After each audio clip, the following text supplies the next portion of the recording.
Or euros. It literally says my name, Corduroy.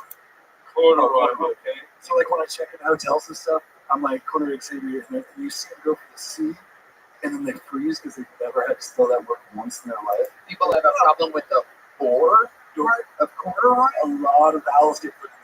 You'd be surprised. And I'm just like, so bad hotels. but they never forget. I get it once. And corduroy. I'm gonna go with what do they guess? A or I? oh, just so many. Just It's You okay. know, for half the money, you just could have got freak. and then I'd have to find out like it's 5 letters. Okay, God, corduroy. do you do any massaging? Because I'd love to have your blueberry picking fingers all over my body. You can find me very easy in this town. Yeah? I got you. Huh? Deep tissue. Deep tissue? Deep. Yeah. How about suck my scapula? How about that? That was actually my catchphrase. Corduroy, throw that mic back in the mic stand there. This interview went a lot longer than it probably should have. Fantastic little joke book worthy. Way to get it started. The bucket folds, ladies and gentlemen. One of the wilder parts of the show. And we moved on. Giannis. I had to watch him leave the whole way. I didn't want to. I didn't feel comfortable with him behind me at all. Yeah.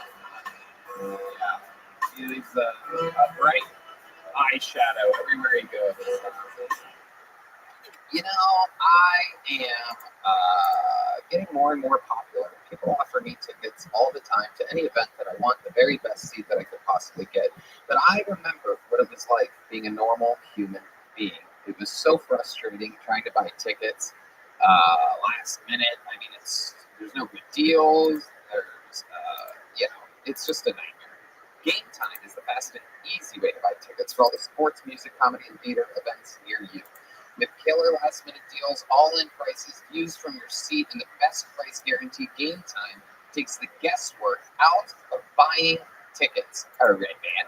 There's awesome events coming near us too. The Eagles, Tool. You can always find last-minute tickets, flash deals, zone deals. It's easy to find and buy tickets for every kind of event in your area. You get views of all the seats in the venue, so you can sit down and know exactly what it's going to look like from your seat.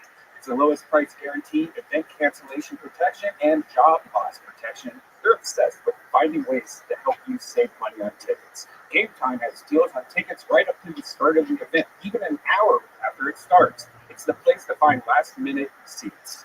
Find exclusive flash deals and sponsored deals on tickets for football, basketball, baseball, concerts, comedy, theater, and more. With zone deals, you pick the section and Game Time picks the seats for big-time savings. And the Game Time guarantee means you'll always get the best price. If you find tickets in the same section and row for less, Game Time will credit you 110% of the difference. 110%. That's like the amount of effort you put into the show every week. Take the guesswork out of buying tickets with Game Time. Download the Game Time app, create an account, and use code PhilTony for $20 off your first purchase. Terms apply. Again, create an account, redeem code KILLTONY for $20 off. That's why. Download Game Time today. Last minute tickets. Lowest price. Guaranteed. All right, pull another name out of the bucket. We're going to keep moving along. Here we go. Daniel Zolika. Everybody, 60 seconds uninterrupted for Daniel Zolika. Here we go. I'm white trash. I grew up with food stamps. Did anyone else go with food stamps? Losers. No, I don't know. I feel like you always have a struggle snack if you're on food stamps. Like my favorite struggle snack was hope. Like, damn, I hope this shit gets better.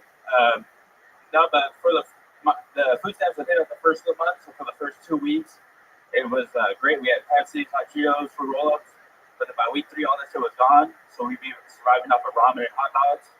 And then week 4 was like the Hunger Games.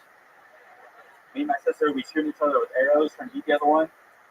And that's the difference between white trash and rednecks. Because rednecks try to eat their sisters out in other ways.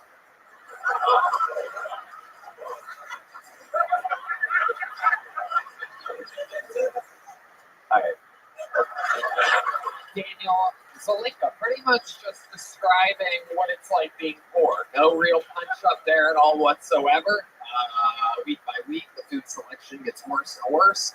How long have you been doing stand-up? 8 months. 8 months. Where at? Here in Austin. I moved here from Oregon. Okay. Okay. So how's that been going for you? Is that your best minute? Yeah. Yeah. Okay. And that usually works places? Yeah, it seems to work pretty well. You perform mostly in front of comedians, though. Yeah, open mics. Right. And they're laughing at you because you were hungry. Yeah, I mean, comedians usually laugh at each other. Yeah. They're like, ha ha ha. Yeah. You were hungry. They're like, you fucking loser. Right. But it appears as though you found food recently. How do you make a living, Daniel? I'm in sales. I work for a phone carrier selling phones. Okay. Yeah. All right. I did You're coming very close to sad music here. yeah. Now I did construction my whole life, and then I moved out here and I started working in the heat. I was like, fuck that. I'm gonna go into something easier.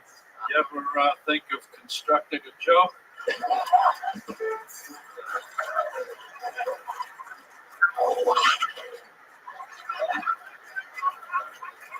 I know that's right.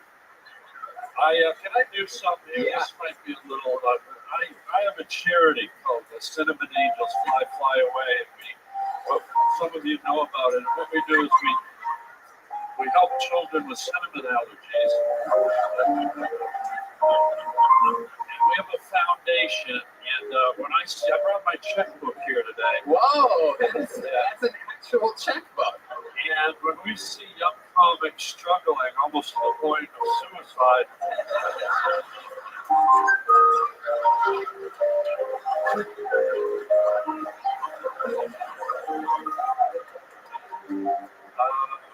Cinnamon Angels Fly Fly Away would like to write a check to help this young fellow on his way. And Writing out an actual check. in collaboration with Cinnamon Angels Fly Fly Away, and I haven't confirmed it with them yet, but the Burger King Corporation, we'd like to give you $300,000. Whoa! Mostly Burger King, but some of it's Cinnamon Angels, maybe the $4 or $5. Take that and be on your way, you fucking whore. There you go. There you go. Actually, amazing. $300,000 just given to you by the Cinnamon Angels Fly Fly Away. Burger King, we haven't confirmed it with them yet, but they have a lot of money, so we're going to be talking to them. And Team Burger King will probably get in on it with all their employees, the zit-faced fucks. Yeah. To think you went from Coke to Pepsi to hot dogs to ramen to Burger King. $300,000. How do you feel right now? Looks like I'm moving up in the world. Absolutely. Absolutely. And what is it? You describe exactly what it says there on that check. $300,000 with no name or nothing else.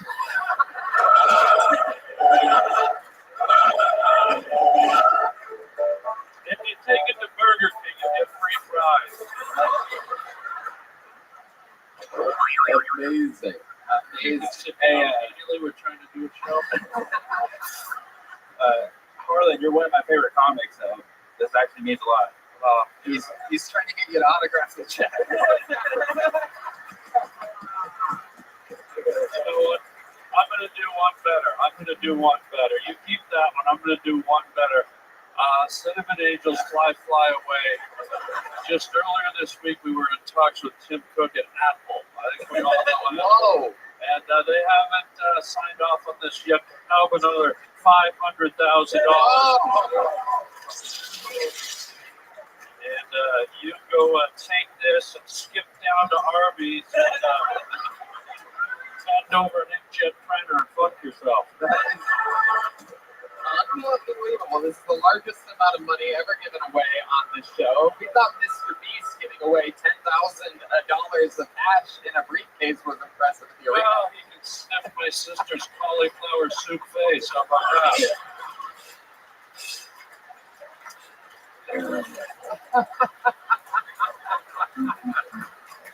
Oh my goodness. Daniel, before we let you go, we barely found out anything about you. We're gonna let you run with your $800,000 here any second. But before I let you go, What's the wildest thing about your life? What would we find to be unbelievably entertaining about you? You've seen the show before. You know how the interview portion works. What's your honest assessment of your life? What would we find to be interesting? What makes you different? I think one of the craziest things about me is that I did meth when I was like 19. I have a lot of crazy meth stories, a lot of crazy things happen there. I dated like a gangster girl. She's a Serena. What's a Saturday? Like a Southsider, a Mexican. Saucider. A salsa hire? Southsider.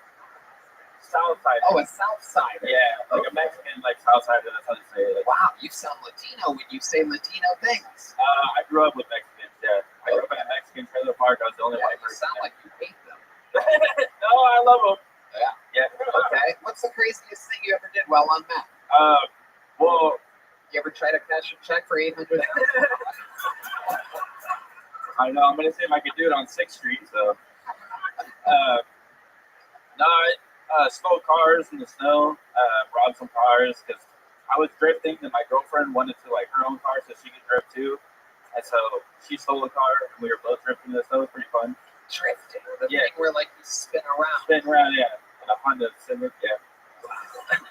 Talk about that, man. The food stamp stuff is just sad, dude. Talk Yeah. about expense. Yeah. Yeah, talk about the good stuff. Yeah. Get into what makes you different. Everybody everybody was eating fucking Pepsi and hot dogs at some point, really. Yeah. Well, you got to drift when you're in a relationship. If you don't, you're going to slowly drift apart. It's true.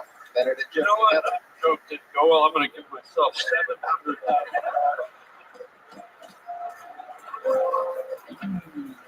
Daniel Zelenka, you're leaving here with $800,000 and a little joke bug. Good catch.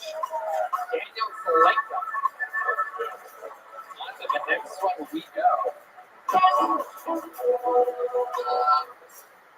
Before we get to this next bucket pool, let's do something kind of fun here. There was a guy, it's a very interesting position, something I never do, is there was a funny man on the show, and he was really, really good.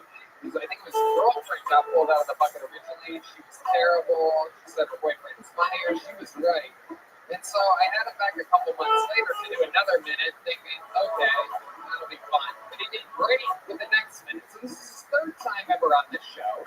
I want to see if he can do it again. He's 2 for 2 on this show. This is the third time ever for Justin Hedrick, everybody from Houston, Texas. Little Texas Street.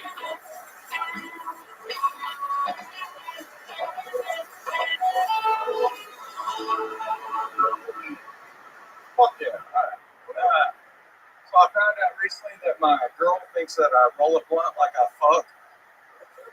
According to her, my finger technique is terrible. I never fill it up or get it wet enough. And no matter how hard I try, I'll never do it as good as a black guy. And despite having a girlfriend, I have a weird fear of dying in a gay way. Not so much like choking on a cock, but like choking to death on gluten-free popcorn while watching Shops, Gringo Poppy. Not really what I want to leave behind to my kids as a legacy. I do have a bunch of kids, and despite my best efforts, they're all woke. They're so woke, in fact, that every time I tell a trans joke, they won't talk to me for a week. It's been a year. And I'm just about out of trans material.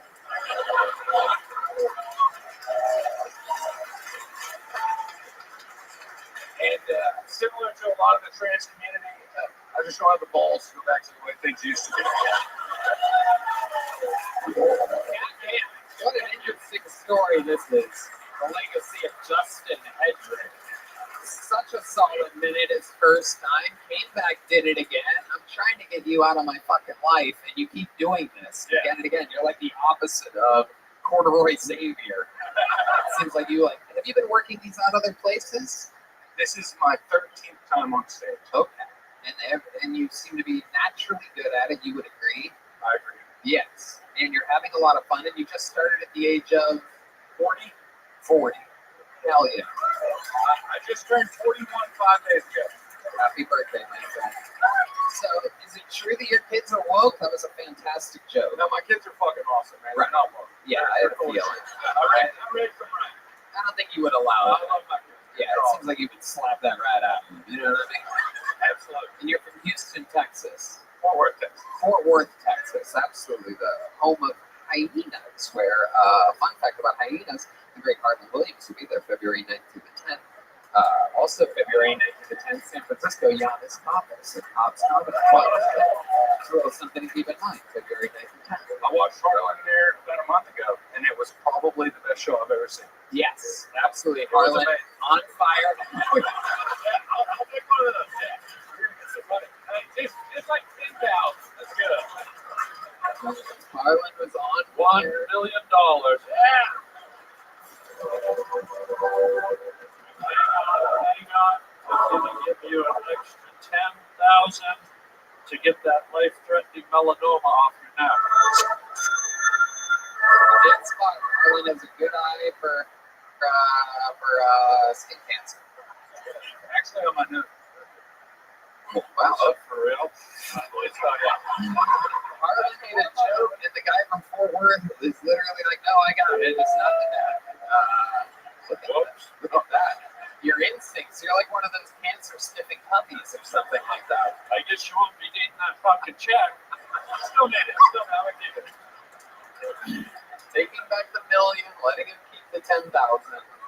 Only here on Kill Tony. So Justin, this has been amazing. Your run on the show. Anything else left for the interview part that we would find interesting about you? Maybe, possibly. So this is my celebration vacation. I've been here for about 3 days, and I'm celebrating losing 85 pounds this last year. I lost the 85 pounds to go skydiving, which I did on Saturday. And so did my girl. She went with me.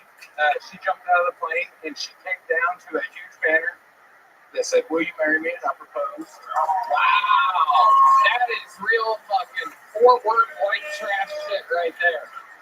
Holy shit. It's not as impressive as Red Band's proposal, but it was still pretty good. That is true. Red Band, the bride to be here coming up. Saw it live from the HEB Center. Mine was for tax reasons. I always would have guessed that you would have gotten engaged at an HEB, just not the arena. That you would have proposed to a butcher or something like that, or perhaps the bread lady. There you are. That's a Red Man. That's Red Man doing his VR podcast in the middle of the night. Okay. How long are you in town for? Till tomorrow. Yeah, I had to come early because of the weather. To do your skydiving thing. This is I had to do it before it froze. Yeah. incredible. And you had to lose weight in order to skydive? That's the thing? So I was 330 pounds last January when I tried to do it. Yeah. And now I'm 248. And then they turned you away. They're like, sorry. They laughed. Tried to do it. Right. Next time, keep the weight off. You land faster. They can't do 2 parachutes or something? Well, that's what I thought. I figured it'd be like a plane ticket for like David Lucas, like just pay extra, you know?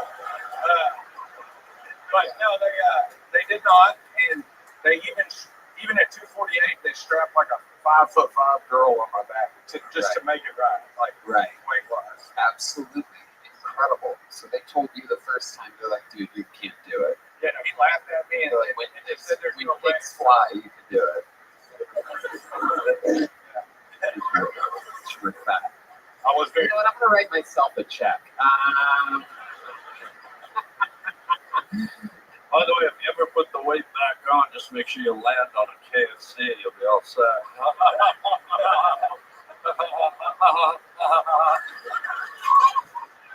You know, if you're not going to laugh, I fucking will. Justin, congratulations. Another amazing set. Congratulations on your birthday, on your upcoming marriage, and on a third great set. Maybe we'll do it again sometime soon, Justin. Okay, back to the bucket we go.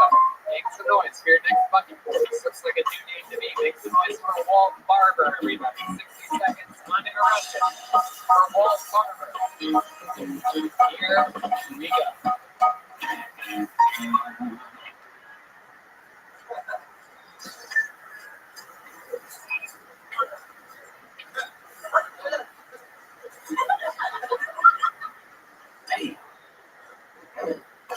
There's a lot of people out there that think that Jesus was a white man. And they have all been duped. Because Jesus was definitely black.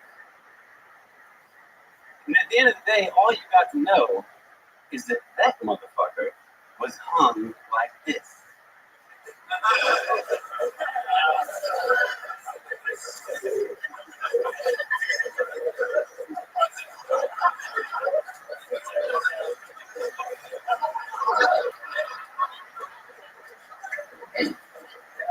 I'm pretty sure that's why they call it the resurrection.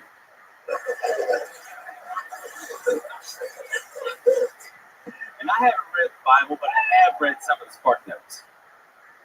And met enough thumpers in my day to know that when he did rise up, probably cast a shadow from Rome to Jerusalem with that thing. Blotting out the sun. Alright. Hell yeah. Okie dokie. Alright, I don't know what color Jesus was, but he's not watching over you and your comedy career. No, not seeing those. Not a Jesus-like performance whatsoever. No, we definitely hope you don't come back in 3 days. My goodness. Wow. How many times have you done stand-up comedy? This is probably about like 7th or 8th time. And how long ago did you start? October 4th. October is an ugly day, and this might be the ugliest. Can I say something? Absolutely. This isn't easy, but as a black man,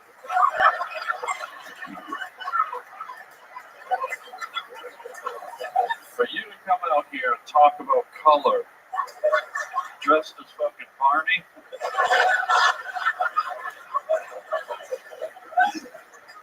you can go to Yogurt Land and ride, motherfucker. It's true. It is true. That's there. I completely agree. What's up with that hat? Is that a lucky hat or something? It's very dirty. It's bent. It's very, very creepy. It's a work hat. What do you do for work? I do stonework. Stonework. Yeah, it's stonemason, stone sculpting, Okay. that type of thing. You make a lot of money doing that? A lot of people asking you to come work on their stones? Not a lot of money, but I do get to work on people's stones. Yeah. Sure, does it stonework? It is not. Believe it or not, it is not stonework. Do you smoke marijuana? I smoke marijuana, yes, but not right now. What else do you do? You smell things? That's, Sniff you know, things? You sniff a lot of things? You have a well, little... I drink from now and then, you know, every now and then. And,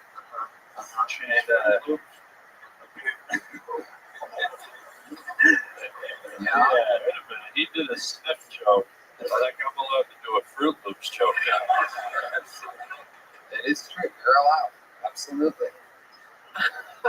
So, most interesting, how'd you end up like this, Walt? Where are you from?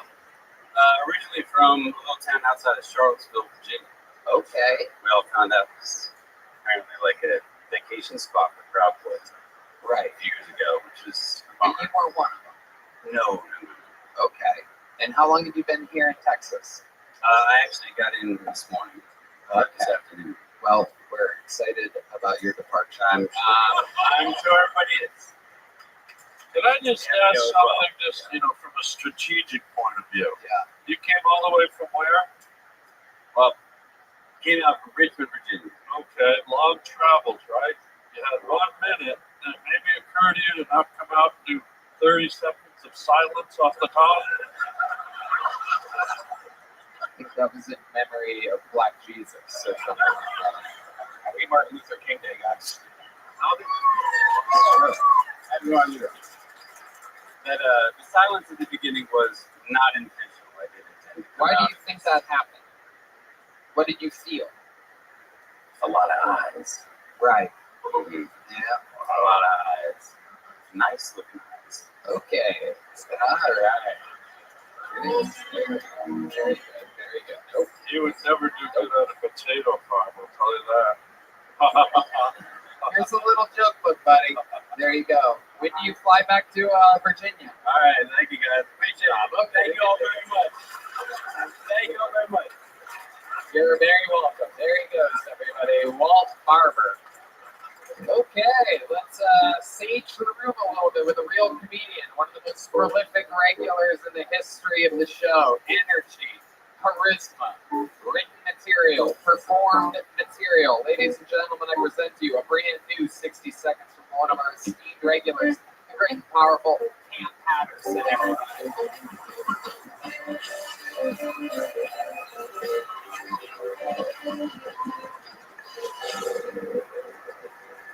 My phone had broke a couple of days ago, so I had to beat my meat the old-fashioned way with some pussy. Now I'm playing. I had to use my imagination. My imagination is not what it was when I was like 10 years old. Cause when I was 10, all I had to see was like 2 infinity signs. I'm like, dude, get it, still. That's the bar right now. But now I'm 24 years old and I done seen some shit. You know what I'm saying? So now I need to see like a bukkake or something. I don't like saying that. I don't know what that is. My weird friend was like, say that, they gonna know what that is. And I was like, no the fuck we don't. That's strange. You know what bukkake is, sir? You know what that is? Yes you do, you sick fuck. You know what that is, you sick motherfucker. I like the fuck you. I like that shit. I will tell you the one thing about beating my imagination is that I don't have my phone. You know what I'm saying? I've been on my phone for so long, like this hand is just free. Like this hand ain't know what to do, dog. Like I'll beat my beat, this hand like, bitch, I can help. I started playing on my nipple, that just felt gay. Then I started talking to myself, I liked it, that was cool. That became better than y'all something. God damn it, he did it again. He did it again. International superstar. I got it. Look, I don't mind a little dirty, but you don't see it coming from Black Jesus, I'll tell you. Yeah, and my dick hard as fuck, long as hell, yeah. I don't know what you said, but thank you. I'm trying to think other words, and I fucked them up. Amazing stuff, Cam. You did it again. I can confirm that your phone did break last week. I was fucked up. That was a thing. I had no idea that you were having trouble masturbating. It was tough. But I could. It was a long 2 days, I'll tell you that much. Yeah. That man look at porn, nigga, that shit hard, bro. I tried it once. I just bought another fight and stole the guy's phone. This is impossible. Yeah. But that's a good idea with the other hand. Yeah. With your hand. Well, yeah, that would, you want to do that? I tickle it. Yeah. Strange nigga. This strange nigga.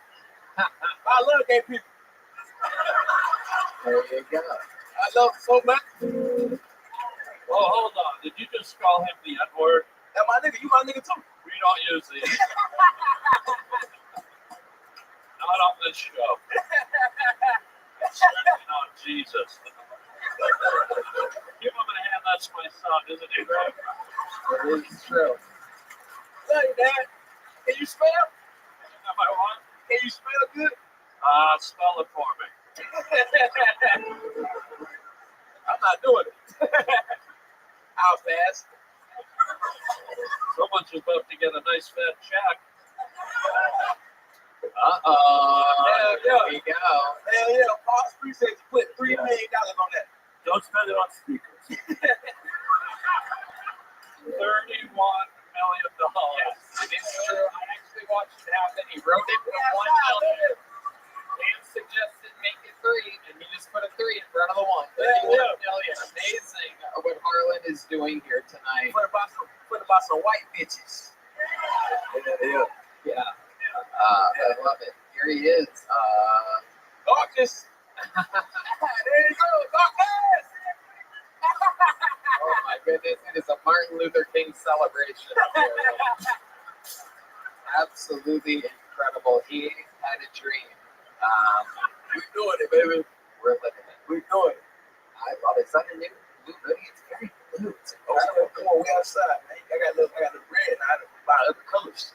Yeah. I can afford colors and shit. It's crazy. Right? Yeah, just a reminder, when we met Cam, he only wore plain white t-shirts and slides with white socks, and he said, no matter whatever happens to me, I'm never changing. I'm always going to stay this way. And he totally changed immediately. It's literally only been 6 months. He does a new outfit every single week. Brand spanking new, blatantly fresh, never washed. I got the chain too. Oh. Yeah. First one I ever got that I did not steal. Come on, man. But I did not pay for it. So we outside, baby. Oh, Yeah, yeah. It was a gift It was a gift. from a girl? No. Sugar Sean gave it to me. Oh, wow. Yeah, yeah. Giveaway chains. Look at that. The Kill Tony universe never stops giving. He also, a fun fact, is Sugar Sean lost a bracelet, Down the bracelet. a diamond That's why he gave me bracelet. this one. He gave me bracelet in it. And then I picked it up and gave it to him. I wanted to take it so bad. I'm a good person. I'm changed. So I gave him the bracelet back. He was like, bro, let me get my bracelet back, bro. He gave me the check. I gave the bracelet. Yeah, he gave him his bracelet. And then a fun fact, we had a lot of fun on New Year's Eve. A fun fact is that he lost his bracelet again Yeah. later that night. I got so scared. I was like, we don't find it again, I'm gonna lose the chain. So we gotta find the fucking bracelet, dog. Yeah, we found it, but we found it. Yeah. Absolutely. Where'd you find it? Was it in his pocket?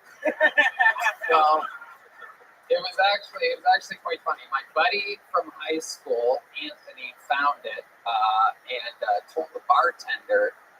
He goes, "Hey, I just found Sugar Sean's bracelet. If you see him, let him know I have it." And the bartender claimed that he found it, and it went on and on. Everybody thought they were going to get the gift from Sugar Sean, but now it just spread like wildfire. Just like, I found Sugar Sean's probably, I would guess, hundreds and hundreds of thousands of dollars. According to Harlan's checkbook, a lot of money was the bracelet worth. But we had a lot of fun. Have you gotten that appraised yet? Your Sugar Sean necklace? No, I didn't think it was a bronze up with it. Right. That's crazy. I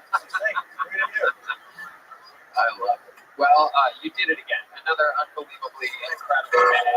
Cam Patterson, a lot of dates coming up, a lot of fun stuff. I'm here with me. We're doing it, living the American dream. There he goes. Wow, he just gave away $31 million to the man in the front row. Absolutely incredible. Just giving it away. Just standing around. That is amazing. Shout out to you.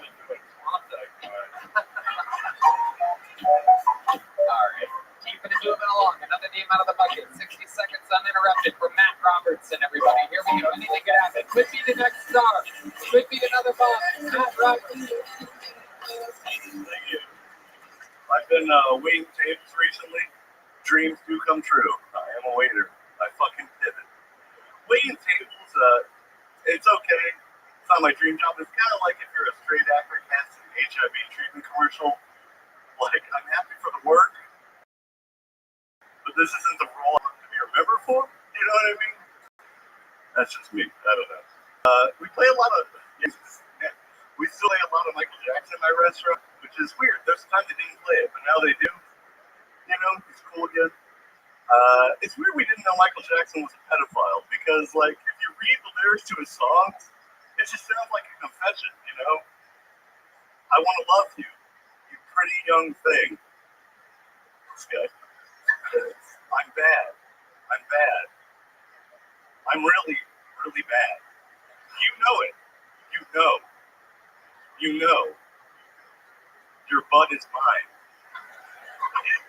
I'm a pedophile. I'm a fucking pedophile. I left breadcrumbs. You didn't get it. I'm a pedophile. Thank you. Not me, Michael Jackson. Yeah, anyway, sorry. Right. I have to make that clear. Thank you. Giannis. Seems like that legacy is going to be a waiter. I think it will be done. Matt, how long have you been doing stand-up comedy? I was with Tim. How long have you been doing stand-up 9 years. comedy? No one knows anywhere you've been. 9 years? Yeah. Jesus fucking Christ. Okay. You've been on the show once before? Yeah, with Tim in December. Yes. Yeah. Okay. With We had Tim fun. in December. What happened then? What do you mean we had? Well, you don't remember. Yeah, no, I'm a waiter at a Japanese restaurant. I take too long to That's right. That's right. And you take too long to come. I still That's do. why your wife left you or something, right? Correct.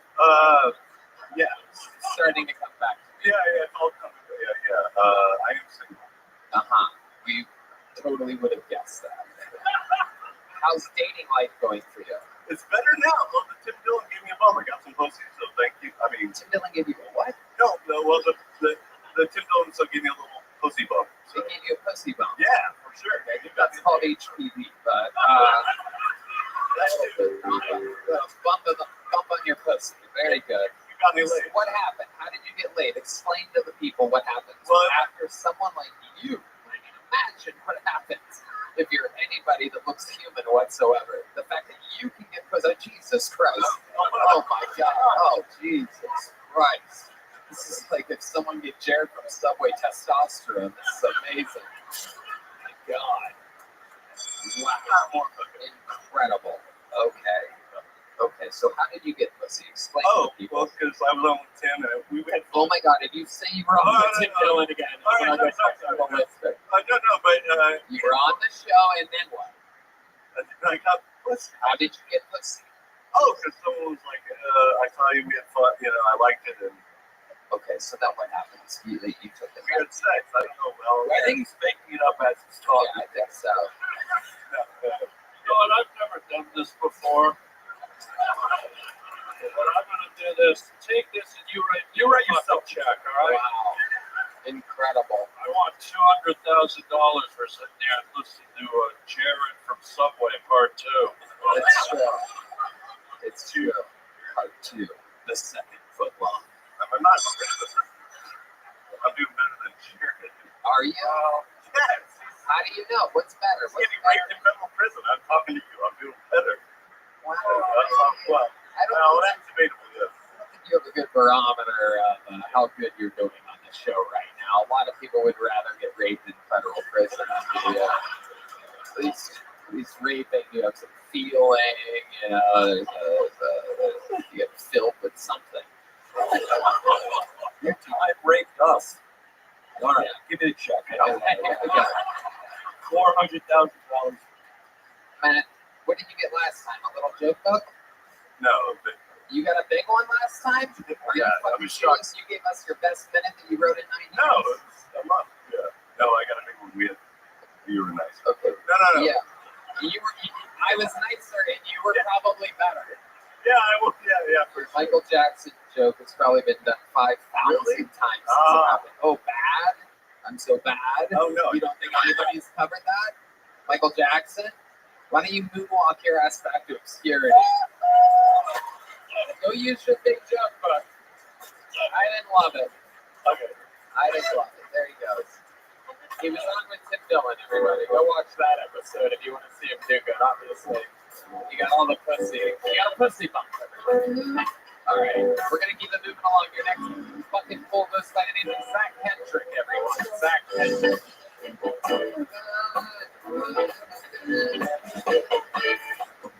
One more time for Zach Kendrick, everyone. What's up? So I just moved here from Alabama, and dating has been super tough for me, you know, because I'm more than 1,000 miles away from home. I've been having like a really tough time finding any cousins. Some tough. I think I'm not good at talking to women. I think older generations had it easier because they had song lyrics. They helped them, you know. They had lyrics like, I'll lay you down and softly whisper pretty love words in your ear. Conway Twitty, beautiful. I grew up singing lyrics like, make that pussy fart for the yin yang twins. So I talk girls, this shit does not work. Not good at talking. I'm not good at dirty talk either. I was with a chick recently. She kind of knew that. And she was like trying to pep me up for it. She's like, oh, you can do this. You're a beast in the bed. You're a beast in the bed. And I was going to say something a little similar, but switch it up a little. I was like, fuck yeah, I am. I am a sexual predator. There you go, Zach Kendrick just beating the bear.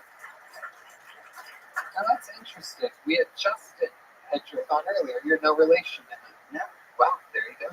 Thought you guys could have been brothers or something like that. Brothers. Okay. All right. So welcome, Zach. You've been on this show before. I remember the Pac-Man headband. Yeah. Absolutely. Good say. Is that true that you just moved here from Alabama? Yeah, I've been here for about 9 months now. All right. Hell yeah. Fun stuff. How's it going? Going good. What do you love about Austin, Texas? I don't know, dude. Nothing really. It kind of fucking sucks here. Really? Better than, is it not better than Alabama? It's better than Alabama.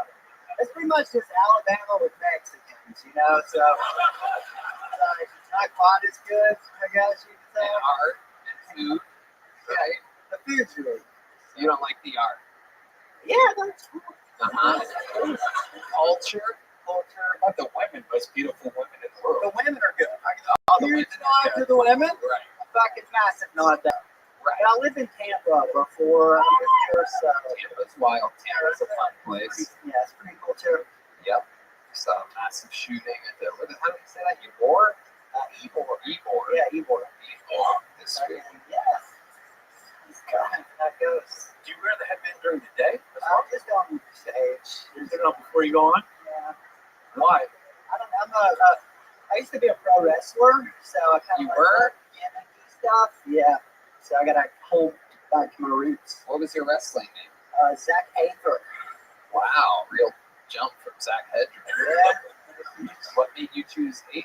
Because I thought that I read God of Upper Air is actually pronounced ether, and I was call it Aether instead. So I was wondering with that. I did a bunch of half line stuff. My finisher was a shooting star press. Wow. That's an impressive maneuver. That's a forward backflip. You jump forward while doing a backflip. That's the move that Brock Lesnar famously hit his head on. Break his neck, yeah. Yeah. That's what made me, That's not an easy move to do. You still stay in shape? stay in shape. How do you do that? I do CrossFit. Yeah, that's gonna get nothing. You've been on this show before. You guys all hate me. You've been on this show before, correct? Did you notice that you got a pussy bump after your appearance? Let me ask you something, guy. Be honest. Yeah. When you're not doing stand-up, are you traveling around the world in your van with a talking dog looking for ghosts?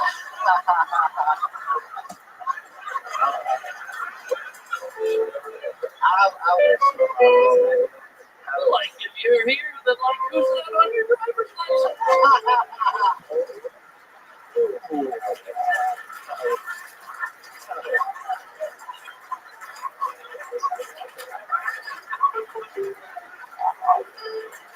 Man, if you could look away, I hate your eyes.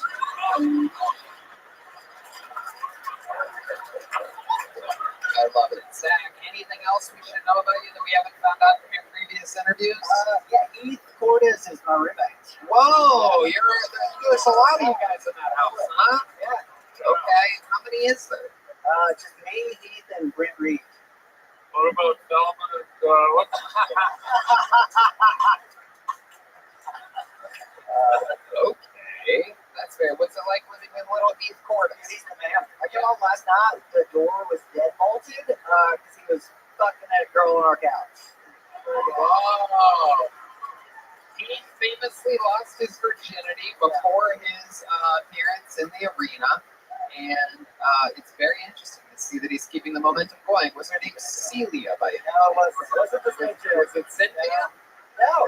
So, when we came in, so. Wait, when you came in the end, what did you say? Were you there for that part? Would you I go wasn't through a there. window? I wasn't there. We walked in, and she immediately darted to the bathroom, after he deadbolted, and we went to our rooms. We were like, we're not gonna. I don't want to see you have sex. To be honest, You don't want to watch what appears to be an 11-year-old boy. I don't think. Keith is a 21-year-old with a condition that makes him look like he's about 11. wow, talk about Benjamin Button. Yeah. You said you had sex on a couch? So yeah, he was banging on our couch, dude. You were banging on a He couch? was. Oh, The 11-year-old boy was. It was pretty impressive. Oh, good God. Is that his second girl? Do you know? Second. Second time ever. Do you know how he did? We're excited to find out more about that. Pretty good. only talked to him for a little bit last night about it, but he was very happy. Okay, very good. Well, we're gonna have to find out. Heat breaking news. He is fucking. He went from 0 to get the true pussy bump. You want to talk about a pussy bump? There's no doubt about it. Lost his virginity before the arena show from a fan that flew in for the arena shows, and now he's just straight up fucking. That boy is going a while. And he deadbolted the main doors. You were locked out for about how long? Probably like 2 minutes or 3 minutes. Yeah, it doesn't take long. Just enough time for it to come. I can't wait to find out more from him. Thank you so much. Another appearance by Zach Hedger. You have a little notebook? I had a big jump book and my car got stolen. Really? Your car got stolen? What kind of car was it? Toyota Corolla. Toyota Corolla. Marlin with the check. Here we go. Here we go. And you know what? Here's another big Kill Tony joke book to make up for that. There you go. Toyota Corolla. Here's $1,000. Get a new one.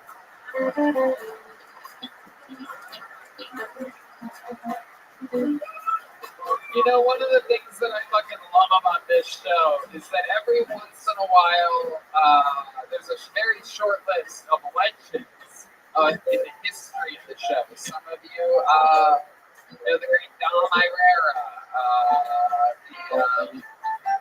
Who was it? There's been a lot of greats that have done a minute. Ron White has done a minute on this show. This is one of those moments where Nick Swartzen, absolutely. Definitely. Eddie Murphy, thank you. Yes, sir. It's done a minute on the show. Right now is one of those moments that you will never forget as I present to you, performing, gracing us with his presence, comedy royalty. You know him from all of his hit movies, all of his hit shows, a star for over fucking 40 years. Makes the noise. This is a minute uninterrupted by the great and powerful Pauly Shore. Wow. Oh my goodness. It really is him, everybody. Kill Tony, the Comedy Store. Pauly motherfucking Shore.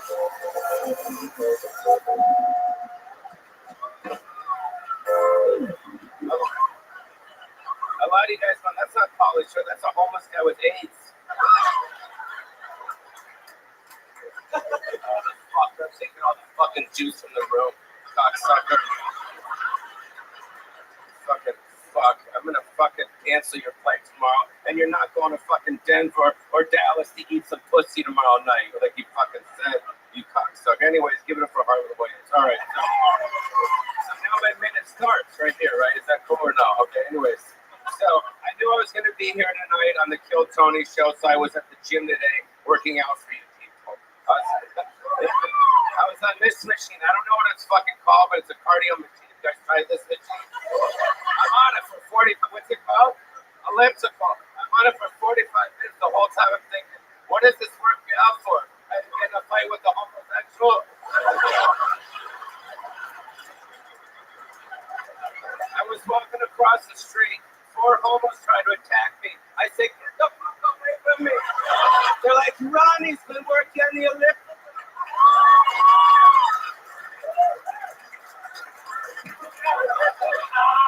It hurt. It burns.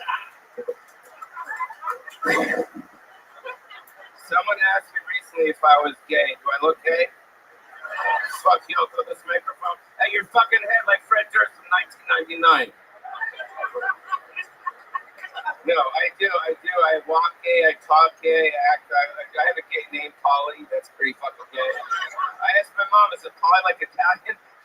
She said, no, Polly like fag. That's what she said. But I was at the gym and I was watching these gay dudes. They were doing lunges right in front of me. And they do lunges just like you and I, but when they do them, they have a dildo on every third step. And I saw the fucking dude, he's like this. Oh, fuck yeah. Oh, fuck yeah. And the guy just fucking walks off like everything's fucking cool. I'm like, what the fuck, bro? Wipe your dildos down, dude. Where's your Mannequin?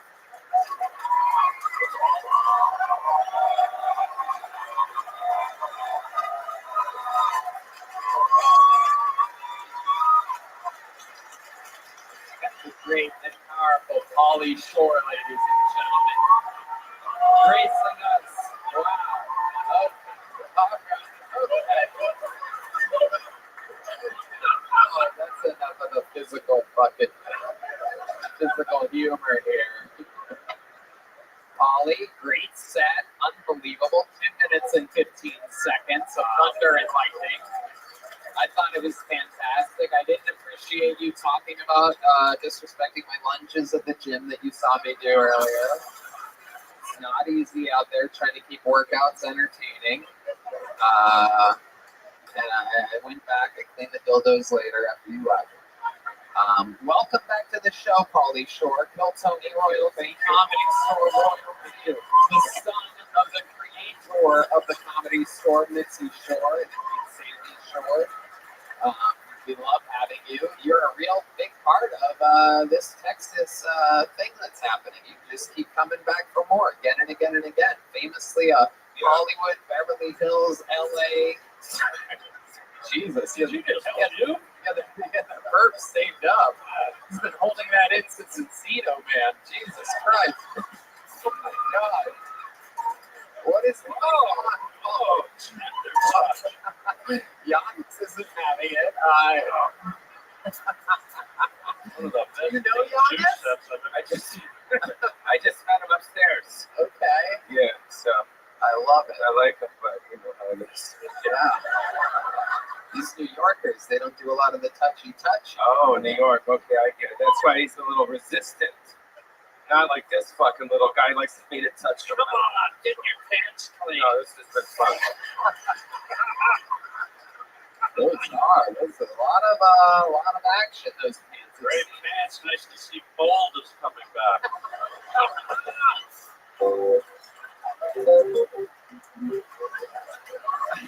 Only guy I know has a yeast infection on the outside. Give it up for Harlan Williams, who hasn't had a movie farther than since I've had a fucking movie. Fucking cocksucker. What was he in? Rocket fucking Man, and what was it? Some the other.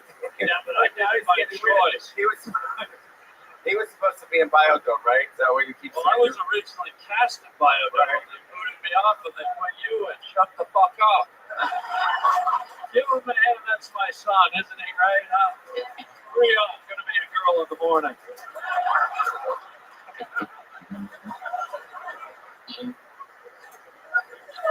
It is amazing to be up here with both of you. I mean, I have been watching you guys for fucking, what is it, 20 years or whatever. Yeah, the movie started. When did you do your stuff?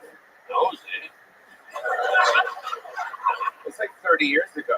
Yeah, I was Yeah. 8 years old when Dumb and Dumber came out. Yeah. The great Harlan Williams. And of course, Half Baked, a huge part of my fucking childhood. Me and myself and Irene. No thanks, I'm busy. So many grades. Was supposed to be the Amish guy who came in, but had a series that he had to do instead. That's right, yeah. Yes. Holy God. But let's keep the focus on Paul.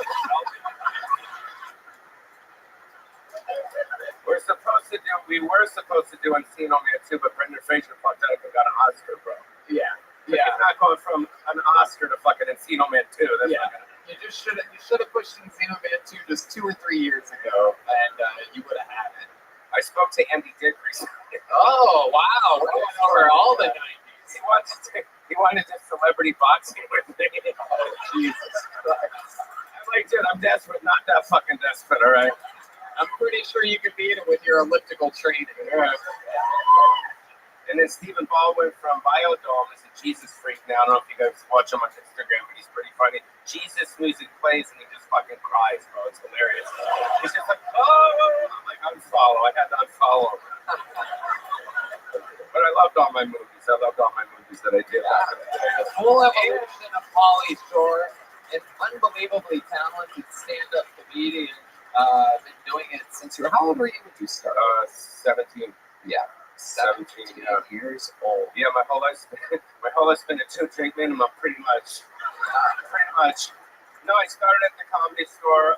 My parents started it when I was just a little kid. I was like 4 years old. My parents, my mom and dad started it, and I grew up there my whole life. I grew up around the greats. And I remember when these guys first came out there many years ago. Tony was working the door.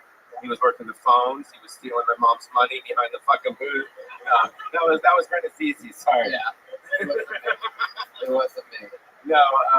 So it's been a pretty cool run, and I'm obviously very happy for you guys out here. Every time I come here, my heart melts because Joe's here. He started the bar downstairs on behalf of my mom. He took the spirit of my mom and brought it in here, and that's what it really did. Really did. It's on. The levels, the door guys are all absolutely killing it. The openers are turning into features. The features are turning into headliners. The headliners here are absolutely. And you, fuck, dude, you have come a long way. Tony tells me, Tony tells me about a month ago, we're texting, we're talking, and this was before it was announced that he's doing Madison Square Garden at the fucking Forum. And I'm like, he's like, it's coming, and then literally next week they fucking put it on for sale. And I saw this show start in the belly room of the Comedy Store in front of like 3 people. It was like them and the Ding Dong Show. That was pretty much it, right? And now look at this, and so I'm really happy for Tony, and it's pretty fucking cool. Red band, of course. He's the yin to your yang. Yeah, totally. Wouldn't be able to do it without him. I mean, totally. Did you see this guy look up a song on South? There he is. Big dance. Take it around. There he is. The pig to my gang. We have a lot of fun. Polly, you're killing it. You have tell the people about the new. Well, we have a show here. I think Joe asked me to be on the show tomorrow night. So Pants look like raisins. no, this is what happened. It's cool, right? Is this cool or no? So I'll be on the show tomorrow, and then I have a show here on Wednesday night. Those pants are very telling. I see Polly and the weasel right now. Look at this fucking thing. Dude, want to touch the nub, bro? Touch the little nub. Look at that. I see your little bitsy shore down there. No, we got the Richard Simmons biopic, which I'm playing the role of Richard Simmons.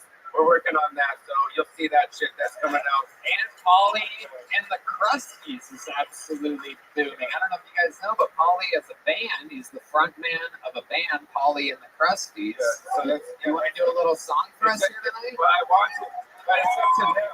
Do they want me to do a song? You want Polly to do a song?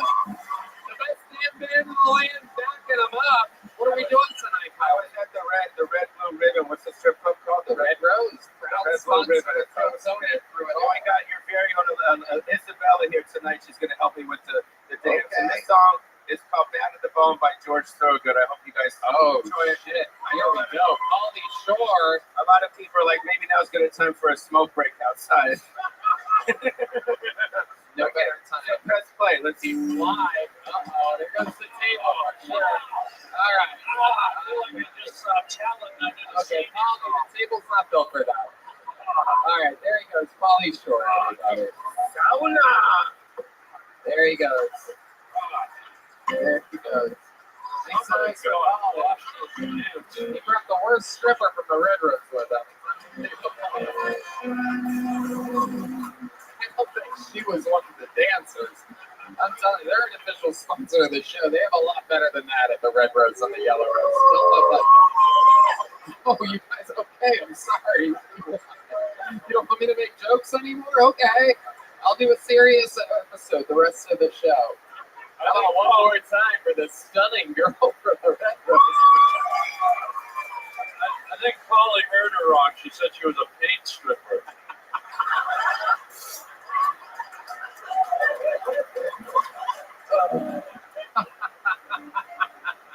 Jesus, Polly's pants. It looks like Picasso and diarrhea. It is unbelievable. Unbelievable. How about one more time for Polly, everybody? All right, we got to go back to this bucket again. Make some noise for your next comedian. 60 seconds uninterrupted. Going to Priya Blunts, everyone. Priya Blunt. Okay, it's Priya. What's up, guys? I just recently came back from Colombia, the country. We got any Colombians here? All right, let's talk shit. I saw a beauty service down there where you can take round nipples and tattoo them into pink nipples. I know. Usually I support women with whatever they want to do to their bodies, you know, but I do also believe, like at the very least, shouldn't your nipples match your pussy lips? Like, if you're fucking some guy, you don't think he's gonna notice you have like turkey nipples and a pastrami pussy? You know, like your pussy's saying, "I puppy," and then your nipples are like, "Sorry, I don't speak Mexican." Right on Priya Blunt's, my nipples are still brown. Priya Blunt's 50 seconds. Very good set. You've been on this show before, correct? I have not been on this show before, but I've done the roast battle here. Okay, and I judged it. You did. That's where I know you from. Absolutely. How did that go that night? I don't remember. I won. Very good. Yeah. Very funny stuff. Where are you from? New York City. How long have you lived here? You live here now? I did not live here. I was just here for a week. Yeah. Okay, how'd the week go for you? It was cute. It was good. I did like a bunch of shows every night. I did a mic right before this. I had a good time. Yeah. Austin's a good time. Yes. Lots of shows to do, lots of fun to be had. What did you do non-comedy related that was fun here? I ate barbecue. I fucked a really tall guy. Ooh, look at that. Were you the pussy bomb?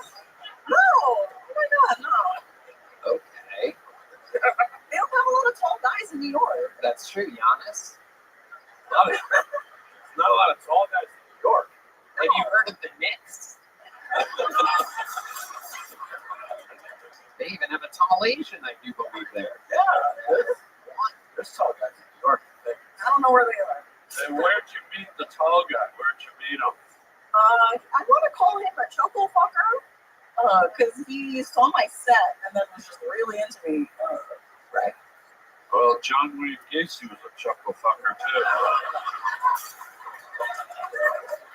Might want to watch your step there, corn on the cob salad. So this guy came up to you after your set. What was his line? I used to play football. And that was it. That's all you remember. Yeah. You invited him back to your hotel? Yeah. Okay. That's a lot. It's okay. You're like fucking someone washed up. He used to play football?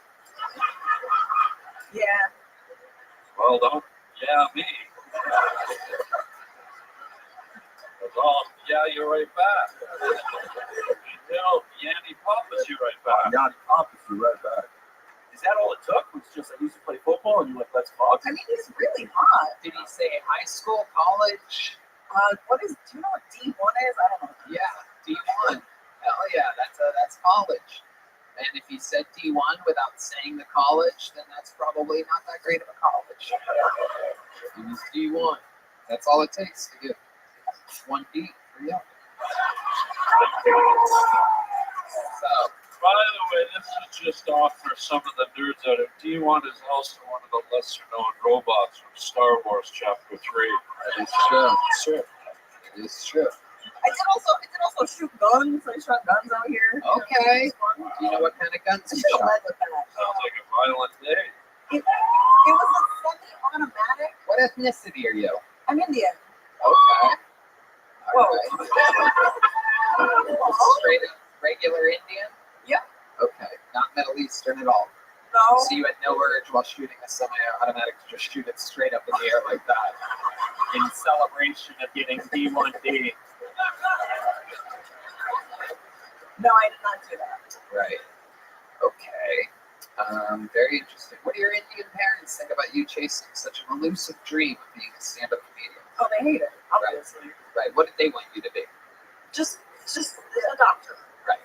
Exactly. And when did you know you weren't going to be a doctor? Very young. I went when I was like 17. Right. What did you want to do when you were 17? I wanted to be a lawyer. Mm. Yeah. They were still proud of you at that point. And then how old were you when you decided you Actually, wanted my mom said that I couldn't be a lawyer because why would anybody choose a brown woman as their lawyer when there's all these Jewish men? Wow. Which is valid. And now I do comedy where there's even more Jewish men. That's true. That's true. And you stand out. You stand out in the pile. Very good. Priya. But what else? Anything else we should know about you? Any special skills or talents? I roll a mean blunt. Wow. Okay. Is your last name really Blunt? No. No, you have a wacky Indian name that you're avoiding. It's actually Patel. It's very unwacky. It's actually Patel.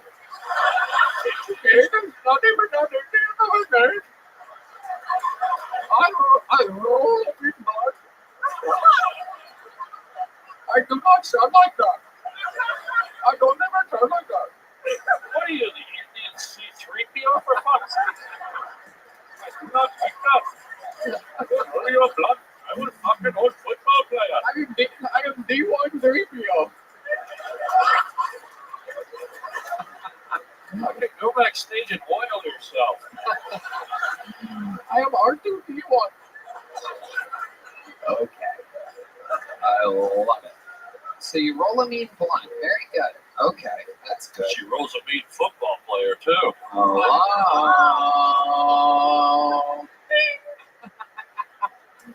Priya, fun stuff. A great set. We'd love to see more of you. Come back next time you're in town. Sign up again. Guys, Amazing stuff. We love. How long are you in town for? I leave on Wednesday. Leave on Wednesday. I used to play college. You know what I think might be fun for you?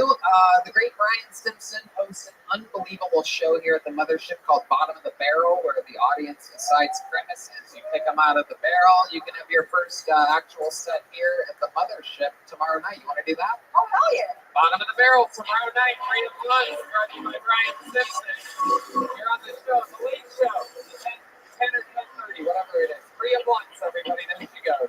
And follow her at Priya Blunts. And we are down to your final bucket full of the night. And he goes by the name, anything can happen, goes by the name of Davey Jackson. 60 seconds uninterrupted. Davey Jackson.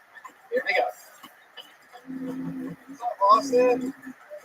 Oh man, I'm so glad I dressed like a competitive vapor tonight. This is cool. I'm excited. Question for God. If God didn't want me to have sex with Down syndrome people, hang on. Whoa. If God didn't want me to have sex with Down syndrome people, why did he make all their asses so fat? Like all of them, they're all caked up fucking dump trucks on retard. What? All of them. And I'm not supposed to hit that.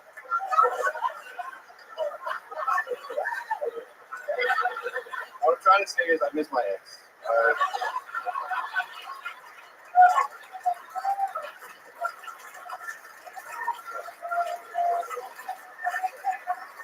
I'm just getting my ex without retarded. She didn't have OCD though, which was interesting. I was never annoyed by the OCD. It was inconvenient sometimes. Like one time we were laying in bed and she was fucking with a light switch. Actually, I'm in there, Tony. I'm just gonna do that. Okay, you don't want to finish it? I mean, it's all good. The bear's out of the action now. If you want to finish it, Okay. Get OCD Cool. with Yeah. the light switch. Go Yeah, ahead. well, no, we were laying in bed actually, but I was laying in bed. She was fucking with the light switch, and she flipped this thing like 20, 30 times. And I finally asked her, I was like, "Hey, are you cool? Is everything good?" And she goes, "I just feel like if I don't do it right, something bad's gonna happen to my whole family." And I was like, "Yeah, bitch, it's me." Davey Jackson with an absolutely incredible performance. Amazing. Amazing. This is an unbelievably well performed, well written, well executed performance. It's so cool to see that Chris D'Elia has reinvented himself. Unbelievable. 17's legal in Texas. Wow. Davey, how long have you been doing stand-up? About 4.5 years now. 4.5 years. Have you been on the show before? I have. Yeah, I'm the guy that sold pills. Sold pills. Yeah. For Okay. legal reasons, I do not sell pills anymore. Right. Please stop DMing me. please. Right. Totally don't sell pills. What kind of pills were you selling before? The good kind. Tell me. A lot of, opiates, Okay. little Xanax. All right. Yeah. Okay. Okay. Very good. Very good. It goes on and on. Markets out here. A real full market. Do you have any birth Any what? birth control pills? Oh, Birth is short for birth control. got it. I'm real good at what you do there, guy. Yeah. I know where to find You a good pair of fucking stairs. pills, and this guy doesn't even know. Holy fuck. Put on a lumber jacket, go suck on the front end of a canoe.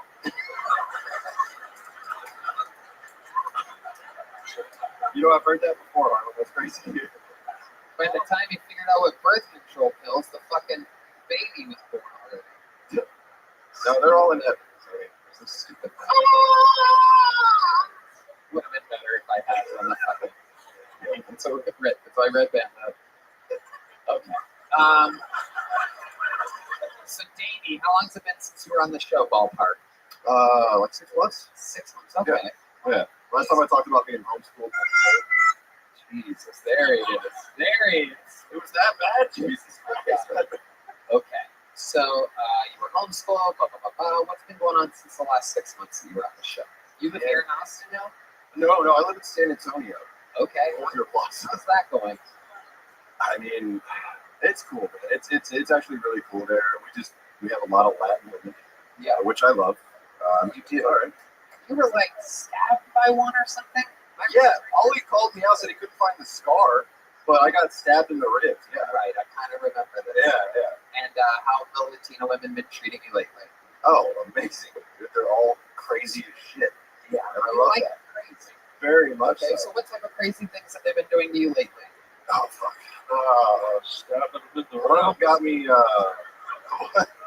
Why the fuck did she Well, that stab part, you in the ribs? What provoked that? You told her that she was bad at dancing, the bad to the bone with Pauly Shore.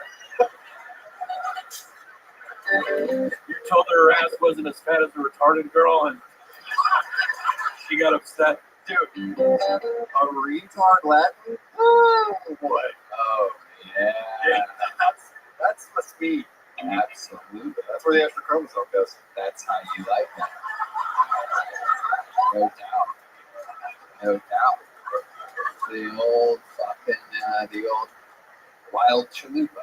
That's my housekeeper's name, actually. Wow, very interesting. You have a housekeeper. What do you do for work? Now I just do comedy. And don't sell And do pills. not sell pills at all. You're a real dirtball.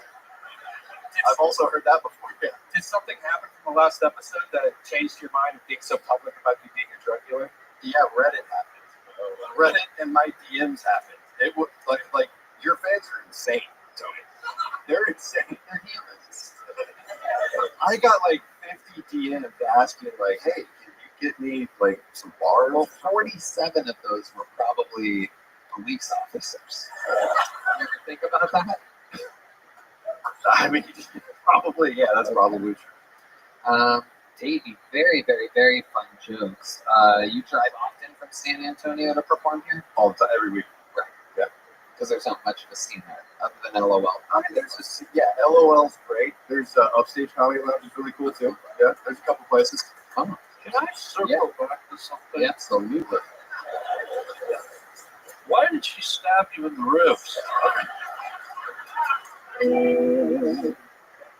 She'd gone through my phone, and I was, okay, Go ahead. It's okay. I'm just a man.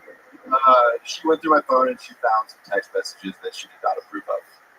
Wow, so you were texting a rib place? A rib place?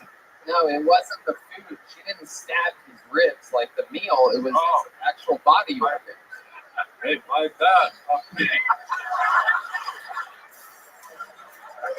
You thought she stabbed his leftover ribs? Hey, we are in Austin. Gary Glass goes hard. It goes hard for me. If you can make it, I'd love to have you on the Secret Show Thursday. Oh, I'd love to. Yeah, There absolutely. you go. You already in the midterm book. There he goes, Davey Jackson, everybody. Here's some Civics Energy toothpicks. The great people over at Civics, Smoke Smoke West. Did we come to that time, ladies and gentlemen? Oh my God. How many of you have been fans for the show for a long time? Well, then you guys probably know what's about to happen. Hall of Fame member, the record holder for all-time appearances on the show and interviews on the show. I present to you the Tijuana Tarantula, the Rio Grande Rabble Rouser, the Carolina Caboose, the Memphis Strangler, the Vanilla Gorilla. This is the Big Red Machine, William Montgomery.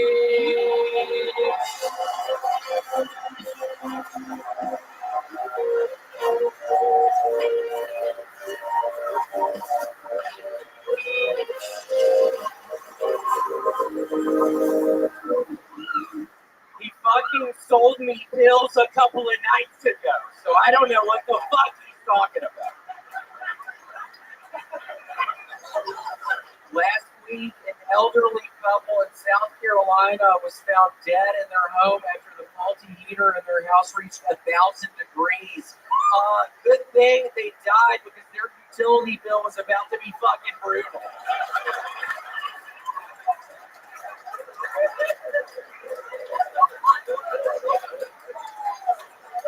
They have released the list of men who partied with Jeffrey Epstein, and one of the more surprising names was the paralyzed astronomer Stephen Hawking. I'm sure the conversation went something like, "Hello, little girl, I feel nothing in my entire body, and my penis doesn't function at all, but I need you to touch it anyway."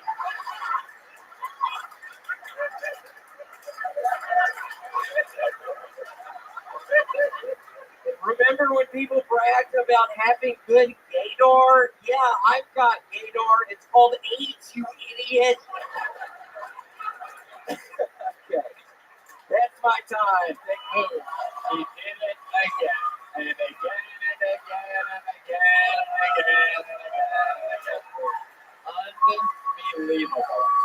1 minute, 15 seconds from the reigning, defending Hall of Fame member and legend of the show, icon in every single way, William Lights Out Montgomery. How do you feel, William? I will be honest with y'all, I wanted to relapse on cocaine tonight. Corduroy Xavier, who was here earlier, there was a time when I was doing Kill Tony at the Comedy Store, and I went back to Corduroy Xavier's place one night after the show and was there till 11 a.m. the next day. And at one point in time, I remember thinking, is this guy going to fucking kill me? But then I thought, wait, maybe he should be scared of me. Maybe I'm about to fucking kill this dude. And I let it.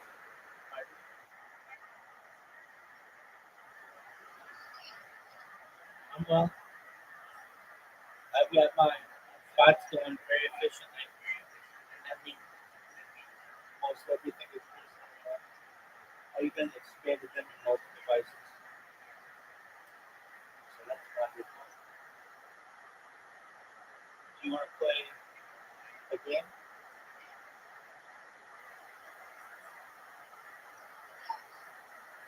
Okay.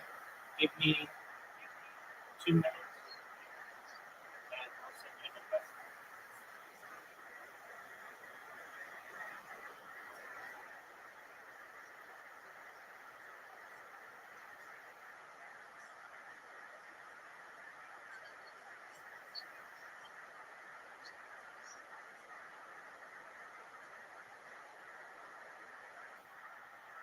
Your microphone isn't coming through very well. Can you repeat that?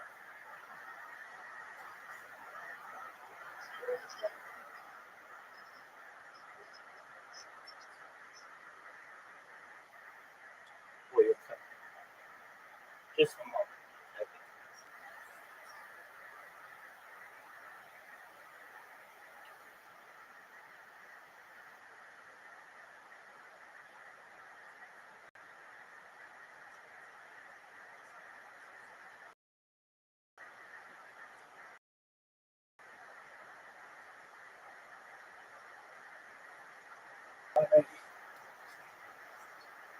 It not happen. I stopped myself. I didn't fucking kill him. But there was a point in time where I was like, maybe I preemptively need to just fucking strangle his fucking ass before he takes me out. But then I started thinking, Tony, I'm not built for prison. I don't wanna. I can't. I just stopped watching fucking Scared Straight. I was having fucking nightmares about being in prison. So Tony, I can't even watch Scared Straight anymore. Tony, I can't even watch Scared Straight anymore. I've been working on that a bunch recently. Can you watch that shit over But yeah, Roy Xavier and I, we got fucked up on cocaine So one night. this is back in your heavy drinking, heavy drug days. Probably 2020 maybe. And how much drugs or drinking do you think you did that night, if you had to guess? So people know that. I mean, this Probably is real. 3 gram of cocaine, and there were People from San Antonio go wild. I know, it's a bunch of fucking drug addicted fucking pieces of shit down in San Antonio. I wish you didn't even fucking bring up San Antonio, Tony. No, I like San Antonio, but it was, it was quite the evening, but it's much better to be on the other side of that. Right. Yes, here you are, absolutely right. And there were a lot of, people don't remember. There was a lot of sloppy sets back then, a lot of unpreparedness, a lot of lack of execution. And but I saw something special to you back then. But you got to remember, a lot of people don't remember this. You probably do. That 96% of the fan base hated you for a long time. Well, look at them. Are you gonna write me a check tonight? As you've been writing everybody checks tonight? How much do you want, kid? I just need another 175 to get the escalator back to the apartment. I need $75 away. Recall $175, and I've been handing out millions to everyone else. $175. Can I ask a question? And it sounds like you have a rich history here. It sounds like Yes. there's been a long. How do you do that?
How do you do that?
So I think that I'm trying to think of one question that maybe nobody's ever asked. If you'll indulge me, friend. Yep.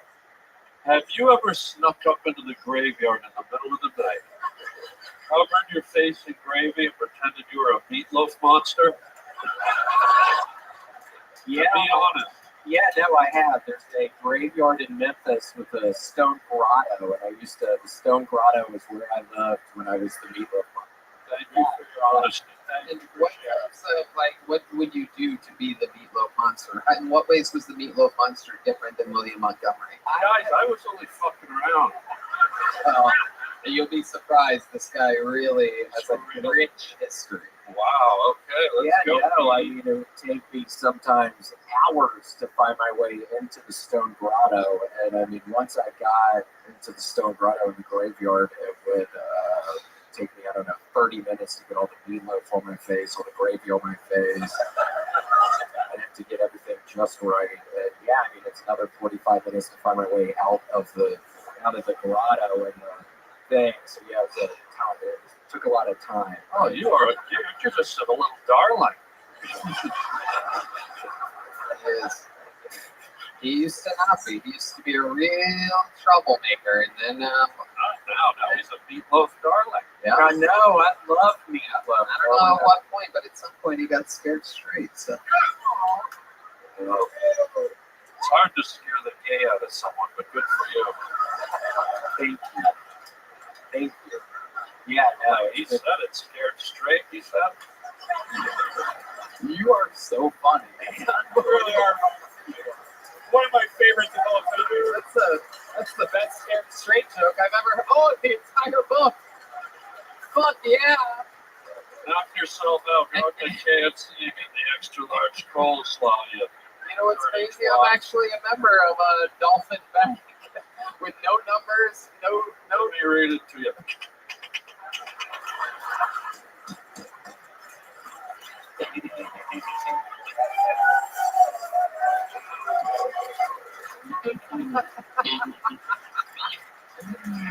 Little Donnie meatloaf. William, anything else that we need to know about you before we go? I was in Rochester this past weekend, and I have to say I love garbage plates. I had 8 garbage plates. And Tony, I finally had my all-brand buds today, and I had a large pizza last night as well. I've been on one recently with but yeah, no, I ate the all-brand buds today, and I have shit 5 times today. So Nice. Yeah, feeling pretty good right now. there's a lot going on there. What do you have in your hoodie pocket there? What's in the pocket of your hoodie? About last night. Oh, I was asking about the hoodie, not even the vest, but let's go. What's in the vest? Oh no, nothing's in here. Oh, nothing. Oh, Yeah, no, that looks like it was stuffed with something. really fucking is an Audi. There's nothing in there. What's in there? Do you have anything? Nothing in here. Nothing in your pocket? No. How about your sweatpants? No, Looks like my you have sweatpants something don't have stuffed in that front pocket there.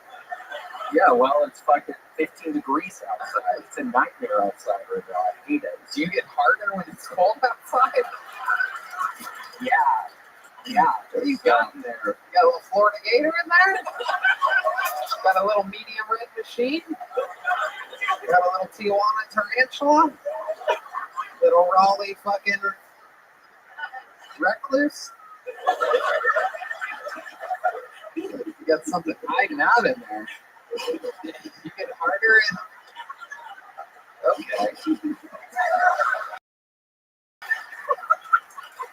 Did you just do the Pillsbury Doughboy laugh? Yeah. Looks like you got a roll of cookie dough in your pants.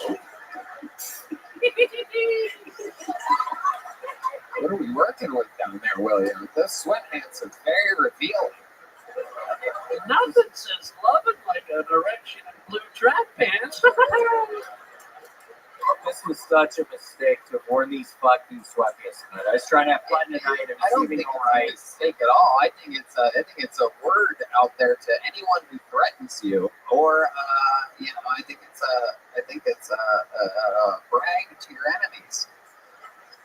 It appears as though you have one of the largest flaccid penises in the history of the show. Looks like a Smurf got hit by a toboggan. It's not that funny, dumbass. Oh my God, somebody's looking sloppy tonight. Holy shit. Oh. He's dressed like he got a call from the police station that his son's in jail and he's got to go bail him out tonight. It's the middle of the night attire that you're wearing. Did you get dressed really fast tonight? Were you napping perhaps? And you had to. Yeah, I mean, it's freezing cold outside and we lost power in the apartment and I got this little generator thing and it wasn't working, so it's freezing cold and this is what I've been wearing for 2 days. 2 days. Wow. The sweatpants and those shoes there's two things that couldn't go together worse than those shoes. It's not that funny, you fucking idiot. God, you like, William, God, looks like you're about to go log rolling at a blueberry festival. And I mean that. That and there's a fucking beekeeper behind you, watch out. wow, he's actually been a beekeeper on this show before. He's in full beekeeper attire. I remember the guy with the drummer. Oh.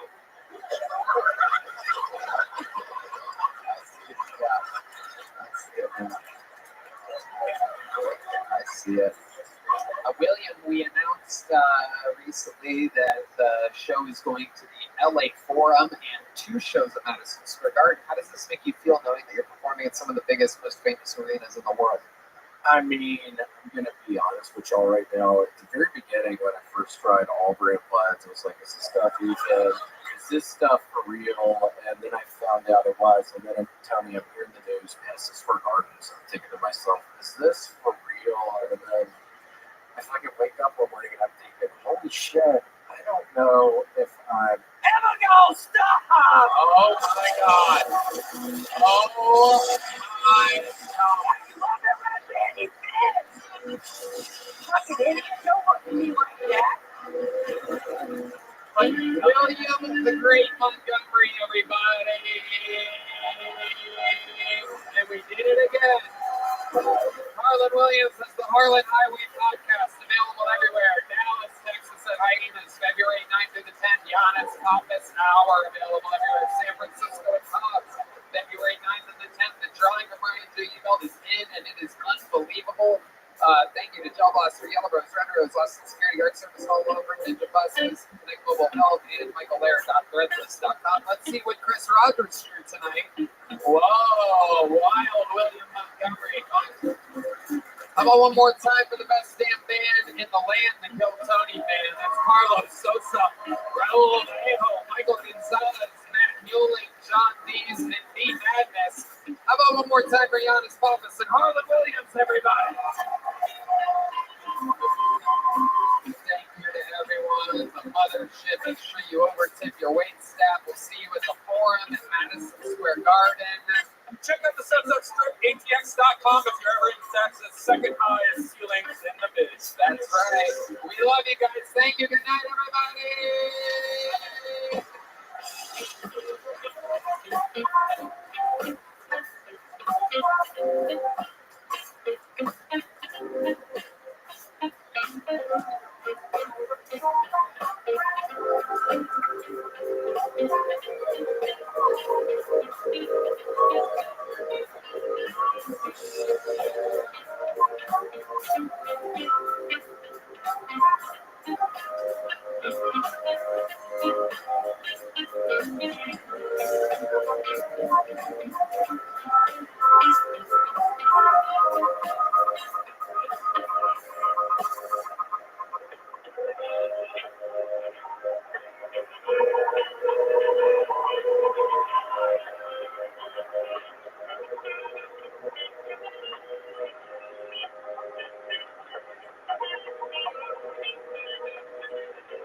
This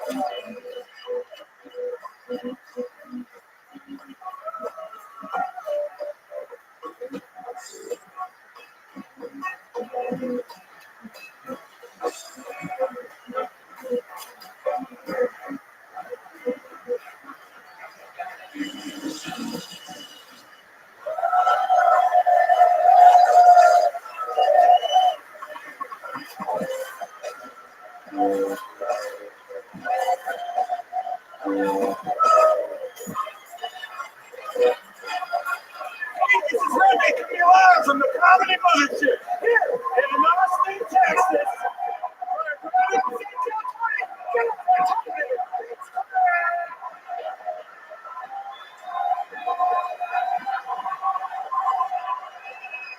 Who's ready for the best fucking night of their lives? Oh shit! Here we go again. Hey, look, it's Red Band, everybody. We've been doing this show a long time together, and I 10.5 years running, and it is indeed the #1 live podcast in the world. Who's excited to be here, huh? Brought to you by Gel Blaster, the Red Rose, Yellow Rose, Hall Law Firm, Austin Security Guard Service, NinjaBuses.com, and Connect Mobile Health. Get an IV drip, save 10% using the promo code KILLTONY or Tony10, something like that. How about a hand for the best damn band in the land, everybody? God damn it. Unbelievable, right? This fucking serial killer's excited, I can tell. Those cold, dead eyes. Jesus fucking Christ. I think I found the Rainy Street serial killer right here. Just out the fucking obvious, blatant, fucking cold, dead eyes. Jesus. You guys are all bundled up. Why don't you take your fucking ski jacket off? Relax a little bit, sir. Jesus Christ. That's the Peterson brothers joining the band over there. Local fucking legends. The great Michael Gonzalez on the drums.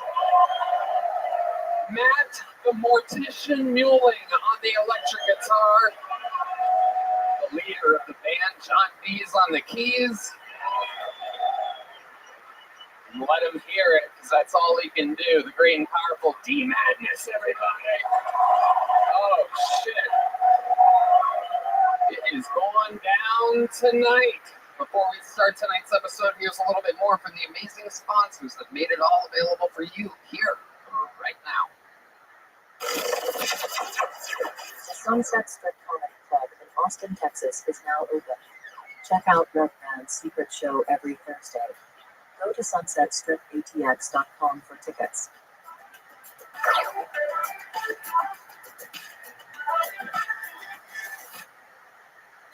You know, whether you're trying to save money, eat better, or stress less, HelloFresh is here to help you do all three. Say hello to your most delicious year yet with fresh ingredients and chef-crafted recipes at a price you'll like delivered right to your door. That's right. No more staring blankly in the fridge, Red Band, wondering what to make for dinner. Give HelloFresh a try and dig into their biggest menu yet, with over 45 recipes to choose from each week.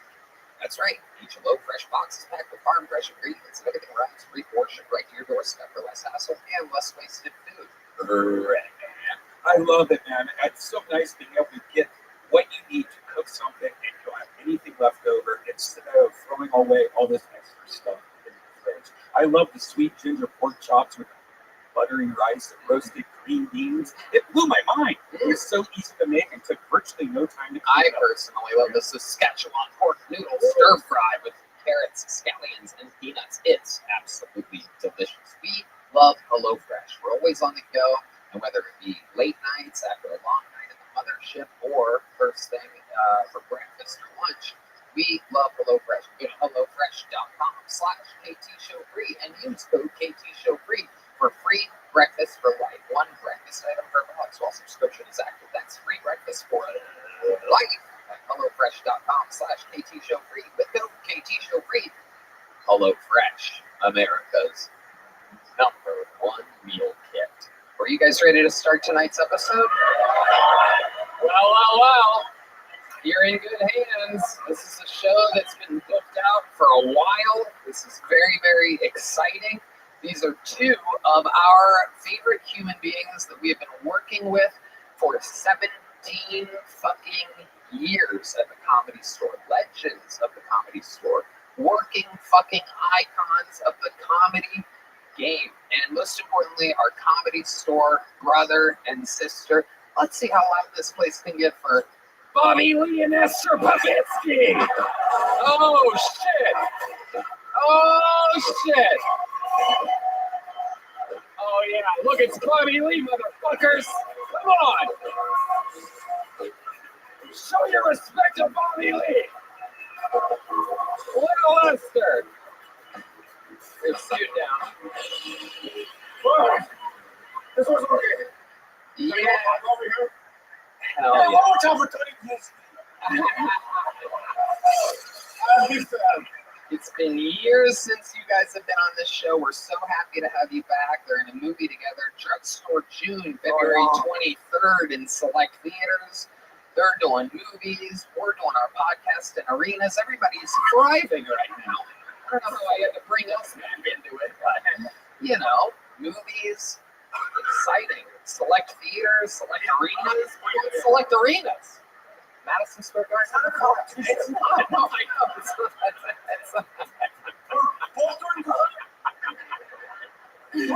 I'm so excited to have you guys. You get more girls in there, Dave. Wait, You get more girls in there. do you get any? Because I get more than more than any. Oh God! I also get more dudes than you. So, great. So that's Have you ever done a date still? No. But everybody thinks I have, so I just leave. I go with the wind. No, I know you haven't. That's right. Thank you. The gayest stuff I've ever You done. used to date, and you believe that Tony would eat her butthole. That is true. That is true. That is true. The old Jewish tunnel. So gross. Can I Hey. The old stinky dreidel. can I tell the crowd what happened on our first date? What happened on our first date? Yes, you can. It is what I think it is. Yes, So you came in your pants? you did. I was 23, 17 years ago. She was 22, I was 23. They were a very lightweight pair of jogging pants. Unbelievably thin. I was poor, I had no money, they were the thinnest. I used to freeze in those jogging pants. Now, I don't want to brag, but you're not the only person at this table who's eaten my ass.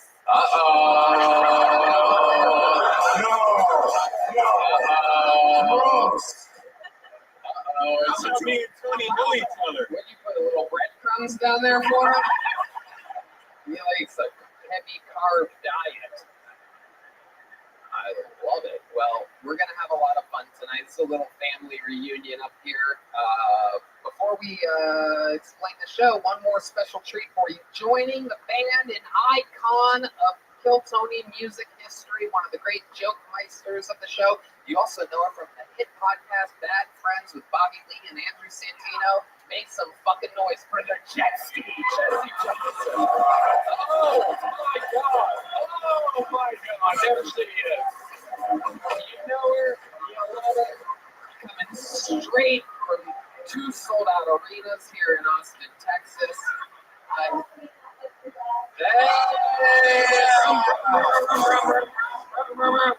If you guys don't know, when jet ski says something funny, everybody goes. That's a thing. So. Practice, everybody. It's not juicy, by the way. Uh-oh, there's Red Band's first attempt of the night. There he goes. All right. Bobby, Esther, you guys remember how it works. Hundreds of people signed up for the chance to get 60 seconds on tonight's show. They get that uninterrupted, their chance to make it or fucking break it. You know their time is up and hear the sound of it can't move. That means they have to wrap it up then, or else they bring out the angry West Hollywood Bear, which is back in West Hollywood. He zooms in to growl like that all the way from West Hollywood. It's amazing. Every week, very consistent. I'm going to pre-pull a name from this bucket, and we're going to chase that person down from the bar next door. In the meanwhile, we will get 60 seconds uninterrupted, a brand new minute from one of the legends of the show, ladies and gentlemen, a very polarizing figure This guy, I mean, is the talk of the town right now. I present to you a brand new minute from the great and powerful Hans Kim.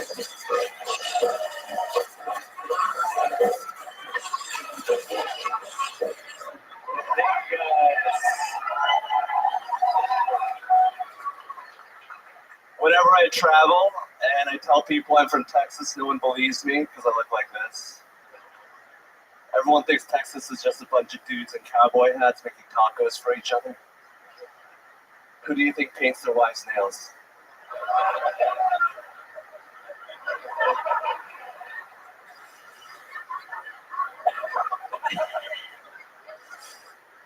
A lot of immigrants are coming across the border, which is great because my windshield's kind of dirty.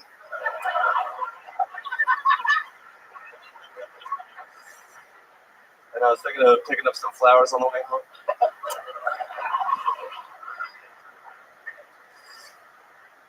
I think it would suck to be paralyzed from the neck down unless you're into bondage. Then it's like you're getting tied down by God. He used to be my father, now he's my daddy. Thank you. Wow. Wow. Amazing. Wow. Did it again. A brand new minute, Bobby. I mean, dude, I'm a fucking fan of New York. I have no idea. I didn't know you knew me.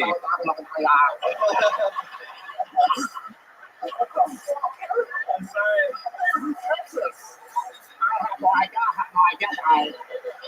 No, but dude, I mean, I never thought there was a filthier goop than me. And honestly, when I watch, I go, oh my god, that's like you're like my son or something. I am your son. Like a descendant or whatever, and I love what you're doing. And I know your parents are probably disgraced, Yes. but I'm fucking proud of you. Thank you, Bobby.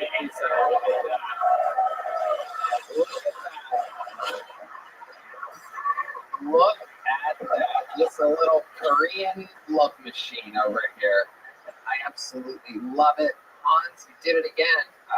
Beats and fucking punchlines the whole way through. You got a fresh haircut, looking great. Not the usual dictator volume that we've had in the past. This is a new look. Everything fits tonight. What's going on? Thank you, Tony.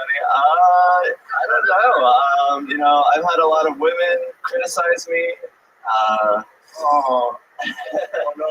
In a helpful way. They're like, hey, your wardrobe looks like you're trying to be an old man. And I was like, well, that's not, I want to be a young boy. Hans, what's your style of bed? Like, you power fuck or what? I'm like, power strokes. Just not a lot, but like just. Pretty good. I just like to put it in and let it sit. So, yeah. Oh. Edging. Yeah. I do the sewing machine. And you soak it. You do a little marinated Korean beef in there. LA short ribs. My goodness. Old short ribs over there. What's the longest you've ever just let it sit? Probably around like 5 minutes. Wow, that's amazing. You're baking your dick? My goodness. You have a bun in the oven. He has a bow in the oven. It's incredible. Little Esther, what do you think about the Great Hans Kim? I thought this, I've watched you on previous episodes. This felt really like your timing was good. You weren't nervous. And I like to joke about the nails. I live in LA, so nobody can be racist there. So that was fun. And her people know about nails. They're the ones that drove them through Jesus' hands. Hey, let's fucking go. I love it. Hans, an amazing minute, a fucking great way to get the show started. You have to do it every week. It's not easy. There's a lot of fucking people that fucking talk shit, and you take it like a goddamn champion as your star power grows, your ninja star power, and you prove the haters to be pieces of shit every week. Congratulations, the reigning, defending, opening regulation. Hans Kim, everybody. And like that, everything takes a wild turn because now we go to the bucket. This is where shit, obviously, if you know the show, gets crazy. It could be a completely insane person that says crazy stuff. It could be the future of the show. A star could be made, or someone could embarrass themselves. Your first bucket pool of the night is Jason Rodriguez, everybody. These people have been waiting all day in the cold, and here we go. It's Jason Rodriguez. 60 seconds uninterrupted for Jason Rodriguez. Hey. All right, you ready? All right, how's it going? Life good? Are you ready? Honey.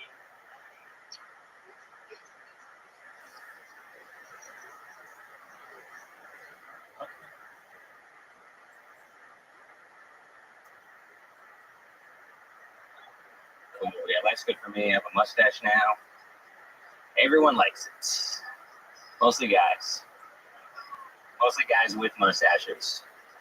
Love my mustache. There's a whole facial hair community. They're all into it now. It gets weird. One guy with a mustache, and he wants to say, anyone ever say you got like a pedophile stash? I was like, no. And he's like, I get that all the time. Like, that's just you. It's probably shaved. It's how you don't want. Yeah, no one says about me. No one says I have a pedophile stash. I think because I have a body of a victim. I think that's why. Yeah, people see my face, like, oh, what a creep. They look down, like, it's an Indian teenager. Never mind. I wish I had a beard, though. A beard seems manly. Like you work with your hands. I look like I work with my hands in like a different kind of, like a... Was that good for him? I don't fucking know. I don't know. Who knows? Okay, what else is there? Yeah, I remember my buddies. Oh, I'm done. Cool. Thank you. There you go. Jason Rodriguez. All right. Very fun. Not bad. Welcome. Have you been on this show before, Jason? Yeah, like 3 years ago. Okay. Yeah. You didn't have a mustache back then. No, this is a new thing. You know, you worked hard for it. I did. 30 years. Put it in. Absolutely. Yeah, absolutely. It's pretty thick, so you can't grow a beard at all. Nope, not at all. This is it. Nope. Do you always tuck in one side of your jacket collar like that? No. Is that like a trademark? No, not at all. There you go. Okay, look at you. Is this better now? No. Fuck me. Yeah, tuck it back down. I like it. I can't do anything. I like that. I'm sure you do that all the time. That could be like your thing. This is my thing. Absolutely. What do you do for work, Jason? I work at a poke place. A poke place? Yeah, you know, oh my goodness, Bobby, you know what a poke is? Yeah. Okay, all right. I knew you did. I don't know for sure, but...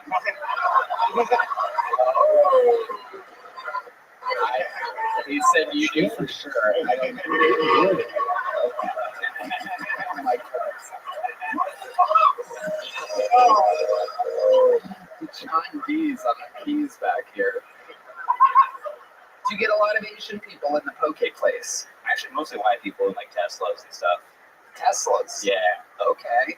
Is it a drive-in poke place, or are you just keeping it out on the parking lot? Yeah, I do, yeah. It's a really small shop. You can see their automotive deals. And what do you do exactly at the poke place? Are you slicing the fish? Yeah, we slice the fish. We do that in the morning. We put it in the bowl. We mix it up. We give it to the guy. That's about it. Frozen or is it fresh? No, it's frozen. Okay. Yeah. What did I do? Well, yeah, we're in the middle of Texas. You can't really have like fresh salmon and tuna. Would you eat it? Like, is it okay? Oh, I eat it every day, all the time. Yeah. Okay. I think it's bad for you if you eat it more than like 8 ounces. You get like iron poisoning or something. Mercury, that's it. One of those. Yeah. I don't know. Right. It's in stuff. I love it. So you're making okay for a living. How long have you been doing stand-up? Like 6 years. 6 years. What's your love life like? Are you with a? I got a lady, got a girlfriend. Okay. Yeah, she's cool. She's white. She camps. Yeah. Oh yeah, dude. Mm-hmm. You meet her at the poke place? No, I met her. She's like a door girl at a comedy club. So yeah. No, we're not at all. It's like an improv theater. Yeah. It's gay. Does she do comedy too? No, not at all. Thank God. Yeah. Right.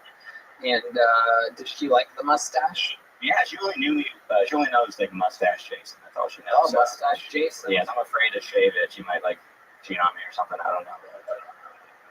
Yeah. Maybe that's the thing. Keeping it all together. Uh-huh. I love it. Do you have any special skills or talents that we'd be surprised to know about? I can build furniture. temperature really fast. So I Okay. can, So you are Latino. That checks out. yeah. Is there anything that we'd be surprised to know that you That's good. The beans? Okay. No, I'm not like a talented person. Kind of a loser, honestly. This is like, I did my talented thing just a second ago. That was it. I can do like 30 push-ups, I think. really? Yeah. Do 30 push-ups? Yeah, not in a row. I But can do 30. you do 30? You can do 30? I'm not done, but I think I can. The old dirty 30 with Bobby Lee and Jason Rodriguez. 30 push-ups. Wait, Jason, you can do 2, 4, 5, 6, 7, 8, 9, 10, 11, 12, 13, 14, 15, 16, 17, 18, 19, 20.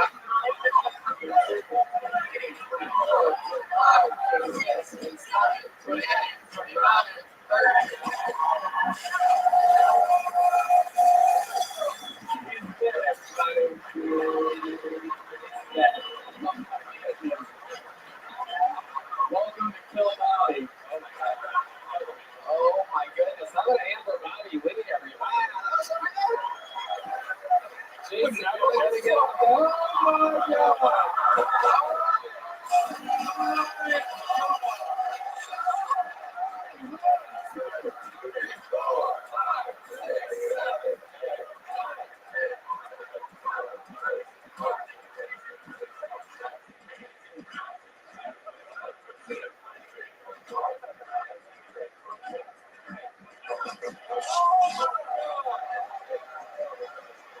Oh my God, the machine! On Kill-A-Tony. Fucking 50 clean, baby. Hell yes. Shout out to Ways to Well. Testosterone's doing good. Yeah. I don't come anymore, but that's cool. Bert, the machine Kreischer is joining the party, everybody.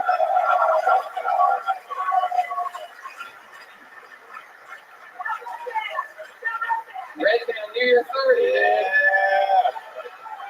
I'm doing easier. Oh, catch him doing it in virtual reality. There you go. Should I try? Wow. No, you're right, you can't do it. We never got Jason to do his. You think you did it? This is one of the worst podcasting segments of all time. Listen to this segment of the show. People are doing push-ups. And here we go. 1, 2, 3. Oh, he's already slowing up. This is not looking good. He ain't building my furniture.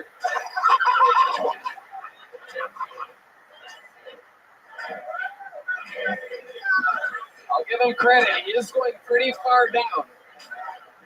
You got it. Got it. 26, 27, 28, 29.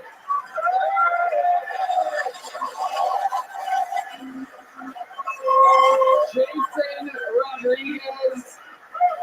Oh, set. Great push-ups. You did fantastic, Jason. Muchas gracias. I would love to have you on the Secret Show Thursday. Yeah. Oh, yeah. We'll get you on. They couldn't possibly push up your ceiling any higher. Jason, here's a Kill Tony joke book from the great Bones Eye. There's Jason Rodriguez. Thank you, guys. Appreciate it. Thank you. There he goes. Do you think seeing a therapist or psychiatrist would be helpful, but you don't have the time to actually find one? Because the more important than trying Talkspace. By doing everything online, Talkspace has made getting the help you want easy, accessible, and affordable. Sometimes people wait until something bad happens to talk to a therapist. Why wait? You can get a therapist through Talkspace. Therapy can help you shift your perspective, find tools to cope with difficult times, and get guided in life. Getting started is the important part, and Talkspace makes it easy and affordable. I think therapy is awesome. It can be extremely beneficial. Talkspace makes it incredibly easy to get started. I know therapy can be super helpful So if you think you may need to talk to someone, why not give it a try? With Talkspace, you can sign up online and get a personalized match with a provider that's right for you, typically within 48 hours. It's incredibly convenient to have virtual sessions with your licensed therapist in the comfort of your own home. There's no need to commute to appointments, miss time at work, or line up childcare in order to attend sessions. It's mental health care made easy. Talkspace lets you send messages to your therapist so you don't have to wait for your next session. Talkspace can help with any specific challenges you might be facing. It's the #1 online therapy platform with licensed therapists in over 40 specialties, including anxiety, depression, substance abuse, relationship issues, and more. We suffer from 3 of those things just in our relationship. As a listener of this podcast, you'll get $80 off your first month with Talkspace when you go to Talkspace.com/Tony. To match with a licensed therapist today, go to Talkspace.com/Tony to get $80 off your first month and show your support for the show. That's Talkspace.com/Tony. You know, I wanted to find a strain of THC that made me feel social, which is why I tried Nude's euphoric product. Nude is known for their federally legal THC, and now they're adding a new potent product yet more. Introducing hemp-based THCA flower, the future of legal THC. Try one with all of Nude's other amazing offerings like gummies, vape cartridges, and more. And for a limited time, Nude is giving our listeners a free THCA pre-roll and 20% off your first order. Visit HelloNude.com and use our code Tony. I tried the morning plus sleepy time gummies, Tony, and let me tell you, it was the greatest thing before bed. I slept way easier than usual, and I woke up feeling so refreshed. Waking up at 4 p.m. during the day.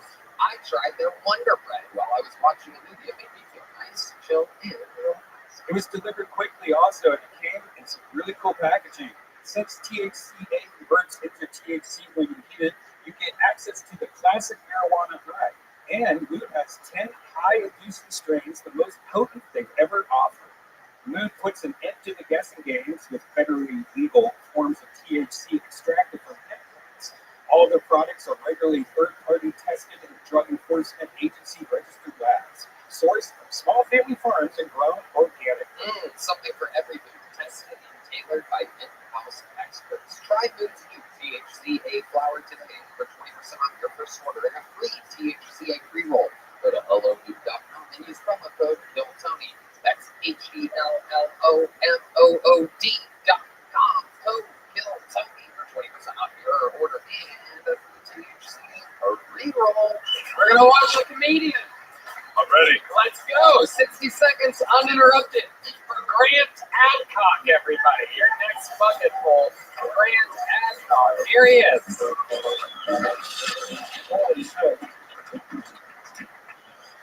How's it going? You guys drinking tonight? Fuck yeah, thank you for being here. I love drinking. People actually tell me I drink too much. I tell them all the same thing. I say, you don't even fucking know your well.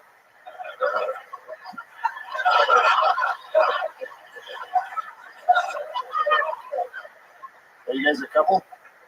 Yeah, a couple dipshits. Welcome. A really cool stat. 2023 officially had the highest percentage of mentally handicapped homeowners of all time. Yeah, guys, get loud for that. That's a big deal. That's going to be a tough guy to have as a landlord, right? The 4th of the month comes up, you haven't paid rent. You get a text message. It's just a voice memo from your retarded landlord. All it says is, time to pay the piper. All right, 60 seconds from Grant Adcock. Rock solid. Very good. Welcome back. You've been on this show before, correct? First time. This is your first time? First time. Okay. Wow. Welcome. Absolutely. How long have you been on stand-up? Probably like 3-4 years. Nice. What do you do for work? I work at Sunset, actually. I'm a barista. Oh, barista at Red Band's Comedy. Yeah. There you go.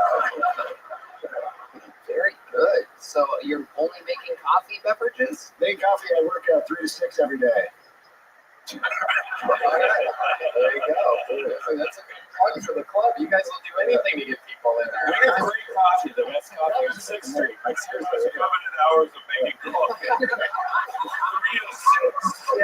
For all those strippers and comics.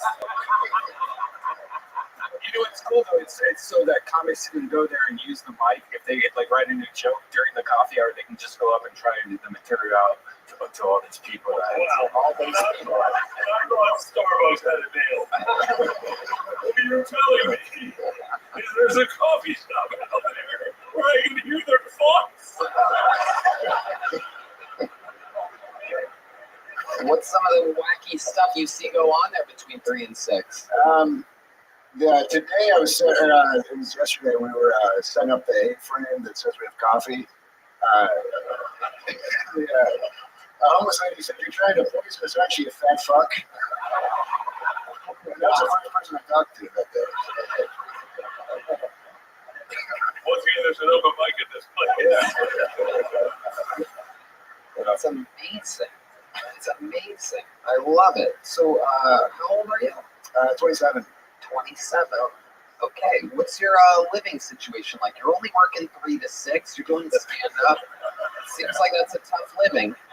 Yeah, it's I live with my girlfriend, so we both. She makes a lot more money than I do. So Yes. Okay. No doubt about it. her hands look like this, and my Yeah, Bobby Lee. I thought you were great. I thought you were a little nervous, and as soon as you did your first laugh, I saw you go into your confidence. I think so. Start that way. Okay. Yeah. I saw that too. The moment that we've all had that you hear your first laugh and your jaw to this. Yeah.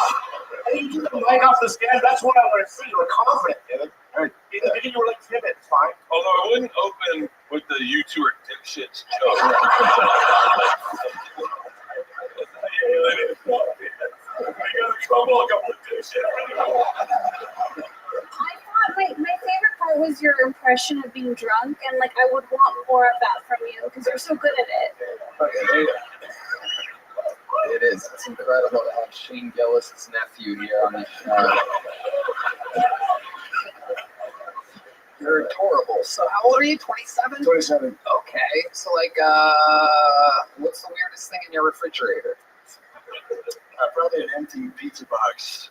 An empty pizza box. Yeah. You just threw it back in there. I forgot to take the trash out Tuesday, so I was kind of leaving it there until tonight. Does your girlfriend ever yell at you for forgetting to do chores like that? She's yelling at me right now, actually. She's very cleanly, so she doesn't. She gets a little upset. Why is she paying the rent? Because you don't look like you're good at sex. So That is a really good point. you might be. I'm just. Oh yeah, Do you have any special maneuvers in the bedroom or something that you do to please her, the rent-paying woman that cleans up after you? That's my job. No, I need to fucking keep it together, I guess. Because that's I sometimes I try to talk. Wait, during sex? Yeah, I'll be like, "You like that dick?" or something. Oh my goodness. Oh my goodness, that's like a genuine question. Do you like that dick? Do you like that dick? Yeah. Do you like Yeah, that's how it comes off. It's not really hot, so. Yeah, you sound like you were genuinely asking. As though you had another dick that you could put in there. Or you go to the census. Am I the only one hearing like a Norm Macdonald vibe from him a little? Yeah. It's a little thick though, like Norm McDonald's.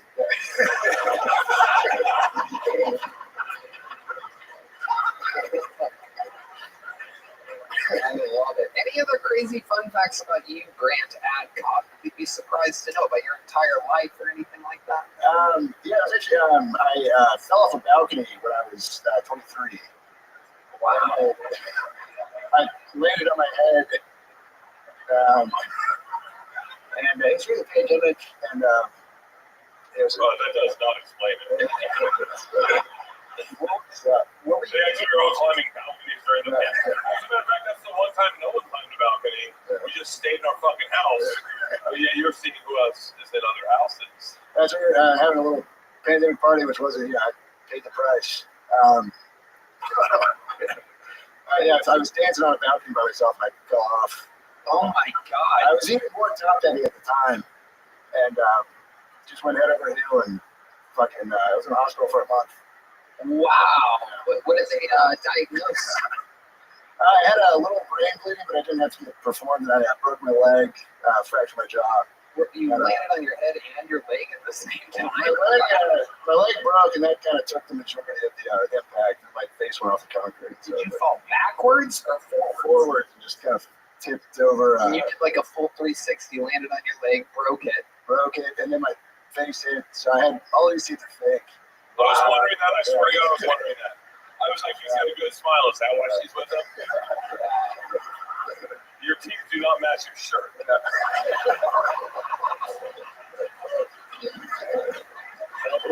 true.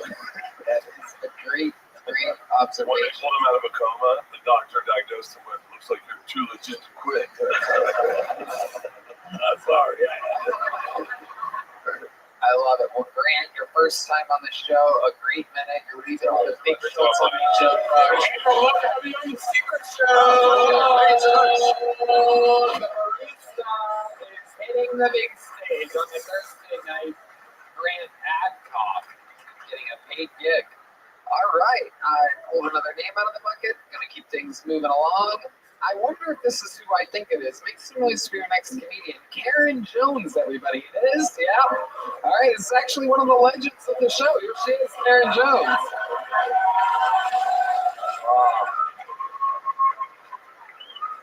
What happened to a woman's right to choose?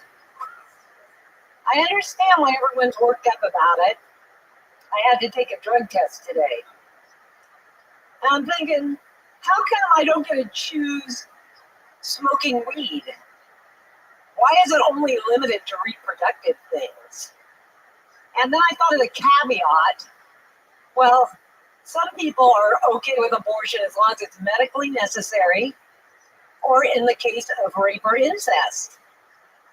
So I'm thinking that should be a carve out for everything I want to do.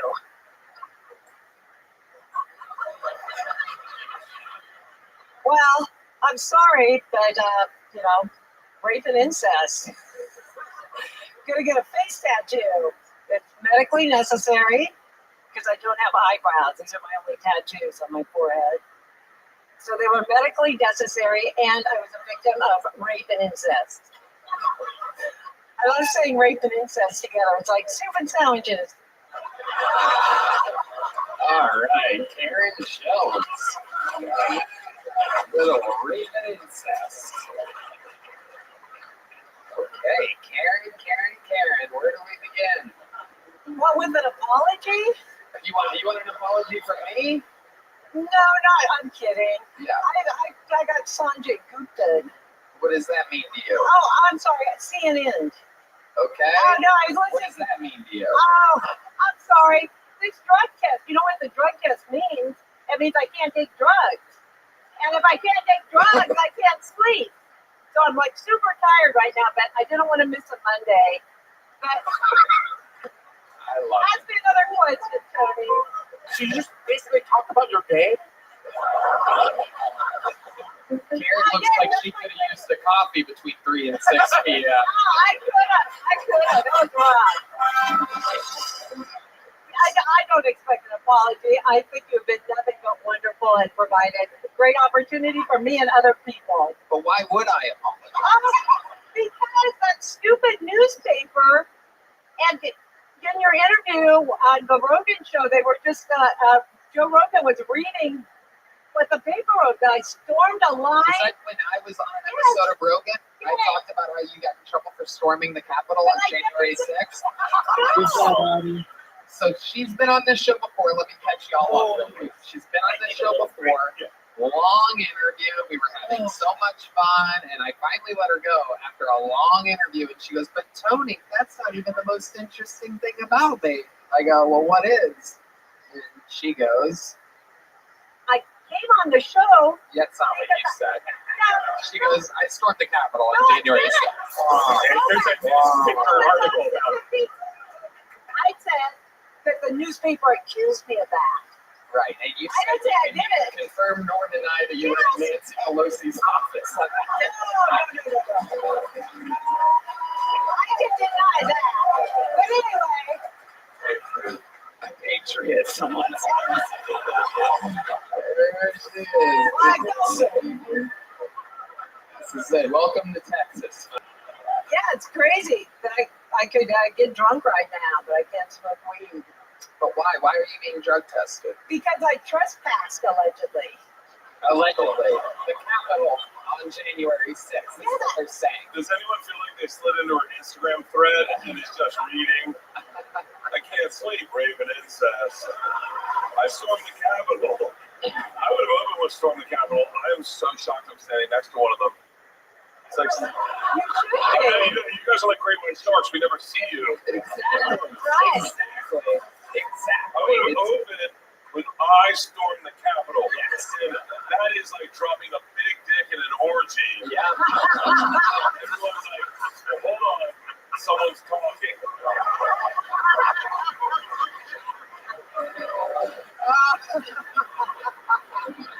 It is true. You beat around the bush here, but like everybody wants that fucking thunder. So keep us posted. What's been going on with that? So we mentioned it on Rogan. Then they charge you with something after that. No, the story is exactly upside down. I was arraigned on December 14th, but I knew I was being arrested because they're very public that they're going to arrest everybody. And so I came on here so you guys would know more truth about it, not just see that crazy violent loop. That it was mainly the old ladies that stand with flags in front of Bell's. What? No, let him go. You're right. You misunderstood. Keep going. We saw the wrong footage. That is exactly right. That's what you're fucking saying. Wait, I have a question. When they tried to arrest you for storming the Capitol, did you just say like rape and incest? That's a good one. I wish I could see that on feed like that. That was good. But they didn't try to arrest me. They said they were issuing arrest warrants. I knew it was coming, so I came and put my name in the bucket and blah, blah, blah. You came and put your name in the bucket here. Yes. Right. Okay. So why are they drug testing you? And for how long does that last? I don't know. It's supposed to be random, but I went in Friday, then I dialed the number. I had to go in again today. So what happens if you smoke marijuana? What did they tell you what happens if you fail a drug test for storming the Capitol? Is this what they did to the people? Like, all right, you just can't smoke pot for a few months. No. It's on OR, and it's the conditions of my release that I have to do drug testing and be monitored, and 4 misdemeanor, 2 trespassing, 1, this is my favorite one, the parading. Oh, they call it parading. That's the 3rd charge, and the 4th one is interfering with government or something. Oh, They're all misdemeanors. She's balls dead accurate on parading. But the heavier the felonies you get, I don't know. Like trying to kill her. I don't know what her place. wow. You don't know when it ends. You don't know what the... No, I know my next date is March 5th, and then I don't know what the process is. You just keep going to court, paying lawyers, and showing up so you stay out of jail. Like a patriot. Apparently. Hey, if you guys had done it properly like Lenin did. It's the same fucking shit. Read history books. So let me ask you this. Is there anything that you would have done differently on that date in retrospect on January 6th? Well, in retrospect, I wouldn't have asked my husband if he wanted to go in. You're the one that kind of led you 2 in there? Well, he had never been before. There's a lot of people that haven't been inside the Capitol during business hours. No,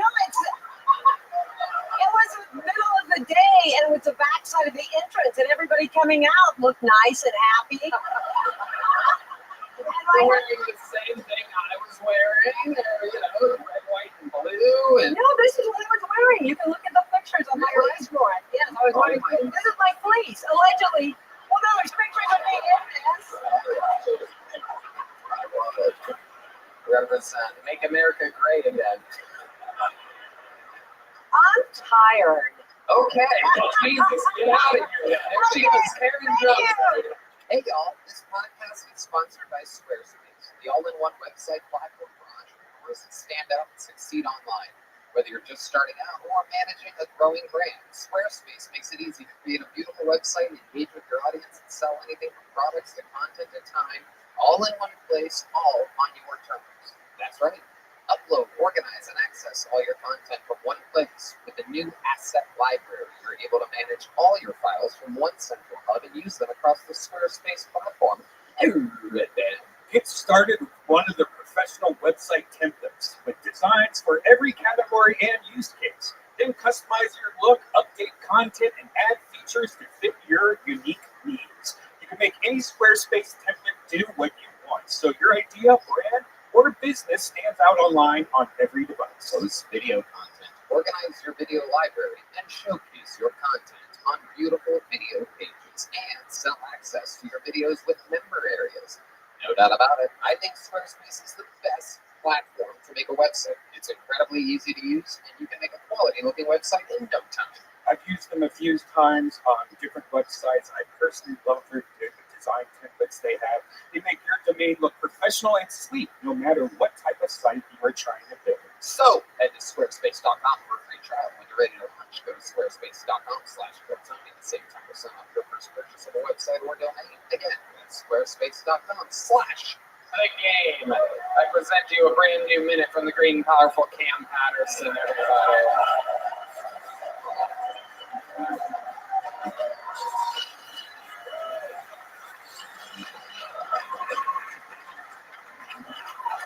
I was thinking about a traumatizing thing that happened in my life, and one of them was I was 15 years old. I went to my first strip club, and the person that took me was my cousin Natron. Now, whoever you see when I say Natron, that's that nigga, dog. My uncle looked at his newborn baby boy and was like, Decepticon. That's crazy as fuck, dog. He can only be two things, like an NFL player or a prisoner. And Natron was both. So, right when you got his first NFL contract, it was, we took him to the strip club. And I'm going to tell y'all some real shit. In the strip club, the 15-year-old in that strip club was not a good place for anybody. And the strippers were so excited to see me. They was very happy to see me. And they were doing a whole bunch of sexual shit to me, but like in a childish way. Like, they were like pouring raspberries on my dick.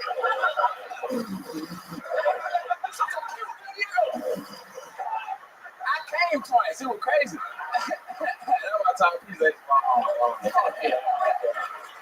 Yes, one of the great regulars of the show with a brand new minute. Can I say something? Yeah.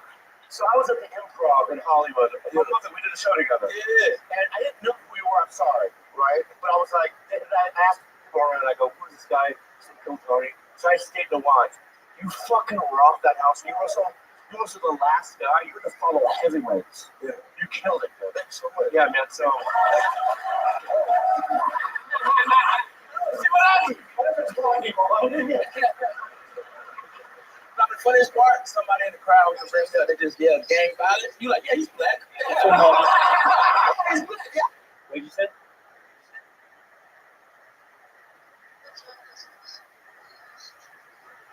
What time? Should be here. Your time between 10 and 11.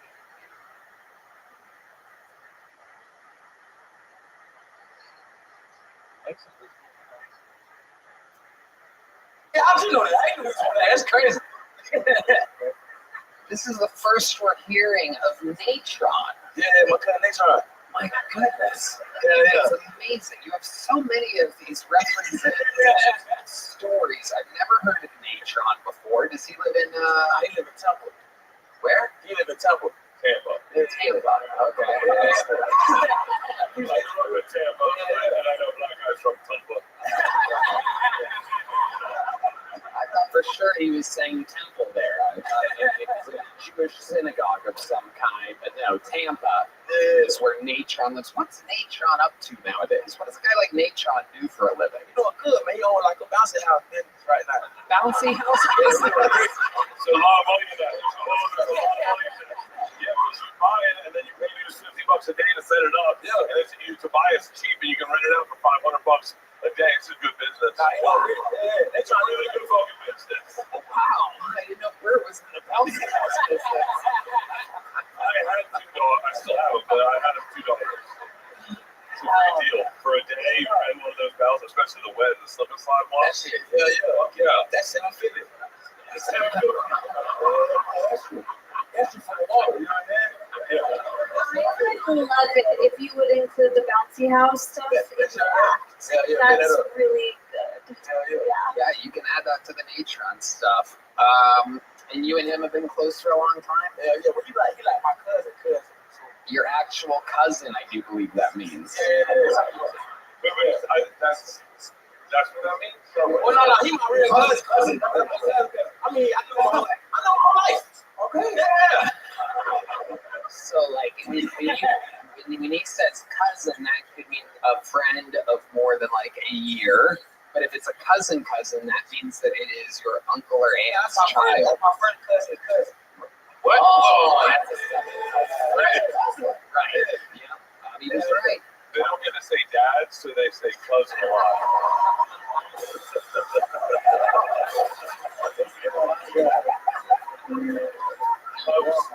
That's not cool, but thank you. That's what it is. I appreciate you coming from you. You're funny as fuck. Is Natron's dad in his life? Yeah. Oh, okay. He didn't bounce? What's a real cousin then? Like, if you were to say like a real cousin. My first cousin. That's my cousin. That's my cousin. You're Joe Rogan's producer.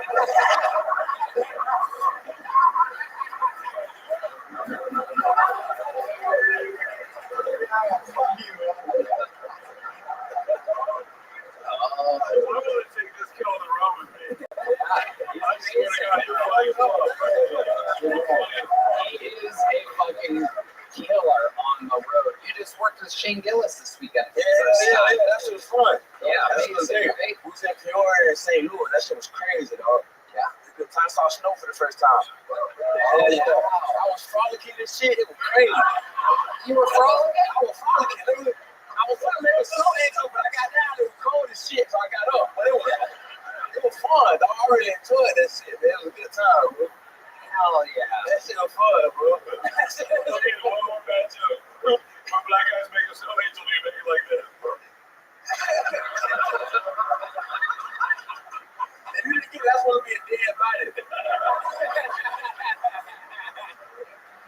I don't even love this kid. He's amazing. I'm telling you. I wish my son was black. You could have doubted me, nigga. My dad can't spell.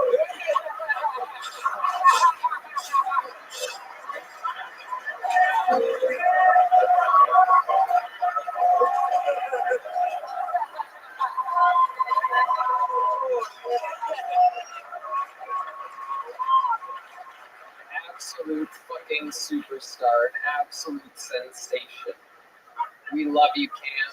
You're a fucking scar, dude. Big stuff happening all the way around. One of the best top young rising comedians in the world. One more time for Cam Patterson.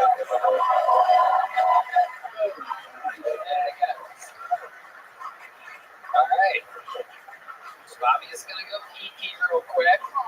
And we're bringing up somebody from the inside, everyone. So this is one of your people, one of your representatives. They are inside the audience. That usually means it's a first timer. We'll see what happens. Make some noise for Carlos Lopez, everybody. Let's see.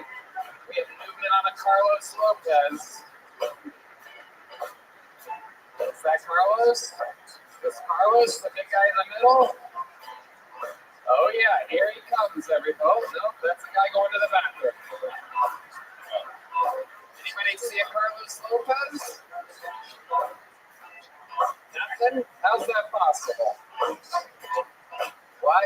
Whoever that is yelling from the back, come tell a producer. Great, Liz Splat coming in with some information. look at this creep that's on Carlos Lopez. All right, there he is. Taking a long time, everybody. Perhaps more tired than Karen Jones right now, he might be. Are we having fun out there? One more time for Carlos Lopez.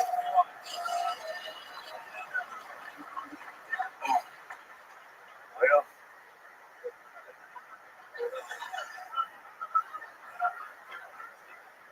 the back part of my dick is more dangerous than the front.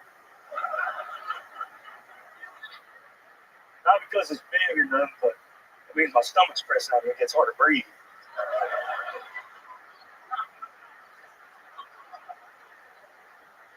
So I haul horses for a living, and I found myself up in Chicago making friends with thugs like one should. And I was deep in the conversation before I realized I don't think smoking pigs in Chicago is the same as South Texas.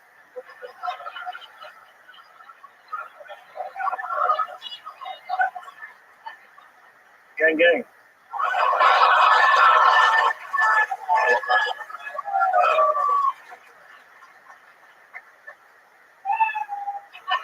Thank you. Wow. A real Texas gentleman, Carlos Lopez, making his Kiltony debut. Am I correct? Yes, sir. Wow, look at you. Nice, calm swagger. I mean, Nervous as shit. wow, I wouldn't be able to guess. You seem fucking cold, calculated, and under control. You got the fucking belt buckle representing the rock solid hat. I mean, you look like bulls ride you. And they still can't stay off. Goddamn right. I don't think anybody's lasted 8 seconds on that. Wow, look at you, a real man. Holy shit. God damn, this is absolutely incredible. How does one become as manly as you? Screw up in South Texas, I guess. Even the women are manly down there.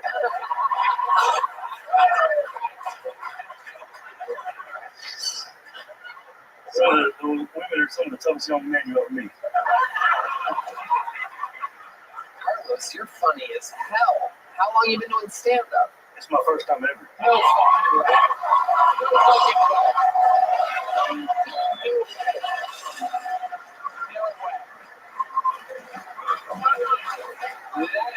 This very well may be the best first-time performance of anyone ever in the history of the show. We debuted so many comedians here, so many first times. This is incredible. How long have you been planning for this in your head? Fuck, probably since I was a kid. Wow, how old are you? 29. Oh my God, you're 29?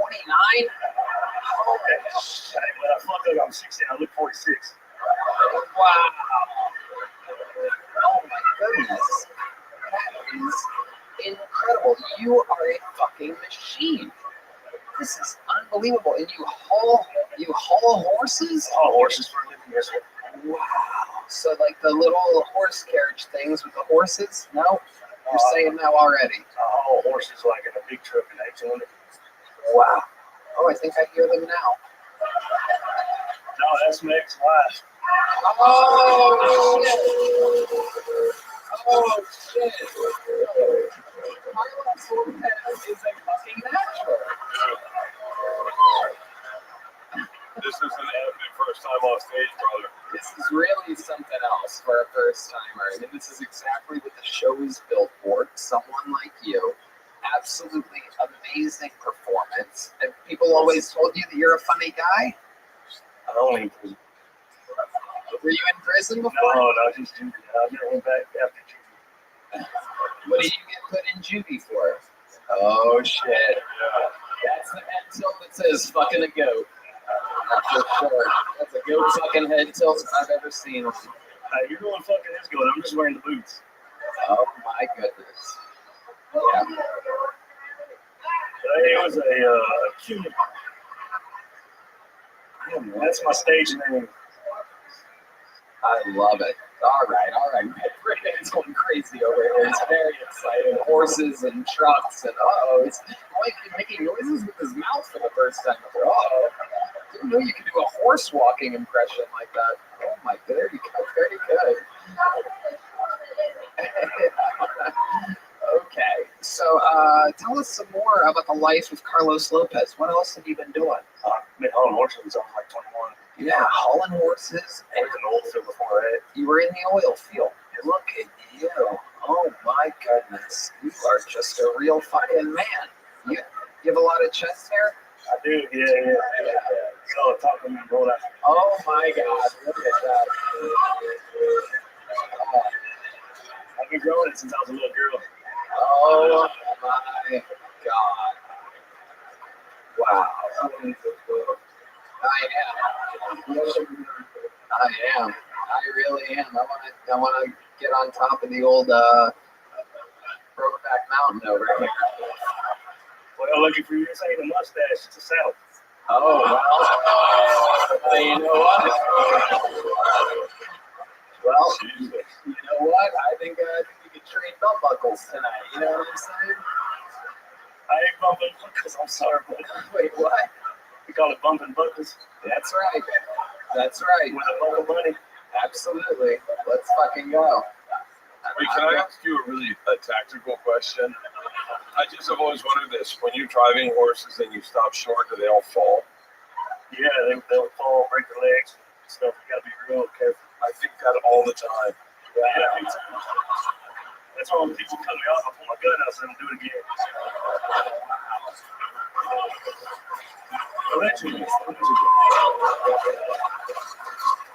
Has that ever happened? Have you ever had to stop like really hard? Mainly on the Florida Turnpike, yeah. Wow, my goodness. People don't know how to drive in Florida. Now let's talk about your love life, because seriously, you seem like you could walk up to any fucking woman in the world and have a chance at stealing them away from a man.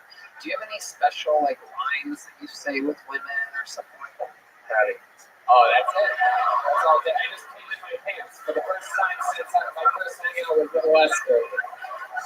I feel like he's got an answer for everything. Let's be the woman. Getting back on him. I want to see how quick he is. Okay. You should be the woman here. I'm very excited about this. I'll do it. Okay. I like acting, if you know what I mean. Oh my God, look at that thing he just did with his hair. You are fucking...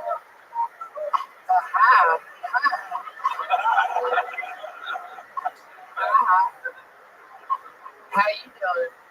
Oh, you're asking me? That was cute. Hi. Howdy. Do you come here often, or you wait till you get home?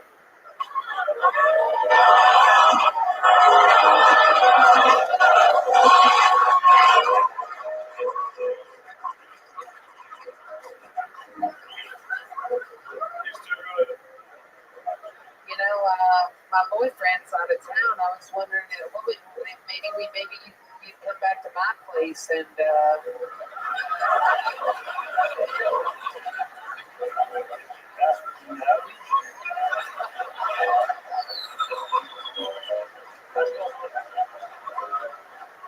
Hey, Bobby, welcome to this improv. I'd like to introduce you to her Asian friend. Oh, are you in the scene? Yeah. Okay. You're gonna play Asian chick. Yeah, you're gonna be an Asian chick, and I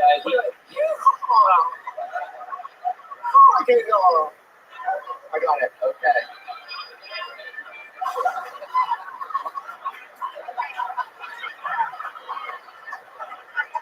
Have you ever had sex with an Asian chick before? No, let her her feet look better behind the ears. Oh my God. My mom does that.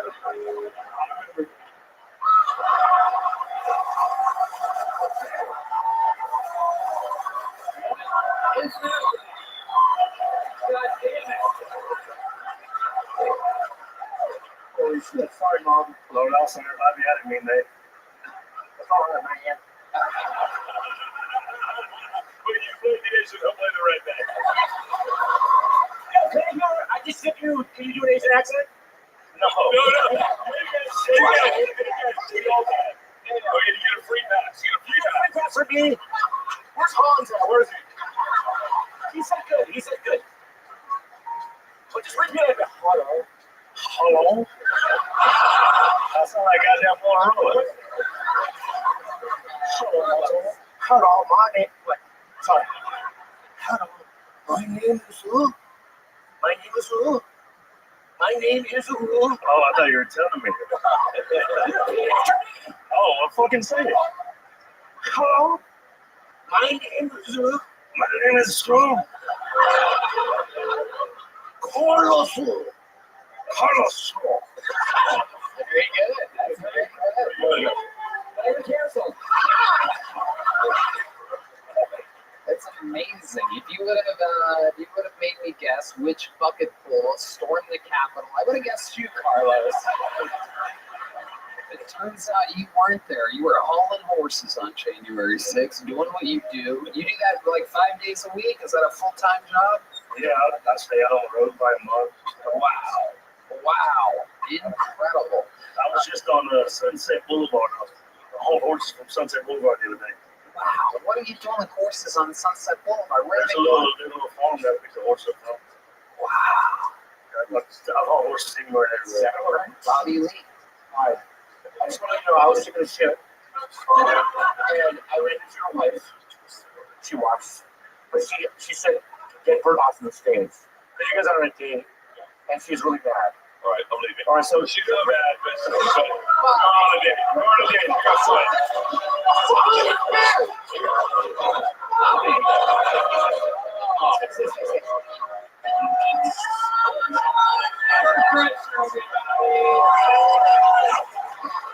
We love you, Kurt. Thank you so much for swinging by.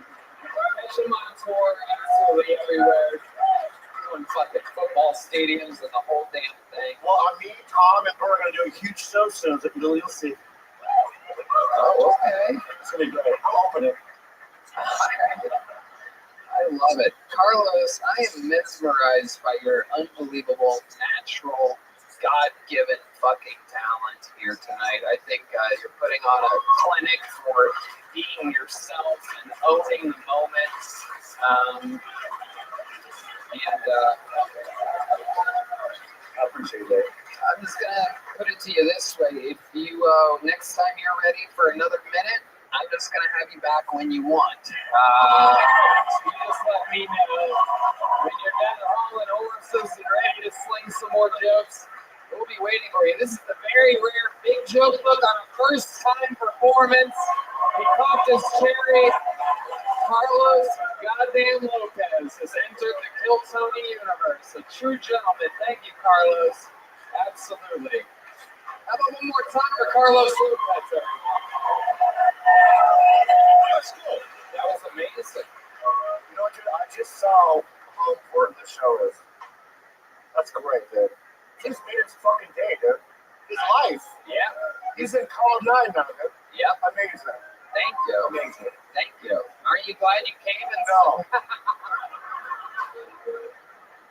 Pull another name out of the bucket. As you've seen tonight, anything can happen. Make some noise. 60 seconds uninterrupted for Jack Schwartz, everyone. Jack Schwartz. Drugstore Jew now February 23rd in select theaters. Jack Schwartz. Hey. I just wrote that. That's new. Okay. Do you guys want to hear some fun facts? Okay. Fun fact, turkeys can blush. Isn't that cute? Another fun fact, I'm pretty sure scientists are flirting with turkeys. Why do we know that? How did that experiment happen? Just somebody walking up to a bunch of turkeys, like, turkeys are like, oh my God, stop. I can't with you. Oh, that's where that experiment ends.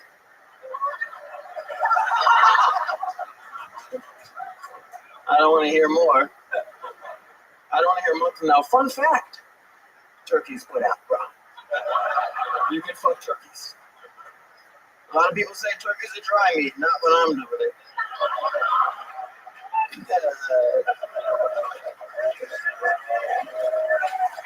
Jack Shorts. Welcome to the show, Jack. Thank you. This is your first time on, correct? It is, yeah. Absolutely. You're the opposite of Carlos Lopez. We went from a real man to a little boy. How old are you? I'm 30.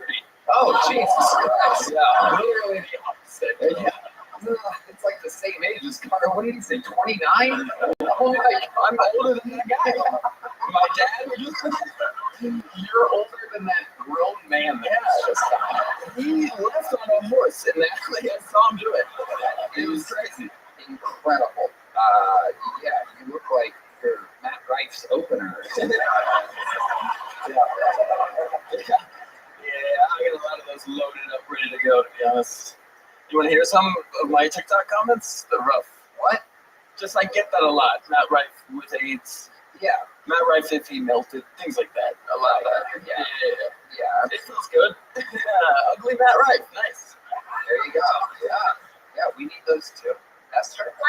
I also am getting like an Andy Samberg vibe from you a little bit in a nice way. And Jewish. yeah, it started like I didn't want to like you because you look handsome and like people are nice to you, but it was good. It was good. Thanks. Mostly. That was amazing. You're one of the ugliest ones I've ever seen.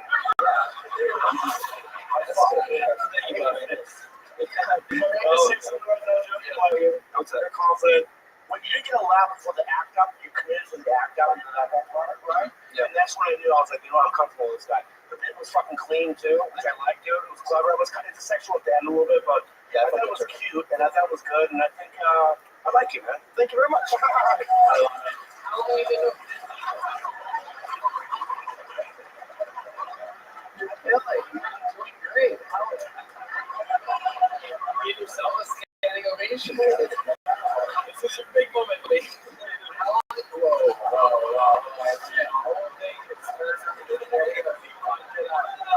What's a gong? What's a gong? There you go. Two gongs don't make a right. So, Jack, how long have you been doing stand-up? About 4 years. 4 years. Do you have any special skills or talents that would surprise us? I was a paramedic for like 6 years. Oh. Yeah, people don't like to hear that at shows, but Yeah. Okay. Jesus relax. This is white, I guess that means. He said white paramedic. What's the craziest thing you saw while being a paramedic? oh god.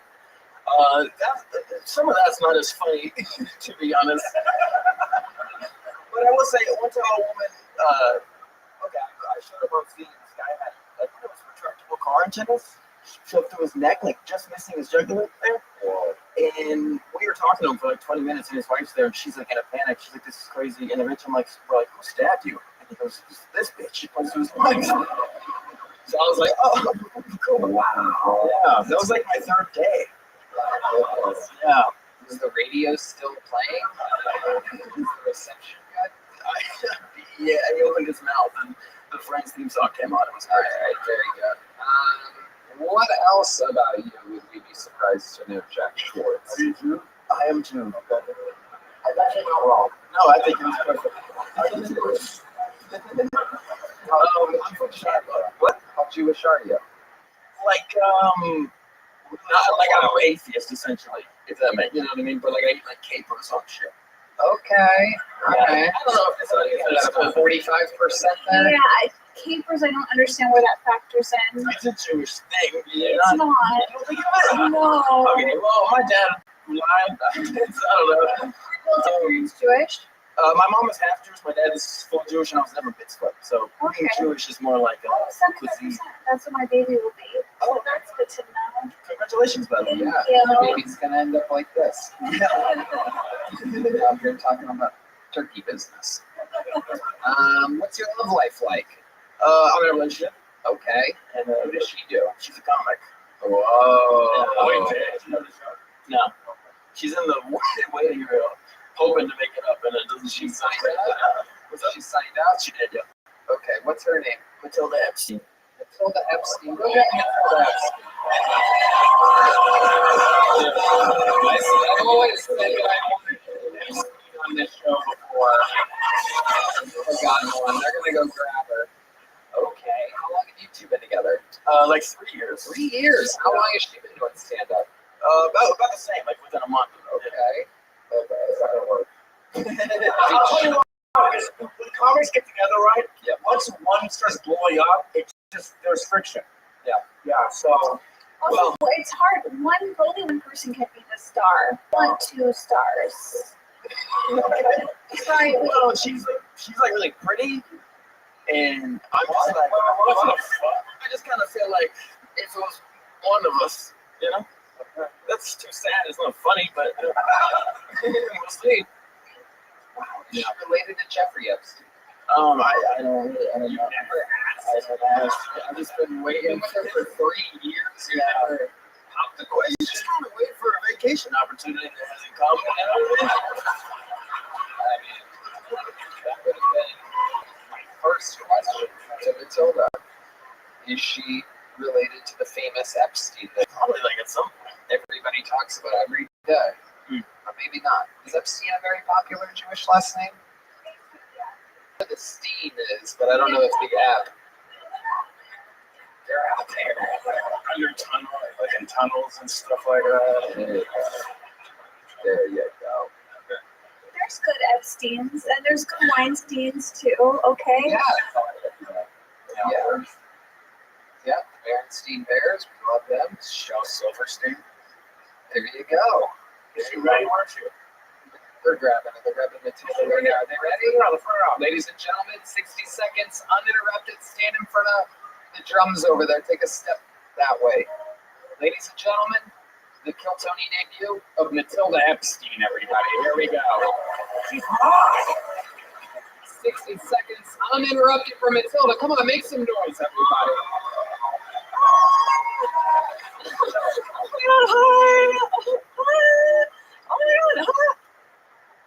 I don't know anyone here. Great. Oh yeah, I guess I know him. My friend's dog ate all of my antidepressants recently, so I'm doing really well. Thank you so much for asking. She was really mad at me. She was like, "How could you leave these out? You could have killed them." I could have killed myself. That is what they were for. The dogs are thriving. They've actually never been better. They're texting their friends back. They're making their beds in the morning. They do have trouble reaching orgasm, but that's I'm just kidding. Don't worry. It's still super easy to make them come. I don't know. I don't know.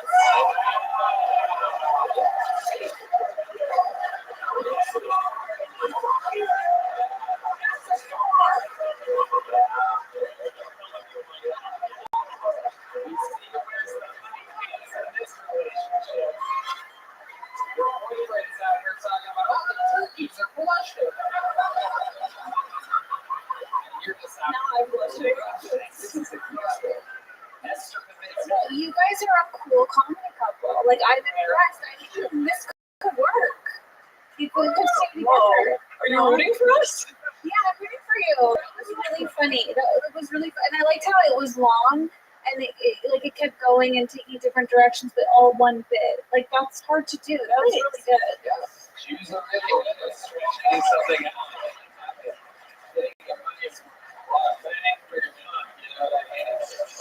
So I'm going to ask the question that your boyfriend somehow has never asked you any relation to Jeffrey Epstein. No, I wish. No.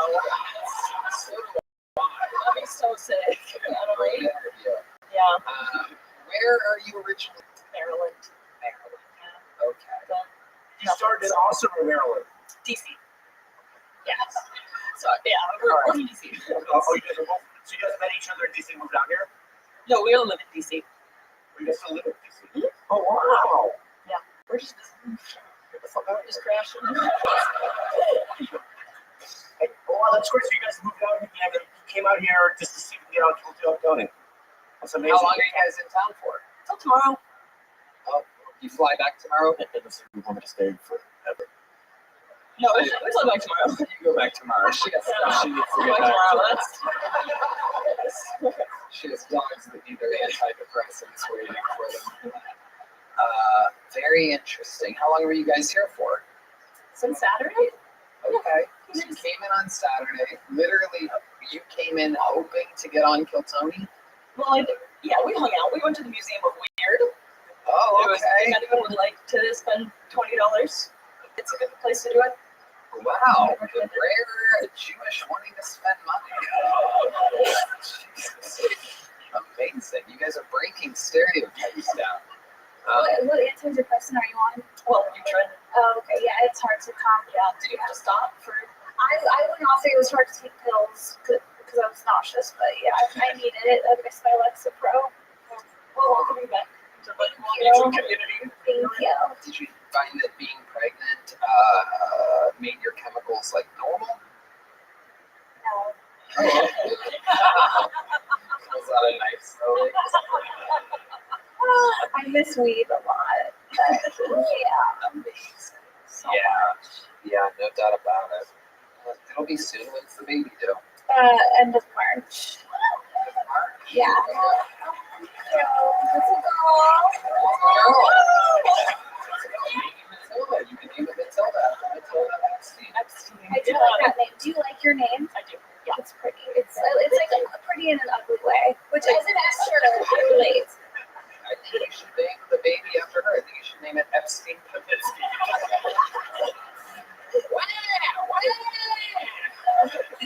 I'm cold. Someone give me a blanket. That's very good. That is indeed an actual baby cry. I love it. Do you guys have any plans on making children anytime soon? Do you want them to get you pregnant or marry you or anything like that? I just want to make it uncomfortable for a second. I have $40. Okay. Wow. Concentrate on stand-up. Yeah. You guys are a very, very funny couple. I've run out of big joke books to give out. We don't have any extra anywhere, right? There's not like a different backlog, but you guys can split this into 2 pieces. Wow. Okay. Now we have to get married. There you go. Catch the big book. Here's another one. You have a second shot at it. Here's a little one. There you go. So Epstein and Jack Schwartz, everybody. All right. Very special treat for y'all right now. There is a golden ticket winner here in Austin, Texas, that is ready to perform a brand new minute for you. Ladies and gentlemen, this is a new minute from one of the great golden ticket winners of the history of the show. Make some noise for Martin Phillips, everybody. Here we go.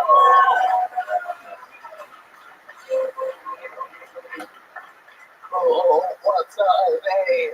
Yeah, okay. I don't like it that they call Big Bird, they'll think he's aware, he's an abnormally sized bird. You don't think he's seen other birds and been like, what the fuck? I'm a monster. It's just, its name is a reminder of the curse. Bears. Anyway, I was at a coffee shop today.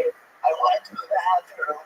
They had a sign that said, "Don't flush anything except toilet paper." I was like, oh man, what am I gonna do with all this shit?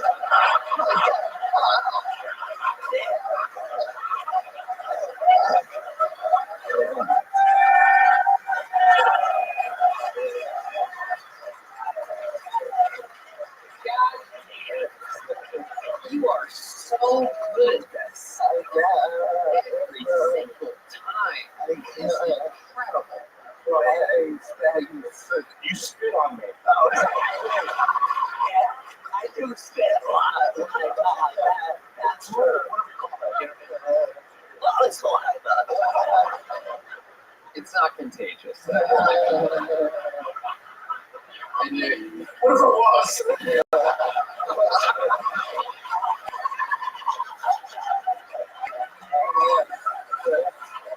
Lead. Wobbly lead. All right. I love it. Marty, you are fucking unbelievable. You know, everybody busts our balls. Handicapped person, golden ticket winner. And time after time after time, people like you and fucking Jared Nathan and the late great Michael Ware, you guys are so fucking funny all the time. It's absolutely incredible. What's your writing process? I mean, I imagine it's very fucking shit. I do all my so I don't be able to read it. Siri working overtime. It's amazing, man. You are so good at stand-up comedy. What else have you been up to? You've been in Austin now. You live here full time. Yeah, I live here full time and been around different spots and whatnot. So South Isle still represent. Oh yeah. Congress? Old Tour. Oh shit.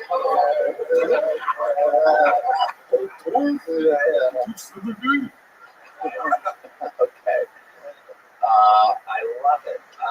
I just want to say I've read that sign 1,000 million times. Like, don't flush anything besides toilet paper. I've never once has that joke come. Like, that's so brilliant, and for it to be something that's so everyday, and you had this crazy take on it is really impressive. Brilliant. Absolutely. I literally took a huge shit. That's all. It's it was inspired by two of them.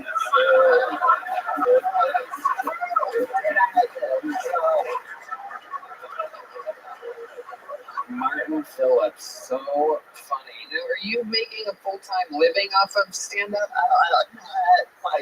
Substitute teaching. Yeah, I'm still in the schools and whatnot. I'm getting more gigs now, so hopefully I don't have to focus. Where are you originally from again? DC. DC. Yeah. Coming up around here. That's fun. Martin, I think you're so talented every single time that you come on. I mean, you are unbelievable. What's the longest set you think you can do? Well, I actually, that's a plug anything, but I had to headline in a few clubs back home and DC ball Portugal, so when is that? So that's like, it's like next February. So here are the dates, everybody. Comedy? It's not, I've been followed by bio, Okay. What's your Instagram handle? Oh, it's as far as Phillips Comedy. Phillips Comedy with 2 L's? Yeah, it's 2 L's. Phillips 2 L's. So, very good. Yeah. You're shaped like an L, so that works. I love it. Yeah. So, now you were that the DC is a political place. Do you lean to the right? I think I made that joke, but it's just that I can't help myself. Martin, I want to do more stuff with you in the future, and I also think you're so funny on your feet. No pun intended. I want you to come do a show here tomorrow that's all improvised. You pull premises out of a bucket. It's called Bottom of the Barrel show. Yeah. Have you done it before? no, I've heard of it. Yeah, tomorrow at 10:30.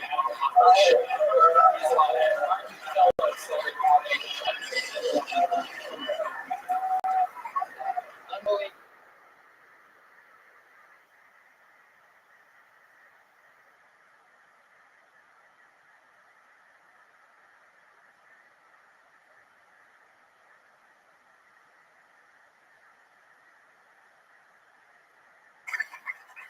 I met a hot girl on 6th Street the other day, and she was like really into me, so I knew something was up with her. Finally, after talking to her for over an hour, I realized that this woman is homeless. So I took her home.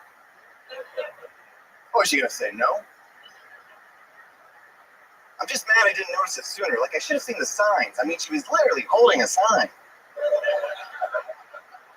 ended up being some of the best sex I've ever had, though, once I got past the smell. She was a freak. This woman put the hoe in hobo. And not once did she ask me for change, but I did, on the inside. I now have a UTI. I burned for this woman. I think we can all change our view of the homeless, and actions speak louder than words. So instead of saying fuck the homeless, start fucking the homeless. Thank you. All right, Reed Conklin, welcome to the show. This is your first time here, right? Yes. I remember if I've seen you before. You look like a giant sperm. You do. You have a tiny head for such long arms. You a swimmer? I swim, yes. I bet. You must be unfucking believable. You're like aerodynamic. Look how long your arms are. It's very bizarre. You know you're strangely built. Thank you. Okay, you're welcome. Jesus. All right, Reed, how long have you been doing stand-up? A couple years. Okay, what do you do for a living? I'm a traveling street performer. Okay, what do you do on the street? So like a circus style show.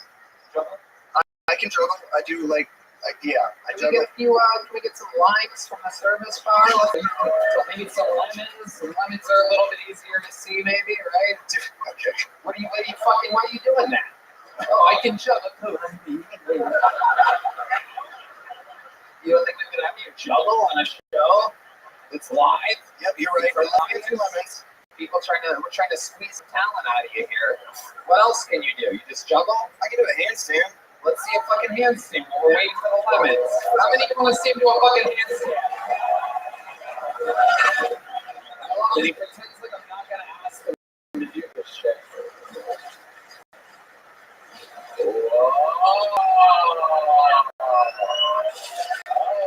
shit. Okay. Oh my goodness. Absolutely incredible.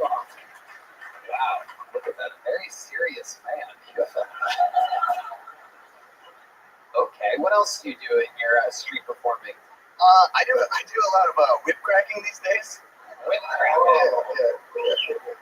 Whoa. Johnny's.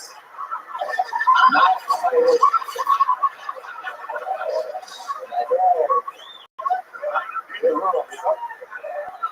are you cracking with these whips?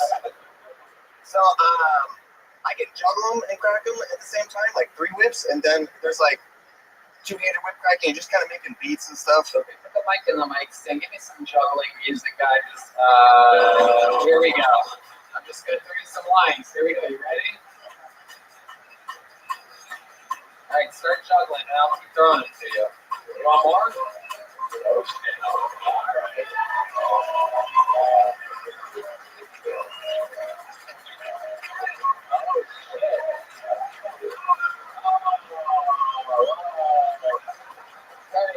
Keep juggling. Here's one more. Can you juggle 4? Whoa. Hell yeah. This guy gets all the homeless pussy. You want another one? You got another line? Put a hand for Christy, everybody. Got another line here. We got a lot of lines. You'll be amazed at how many lines you can afford in this right here. Wow, look at that. That's right. You can keep those. I don't think we're going to feed them to people after this. Fucking homeless people, street performer. You get to keep those lines. Thank you.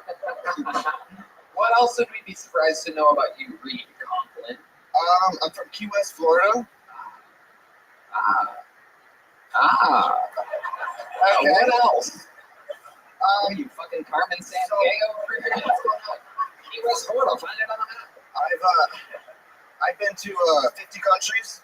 Whoa, what's your favorite? I do like Vietnam. Oh, okay. Quite a bit. Yeah. Why do you like it? It was beautiful. Everything's kind of easier to get to. It's small, but the food's good. People are nice, cheap. $2 for a second. All right. Yeah, his soundboard is What's that one? What's this one?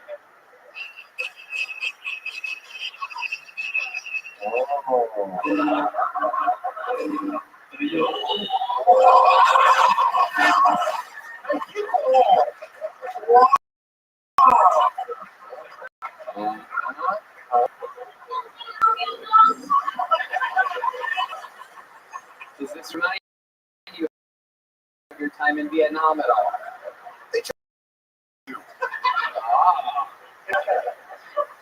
All right, Reed Conklin, fun times. What else? Anything else crazy we'd be surprised to know about you? Well, I'm in Texas, kind of performing at a fair, like 3 hours east, at our Renaissance Festival. Okay, what are you doing at the Renaissance Festival? Doing my whip cracking show. Wow, what do you dress up like? I kind of wear like a piratey shirt. Yeah, okay. You almost said that you wear like that for a second. It looked like well, I can wear the pants and then some boots and a piratey shirt. Okay. There is something scary about you at first, but then when I saw you juggle, now I feel safe. Yeah. I do that before I talk to every pretty girl.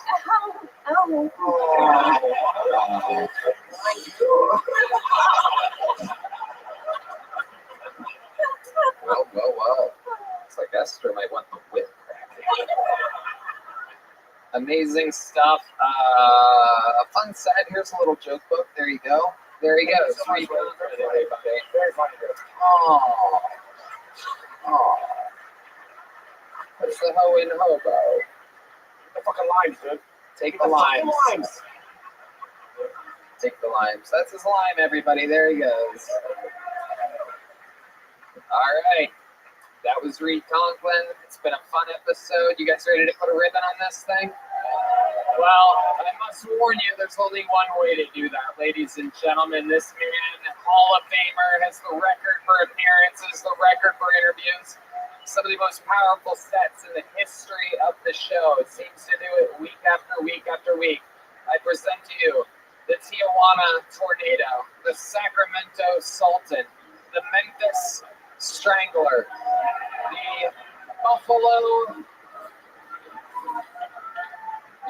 Billionaire, the one, the only, the Vanilla Gorilla, the Big Red Machine. This is William Montgomery.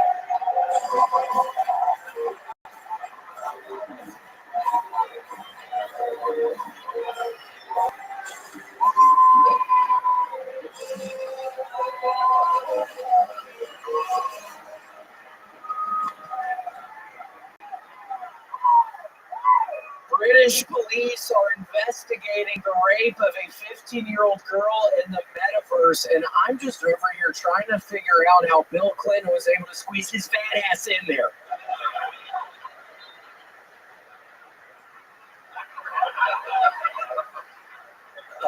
An Indian tech CEO just died when the wire holding the cage he was being lowered down on during the opening ceremony snapped, causing him to fall and land on his head. Kind of crazy because you'd have thought his turban would have broken the fall. Man, y'all know I don't like Indian people.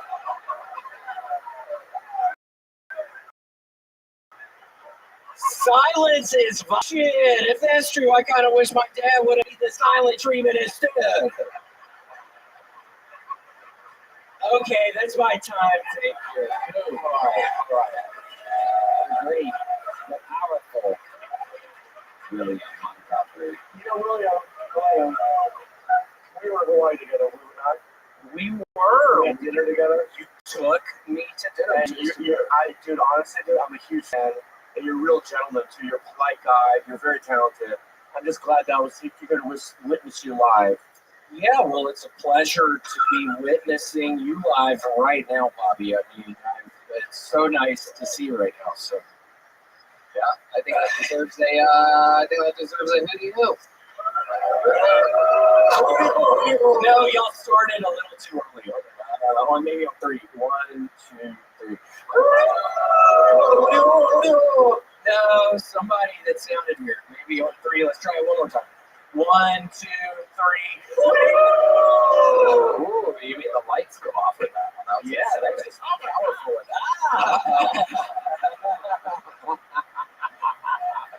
Steve Madden is fucking right on cue. Wait, could you tell that the lights just flickered a little, D. Mattis? Have you been blowing all of our legs? Okay. That would be a very long laid out joke if it was. I've seen this guy really commit. Yeah. Amazing. How about a hand for the great team Madness? I know fucking legend. So what else has been going on, William? I'm gonna be honest with you right now, Tony. You would be horrified if you could have seen me since Friday. A video game that got me back into video games got remastered. It's called The Last of Us 2, Tony, and I've almost beat the game. I've spent 30 hours the past 2 days. Oh my goodness. Doing that. I'm not even kidding. And I'm almost towards the end, so now I'm kind of sad because it's my birthday on Friday, and I was planning on playing The Last of Us 2 fucking remaster for my birthday, but I've already almost finished it. So, Tony, I don't know what I'm going to do on my birthday this year, man. I don't even know that. Tony, man, I was fucking planning on playing The Last of Us 2 remaster, and now I don't even know what I'm going to do. I'm 37 on Friday, Tony, and now Well, what are you going to do? I don't know. Maybe play The Last of Us 2 a little bit more. I'm going to be able to save my guns for the next round. So maybe just play that shit again, Tony. And I'm also eating a bunch of Sumo Citrus. I don't know if y'all like Sumo Citrus, but they are actually my newest sponsor. They're really good. They're cute. Yeah, what is that? It's a citrus fruit. Yeah, Rabbi, I'm sure you're shaking your head, you fucking nasty fat ass. I'm sure you don't know what a fucking fruit is, you sickening piece of shit. I mean, you're talking to me like that.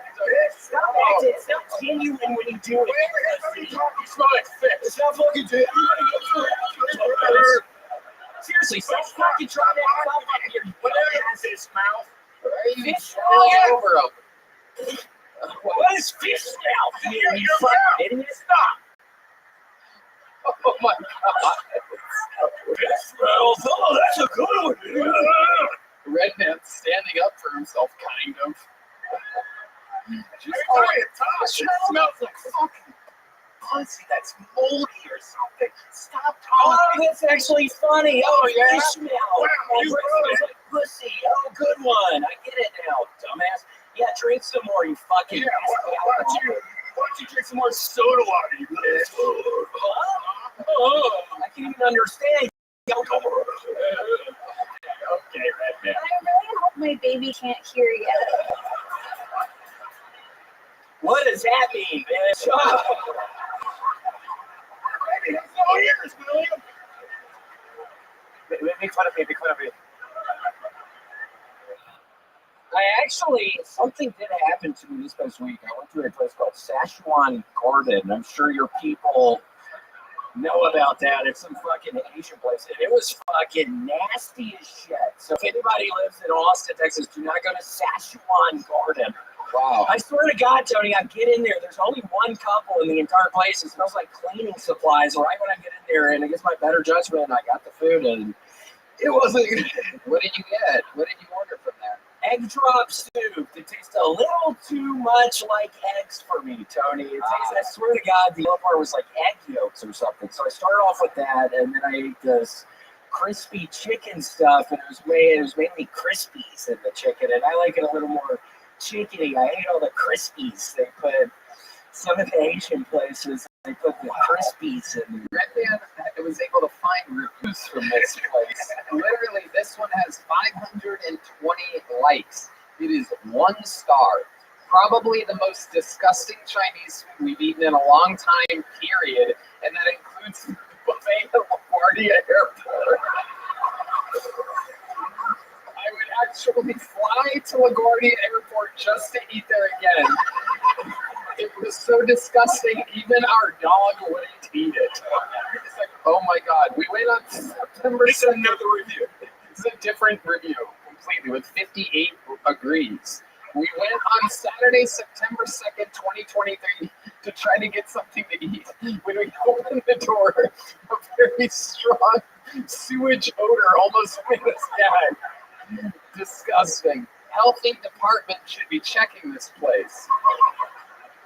Wow, that's amazing. There was another 1 star there. Go back to that, above that, above that, above that, above that, above that.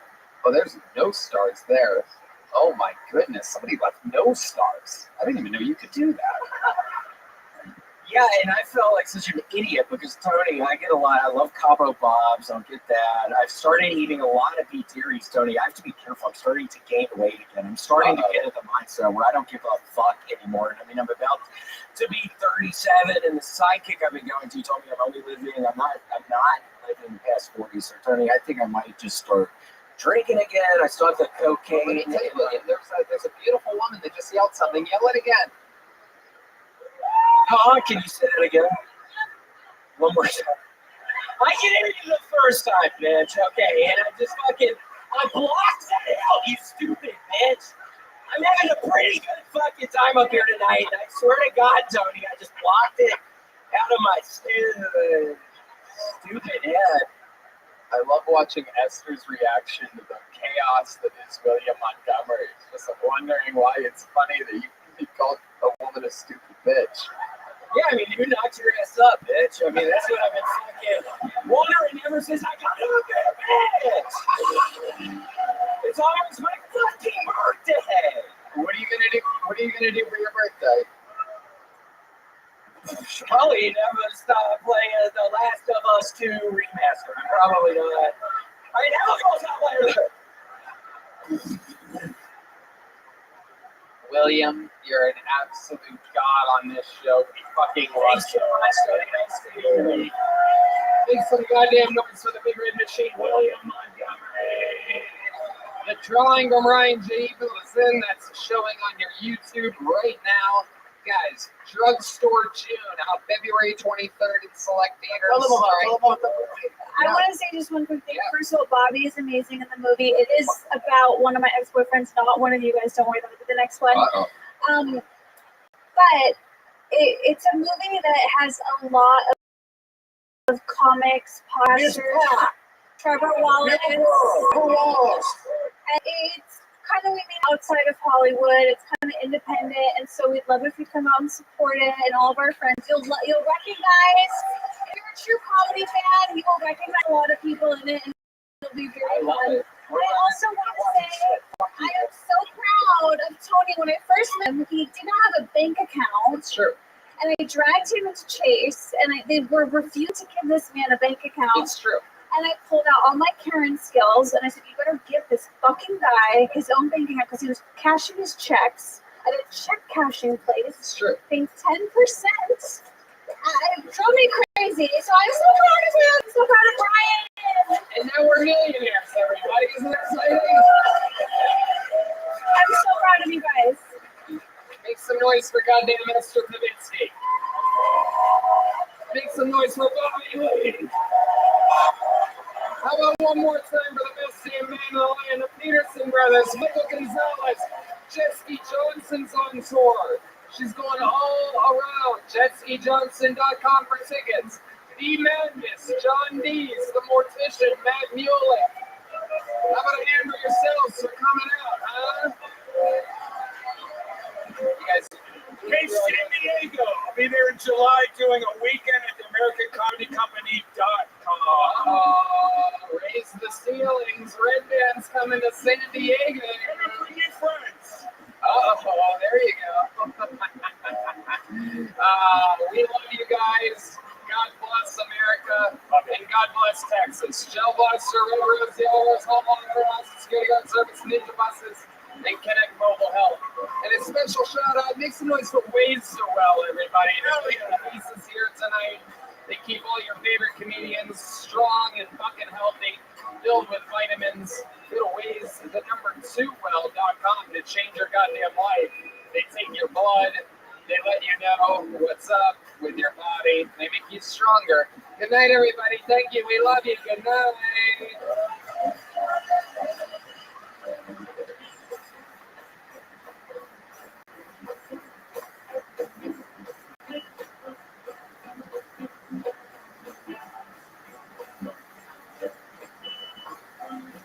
The entire 600 plus episode back catalog of Kill Tony episodes are now available on the audio feed. So go subscribe to the show in your podcast app of your choice to access these episodes. And follow the podcasts on Apple Podcasts, Spotify, or wherever you listen to podcasts. And like and subscribe on YouTube. Good night, everyone. Thank you. We love you. If you were going to give me a consultation for plastic surgery, it's not what I do. But just if you were, what do you think you'd do to my face? I'd probably start with your mouth. The blood filler? No, I would sew that sucker shut. You would follow you home. You would put with the lights on low. Deal with the issue. Deal with crazy that you do. Deal with. I'm a loser. Your Facebook group is right. I have no life. Did you ever see this psycho? I messed it up. I'm gonna copy break. You haven't even clocked in yet. I haven't been getting paid for any of this. Oh, You get the macchiato. I brought you some chocolate. Oh, you're interrupting my stream. Bye, Juice Squad. Thank you, Chad. What? Ew. I heard the pharmacy got robbed. What the hell happened here? What's your name? Forever June. Everything except Snap Action Forever. Oh, honey, your real life actual name. June. This is not a quick joke. My personal action. June? I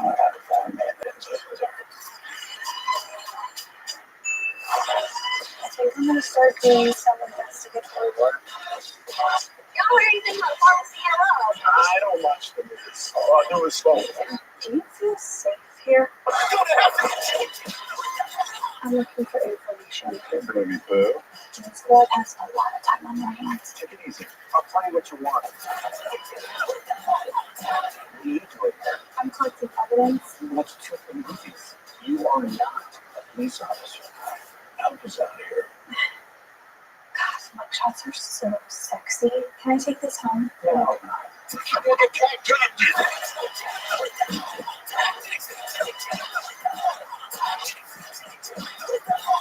You got robbed. You got detained. This is very serious. Maybe I should bring him in. Which one of you can deputize me? Twice a day with what a cute TikTok bio.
Hey y'all, the LA Forum is right around the corner, and contrary to a lot of people's rumors, there are still tickets available for that. The YouTube Theater 2 days later has sold out. Also, there's still a few tickets available for night one at Madison Square Garden, the 2-night super mega event, the biggest in Tony's history. Travel, go there. We'll see you there. And I am on tour with stand-up comedy. Me and some of your favorite cronies from the show do our own stand-up sets. I'm going to be in Cleveland, Ohio, Pittsburgh, Pennsylvania, Boston, Massachusetts, Baltimore, Maryland, Salt Lake City, San Jose, Dallas, Houston, Texas, St. Louis, Missouri, Nashville, Tennessee, Fort Lauderdale, and Orlando. And that is all of the stand-up on the road I am doing until 2025. I'll be releasing that special just after May. We'll see you guys on the road. Nothing but love. Here is another episode of Kill Tony.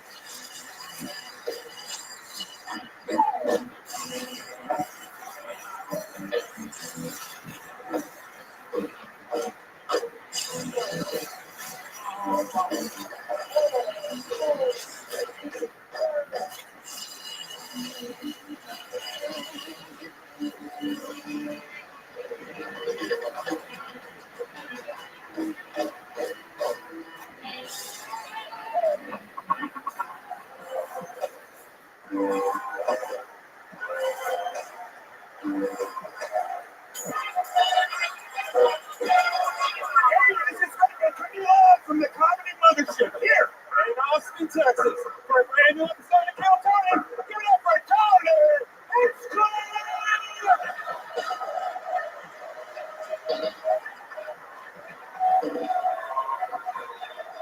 Who's ready to fuck some shit up tonight, huh? Yeah, Miss Red Man.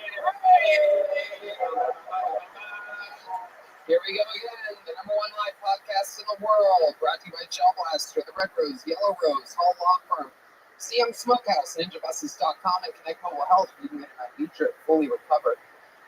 What a hand's the best damn band in the land, huh? I don't think people know what the fuck they're missing. Kill Tony live, in-house, is just an unbelievable treat. This band fucking rocks.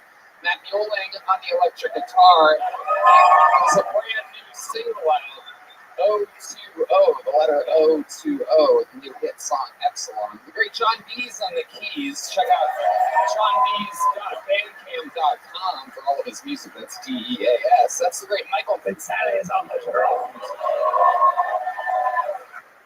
And how loud can this place get for the one and the only, the great and powerful D motherfucking madness on the place? Jesus Christ. Un-effing believable. The kids are put to bed, the bongs are bubbling. Here's a little bit more from the amazing sponsors that made tonight's episode available for you here right now. The Sunset Strip Comedy Club in Austin, Texas is now open. Check out Red Man's secret show every Thursday. Go to sunsetstripatx.com for tickets.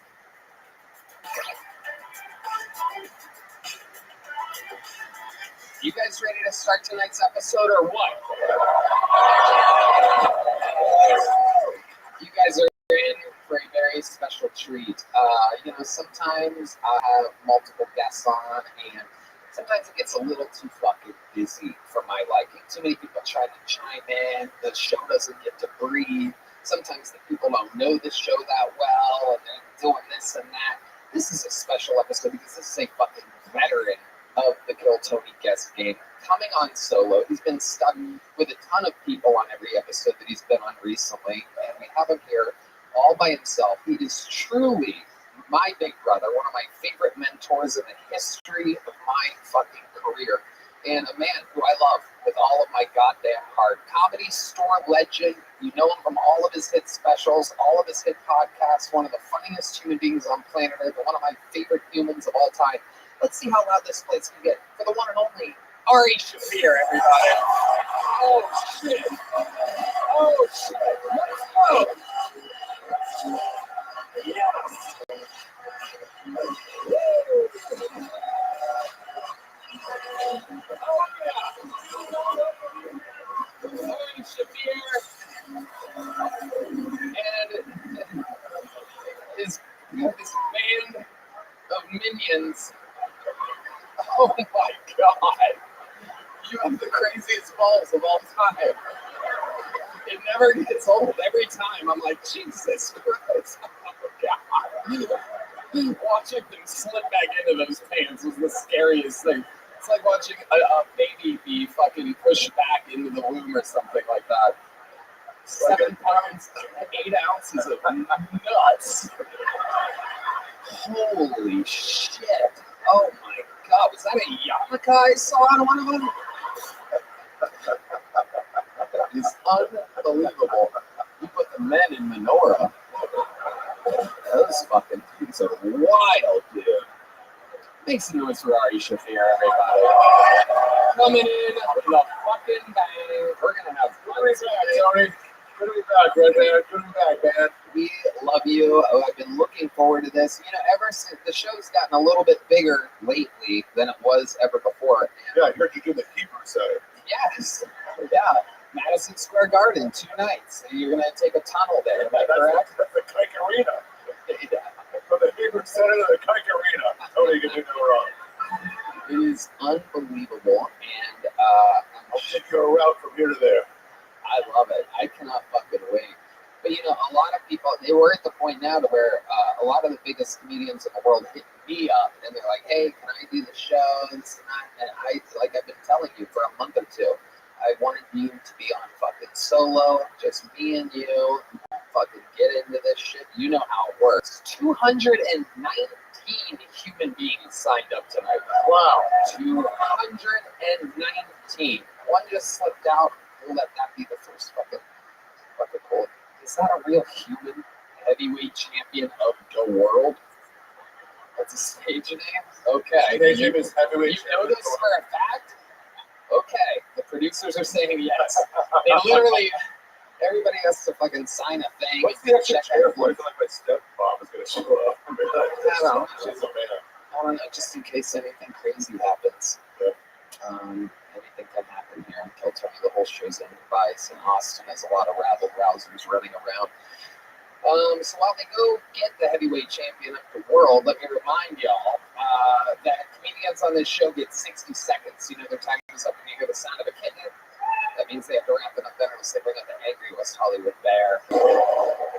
And then I interview them, and we find out more about them with our esteemed guest, great, powerful Ari Shafir. Are you guys ready to start tonight's show? Well, they're still grabbing the heavyweight champion of the world. Also with a DA? It was DA. Not a good sign, by the way. It could be a great sign. But while we grab him, there's only one way to start a show like this with one of our most esteemed regulars. You know, when we found this guy, he was poor, he was selfless, and he was smart. And now he is rich, he has an ego, and he's dumb. Do you guys know the theme song? This is how it's good.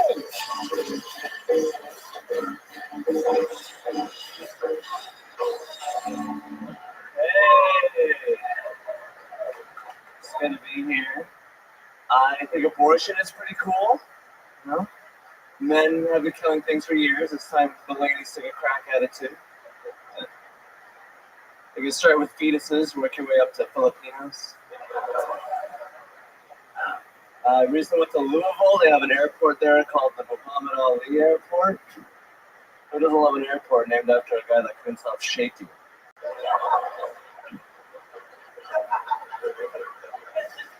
Is this turbulence or does this plane have Parkinson's disease? Ever since I got on Kill Tony, I've been doing a lot of 69. That's where I have sex with sixes, and I think I'm a 9. All right, that's my time. Thank you. Okay. 44 seconds from Hans Kim. Coming in a little bit light in the loafers tonight. I like the jokes. Yeah. I forgot. I thought it was longer. I'm sorry, my timing is a little off. Why do you think your timing is off this week? This week, I don't know. Maybe the girlfriend not being with me anymore. Single. You got dumped? Yeah. It happened a long time ago, but yeah. You mean 2 weeks ago? When you told us about it? Yeah. A long time ago? I feel like I've already done the jokes that I've had for that You guys will have to listen 2 weeks from now. But What is going on right now? What do you talk about? What do you give us an update on? What's with this outfit, brother? this is What are you trying to do with your life? Why this whole thing? Besides you the know, shirts. with the immigration crisis, I thought it'd be good to let these people know which side I'm on. You're on the white side of history. You look like a sales rep for Pin. Is this free clothing or did you buy it? I bought most of this. What did you buy? I bought everything but this jacket. This jacket my mom bought me from Korea. Ooh, nice. Okay. Did she just buy you that jacket solo, or did it come with a box of other goodies? Just the jacket. I was like, hey mom, I need a jacket. She got it for me. Very nice lady. What's going on in your life that's exciting, Hans? Anything this week? I've been crushing puss. I met Tell us about that. There you go. That's what we like to know about. That's interesting. This is the first time you've given us an update. This is different than your ex-girlfriend? Yes, this is completely different women. So this is the first women? Yes. More than one? Yes. Never stop and think how lucky you are. Yeah. A lot of people have been reminding me how much I deserve it or whatever. So tell us about the new puss-ons. We've been hearing about the same girl for a couple of years. This is like all new, right? Yeah, I was in Springfield. This girl that had a real strong grip. Give me a strong grip hand job. I had to fucking get wrist control, fucking back out. Whoa, look at that. Look at that. And then she tried to finger my butthole. And I was like, I'm wearing jeans. And then she squeezed my balls, and I was like, ouch. Okay. Yeah, I'm going to take a walk. Like, have a little breathing. Yep. All right. I have a question. Is that what you call crushing puss?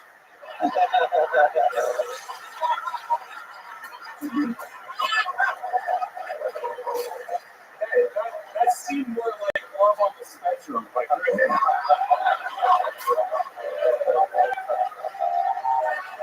Holy shit.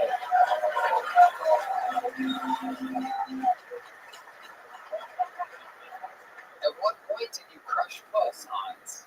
You got your balls squoze, a finger in your jeans, and a hard hand job. Where did the puss come into play?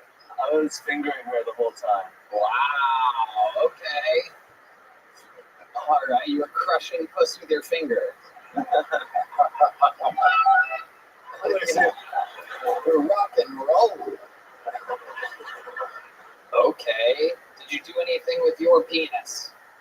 Yeah, I got it sucked a little. Is this the same girl? Yes. Same girl. Yes. Wow, dude. Very beautiful lady. Was she beautiful? Yes. Okay. All right. You can see there. He's got a lot of momentum early on. It's exciting, those buttons. Okay. We went to the Bass Pro Shop. That's the first Bass Pro Shop. It's in Springfield. We went to the aquarium there. You wife her? Why you started like going out with this chick? Yeah, that's the only way I can get laid. Nice girl. You have to hang out with them first. Yeah. Right. Okay. So it was just one girl? It was her, and then the beautiful Angelica. Oh, she's here tonight. Oh, she's here. Yes. Okay, what happened with Angelica? She and I had sex yesterday. Wow, you're in Austin. Yes. And this is like a fan of yours, a fan of the show? Yeah, she mentioned me in the story, and I was like, holy shit.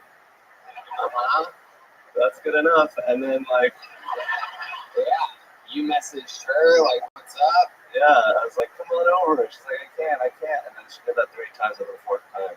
She could. Right. Yeah, It's you're very persistent. We know you have rapey energies. I can't means nothing to you. I can't means ask again. I have a fridge full of kimchi. Yeah. Grabbed my dick really hard. Was that the one that grabbed your dick hard? No, she's got a very gentle touch. Okay. Is Angelica just visiting? No, she's moved here from Houston. Wow. Oh my Do this again with Angelica? Yeah, hopefully tonight. Wow. Where's Angelica at? She's up there in the booth. Okay, you got her on the VIP balcony. Oh, I didn't know that you had access to that part of the guest list. I was actually trying to. Those are my people, but I guess you're squeezing. All they have to do is mention you in their stories, and all of a sudden they're sitting where Elon Musk sits when he comes to a show. That's all it takes. Just DM Hans Kim, everybody. But you got to skip the aquarium with this one. This was straight to fun, huh? Yeah, no aquarium, just straight to the wet pussy. Angelica, if the place could stay quiet for a second. Angelica, how is Hans in bed? Is she a cat?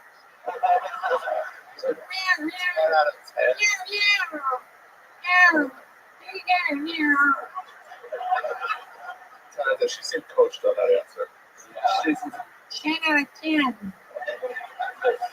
Jesus Christ. Pretty Asian for a Mexican girl. She's Mexican. Oh, she's Mexican? Did you use protection? So. Nope. Oh, oh,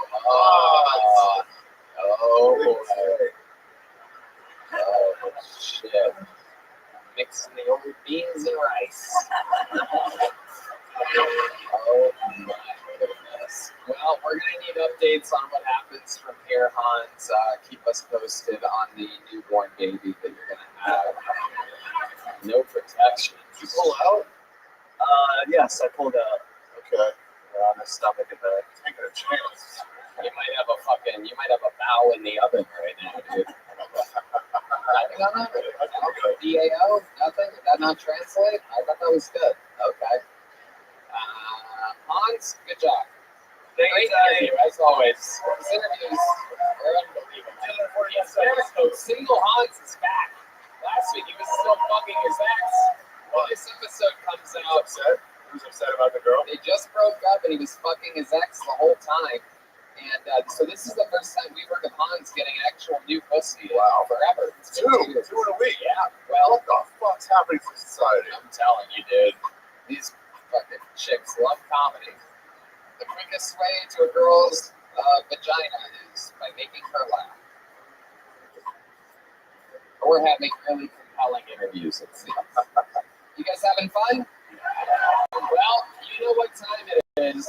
He's ready. We're going to meet them all together. I introduced you first time on the show, the heavyweight champion of the world, everybody. 60 seconds uninterrupted for the first bucket pull of the night. Anything can happen. Make some noise for the heavyweight champion of the world. Oh, shit. Let's go. A pedophile, a war criminal, and a Jew are digging a tunnel underneath New York City. They all look at each other and say, Mazel Tov. I'm Mexican, if you couldn't tell. If you couldn't tell, you need to step your fucking prejudice game up. I'm one of the good ones, though. I believe we should close the border and build that wall.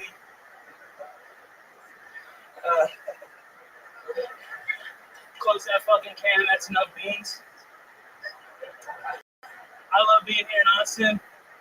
The other day, I saw the most perfect woman. She was so beautiful and so stupid. She was like, I hate white straight men. I was like, oh yeah. Wonder how much she hates the gay brown ones. I hate fat people. They're all excited to see me because they are no longer the fattest person in the room. That's me. That's my title. Heavyweight champion of the world, baby. Wow. Okay. Well, you got the heavyweight part right. Yes, sir. I love it. Welcome to the show, heavyweight champion of the world. How long have you been doing stand-up comedy? Off and on 10 years, but started taking it seriously in March. Okay. Why do you look like you're pregnant with triplet Stavros? Lots of Mexican food, tortillas, man, from San Antonio. Oh my goodness. Oh my goodness. I've never seen a lopsided fat before. It is incredible. A little fun fact, you guys can't see this. A few times he put his arm behind his back while he was performing, and he has an actual shelf back there. Can you show the people? There is a shelf for his arm. That's pretty convenient. I love it. You have a tank top and a tank body.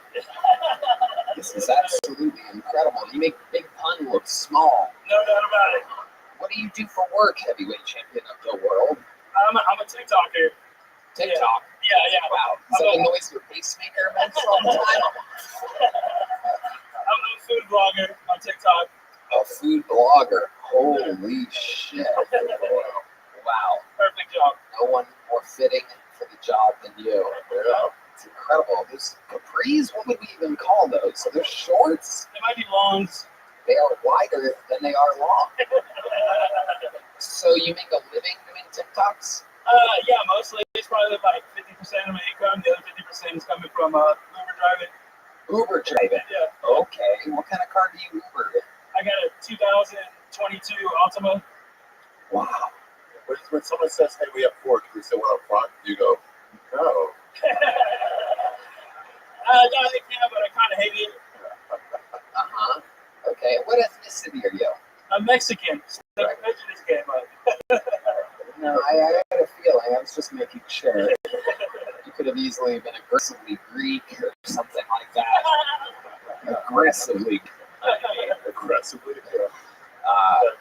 I love it. So you live here in Austin, Texas? No, I live in San Antonio. All right. This is what a lot of people from San Antonio look like, by the way. I'm a San Antonio mascot. Hell yeah. How's the diabetes? Not dead yet, surprisingly. When's the last time you saw a doctor? In the summer of last year. And what happened last summer that you went and visited the doctor? One of my friends died in his sleep, so I was like, oh shit. I took that as a warning. Yeah. That's what you needed as a warning. Yeah. Oh, it was almost so low. And then my friend suddenly, we lost it.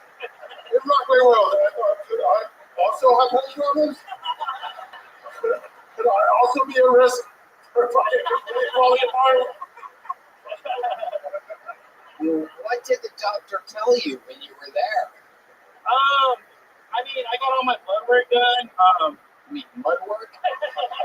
This shit's coming out thick, dude. And yeah, he was like, you need to get healthier, you're gonna fucking die. What have you done since then to get healthier? Have you lost weight? Have you added weight? What do you think? Yeah, I have lost some weight. I've gained some back over the holidays, but I stopped drinking. What were you drinking before? Beer and tequila, Lone Star. Okay. Screwball peanut butter whiskey. Okay. Hell yeah. All right. How much you weigh, buddy? Like 520. 520. Absolutely unbelievable. And when you are sleeping, do you have trouble breathing and stuff like that? No. I'm good. I'll take a nap right now.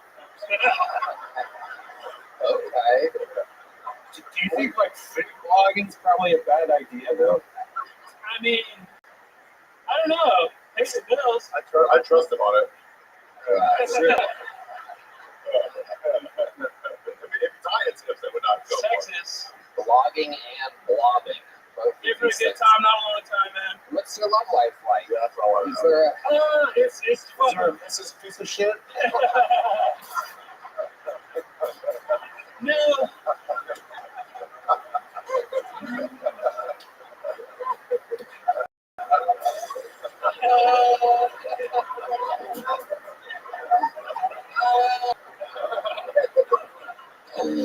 What is your love life like, heavyweight champion of the world? It's absolutely messy. I take what I can get. What can you get? Every single one of them is insane, and I'm on like some gaslighting shit. Like they're all on ketamine, fucking supremely depressed. Okay. But usually they're pretty hot. So how does that? Where do you meet these ketamine-fueled depressed girls? Dude, San Antonio, they're all like in the food service industry. And that's a very honest answer. Honesty goes a long way in these interviews. I mean, it's the ultimate note, the thing that I'm like a D-list celebrity in San Antonio for vlogging. So that goes long. Okay. So you take them back to your bed? What kind of bed are we looking at? I usually take them to a hotel room. Why did you take a girl to a hotel? My mom's disabled. I take care of my mom. I take care of my mom since I was 12 years old. What's her disability? She's got fucked up back. She's got like 4 herniated discs in her neck, and then just several other things that stem from there. don't. No. Is I work like 60 hours a week. Pretty good. How old are you? 36. Is your mom big lady too? But yeah, but she got weight loss 30 years ago. She slimmed it down. You thought about getting the surgery? Yeah, I did. I did think about it. I was gonna get it, and then I lost like 30K in crypto. So. Oh, I thought he was gonna say 30 kilos. Yeah. Wow. So the crypto market is the reason why you're not getting the surgery. Yeah, basically. Okay. To the ground. It's a crypto. He's trying to do a crypto joke. Wow. Okay. So how much do you need for the surgery? Do you know? Last time I checked, I went in the summer of 16K. 16K? 16,000. That doesn't seem like that much. Yeah, but I can't get a loan on it, and I don't have health insurance. So why don't we do something fun? Why don't we, when this episode comes out, Look for the audience. We'd like to give $16,000 to anybody? Anybody? No. Wait, so what are you gonna say? I think that you should do a fucking GoFundMe, and when this episode comes out, we'll funnel people to it, and maybe it'll change. You don't have long to live. I know how I'm gonna nominate your doctor was to you. sudden death. He said. Yeah. Verbatim. Yeah, there's no doubt about it. You have like fucking minutes, dude. It's actually, you might not make it to the episode release. We're 3 weeks behind. We'll put it in the link on the YouTube, so right below. If you make it, it's going to be. I guarantee we raise enough money. Yeah. One penny a person would get you there. Yeah. You have to spend it on the surgery. No doubt about it, man. I take care of my mom. I work so much. And What if you raise 17,000? You can lose leftovers for tacos. I love it. Well, there you go. We're gonna try to raise money for you to get surgery because 520 pounds is absolutely fucking crazy. You're not wrong, brother. We're gonna try to make you the middleweight champion of the world. I'm down, baby. All right, there he goes, heavyweight champion. Thanks, Steve. Here's a medium-sized joker. There you go. Boom. Right in the middle of his tits. Absolutely nailed it. You know, buying tickets can be a real pain sometimes. You can't tell if the seats are good, you can't find any last-minute tickets, there are no good deals. That's why I use Game Time. You should never worry when you buy tickets for your next big event. Game Time is the fast and easy way to buy tickets for all the sports, music, comedy, and theater events near you. I'm telling you right now, I just bought tickets to tennis swings. I absolutely love tennis swings. I listen to them all the time. Awesome. So, you gotta hold on me, and don't. That is Teddy Swims, and I want to see him next to Game Time at the Stubbs Party on March 30th. No doubt about it. It's the only ticketing app that you can complete this time for purchase. Yeah, it's great.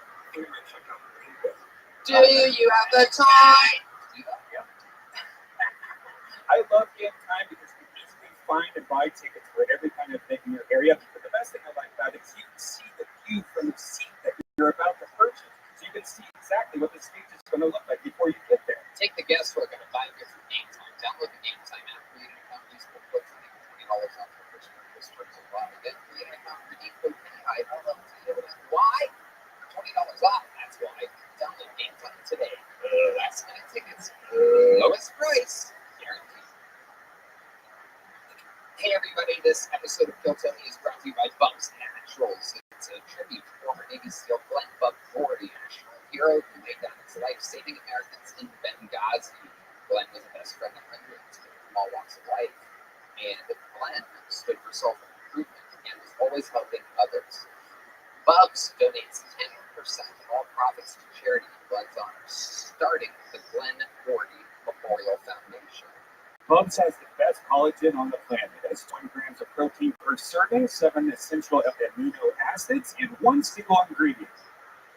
It's essential for joint health, muscle recovery, gut health, and more.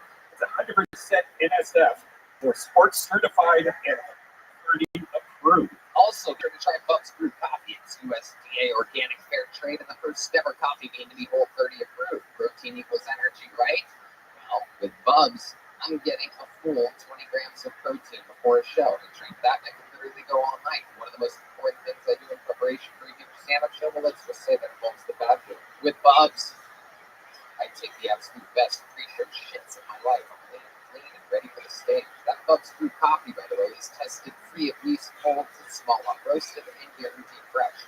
Right now, Tony listeners can get 20% off if you use code Tony at BubsNaturals.com. Again, that's 20% off with code Tony at BUBSNaturals.com. Die young as late as possible with Bubs. All right, let's keep it moving along. Your next comedian goes by the name of Wayne McCracken. 60 seconds uninterrupted for Wayne McCracken, live here on Kill Tony. Here he is. Make some noise for Wayne, everybody. Oh, what's Texas? All right. A little bit about myself. I am not what you would call an educated person. That's right. Now, I don't think that means I'm retarded. Is the thing. Here's the thing. What is not retarded about me is the fact that I think evolution is real. Do we believe in evolution in this room? You think it's no? You don't think it's a real thing? Here's what I'll say. I don't think it explains the human condition. I don't know how Homo sapiens somehow finagled their way to the top of the food chain when they're prone to things like scoliosis and sunburn. Seems a little odd. But I will tell you this. This is how I know evolution is real. I've got one buddy who was born with a vestigial tail, right? You know what his girlfriend calls it? The big one. That's only the worst one. I have another friend that was recently diagnosed with super gonorrhea. A very unfortunate diagnosis. This poor asshole didn't just get the clap, he got a standing ovation. You know what I'm saying? Wrong. Okay, Wayne McCracken, absolutely flatlining up here. I mean, that was about as bad as it gets, Wayne. That's about it. Sorry, you know what sucks I forgot about? I'm on stage looking at no laughter, so I'm also affected. We are not used to feel bad. We worked long and hard to never have that feeling. I don't ever look them directly in the eyes when somebody's bombing that hard. I don't want to see it. It hurt. It hurt me too. No. You're having literally the best time of your life right now. Here's the thing. I'm really not. I did too many drugs this afternoon. So. You're blaming it on the drugs, huh? It's my escape room. Do you think that material would have gone differently if you did no drugs? Did you change your set list after doing the drugs? Or you think your delivery was affected? No, all of the above. You changed your set list after doing drugs? No, here's the real deal. I just got here from Colorado. I got in 36 hours ago. I'm operating on 8 hours of sleep. Once again, not an excuse. We are all operating off of 8 hours of sleep, by the way. That's an incredible amount of sleep. Perfect. I landed from Seattle, which is farther than Colorado, less than 36 hours ago, and I got less than 8 hours of sleep, and I'm up here for 2 hours. I think that's why you're a professional, and I'm not. Okay. You suck, Wayne. How long is stand-up comedy, Wayne? Tony, I've been doing it for 4.5 years. Oh my God. That was your best minute that you could come up with here on the biggest platform for stand-up comedians in the world? I knew I shouldn't have signed up. I'm not in the mood. You're not in the mood? You just went out in front of 1 million people. This is unbelievable. This is what I deserve, actually. We're running on limited time. Stop rambling into the microphone. Give us a redeeming quality about you. The entire room is against you right now. You're filled with nothing but excuses and punchline-less material. Give us something that would like about you, Wayne McCracken. You have your entire life to reference here. How old are you? 32 years of life story. This is your chance right now to turn this whole thing around. Tell us something interesting about you right now. Go. I am a petty cabber in Vegas, where I would kidnap people and put them on my cab and extort them for money when I got off of them. Here is the world's tiniest joke book that we've ever given out. This has been in case of emergency break glass. Look how small that is. Just for those of you that might not know, this is a normal size small joke book. That is that size joke book. It has a sad face on the back of it and a KT on the front. This is a medium-sized joke book. And this is a big-sized joke book. Redman, we got the lighter reference. Very good. This is a big joke book. This is the size that you're getting. Wayne, may I recommend, what do you do for a living? What do you do for a living? You're a petty tapper professional. Have you ever had brain trauma? Yeah, when I was a kid, for sure. What happened? Football. Sure. Okay. What was the drugs that you did earlier? Skateboarding. What was the drugs that you did earlier? Weed, cocaine, and voodoo ring, also known as the heroin of You did cocaine? Did you bring it from Colorado with you, or you got it on the streets The here? closer you get to the border, the better it gets. It's here now. Cocaine is here in Austin. Right, but you got it here in the last 36 hours. Yeah, I got something. Oh, you're I know Okay. The world's smallest joke book. You gonna catch it? And we're gonna see if you can catch it. It would be the I only only thing redeem you quality right accomplished. now. He used his chest though. Tony, I will try to do Stop better talking. You suck. There will be a next time when you crack it. It's blacklisted. It's been a long time since I've done it. Blacklisted. Go. Into obscurity you go. No room for people like this. The blacklisting is back on Kill Tony.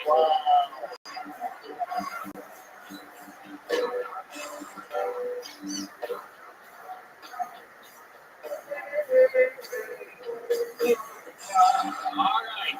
Your next comedian goes by the name of Frankie Ryan. 60 seconds uninterrupted for Frankie Ryan. Here we go. Make some noise for Frankie, everybody.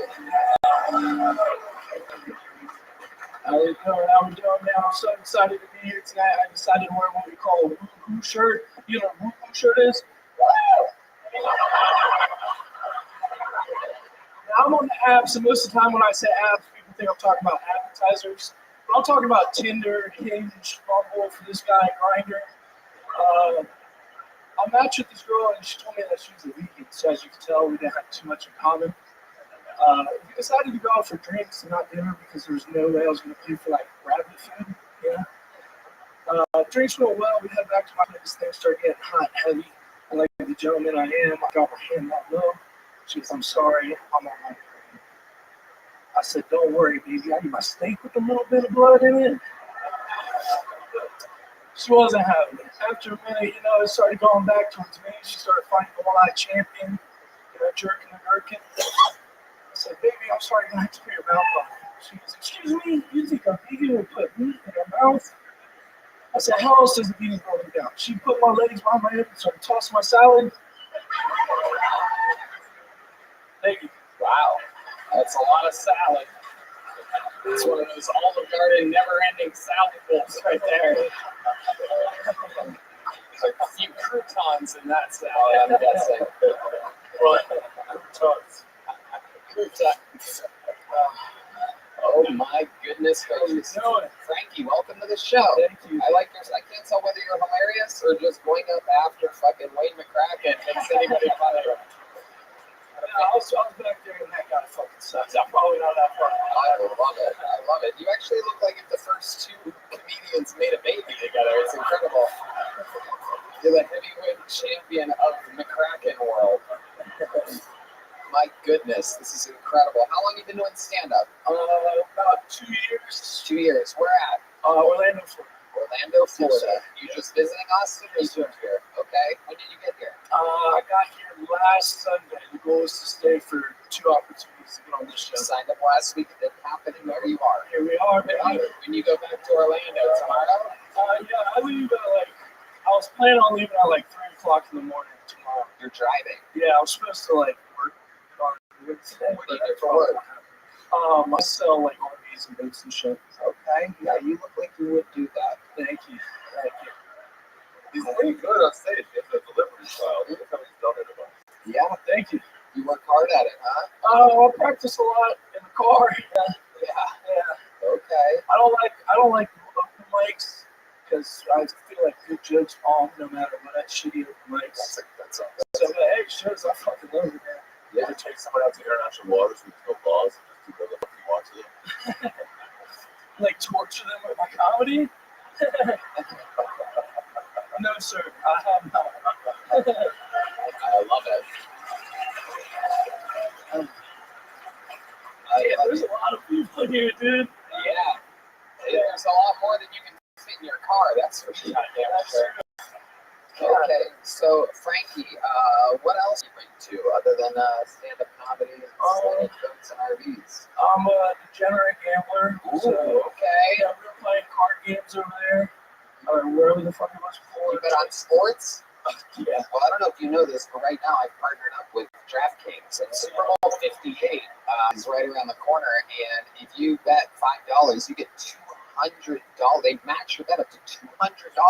All you have to do is download the DraftKings Sports app and use the promo code Tony. There we go. I'll write it down. Coincidence. Yeah. What a crazy coincidence. Yeah. That you have that. That is nuts. Yeah. That's crazy. I just made enough money to get lap dance searching for the heavyweight champion of the world. Right then, in that very moment. That's how amazing it is. I love it. What's your poison? How do you get to be that big? If it wasn't for the heavyweight champion of the world, you'd be the biggest guy we've had on the show in a long time. Yeah, I like to tell people it's probably drinking, but it's fucking big chickens, dude. Oh, okay. Chickens. Yeah, man. It's such a fucking deal. You can go to Chick-fil-A, get one chicken sandwich, or $4 get you 4 McChickens. Right. Yeah. Right. What do you think? Do you think that it's actual chicken? No. Right. No, if it was actual chicken, I wouldn't look that bad, dude. Chicken is a healthy meat. Jeez. Do you call all chicken sandwiches McChickens, by the way? No, just a McDonald's one. Did I get my Chick-fil-A? Well, he was comparing the prices of the two. Yeah, I'm still on a budget, you know? Right. Right. You don't go Chick-fil-A at all. Hey, But, Tony, no, I mean, Yeah. the black guys behind us are really important to get this chicken talk. Yeah, what's going on back here? You guys, you say chicken 3 times. D Madness and John D start arguing. What's going on back here? Matt's in it too? What, is he the one that eats the white bread for you guys? Ari, you had a question or something? No. Oh, I'm confused. I'm spun around. You have any special skills or talents, Frankie? no, I just show them my belly. Right. Yeah. Yeah, that was pretty good though. Yeah, I try to do that to get a pop and then right off of that. Yeah. Special talents. What's your love life like, Frankie? Who you out there breaking beds? I actually built a mega bed. Would you like to hear about it? Yes. Yes. So my Good. girlfriend moved in with me, and I have an adjustable base frame queen. The king bed is like way too expensive to buy. Right. Obviously, I'm not just sharing a bed with another person. Right. So I strapped her bed to Hold my on, bed. Ari, go ahead. Because you're fat. You're fast with it. Yeah.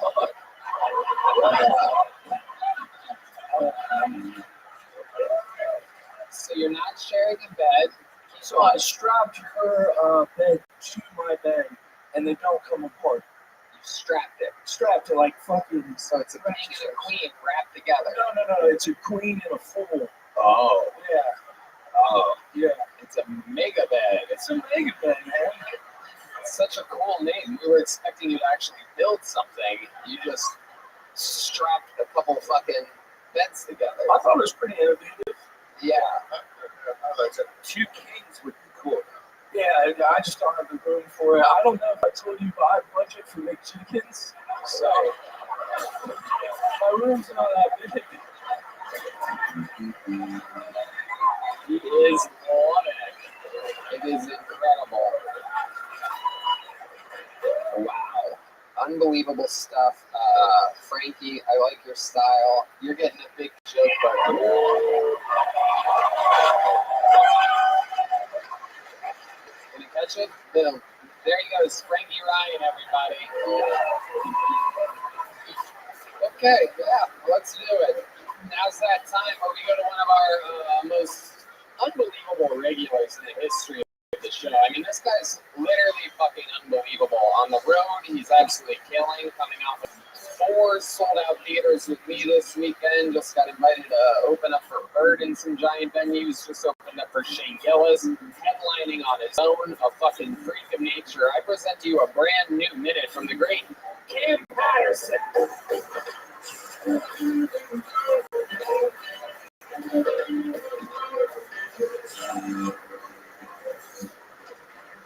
So me being on the show is like really dope. You know what I'm saying? It's cool shit that happened to me in my life. I think some of the wrong people saw the rock shit. Cause where I'm from, all my homeboys had no idea what I was into in life. Now they see me talk about my life experiences every week. You know what I'm saying? And I went back home for the first time a couple weeks. And my dog saw me. He was like, hey man, I love you on that kid. I that shit all about life. What you doing shit, bro? I had no idea. You was a real weirdo. You like a whole bunch of weird ass shit. Goof ass nigga. And like I told her, you're a fan. Like, really enjoyed the show. So when I repeated the joke on accident, he called me. He was like, you repeating jokes on dumbass fuck. Nigga, he was mad at me, right? He was mad as shit. And I was like, yeah, I ain't mean to. It was an accident. He said, I knew you repeat. So you had to repeat the joke. You repeat the third grade. You just a retarded ass nigga. Yeah, my time. I love it. 59 seconds right on the fucking dot for Cam Patterson. Embracing the repeating of a joke. Their shirt says The Adventures of Cameron Peterson. Yeah, I be reading the comments when I shouldn't, and they got me. That's what offended. The Peterson shit is very funny. Whoever came up with that, I owe you money for fuck you, I'll kill your mom. I kill your mother, bitch.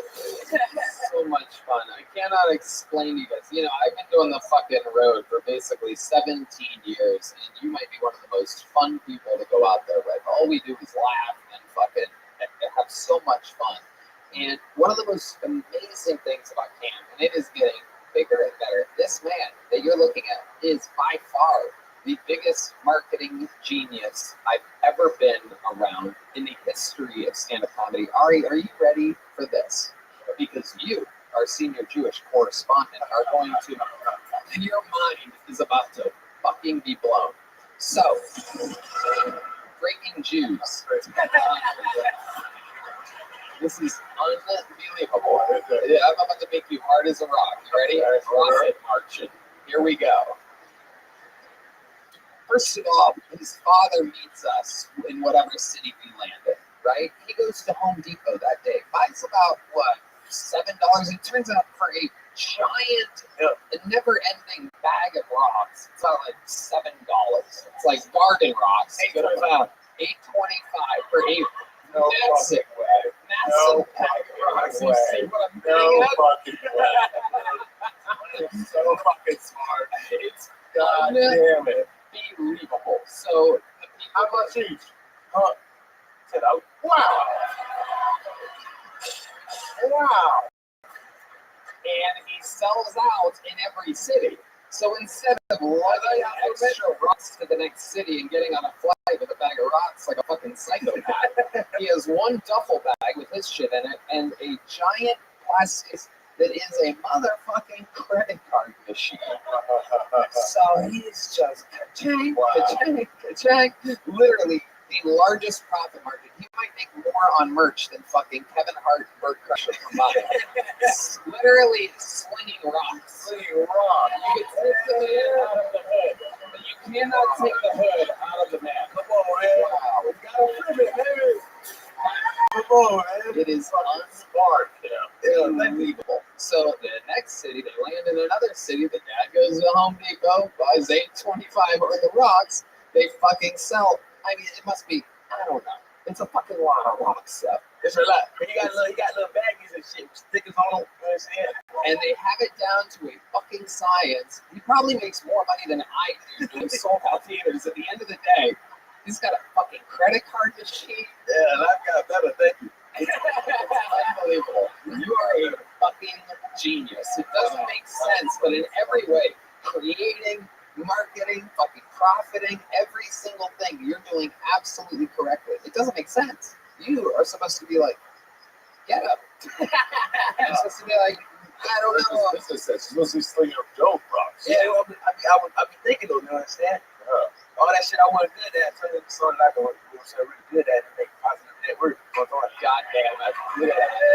Look at that. Positive. I know words like that. Network, I say it.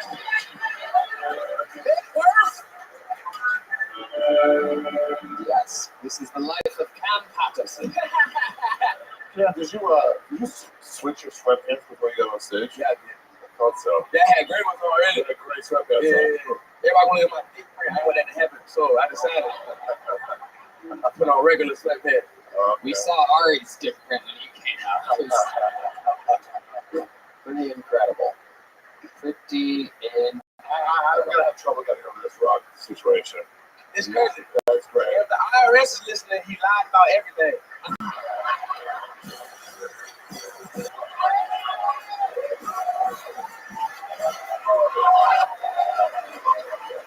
Tax free.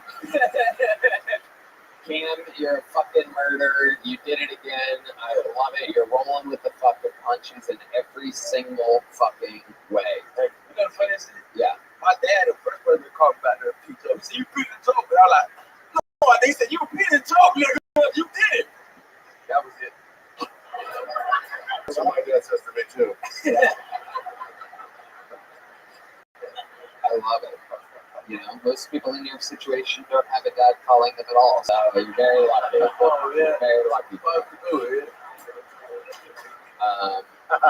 There he goes, ladies and gentlemen, the cold-blooded assassin, Cam the Repeater Patterson. There he goes. Hey, everybody. You know that guy with the hat and glasses when you open up incognito mode for a little late-night research? That guy has seen some shit, am I right? To think he knows how to keep a secret, but wait, he doesn't. Even with Mr. Incognito on duty, every single thing you've ever clicked on is fully visible to anyone who owns your Wi-Fi. Who's that? Who, you ask? Oh, I don't know. Your work, your school's IT department, your parents. Sounds like you need ExpressVPN. ExpressVPN is an app that sends 100% of your traffic through their encrypted servers, so your taste in cinema cannot be seen by anyone. It's like super incognito mode that actually works. And speaking of cinema, ExpressVPN also unlocks a ton of new movies and TV shows because you can choose where in the world you want to be. Plus, ExpressVPN works on all my devices. I can use it on my phone, TV, computer, whatever. So I can watch whatever I want, everything from Netflix to OnlyFans without the whole world knowing it. I love being able to watch anything, anywhere, while my information is being kept private. That's true. I just binged It's Always Sunny, even though it's not usually available on Netflix. How? I used ExpressVPN to switch my location to the UK. Fargo isn't on Netflix, ExpressVPN to Canada, and there it is. Cowboy Bebop, French Netflix, boom. It's so easy. I can literally go to more than 100 different countries and watch basically whatever I want on any streaming platform. ExpressVPN is a great tool to have, especially if you try as much as I do. Clearly, I love ExpressVPN so much. I even got to give you an incredible deal. If you use our special link, expressvpn.com/Kiltony, you'll get an extra 3 months completely free. That's expressvpn.com/Kiltony to help support the podcast and get 3 extra months of ExpressVPN absolutely free. Yes. On to the next one. Out of the bucket. Again, as you've seen, anything can happen with these bucketfuls. Make some noise for Robert Lee, everybody. Robert Lee. There he is. What's going on, y'all? You having a good night, mothership? Good, because I've been trying to reach you about your car's extended warranty. And if you haven't got your 6400 from the government, what are you doing? Love impressions, yo. Hey, we got any Taylor Swift fans in here? Yeah, any? I'm almost positive she already has a song that rhymes Travis Kelce, something else, and the fill in the middle, CTE, and Remember Me. You know? I can't wait for her to just date a black guy so she could just come out with a mad rap album or something. Somehow she's able to rhyme the word trigger, you know? Hey, that's her, not me. I love my wife, been with her for 12 years. But we're not traditional Mexicans because obviously we don't have kids. But the thing is you know, we're Christians, not Catholics. We don't breathe as fast, you know? So, thank you. I've been Rob. Holy shit, man. Wow. God damn. Robert Lee, welcome. Why is the Schwarzenegger selling cars? I don't understand. Of all the places to put him into, why would it be a car? It's my favorite guy. I love that shit. And why do Christians not make babies like Catholics? I'm confused at that Oh, too. Catholics versus Christians, they breathe faster and they touch little boys. So I just thought we'd get across. Nope. Nope. Your jokes about Christianity, Catholicism did not get across.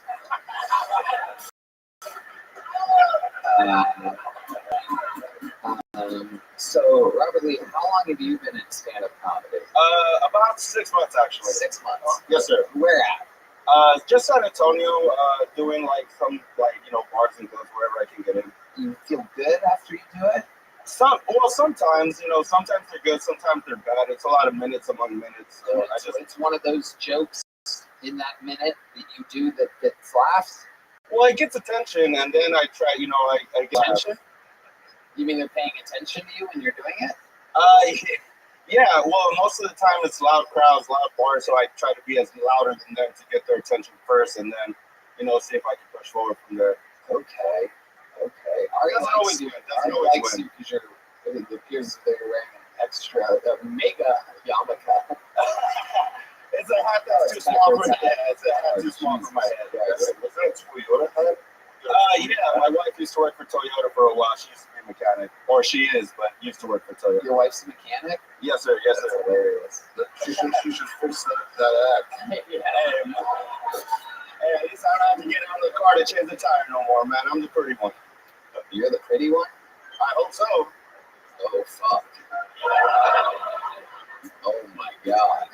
Okay. I'm devastated when he for his wife left him for the heavyweight champion. What happened? Hey, After he lived up to his name. After he gets that surgery, dude, he might fucking be balling out of control. Robert, what's the greatest quality about you? Not to be gay, but I love the fuck out of my wife and all my family. Like, shit, I'm the most loyal person you actually fucking meet. Well, it's easy to be loyal when absolutely nobody wants to fuck you, isn't it? I had my time, but I met my wife young. Yeah, we've been married for, like I said, like 12 years. Yeah, 30. Yeah, so. Have you ever fucked anybody other than your wife? High school, some college. Also some cheating there, right? There's a couple months we don't talk about in there, but it's all right. Okay. Yeah. What are those couple months? Yeah. Like the beginning. Just the beginning. You were goofing around a little bit? I was goofing. I found out she goofed after. I took it harder than her, obviously. But I doubt that.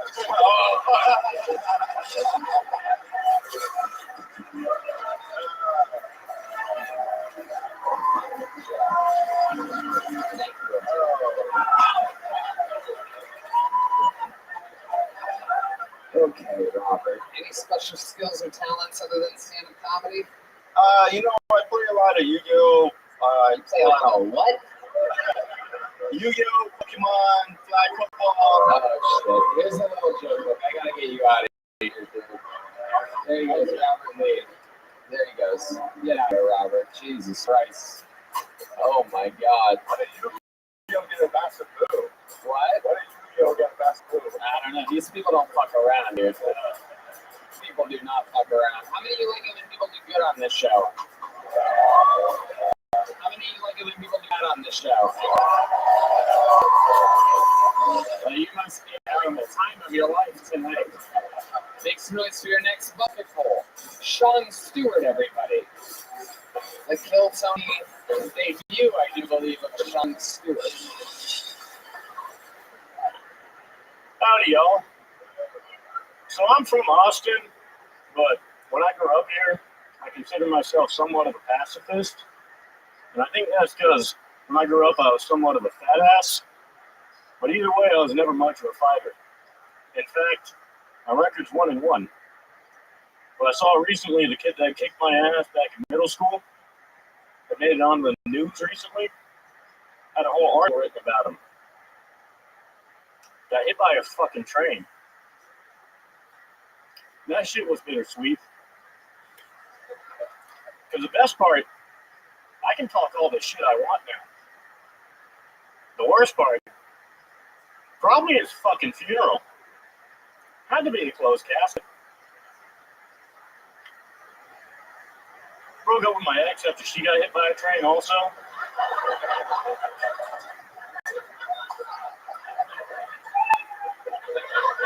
A black train. Okay. Sean Stewart. That was the worst episode of Karaoke Night. Howdy, y'all. Here we go. So believe it or not, that wasn't the worst set of the night. Good news for you, Sean Stewart. It was fucking terrible, but not even the second worst set of the night. And it wasn't even like they were jokes that didn't hit. They just weren't. It just wasn't jokes. Right. Literally not a joke. It was an attempt at a joke, kind of, with the black train, but it wasn't really like. It was like the clip notes of his therapy. Yeah. Yeah. I can talk all the shit I want now. Well, I always thought it was kind of funny. I mean, it actually happened. Yeah. That's cool. That's fun. Okay, how long have you been doing stand-up? No, 3-4 months now. 3 or 4 months. Where at? Only here in Austin. Okay. What made you want to start stand-up 3 or 4 months ago? Mainly like the show and like I thought kind of thought comedy was dead at like 2016 and that whole Trump era. And you thought comedy was dead? Well, I thought it like you can't really make like jokes making fun of dead people that got hit by trains really anymore. As you said, I also won't. No, and then I kind of. So I saw the Kill Tony and like kind of like edgy like making fun of people jokes coming back and I was like, all right, well. I guess I'm a bully, so. Okay, are you a bully? I've been on both sides when I grew up. I got bullied and I bullied, so I think it's like even. Bullied? Bullied like the Minecraft kids in middle school. How about the UG? Yu-Yo. No, Yu-Gi-Oh was cool in like elementary school. Yeah. Here we go. Here we go. Getting good, Sean. This is a roughest. Don't middle fingers from some guy wearing a Yankees hat. Sean, over here. Don't bully him. This guy's demeanor is something I've never seen it before. It's very comfortable. It's not that I'm just here doing nothing. So also, oftentimes, I'm coming here doing nothing. Why not come? There's nothing for me. Say racist jokes like Ari Shaffir. It's not just two racist jokes. Sean, give us a redeeming quality about you. What's going to make the room like you right now? I like rock climbing. Oh, Jesus. About 2 years ago, I started going back to church. You go to church every Sunday? I kind of stopped when I got a girlfriend. Okay. Yeah. That makes sense. Yeah. God gave you a girlfriend and you stopped going to church. No, she wasn't from the church, actually. Huh? She wasn't from the church. Right. But I mainly started going to church because, like, I was out on 6th Street after getting broken up with. And my buddy was like, Sean, you don't want to meet a girl out here. Come to church with me. And so I started going to church for 2 years. Wow.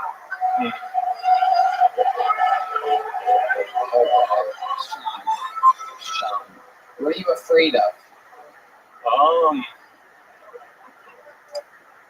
Blacks. Okay, there he goes. There he goes. Sean Stewart. We're gonna keep it moving. We're gonna fly through a lot of people here tonight.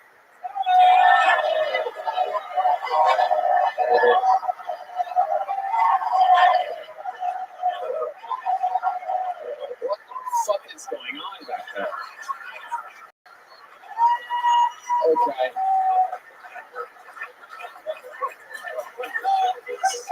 Okay. How the amp was John Deeds, everybody?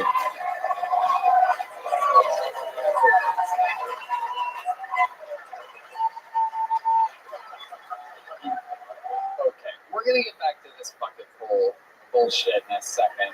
These guys have been unbelievably bad today. Yeah, it is incredible. This next comedian is neither a regular nor a golden ticket winner. He is either despised or loved by the Kill Tony fan base. I like to give him a spot every once in a great while because he's so funny off stage. And lately, slowly, we have been watching him transition into being able to be funnier on stage. I present to you, ladies and gentlemen, a brand new minute from the one and only Uncle Laser.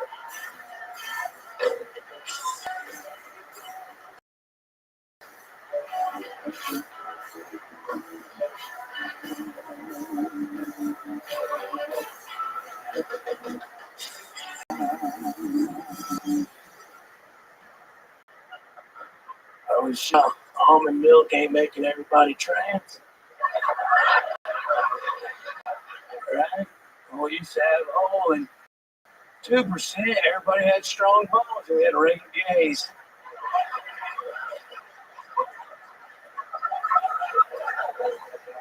And boy, they're getting hard to spot, aren't they? I'm messing back and forth with this girl from Miami, right? What I thought was a girl. Here, say I do OnlyFans, say some of my content. And I said, oh, come on. Right? She said to me the next morning, she sent it to me and said, oh shit, I did not send that to Uncle Laser. I sent that to my Uncle Mike. I said, Thanksgiving's gonna be weird, man. She then, she goes, I went, like, your parents know you do OnlyFans. She should be all right. She goes, they'll know a transition. I said, what do you mean? Like, anally, vaginally? Like, what are you talking about? She said, oh, you gonna read my bio? I said, bitch, I don't fucking read. But we'll see. Uncle Laser. With a new minute. A few jokes peppered in there. I almost don't recognize the show with jokes. It's been such a crazy night. A lot of fucking bombardiers up here. Like, I can't follow that. I need to go fucking sit on it. You know what I'm saying? And like, I can't beat that. I just need to kill myself, sit out in traffic. Right. Absolutely.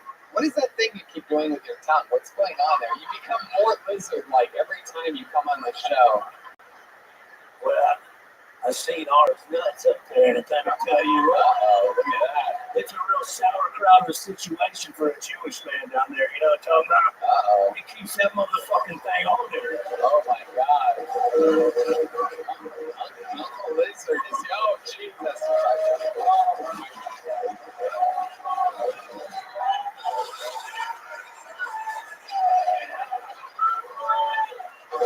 Oh my God. Oh my God. Absolutely incredible. Has a doctor ever told you what's going on with that Skittles in it? Look at it.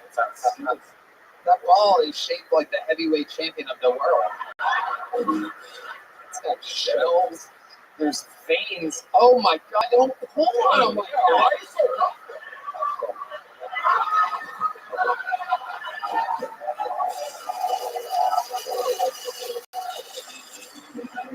Oh my God. The most sold out show in comedy, and this is what goes on.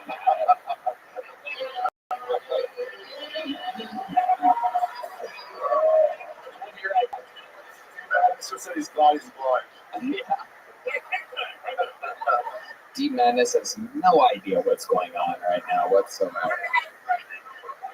But he knows that something is not right. I suspect, I do believe there's a smell or something that perhaps picks up on a certain energy. Okay, Red Band. Very good, Red Band. The one drops the balls like Red Band. So Uncle Laser, here we are. Oh, no joke though. That was great. Thank you. Yeah. Yeah, you're doing it, dude. It's very impressive. You're out on the road doing a lot of shows and coming up with new material, and it's fun to have you come on and show everybody what's up. You are a lot of people are like, oh, that's Tony's buddy. What's going on? He just seems this and that. You're kind of fulfilling this prophecy that I wanted people to see. When somebody with a good stage presence and a good performer energy gets better at writing and performing stand-up comedy, and you're a prime example of that. How did you do?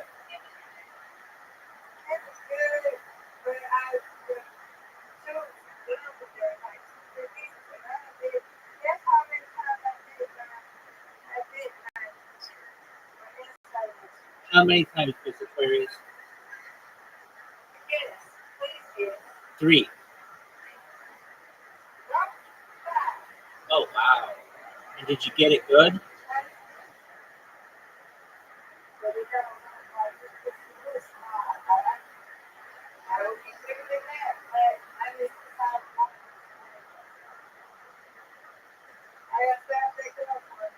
Yes, you do. All right. Are you ready, Miss Aquarius? All right. You giving me 2 games tonight? That's all I want. I want you to win one, and I win one.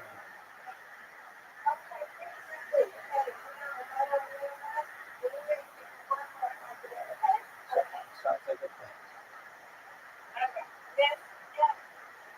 Let's go.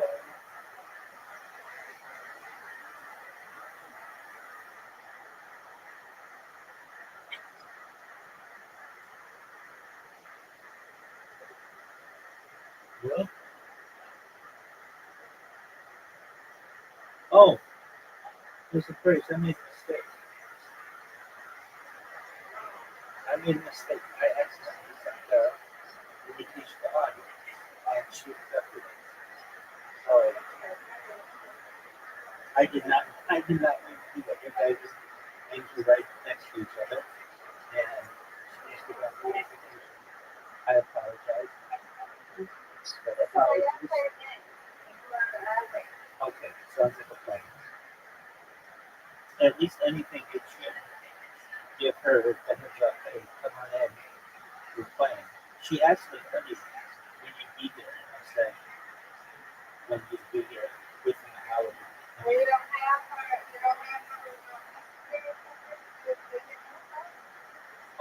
I'm looking at this one, but I'm not so sure.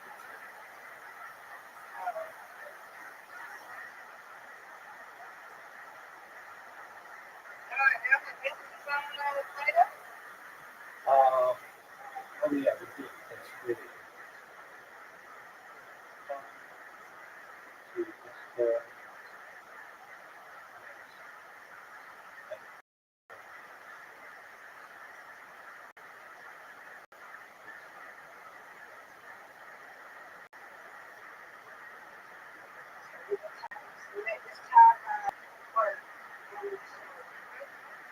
How was your show? How was your show?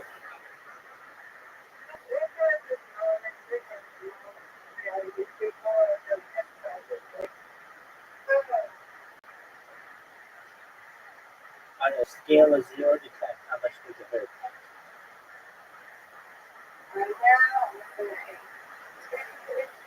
Oh wow, that's a lot of pain.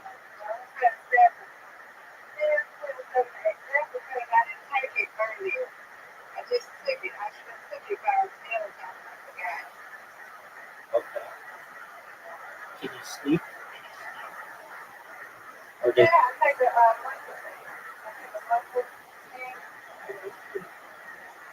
Oh, okay.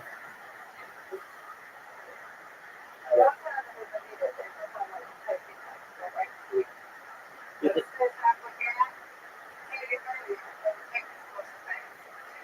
give you anything for your mouth?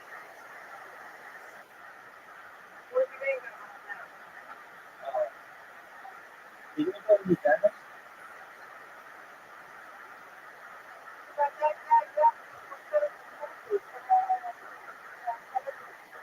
Right, but did they give you some? Okay, so you've taken everything they gave you, right?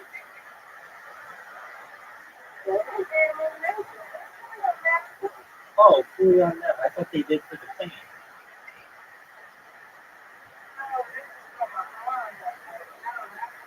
No, I know they gave you something for your hunger. I thought they gave you something for your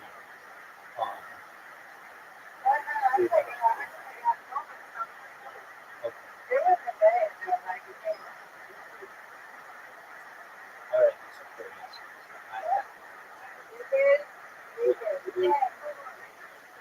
She did. I told her to come on in. And she said that she was.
That's what I'm talking about.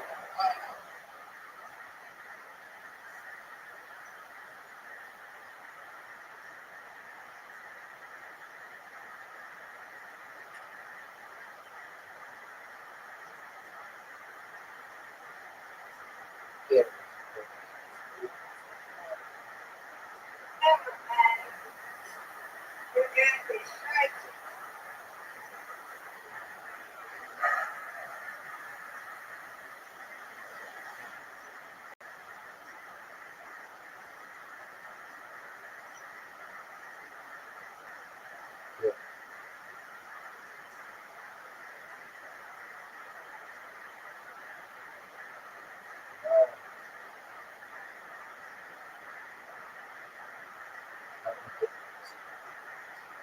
Get it.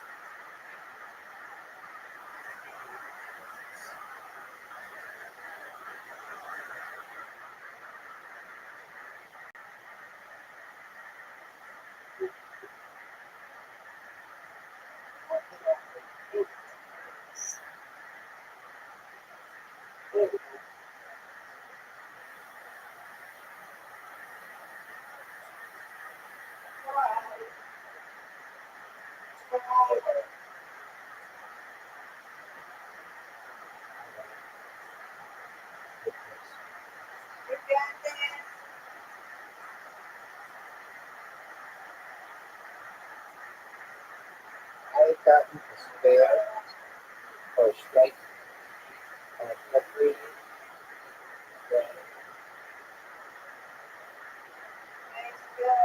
get it.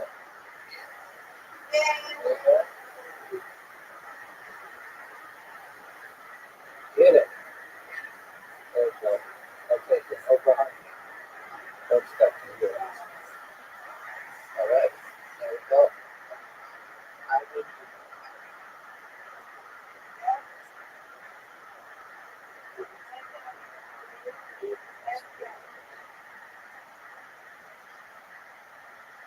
all right, Mr. Lewis, you guys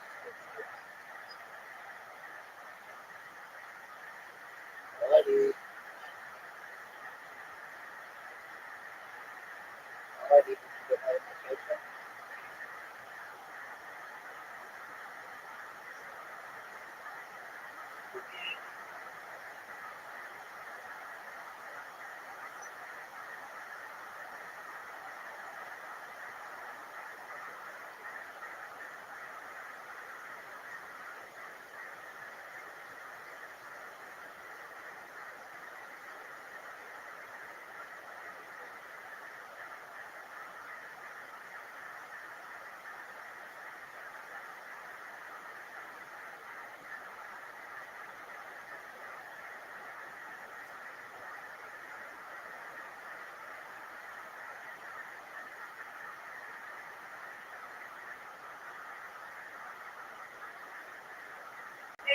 That's what I'm talking about.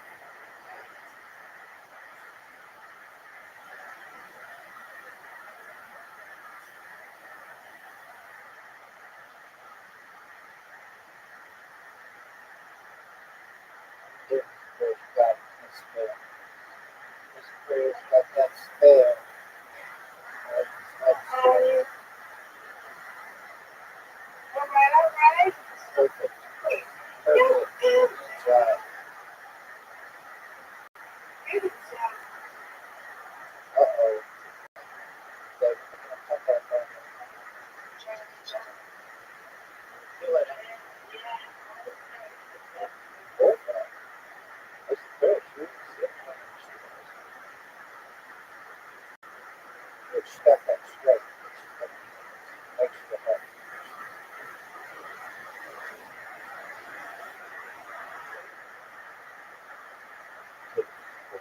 Get it.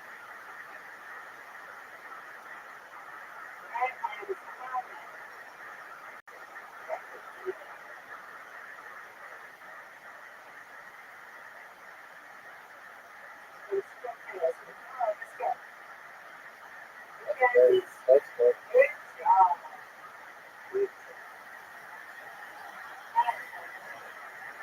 Here we go. Oh man, that's like that last one. It's hard to get. There are four from it. Okay, get it. Uh-oh. He has the rebound. That's Aquarius, another 5%.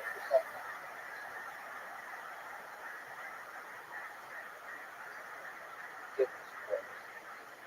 All right, you got four to get. There you go. Get that front payment. That's a nice one. Okay, go back.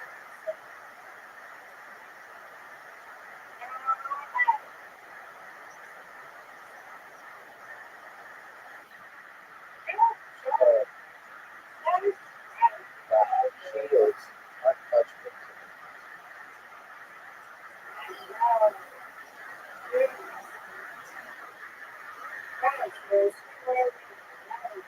Get it. Oh, here it is. We are tied. Come on.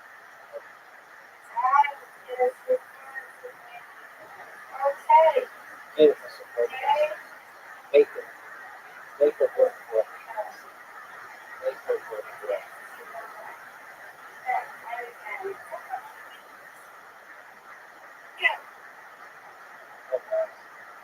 Oh, that was beautiful.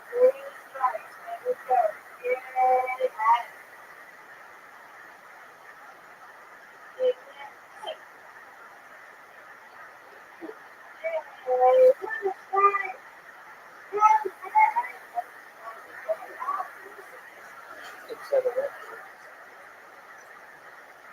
Get her. She got 4 strikes. Wow. Hey, that's our personal record. Nice job, Audie. Audie. 100 broke 100 title. She's the first person against whom I've ever played who broke 100. That was amazing.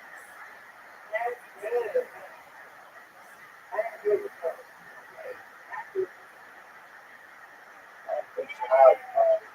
Take a screenshot of that. Look at all these answers. All right, I got it, man. Audie's got to learn the two tricks. Good job. I know you.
Nice drive.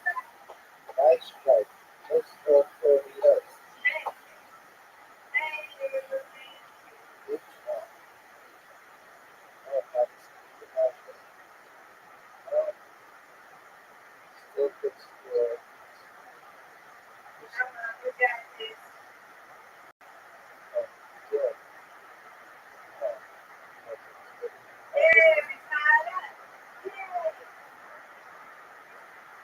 Good.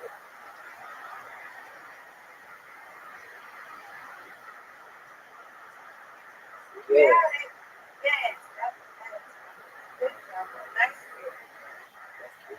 Now let's suppose we have you well. Very well. Perfect. Perfect. 2 strikes in a row. 2 strikes in a row. Miss Aquarius. 2 strikes in a row.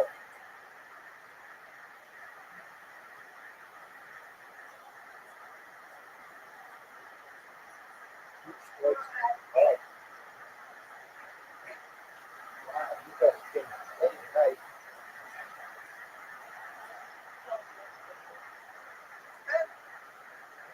So the fine line between fortune and skill.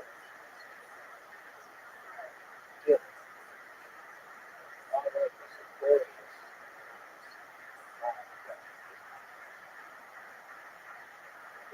Get it done. 3 in a row, 3 in a row, 3 in a row. 6, you got 16.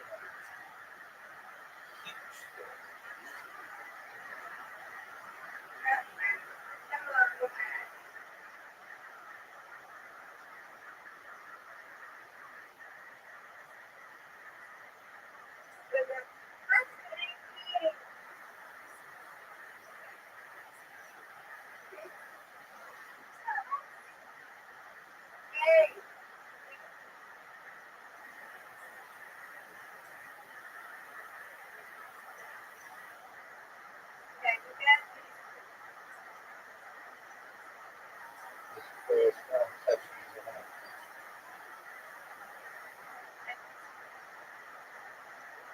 Get it. Last stretch. Put up a big score. Now that's good. Let's get it. That's still good. Get that last one.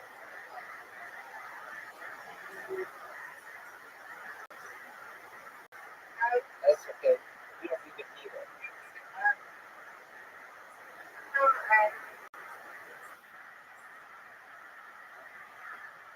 Nice. Right, bro.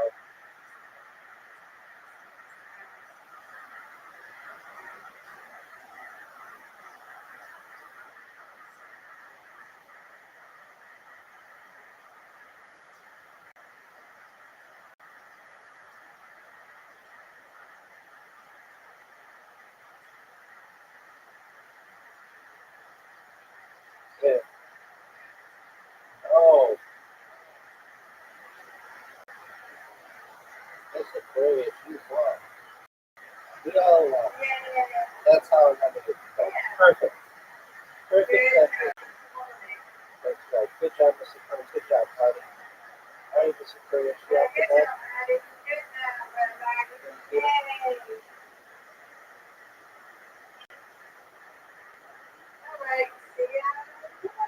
Excellent. Sweet dreams.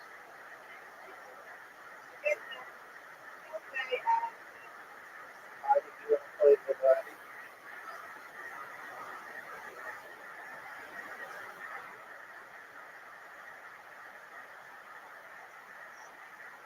All right. Excellent. Right.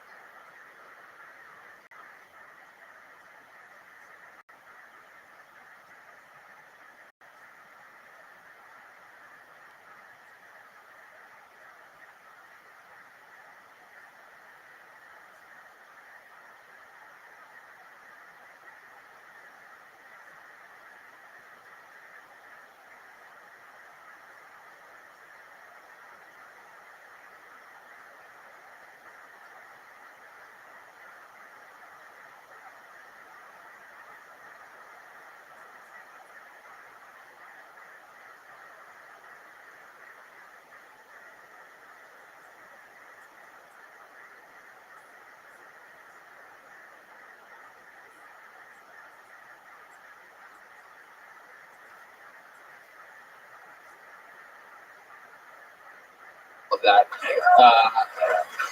'Cause those early minutes, early on, I mean, holy shit. Holy shit. And you didn't use your drug use as an excuse like some people did here tonight. You know, you were just doing drugs and bombing, but you didn't have excuses. You worked at it. Here you are, a good new minute, rock fucking solid. How about a hand for Uncle Laser?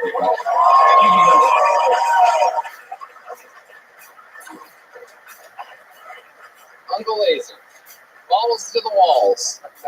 All right. Pulled another name out of the bucket. Make some noise for your next comedian. It's been a rough bucket night. But according to you guys like to watch people struggle up here. Make some noise for Dustin Horton, everyone. There he is.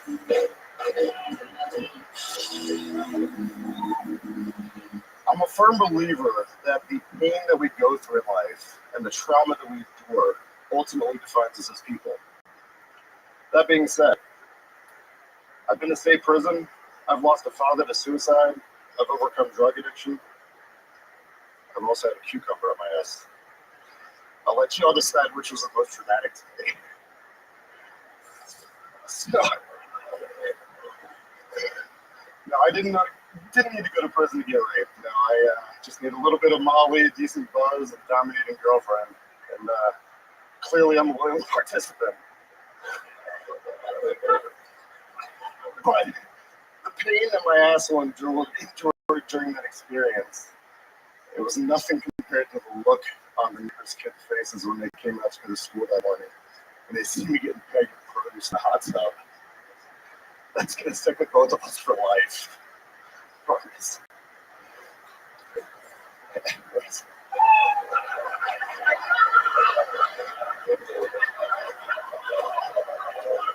Jesus fucking Christ, man. What the fuck is going on tonight? This is incredible. Are you crying?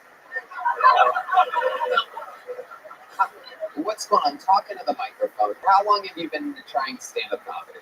This is my 5th set. Your 5th set. Were the other ones in front of human beings, or are you a car guy? The last one was actually at the mothership about an hour ago. Okay, you got on the open mic here. Yes. Randomly selected. Correct. And how did that go? It went well, actually. Really? Really? What did you do there? What did you talk about? Was it that minute? It was that mixed with another minute, like the broken leg and was shit in my pants. Was the other minute the part that was funny? Did you do the unfunny minute here, or was that the funniest minute out of the 3 minutes that you did in the other room? Well, you can bump these together for Big Road too. I think I just tried to combine them and do the best I could with the experience. How old are you? I'm 37. And you're just starting stand-up now. What made you want to start this now? This cocktail trauma that I've... Tell us about the trauma. Tell us. Tell us. We want to fucking hear it. What do you got? You want to hear about my dad? 3 years ago, he blew his brains out high in crystal meth. Okay. Did he leave a note? He did not even know that. Did not leave a note. And the autopsy said he was on crystal meth, or are you just guessing? We were told by neighbors. You were told by neighbors that he was on crystal meth. I didn't live in Italy very much. Did you communicate with him at all before his death? Not as much as I should have. No. You feel a little bit of regret? Yeah, definitely. We have good news for you. Here on the line, we can communicate directly with people that are in hell.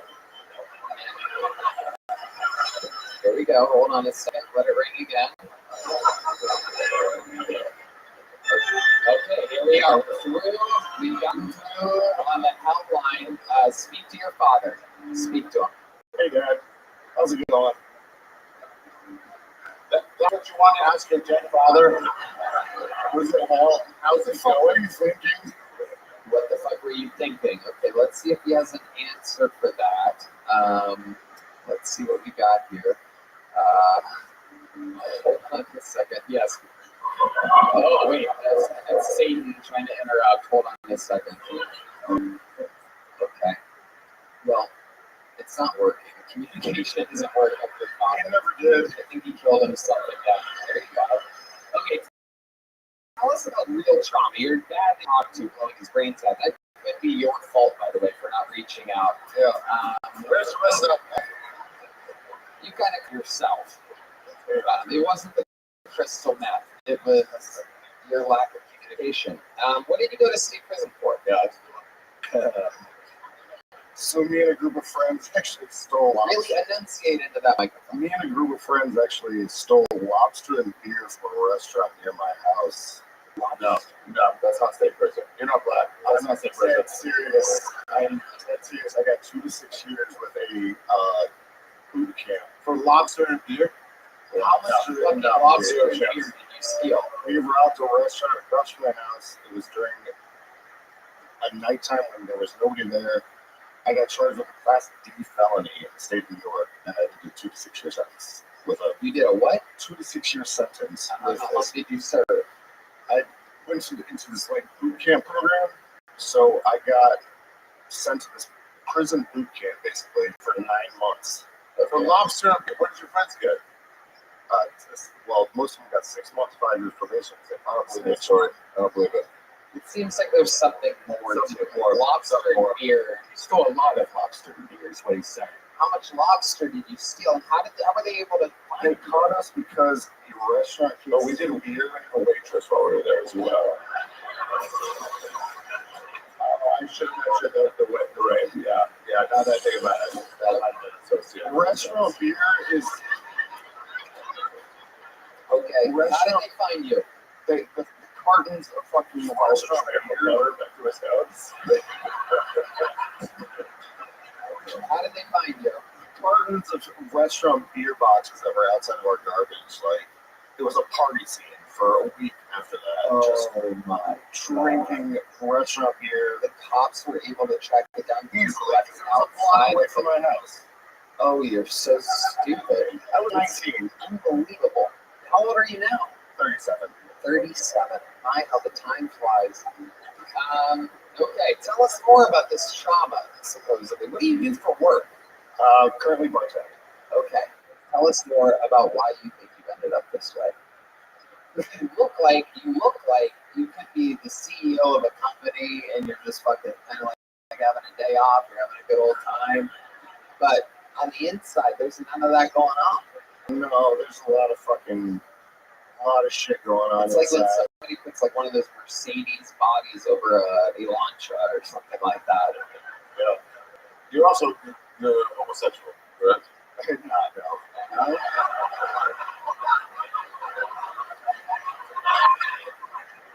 You sure? How about in your boot camp? Did you come out of your shell? No cracking any claws out there? No, I'm very straight. How straight are you? Explain to us the straightest thing you've ever done before. Not that easy of a question for a gay man, is it?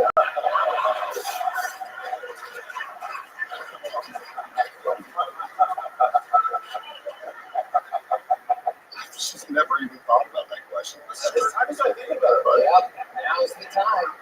I only say it because you're definitely a homosexual. Yeah. 1 second you're shoving lobster up your ass, and you're trying to figure out what's straight about you. Your father actually, knew you were a homosexual. That's probably why. That's why they started the meth addiction, kept it a secret, just like you kept your sexuality a secret. And he also blew and gave head, like you do, right at the very end. He gave head to the wall that was behind him. Jesus Christ. Oh, too sad.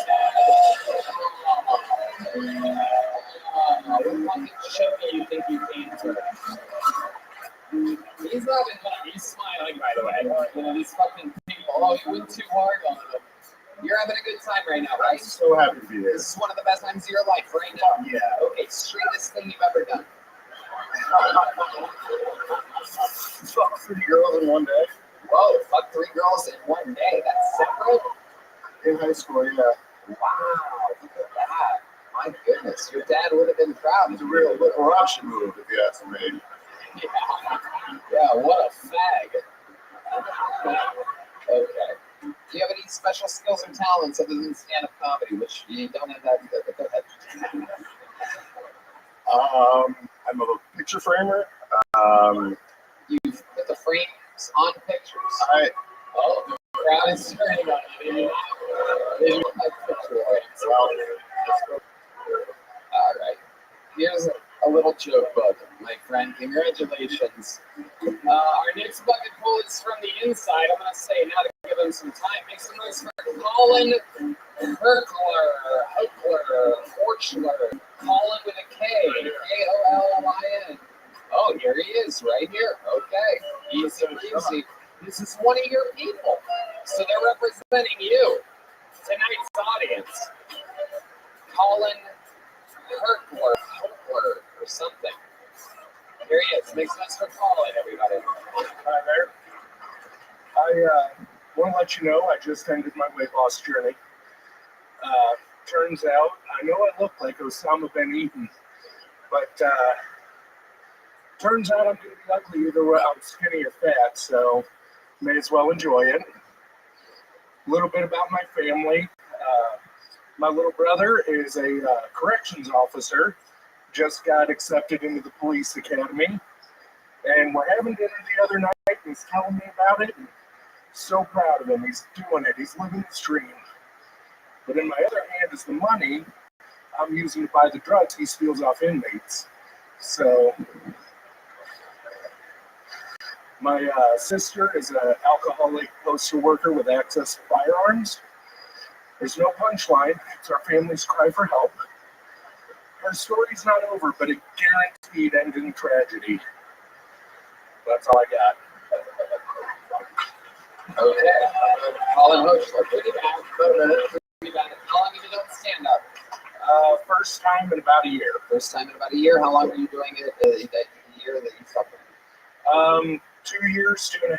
Okay. So you did about 2.5 years of stand-up comedy, took a year off, and now you're back. What made you realize you should quit? Work picked up. What was the work? I test safety equipment for electricians. Okay. You ever get shocked? A little bit, yeah. Every once in a while. All right. What's you almost ever die? No. This is the interesting thing about you. I'm getting a feeling I'm about to start moving really fast through bucket pulls. We might go turbo mode here because yeah. I think so. Totally. And this is, we've had this happen before, and sometimes I just get in a mood and I get frustrated with everybody kind of just, I don't do it. I did it 5 times. I only do it in my car. I fucking, you've been here tonight. You've been on the inside of this room. What did you think about the bucket pulls tonight? Yeah, they were pretty bad. Yeah. Oh, yeah. For sure. 100%. Complete homosexual. Yeah. Right. Yeah. Most interesting thing about your entire life? I'm a licensed gunsmith and an ordained minister. I do a lot of... Wow. That's a good one, too, combo. Yeah. Welcome to Texas. Is this where you live? No, I'm actually from St. Louis, Missouri. Okay. St. Louis, Missouri. You're straight? Yeah. Well, you got a little twang in your voice. I'm from St. Louis. Oh, no. You hear that? Straightest thing about you? I did have a threesome with 2 actual human females in Mexico. Wow. Human females. Good answer. Quick one, too. Yeah, very quick answer. Not pondering up here like fucking Dustin Horsey. What is straight? Yeah, I'm from St. Louis, Missouri, and I had sex with a threesome in Santa Anita, Mexico. She was so sweet. You know, you have gay S's. You're very straight man, you have gay S's. Okay. I have gay S's. At least I'm gay S's. What's so bad about my S's? I don't have gay S's. What kind of disease is that? I got a gay S. I came down with a case of gay S's. Who are you here with? St. Louis. My friend's over there. He's trying to make his strong ass now. My friends.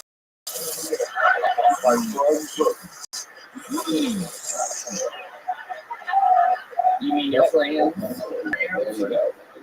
All right. Okay, Colin, congratulations. That was an all right attempt at a minute. I have run out of small joke books. That is as good as you could possibly get. Maybe perhaps Bone's Eye has another one or something like that. We're gonna play through it. I have another one. We got both of those people. We got both of those people ready to go back here. Okay, we're gonna play through it. You guys want to fucking go turbo round? It's been a long time. Okay, going up first, 60 seconds, and then perhaps the fastest interview ever for Dubs General, everybody. 60 seconds from Dubs General. We're gonna fly through until somebody kills. Here's Dubs General.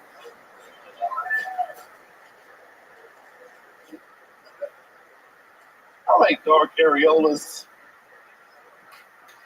I don't like clear nipples.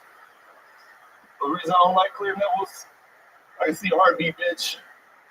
Don't want to see a heartbeat while I'm fucking, you understand? Any Florida people here makes it north of Florida? He said, fuck Florida. Fuck your mama. All right, listen. Florida, going to Georgia is a huge Confederate flag. I don't lie to my children. I'm in the car, my daughter says, Daddy, what's that? I said, they found a way to say nigga without saying nigga. My son, 9 years old, goes, what does that mean? I said, shh, listen. No. White people, it's okay to laugh. Shh. No. Oh, what?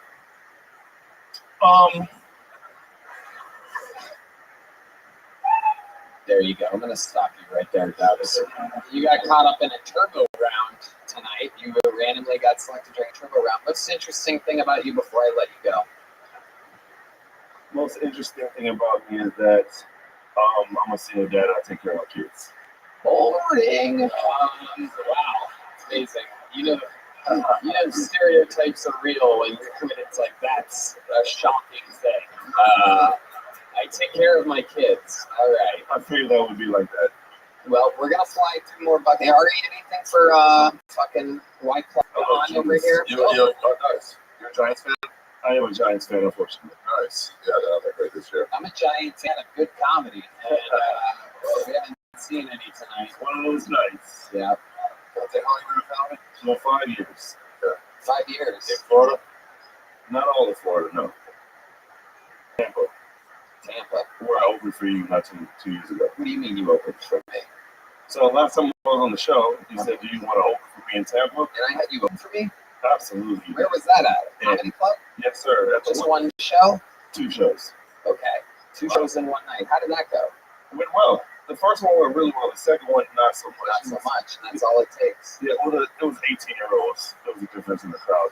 No tremendous, Tony? 18-year-olds? Yeah, the second show was 18 and up. The first show was 21 and up. I don't know how that works. This is crazy. This was 2 years ago?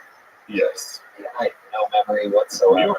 When you were in Tampa, you were like, this is a horrible room because the ceiling was so high. It was like a theater. Was it the Improv? Yes. It was the Improv. I remember that. Steve Simone was on those shows, yes, correct? Okay, yes, I do remember that. Yeah, you didn't do good. The second... I remember now. And I did.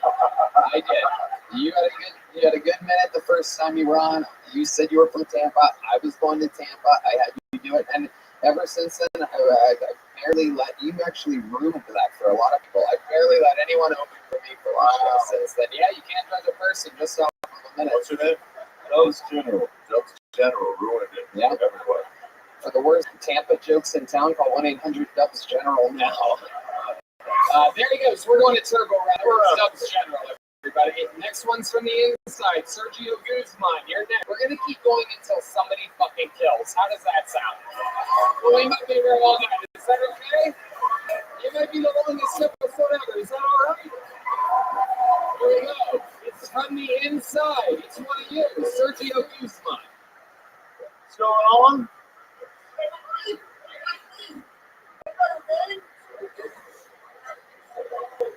He is right. I'm not him. That's true. Wait, what? Wow. Did we go out of order? I was backstage waiting. We did pre-call some names. We did. So you're Zach Butkovich? Yes, sir. Yeah. Okay. Well, we have to make sure that the person that comes out is the name that I call. Sergio, you're next. Sergio, you're next. This guy's not too like fucking Sergio Guzman. I can hold up and frolic. I've pulled two names at once. We're going turbo round. I pulled two names at once since we're going turbo round. I know Sergio Guzman. I know, I agree. That is weird. You heard Sergio. The guy in the room yelling, wait, that's me. Hey, no, you ain't him, that's me. There's a lot of Sergio Guzmans. I like how that guy had to wait until he saw who it was. Yeah. That's not me. Yeah. Wait a second. And now I see that's not me. That's not me. Ladies and gentlemen, 60 seconds uninterrupted. Sergio, you're next. This is Zach Butkovich, everybody. Zach Butkovich. Sweet. What's up? I just went on a date with a girl recently, and she asked me when the last time I got tested for STDs was. I was like, are you serious? Never. Yeah, I treat STDs like I treat poison ivy. If I ain't itching, I ain't fucking got it. And either way, I should probably quit fucking in those bushes. Yeah, I haven't been in like a relationship in a couple of years. And my buddy, he told me, he was like, "Yeah, dude, that's because you're gay." He said, "Yeah, dude, you're single because you're gay." And just to prove to him I wasn't gay, I sent him a video of me jerking off to a woman.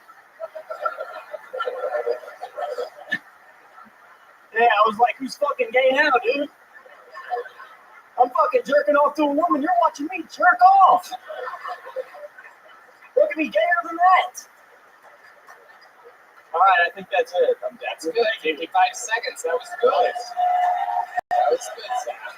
Sergio. Okay, Sergio's next. Zach, that was good. Thank you. How long have you been on stand-up? 3 years in October. Where at? I started in St. Louis. Where do you live now? Here in Austin. How long ago did you move here? I moved here in April. April. What do you do for a living? I work at Home Depot. I stock and order their mold. Just like a Sergio Guzman would. Right. You actually, Sergio at Home Depot. That's crazy. yeah. There's a few of them. Okay. So you're working at Home Depot. That's fun. Tell us more about your life. Tell us how do you end up like this? Well, I'm diabetic. Wow. Yeah. You're diabetic. Yes, I am diabetic. Of all the people that have been on this stage Yeah, show, I'm the diabetic guy. I wasn't heavyweight champion or whatever. There is no God. yeah, it makes zero sense. You're diabetic. All the obese people are not diabetic. Red band, not diabetic. As he sips a Coke. Yeah, how's that soda taste, Red band? He loves it. He loves it. He's doing great. So how long have you been diabetic for? How did you end up like that? I got diabetes. It's been 12 years now. I got it when I was 15 and a half. How did you go? Yeah, I got the kid. You did very well going bowling. Congratulations for breaking 100.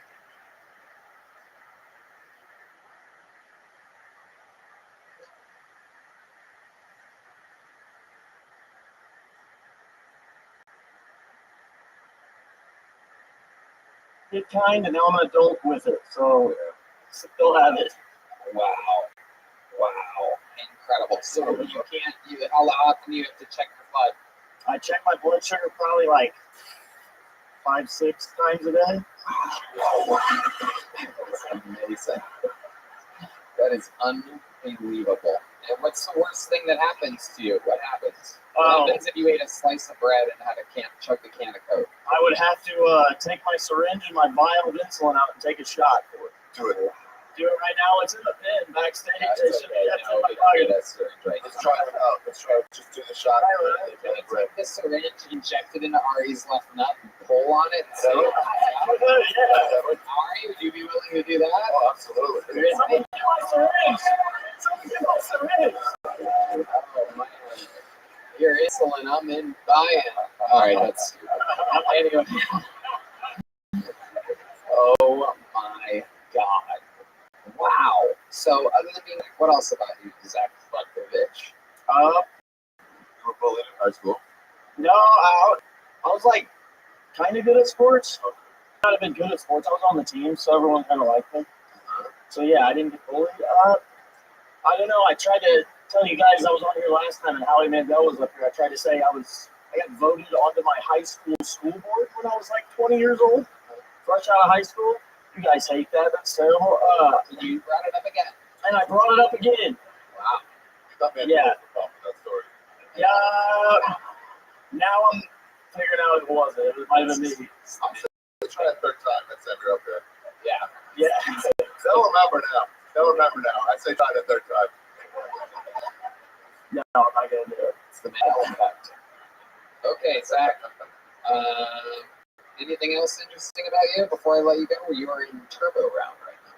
I'm in the turbo round. I'm diabetic. Okay, there we go. Zach Butkovich, everybody. You get a medium joke about. Congratulations, Zach Butkovich. Ladies and gentlemen, representing the inside, it's the man you've been waiting for minutes. I present to you the undoubtable Kill Tony debut of Sergio Guzman. Oh, shit. I originally came out here with my balls out, but they're not as impressive as Ari's, so I decided to put them back away. Any Joe Biden fans in the house? Thank God. I see one guy with his hands up. That's a pedophile. All right. Let me see here. Let me pull out my Kill Tony joke book. Let me use it for what it's used for. All right. Kids these days have it tough, man. It's such a confusing time to be a kid. Think about it. Your mom might be walking around with a huge cock.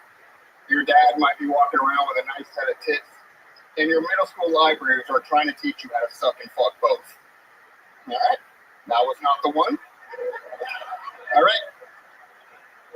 Illegal immigration has gotten completely out of control. Something needs to be done. We need to start sending people back. My beautiful wife, sitting somewhere over there, she's pregnant with our firstborn. She came here illegally. Send her back. Well, then, yeah, that might be the best I got. I think it probably was the best. Let me ask you something. Did you buy that large joke? I didn't. So I was on about a year ago. I bombed, and then my wife came up, and I was roasted for about 15 minutes about being gay. And then she earned us both a joke book because you called her up. She roasted me. Did amazing. So she got the joke. She got the joke. No, we both got one because you were generous. Right. But she earned it. I was just a lucky bystander. Is she here tonight? She's absolutely here tonight. Really? She's right over there. We had a female comedian on tonight. She let it in. Hold on. What's her name? Patricia Guzman. Ladies and gentlemen, no doubt about it. I've been digging for a female comedian. We've been through 50 names. It's all dudes. I present to you. She's a return, supposedly. She's pregnant? I have no memory whatsoever. Yeah, she's got the bomb for sure. Now she's pregnant, yes. Oh, yeah. She got a Latina. Here we go. A new minute from Patricia Guzman, everybody. That solves a lot of problems right there. Oh my God. Make some noise for Patricia, everybody. Thank you, I guess, for letting me up here. Last time I was on the show, I made a bunch of jokes about my husband being gay. Jokes on me. Here I am a year later, knocked up with his gay baby. What a life. I love my baby. Not this page. Okay.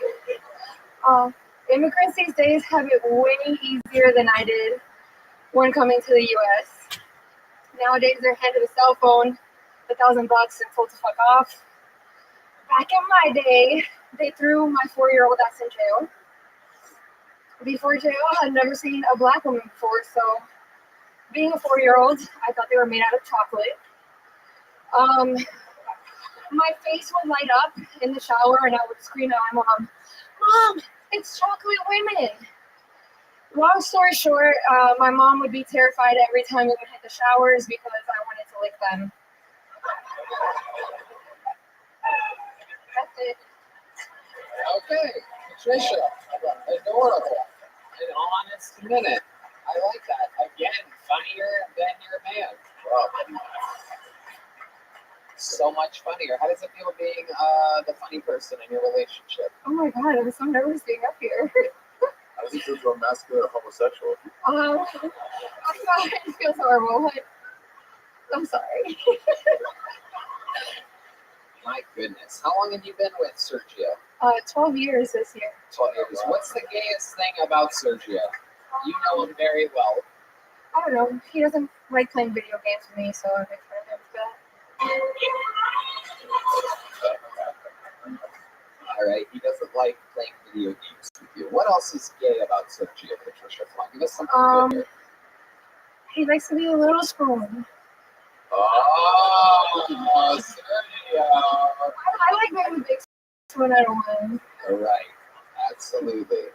That's a really good game thing. Yeah. You like being a little spoon? Oh, yeah. Asian girl on your back. If you're Star Wars, you know, like with the Ewoks. Oh, yeah. That's great. Totally. Totally. How long until the baby comes out, Patricia? I'm due July 1st. Okay, July 1st. And you're sure that it's Sergio's, or is it going to be Zach Butkovich that got in there first? I hope not. I hope it's not. Hey, my baby! Hey! Get that baby out of here! That's not mine! I'm Sergio Guzman! My goodness. So, what do you guys do for work? Are you gonna support this little fucking inbred? I'm a personal trainer. Your wife? I'm a personal trainer. Oh, shit. Okay. What does he do? He's an account manager. Oh, an account manager. Where at? Enterprise Rent. I didn't know that's what you did. Calculators and professionals and personal trainer. Yeah, it's true. I'd rather not say. Some of my coworkers are friends of the show, so I've already considered myself fired. Okay, very good. A guy that works at Home Depot that can help you out. Amazing stuff. Do you have any special moves in the bedroom? How did you get her so pregnant? You know, the real trick is you bend them over from the front side, you start eating their ass first. Right. And then you work your way down. Front side. So missionary position, feet over the head. Yes. And then you eat. And then you work your way up. Latina salad, if you will, the old fucking papaya salad. Exactly. Last time you were on, you said we owned a Mexican food truck. You owned a Mexican food truck? Last time we were on, you called us two Mexicans that own a food truck, so that was accurate. Okay. You ever do it straight doggy style? Obviously, that's standard. Yeah. Okay, so is this your first kid? Yes. What are you going to name it? Valerian? Shut the fuck up. Valerian? What the fuck is wrong with you? Valerian? Your best friend picked a name? Your best friend is fucking with you. Valerian? It's like a prescription medicine or something like that. Yeah. Very good. Look at the two biggest applause breaks of the night going to Red Band. For those of you that have that on your bingo cards, you win $2.5 billion. If you bet $1, you win $2.5 billion on Red Band getting the two biggest applause breaks of the episode. Absolutely unprecedented, incredible. This is a new era of the show. It's Valerian, what does that mean? Why would you just said okay, best friend? I'm fucking retarded. Whenever you say best friend, is his best friend the financier of this baby or something? Best friend. It's been my husband's best friend for like ever. So. And he said O'Learion? O'Learion. Yeah, it's a black guy's name. It's a strong. Hey, O'Learion on the line. Hey, O'Learion. He's gonna grow up to one day be in a sex tape with a Kardashian. Yeah. Oh my God. What's the middle name gonna be? Rafael. O'Learion. Guzman. Wow, Guzman. Oh my God. Unbelievable. Enough of these fucking Mexican babies. Am I right? I'm kidding. Shut up. Oh,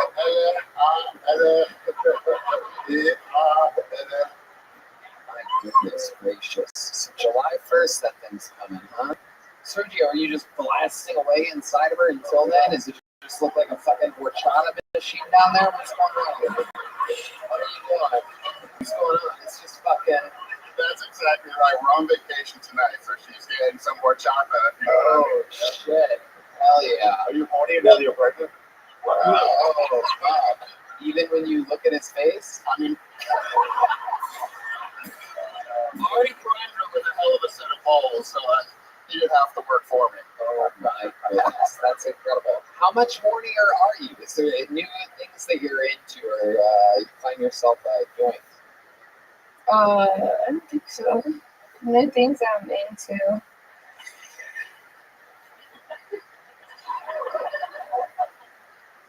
I don't know, like getting Google lotion rubbed on my belly. Oh, he's been rubbing lotion on you? Oh my goodness gracious. Look at Sergio over here. Managing accounts and lotioning up fucking bodies.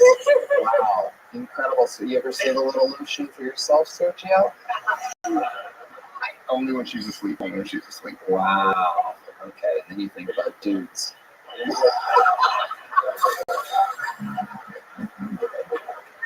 Oh yeah. Okay. My goodness. What else can we do to put a ribbon on this? How about can we change the baby's name to Tony live on the air? Can we just do that?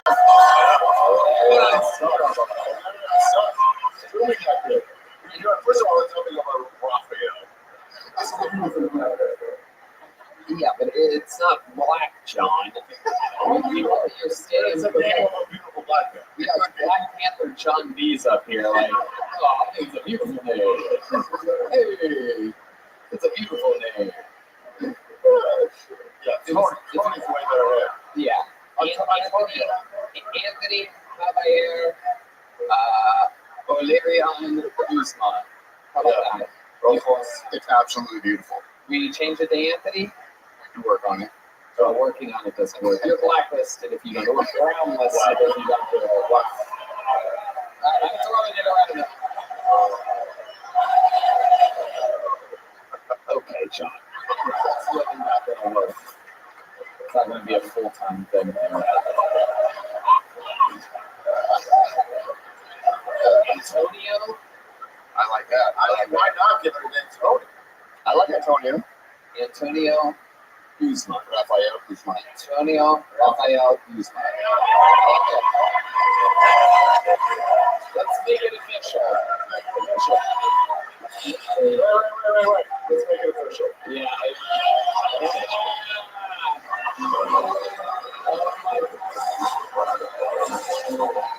Baby's first teabagging.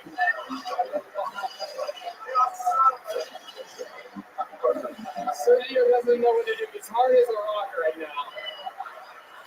Antonio.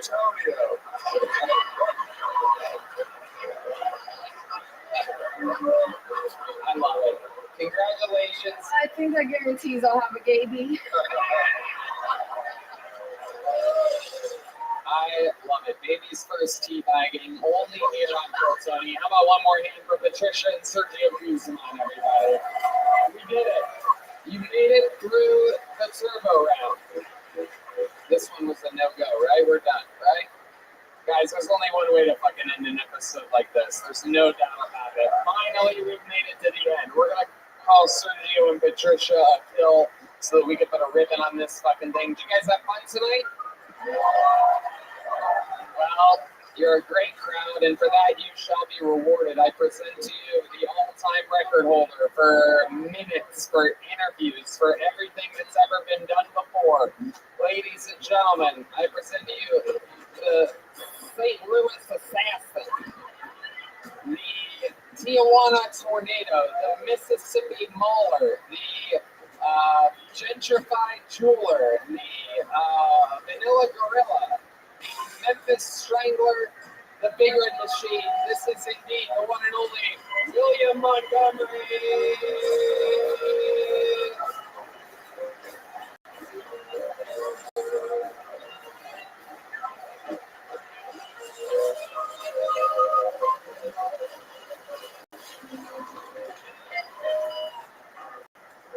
Hello, my name is actually Sergio Guzman, and I don't know who that bitch was, but I'm not gay, so.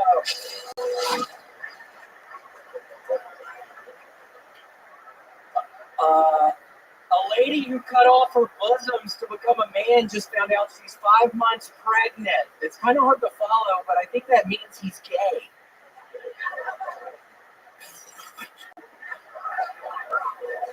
Kentucky is about to legalize killing homeless people, which is kind of shocking because I thought it was already legal there. I know I've killed 6 homeless people in Kentucky, so how can I be racist when my favorite Power Ranger is black?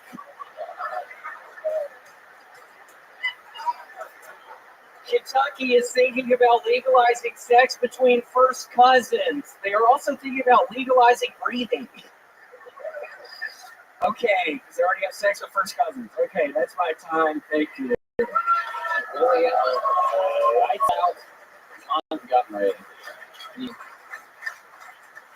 Gentrified jeweler, the petty princess. The petty princess. Like that. A lot of new Kentucky law jokes tonight. Where is this coming from? Well, it's from, I actually got horribly food poisoned, Tony, on Saturday night. My father told me not to say the name of the place or they will sue me, but I know 100% without a doubt it's from these pieces of shit. I'm going to say the name wrong, but it sounds something like meatball marinara, and it's not far from here. It sounds like meatball marinara. And Tony, I wake up on Sunday to a bunch of diarrhea in my boxers. Erica starts freaking out. I start going to the bathroom. I take my boxers off to smell the diarrhea because it smells extra nasty. And I don't want it to smell it. And then it starts dropping out of my boxers all onto the floor. I get in the shower, I almost black out because I had no energy. I end up vomiting several times in the trash can. Tony was horrible. And basically, I found out those people who run the fucking place are from Kentucky. So this is wow. What did you order from Meatball Marinara that made you? I had the meatballs and marinara. Honestly, that's what I had. And you would think if it's the fucking namesake, it would be safe to eat. But I had the meatballs and marinara, and I also had the cheesy bread. And Tony, I'll be the first to tell you, the food was amazing. It made me so sad the next day when I find out it's from meatball marinara. It was really delicious food. Damn it, that is incredible. I have a never-ending love for meatballs, and this is very, very scary. Did they look anything like these meatballs right here? I see them. Oh, they're out right there. Sorry, how are your balls so big? Are your balls big or are my balls small? I'm just trying to, because my balls look nothing like your balls. Are they big, Tony? They are. Not only are they big, and I mean, I have big balls as well, not to brag, but my balls are not full like that. They are normal, older looking, more deflated balls. These look like the balls of what appear to be like a superhuman 17-year-old boy or something like that. Like a wet sock and a bunch of Skittles. That's what they look like. It's absolutely incredible. So, a lot of blurring on this episode on YouTube. Sorry to those of you that are watching at home that don't get to actually enjoy the voluptuous nuggets. These are the true Bucky's beaver nuts here. These things are incredible. It's amazing how big your balls can be when you keep all of the coins you've ever gathered off the floor in your life inside of them. They point to Chris. They're so big and crazy that every time you reveal them, it's like a new set of balls. It looks like the underway champion's stomach. It does. Those things fucking hang. I mean, oh my god. What'd you do? They're getting bigger by the second. Oh my god. Absolutely unbelievable. I swear, I threw up for the first time in years yesterday. It was horrible, and I don't want to do. You want a little marinara on top of those, William? What is this place? I want to eat that. I want to eat this place. It's really close by. What's it called? I'm going to call it meatball marinara because my father says they might sue. They're not going to sue you. Your dad's being a weirdo. It sounds similar. First of all, that was the wettest I've ever heard my foot. That was Even for me, that was disgusting. The old William Wet Whispers. www.www.com. www.wetwhispers.com. William Wet Whispers. William Wet Whispers. Wet Whispers William. How can they sue you for giving you diarrhea? Yeah, exactly. Your dad's incorrect about this. That's a fucking idiot. Don't bring my dad into this, okay? He has fucking arthritis in his foot. We thought we were really worried about it last week. Ari, please don't bring up Larry right now. He's been nothing but sweet to you. He said nothing but sweet things to the fucking us. Why are you doing this? And I swear to God, I don't really feel good right now. It's a damn good thing I felt better than yesterday because already I thought it was the end of my fucking life. And I was in the shower, and I didn't tell my girlfriend this, but oh my gosh, I should say this right now. Say that. Actually, I was having such a hard time moving around. I swear I was about to black out that I died in the shower. Wow. Because I could feel it happening again. I shouldn't have even brought that up. I'm going to Ari should fear. Hey, it's wrong. Maybe this is a Jew and me, but I just thought what a great money-making scheme for him for the road. I need to find one. What? You need to sell diarrhea. Yeah. Oh yeah, great idea. People are gonna buy diarrhea. Holy shit! Stick with the joke, sorry. Oh my god. Yeah, let me diarrhea in fucking containers and sell them to people. I'm not even gonna be able to get that shit on the airplane, dude. As long as it's less than 2 ounces, you typically can get it on the airplane. Yeah, just do it there. You don't stop around here and take it with you. Why would you diarrhea ahead of time? I don't know. Have you thought about partnering up with Meatball Marinara, perhaps a little sponsorship in order for them to make up for the trauma? I just eat that food that tastes pretty good, but obviously it's poisonous. And yeah, just say, hey, I'm going out on the road this coming weekend. Let me eat your fucking nasty. What's the actual name of the place? We'll beep it out. These people, the live audience deserves to know.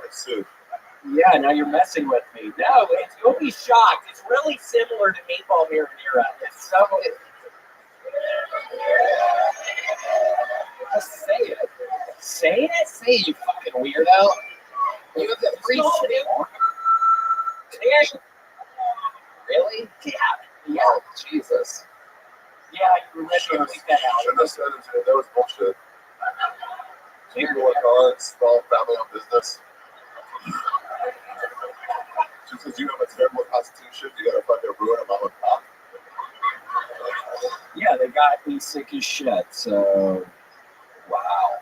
Incredible. My birthday, yeah, it's fucking started my birthday. I did 2 sets up here in the little room on Thursday night. I get back to my fucking car and have a boot on it. So, welcome to William's 37th birthday. Yeah, tell me about it. It was a fucking sob story the whole fucking weekend. It starts with a $130 boot on the fucking car. I forget my jacket. I'm freezing cold outside by the fucking car. So you're the one that wanted to spend your birthday in Austin. You didn't want to go to Seattle, Portland, and Vancouver with me. You wanted to fucking take it off. Oh, I want to chill, Tony. Oh, yeah. I wanted to chill, and then I get sick as shit, Tony. Yeah, that's what happens when you fucking don't work with me. Do you agree, Red Band? No. Improv group, Ryan Red Band, hard at work here, an unbelievable comedy mission. You said no to going on the road with Tony? I chilled. Yes, I chilled. He's like, I want to spend it with my girlfriend. I don't want to be on the road. Okay, you stupid bitch. There's one stupid bitch that was saying something about, poor baby, what do you even look like, you nasty bitch? I just want to see what some stupid dumbass looks like who's making that fucking noise. Oh, yeah, exactly what I thought. God, look at your nasty fucking ass, bitch. Oh, shit. He's being ruthless right now. What does Go back to the house.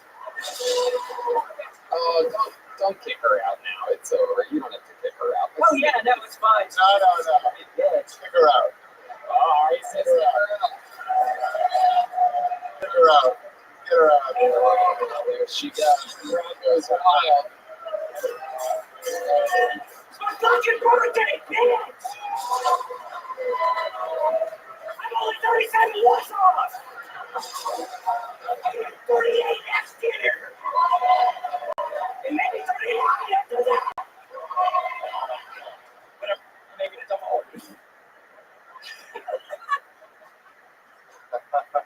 what happened? I don't know. Michael's supposed to do the thing that he always does, but he's like waiting for something. What's just going on there? You guys talking in your in-ears or something? Oh, Jesus Christ. Those fucking in-ears. Yeah, I mean, that was about to be the big send-off for me tonight. Yeah, it really was. We were about to ribbon on the episode. You guys are over here producing a new song. Oh, shit. Oh, shit. I got a sweet little dog yesterday. Yeah, it's been a long time, folks. I got a sweet little dog. She's here tonight. Oh, shit.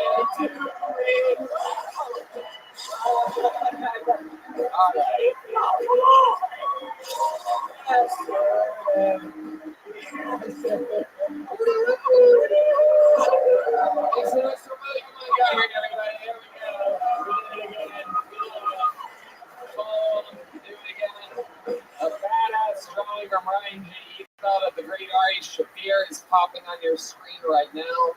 The balls are going away. Mixed race for Ari. Ari, anything you want to plug or promote? Man, it's just an honor to be part of this amazing show with so many fucking retards living on the outside. Absolutely. Every time I've done it, from the belly room to the main room to the Vulcan to here to another place to pitch out to the fucking Madison Square Garden. And what a journey it's been. And it's because of legit fucking comedians like you playing along all the way. We love them. Ari Shafir, everybody. Come on. Joe Blaster, Raider of the Universe, Phil Over, and Singer Focus on the road. Connect over help. Let's see the drawing from Chris Rogers. Ooh, a Joker version of the great Cam Patterson. I love that. Oh, one more time for the best damn band in the land. Michael Gonzalez on the drums. D. Madness on the bass. John D's on the keys. And Matt Mueling. Epsilon out now. 020. JohnD's.bandcamp.com. A red band. If you guys haven't seen Ari Shafir's special, The Jew on YouTube, please check it out. I love it. You haven't. Truly one of the best comedians in the world, Ari Shafir. One more time for Ari. We love you guys. Thank you. Good night, everybody.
Sunset Strip Comedy Club in Austin, Texas is now open. Check out Red Band's secret show every Thursday. Go to sunsetstripatx.com for tickets.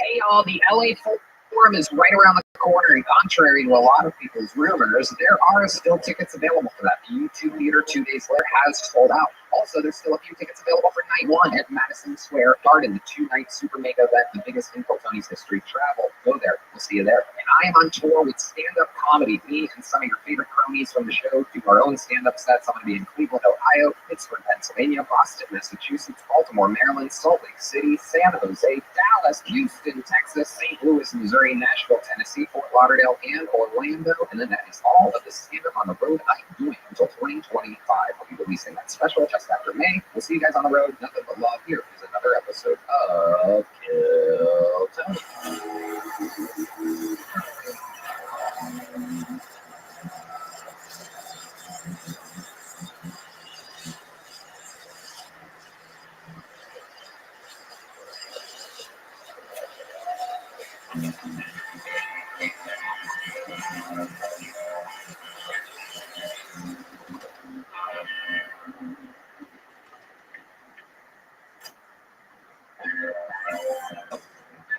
Hey,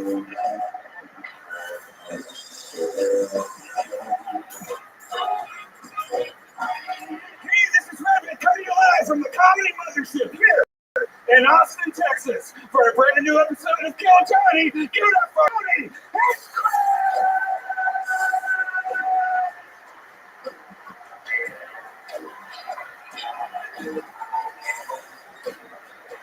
You say they're gonna best fucking night of their lives tonight, huh?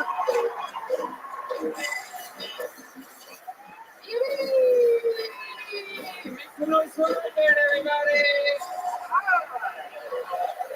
And how about a hand for the fucking band? Am I right, people? It's the #1 live podcast in the world, brought to you by Gel Blaster, Red Rose, Yellow Rose, Austin Security Guard Service, NinjaBuses.com, Connectable Health, where you can get an IV trip. Use the promo code KILL10 to save 10%. How do we feel tonight? You guys with us? It's Michael Gonzalez on the drums. The Mutilator. Matt Muling on the electric guitar. John D's on the keys. This is right. The one and the only. D Madness, everybody. Oh my goodness. Before we start tonight's show, here's a little bit more from the amazing sponsors that made it all possible here, right now. The Sunset Strip Comedy Club in Austin, Texas is now open. Check out Red Band's secret show every Thursday. Go to sunsetstripatx.com for tickets.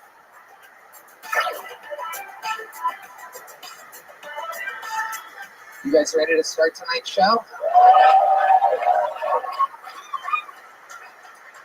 Every week, I have some of the funniest people in the world on the show. This week, absolutely no different. 3 very, very, very funny comedians. You know them, you love them. We're going to have a blast here together. Some of my favorite people. Make some noise for Louis J. Gomez, Kim Congdon, and Jeff Dye, everybody. Oh, yeah. The great Legion of Skanks, Louis J. Gomez. The great and powerful Jeff Dye joining the fray. And that is Kilsoni's first ever regular, Kim Congdon. Legend of the Kiltony universe. Louis J. Gomez, welcome, my friend. I'm so happy to be back here after the Ric Flair debacle. Yeah. Holy shit. Whoa, Unbelievable. Still haven't heard back from the Nature Boy after that one. Wild night. We love him, though. Jeff Dye, welcome to the show. Thanks for having me. Actually, you made me hate Ric Flair. so now I hate Ric Flair. Me too. I really do. The great Kim Condon, everybody. Seriously, she's writing a minute every week on this show 10 and a half fucking years ago. Something crazy. Welcome back, Roast Queen. We love her. She fucking hits hard. Everybody's ready. You guys know how it works. 100, 200, some fucking crazy amount of people signed up for the chance to get 60 seconds uninterrupted to stand up on this stage in front of a sold-out crowd at the #1 comedy club on planet Earth. You know their 60 seconds is up and you hear the sound of a kitten. That means they have to wrap it up then, or else they bring out the Angry West Hollywood Bear, which interrupts them, and then I interview them, and we have a bunch of fun. We find out more about them, and we make the most of their opportunity on stage. You guys ready for this shred?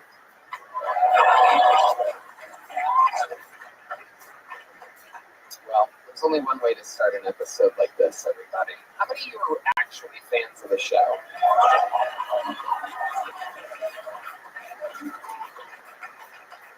Ladies and gentlemen, I present to you, doing a brand new minute, a legendary regular. You guys know the words? This is Hans Kim, everybody!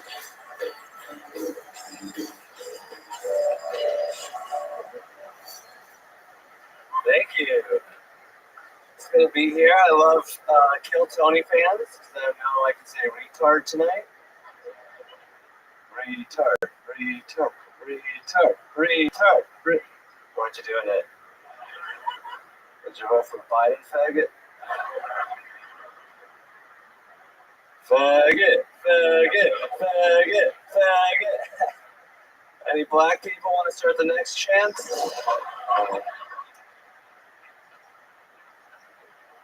Legally, I'm not allowed to start it anymore.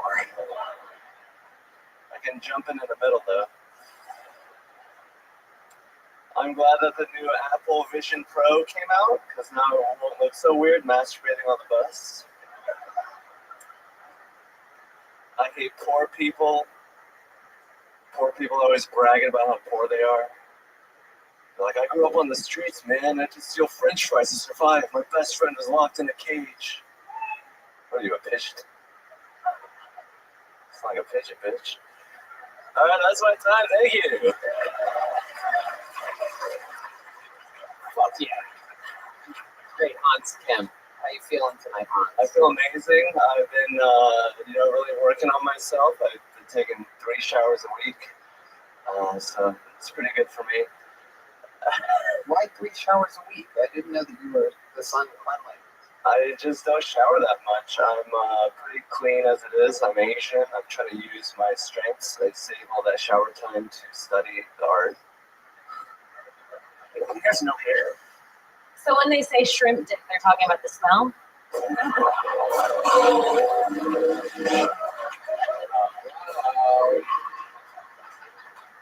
doubt about it. I love it. I've been pretty good. I've been having sex. I like this look. It's like 50 Shades of Beige or something like that. Did someone dress you like that? Did you do that? Yeah, my friend Amira is helping me. She's constant. You can get a mirror. That is true. I'm glad you told me that I shouldn't interrupt the comedians for the first 60 seconds because I was going to do the black person chant.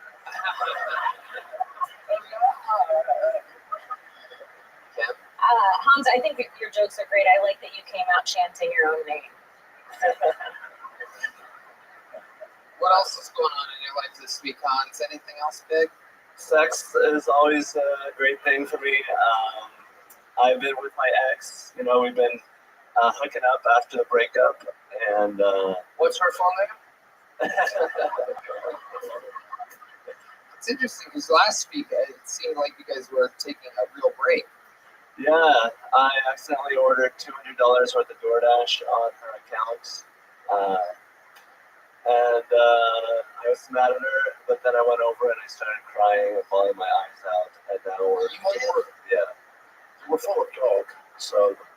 Full of what? Dog. Oh, well. An Asian person bawls their eyes out. Isn't that limited? Do you guys have the same amount of tears as we do? It seems like you guys are like restricting it a little bit, right? They come out in rectangles.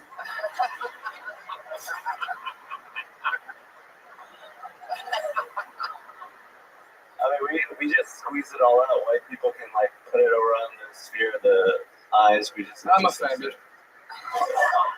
How do you think they make duck sauce? That is true.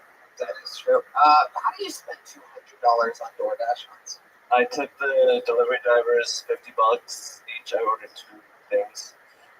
Wait, what? I took them $50. You do? I did just because it was her credit card. Oh, you knew that it was her credit card. Yes. Okay. Yeah. So I wanted to spend her money, but I Venmoed her back because I felt bad after rides. I said, "Wow, this is very weird. You are unbelievably honest. Very revealing. A lot of very interesting shit. This guy lives by a strange code. It's unbelievable. So this was were you trying to like get her back? Were you trying to be in communication? You knew she was big. Hans, I spent $200 on DoorDash. yeah, but she didn't respond. And I had to go over there to pick up my drone remote controller. Holy shit. Just the remote controller? You could have bought 2 of those with those tips that you just spent. And then I cried, and then we had sex with a condom twice and without once. This is unbelievable. See, people are like, why is Hans, what is the deal with Hans? And I'm like, do you listen to these interviews? I don't even have to do anything. He gives you just everything you could ever possibly want to work with in the world. So, some with, some without? Yeah, the first 2 was with, and then the last one, it was without. Oh, you could hear him smiling. You could hear the talk. Yeah, the first 2, there was none, and the second one, right? Unbelievable. You just can't hide how excited you are to use that fucking raw. Is it still raw dog if you do it? This is where you should use raw dog. So, Already have one that don't get excited. Didn't work twice, that's how bad it was. And they knew I was making fun of it. when you're making a dog joke, you gotta leave a little pause. Thank you, Michael. Okay, Hans, we have come to a very, very interesting agreement, you and I, earlier on the phone. He is battling Rick Diaz in an unbelievably exciting rematch. While he won, he went on to challenge Rick Diaz to silence the haters. It's happening May 10th, live from the LA Forum. Right? Yes. So, we realize that what's not fair is that Rick gets to prepare this super minute over months without having to spend any minutes or interviews on the show. So it would be fair to give Hans Kim a break. So unless he absolutely wants one, he will not be performing until May 10th, live at the Forum on Kill Tony. I know. Listen to the controversy. This is, I'm telling you, it's so funny. You guys love Hans Kim, don't you? It's Chinese bots working against him, I think. Like that online. That could be. Nobody hates Asians more than other Asians. This is true. You would agree with that, right? Well, yes. Well, yes, absolutely. So, until he wants to again, that was Hans Kim. How do you feel about this, Hans? I feel great. I'm going to energize. I'm going to recharge. I'm going to come back better than ever. You know? Yeah. A lot of people cheered for me on that night at the arena, and I'm going to work hard for them. Absolutely. There you go. And that was Hans Kim, everybody. Make some noise for Hey, Hans. And I will tell you right now, indeed, later tonight, you will all meet the new regular that will open the shows every week here on Kill Tony. Isn't that exciting? But now we go to the bucket, ladies and gentlemen, where anything can happen. As you know, these could be crazy people, it could be someone's first time, and anything can happen. You guys ready? 60 seconds uninterrupted, going to your first bucket pull of the night. Molly Matledge, everyone. Molly Matledge.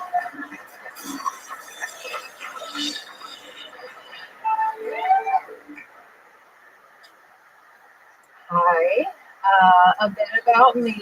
I love fun facts. A little fun fact I learned through watching a few seasons of Wildin' Out is that black people, stick with me, think that white people put raisins in their potato salad. Now, I don't know what the fuck is putting raisins in their potato salad, because let's be real, it's mayo or mustard. Keep it moving. But it does beg the question, white people, are you putting raisins in your potato salad? And if not, why do black people think you do? We'll come back to that. Another thing that I love are fun facts that rhyme, maybe impart a little wisdom. One of my personal favorites, liquor before beer, you're in the clear. Beer before liquor, you'll fuck your coworker. Facts. Whoa, look at that. I got a huge laugh in this show. These people are desperate for comedy. They are really, all you have to really, they're just listening for pacing and timing at this point. They're pretty much giving it up for anything. I practiced. You did? Oh my goodness, I love it. This is the scariest fucking one of the Conjuring movies I've ever seen right now. I'm not sure what the fuck is happening. This is something out of my nightmares. You do look like if Chucky was a housewife.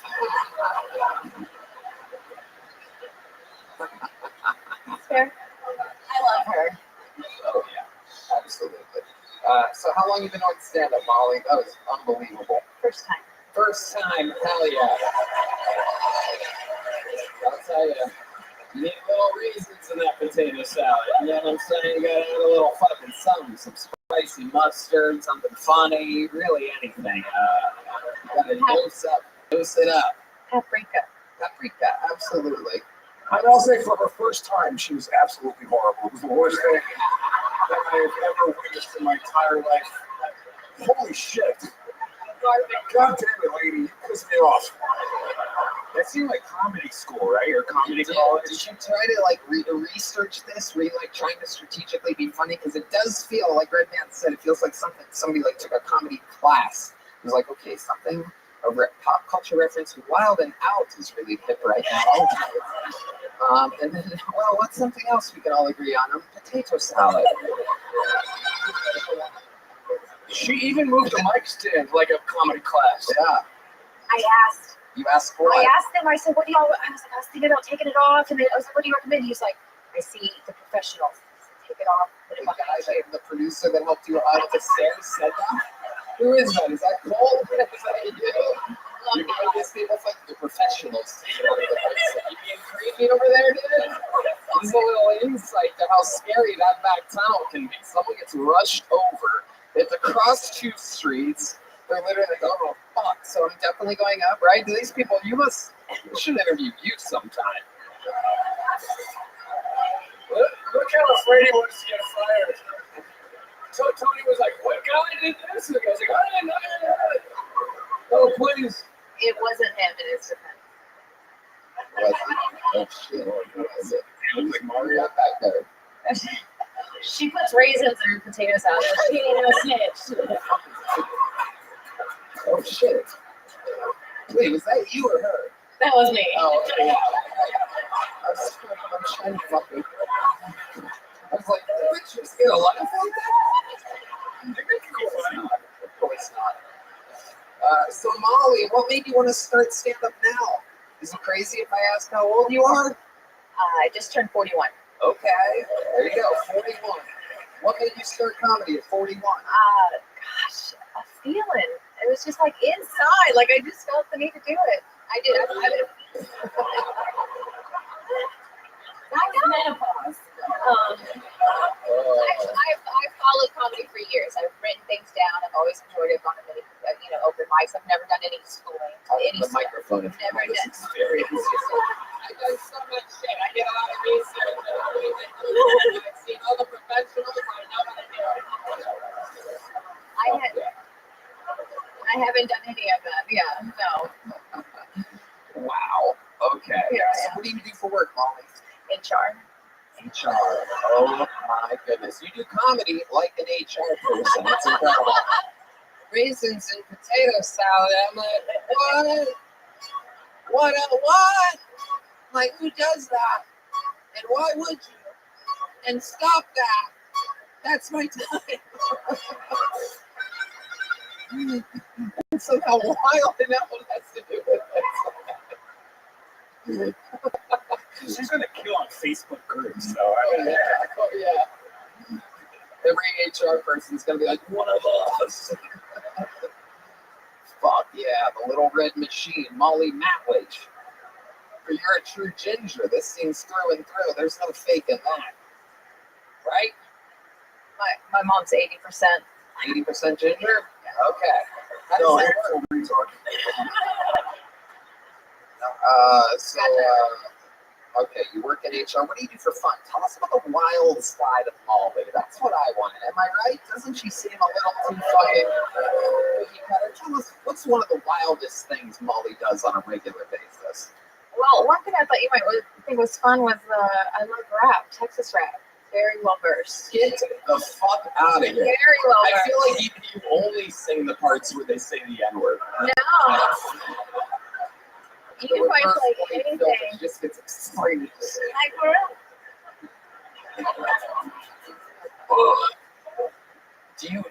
Can you think you could freestyle? Oh, like salt and pepper at most, like maybe, but that's it. Wait, what? Like salt and pepper. Salt and pepper. What about salt and pepper? I can wish She's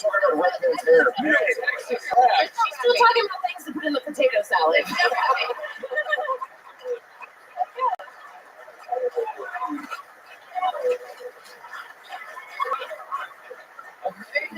Oh shit. Oh shit. So what about salt and pepper? You just said salt. No, I can you rap? I don't know. I can't rap. I got hilarious thing ever. Right? That's about it. What was the fucking Scrubs there? But I do. I mean, I probably sing along to a lot of the songs. What a man! Oh, I don't rap. What a man! What a mighty good man! This is a me. Texas rap. Yeah. Who's ready to rap, everybody? Welcome to White Raps with Molly Matwich. She saw an episode of Wild and Out once, and she's never been the same since. Oh my, what's Molly gonna rap about today? What's a man? What's a man? What's a man? Was a mighty good man. Yes, he is. Indeed, he was. What do you mean, salt and pepper? She's having 90s fucking, how's that Texas rap at often? I thought you should go like sitting on some syrup or something like that. Texas rap, are you talking like Big Mo, ESG, Slip That. Like I have photos with them on 6th Street. Big Mo, rest in peace. Like I legitimately switched their house. Michael Watts. Big Mo, rest in peace. Like seriously, she almost pulled out some latest. She almost pulled out one of those little airplane models, you know? This is the Molly they all rap about. Big Mo, R.I.P. One of the good ones. I'm gonna pull one out for him. Holy shit, Molly. Tell us more about this urban lifestyle of yours. The Texas rap, salt and pepper, and a good time. R.I.P. to all the homies that have passed on before.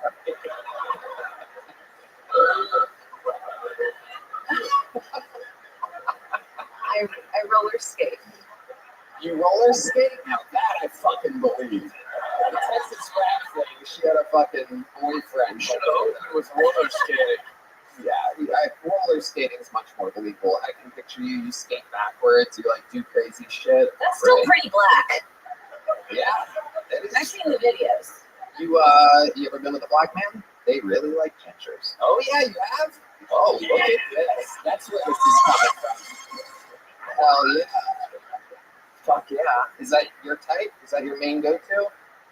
It probably was more You would say phase? well, no, like You would say phase? Just that? Real racism. What through? Was it Black Spider-Man? I dated a lot of black dudes when I was younger, and A lot? That had my feelings, not Puerto Rican. well, no, like majority were black is I guess what I meant to say. Wait, what? Majority were black when I was younger and growing up.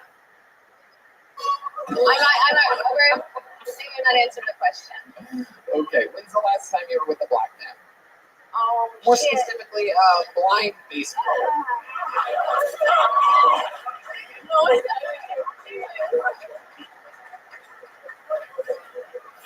Fuck.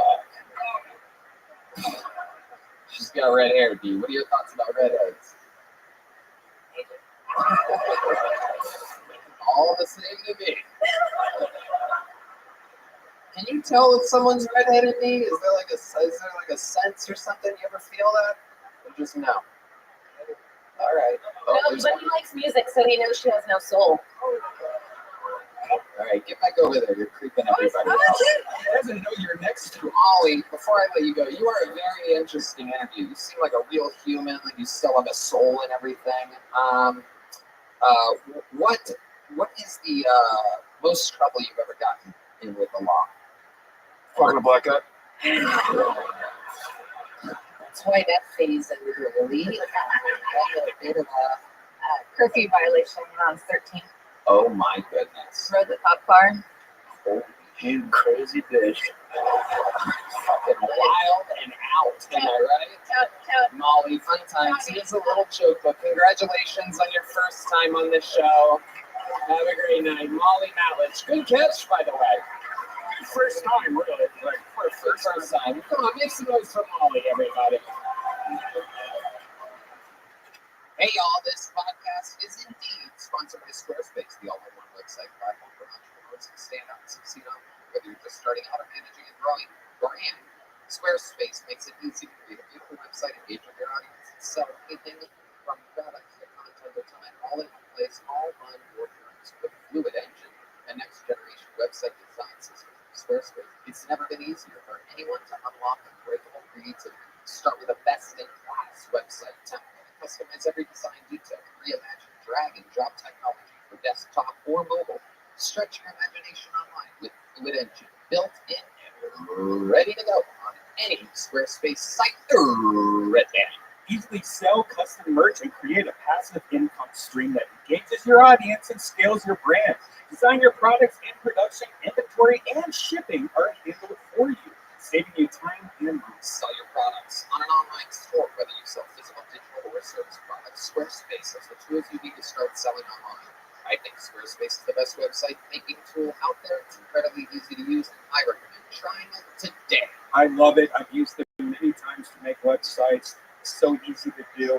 They have great design templates. They'll make your domain look professional and sleek no matter what type of site you're trying to build. So, head to squarespace.com for a free trial. When you're ready to launch, go to squarespace.com/Eltoni to save 10% off your first purchase of your website or domain. Again, that's squarespace.com/Eltoni. All right, keeps going on. Your next bucket pool. I do believe we've seen this young man before. Make some noise for the great Trey Campbell, everybody. Trey Campbell.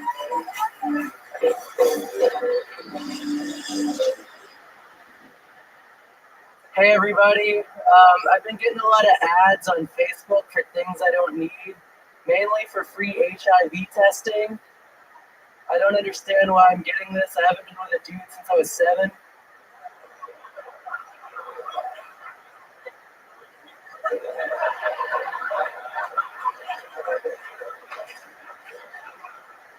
Shit's crazy. It happened the day before Thanksgiving. I can tell you what I wasn't thankful for. That. I had to watch the whole Macy's Day Parade standing up. Shit sucked. He told me, he was like, yeah, man, this is what you do when you're in a relationship. And by God, when I lost my virginity, I got pegged. So I guess that he was right. This is just trauma. I'm not even telling jokes anymore. That's cool. Anyways, I'm very nervous. I'm not drunk. So yeah, you know, it's crazy. I hooked up with this girl. Oh, shit. All right. Oh, and you hooked up with this girl on what? It's just, I hooked up with this girl on Facebook dating, and we went to dialysis. You're adorable, Trey Campbell. How about Hey, Trey? William Montgomery, if he was a parade float. Thank you. Let's just jump right into it. Louis J. Gomez. Give it up for Molly's son, everyone. That is That's my mom, actually. You're at 100% ginger bucket list. This is incredible. This is never happened before. There you go. That's you know what that sound means, everybody. Multiple redheads. There you go. I love it. Hello, welcome back to the show, Trey. You've been on a couple times before. This is my third time. Right. You did some fun stuff with William early on. Had a great time. I was really high on Adderall. And now you're doing stand-up all the time. How long have you been doing stand-up? About a year and a half. You love it? Yeah, it's pretty cool. What else do you do? How do you make money? I work at the secret group sometimes. What do you do there? I'll stand by the door and like check people's IDs and like they think I'm not working there because you look at me and I kind of like a bridge troll, but you know. You look like something, that's for sure. Thank you. You look like a British troll, a Reddit troll. I like that you're dressed the same way you were the day you got molested. Thank you. Yeah. It's adorable. Clothes fits perfectly. I can tell you what didn't fit perfectly. Fucking Trey Campbell. It's the guy's cock, right? Shit was great. Guy's cock? Yeah. Oh, yeah, it's penis. What kind of penis are you working with, Trey Campbell? What is it? Is it just like drapes? Does it look like a fucking clown? No, I'm actually like, no, yeah, it does. I was trying to think of something funny to say, but yeah. I imagine a lot of pubes, am I right? Does it like peek out like your hair does? It's fucking like... A little bit. It's kind of like a miniature version of like my actual head. Imagine Louis C.K. in fetal position. It's a funny cock. Trey, always getting laughs. What else haven't we talked about in an interview? You must have thought of some stuff since the last time you were on that might be fun to share. Yeah, man, it's been crazy. Like, I had somebody notice me at Kroger from this show, and I was really excited because I thought he was going to let me shoplift. He didn't. He didn't let me shoplift. I gotcha. How far did you commit to the shoplifting thing? I was like, hey, can I keep these? And he's like, no. Yeah. Wow. I'm like the worst criminal ever. Yeah. Hey, I'm going to leave with this if it's all right. Is it all right? It was not all right. Yeah. What was it? It's just a 24-pack of Dr. Peppers. You know what? You're not he's just a shitty fan. That's all that means. Fuck that guy. Yeah. You're not a bad shoplifter. Hope he gets fired. The fact that you added a plural to Dr. Pepper is incredible. Is it 24 Dr. Peppers? It's the most adorable thing I've ever seen. There's 24 Dr. Peppers in the box. All I wanted was 24 Dr. Peppers. They're expensive now. You're cute. You're like a fucking, like, some type of fuck, I don't even know what he's like an Ewok or something like that, right? Thank you. Holy shit. I appreciate it. My God. You ever use this cuteness or adorability for fucking to get good things other than a 24-pack of Dr. Peppers? Well, no. I should. You should. You should go one Dr. Peppers at a time. Yeah. I have this can of Dr. I bet if you said that, if you said the full name to them, they'd be like, fucking get out of here. Yeah, go ahead. Yeah. You mind if I have this can of Dr. Peppers? I should have. Fuck yeah. This is fun. Hell yeah. What's your love life like? Not great. Tell us some more. What are you into? I just like any woman that's like, look like me. I don't know. That's the saddest thing I've ever heard in my entire life. Thank you. Sweet. And I just watched Molly's 1 minute. That's my mom. Wow. When's the last time you were with a woman, Trey? Probably about 3 weeks ago. Where was that? In Houston? That was in, well, yeah, sort of. It was in Porter, Texas. Uh-oh. Anybody here from Porter? What are you, from the census? I wish. That'd be a dope job. Just going around asking people where they're from. That's open mics. Oh, yeah. I've done a lot of those. All right, Trey. Well, how's moving to Austin? You said you're gonna move. Yeah, that's my goal. You know, my Cruise is pretty comfortable. What? My Chevy Cruise. We talked about this last time. Remember? I thought you were pluralizing the word crew. The Cruise. My crews are going over drinking Dr. Peppers. I would love to have you back on the Secret Show Thursday if you can. You know what they got there? Dr. Nice ceilings. I see. Yeah, my comedy career is similar to the ceilings at Sunset Strip. I got a high ceiling. Wow. Called it Sunset Strip. Wow. I never thought of that before. That's what I'm going to call it. I'm going there to the Sunset Strip. I got a comedy club. I actually kind of like that. Yeah. It is what it is. That's a 40 more accurate name. There's no strips there, that's for sure. All right. So Trey, you got a gig out of it. You already have joke books, right? Yeah, I got one. There you go. The big one? Yeah. Good. There you go. Straight cam on Thanks, everybody. Tony. Goodbye. You're welcome, buddy. We had really good times up here. All right. Let's do another bucket pool. One word name. Very exciting. Make some noise for Longoria, everybody. Longoria.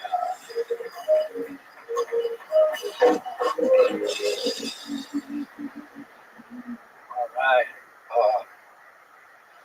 It's been a rough start of the year. For one, I found out that my upstairs neighbor is not so much of a pussy crushing womanizer I have grown to admire from a distance. He's just been married for a while and beats his wife a lot. He left, but he killed her yesterday. I found out that people with Down syndrome can actually get a driver license, and some of them can drive pretty good, which sucks because now I don't know what to call Asian drivers anymore. And I've been dating this girl who has a very stinky pussy. But because it's very stinky, it's also very tight. So I figured if plants can grow and dogs can roam in the streets of Chernobyl, I can learn to love this stinky bitch. That's my type. Boom, exactly a minute. Longoria, I do believe this is your first time on the show, correct? I think I remember if a Dagestani wrestler came in here to do... Holy shit, dude. What ethnicity are you? I mean, I don't need to drop the bomb on you, but oh, shit. I'm half Mexican and half Arab. Oh. So, boom, bitch. Whoa. This is out of control. Ew. You said half Mexican first, which I find interesting. You tried to throw us off, and then we're like, yeah, what about the other half? And that's where you just said Arab. It's a very broad answer. What's the other half? Oh, that's it. Mexican and Arab. But what kind of Arab? Oh, Egyptian. Sure. That's what they told me. Egyptian Lebanese. I call those the whites of Arabs. Good answer. Very smart. The only acceptable Arabs. Yeah. Yeah. That's what I meant, you fucks. Longoria, how long have you been with stand-up? Oh, this is my third time. Wow. How old are you? I'm 32. Oh, okay, tough questions. What do you do for a living? I work with dogs. You what? I work with dogs. You work with dogs? Yeah. Okay. He delivers them to homes. Yeah. Okay, it's DoorDash in that case. It's funny the way you said that. I work with dogs. Yeah. What do you do? You stuff them with Arab bombs? Yeah, what is it? Come on, what do you do? It's a call center. I train them how to use their phone and change their names to Steve. What the fuck is going on? Nothing that. I know one thing. This guy's dog has a stinky pussy.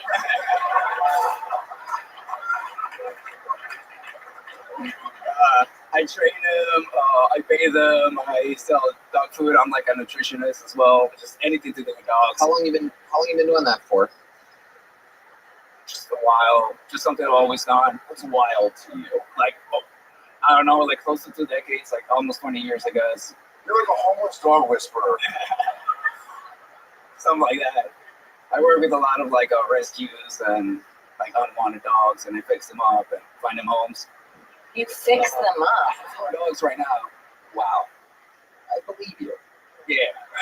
I'm like a scary dog dude. What do your neighbors think of this fucking dog trafficking business that you're running? I don't know. Like, roommates? No, it's just me. Wow. You're able to pay for yourself. Fuck yeah, dude. From this dog stuff. Yeah. Well, it's not just that. I also I sell collectibles online. There it is. Like, yeah. What kind of collectibles are we talking I'm from the valley, bro. I got a lot of hustles.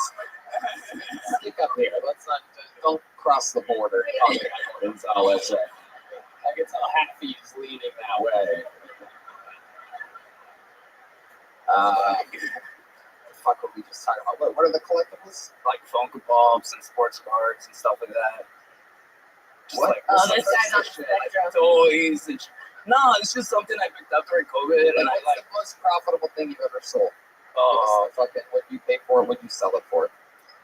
Funko Pops. I bought one what from. Are you saying? Funko Pop. That's a fucking Funko Pop. Pops. That's Funko Pop. Oh, I thought you said Funko Pops. That's what I delicious. thought. What the fuck's a Funko Pop? I'm sorry, dude. I'm just nervous. So like, I want let's sign up for the show. Now I'm on it. What the fuck is going on over there? Keep your panic attacks to yourself, all right? All right. Stay in the pocket here. I'm not nervous. I love this. This is what the guys were like on the plane on 9/11. They're just trying to play it cool. Like, oh, I wonder if they're serving food today. Everybody ready for fun tonight? Some shady shit going on over here, dude. You ever think about doing a terrorist attack? So just a half of you that's like, I can see why. All right. Well, how would you do it? Very carefully. That's a good fucking answer. That's a good fucking answer. That's exactly how Osama bin Laden thought. Okay. I love the fact that he leans into the whole terrorist look too, dude. You're not religious, right? You don't have to do this. No, I don't get any virgins at the end of this. Damn, dude. It's just eternal darkness. He just fucks himself 72 times. Do you have a weak chin or something? Are you hiding something? Do you have a weak chin or something? Are you hiding something? No. It's pretty solid. Good question, Red Band. It's just cheaper to not shave. Oh. But you said very confidently that you live alone. How much money are we making from this dog business? I make shit from that. I just, wait a minute, you work at Petco? Yeah. You're not in the dog business, dude. Yeah, you totally made it look like you have your own fucking... I do. It's just like on the side. It's not like a full thing right now. I just moved here a few months ago, so I'm trying to get it going. You're fucking hustling a backdoor business at Petco? Have you been thinking about getting rid of this? I got a job. It's a comb. I don't know why I went with a comb, but I'm picturing a comb. Dude, I work for the dogs to be annoying sometimes. Do you dance when that music comes on like that? Yes, I do. He's fucking trafficking dogs. I have a dog business. What do you want? I work with dogs. The fuck is that? All right. Anything else crazy we should know about you before I let you go? I'm probably gonna think about it. Do you have any special skills or talents other than stand-up comedy? You ever fucking? I write parody music. Really? Yes. Okay. Who is that? Is that you? Okay. All right. Okay. All right. What to the tune of what? What kind of parody? Okay, but just so you know, I don't sing well. I just write. Let's You focus on the lyrics. talk well. There's no way you're gonna start enunciating to music. Shit, fuck. Just to let you know, I do not sing very well. You know, it's alright, ladies. I work with dogs. I'm gonna regret this. Okay, the tune of what? You have a whole fucking band that can play anything right here, right now. They're gonna lose their street cred, but you know, Bad Day. What? Bad Day. Literally nobody knows that song. Some white guy with a beanie Had a bad day. Had a bad day. That song? Yeah, that song. What the fuck? Alright. Is that what you play before your terrorist attack?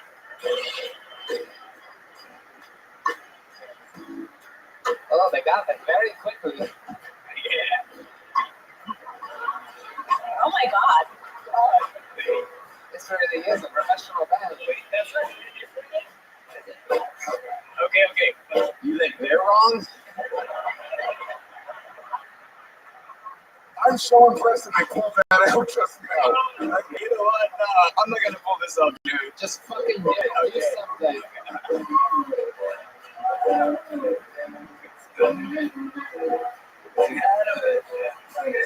Jump in whenever you want. Okay. Where's the paper when you need it the most? You keep forgetting we had to buy those. They promise you're gonna hold us in chaff as long as you use baby wipes. You don't have to pay your bills tonight. But you had a good day, but you lost your job, so you had to sell and clean your mouth.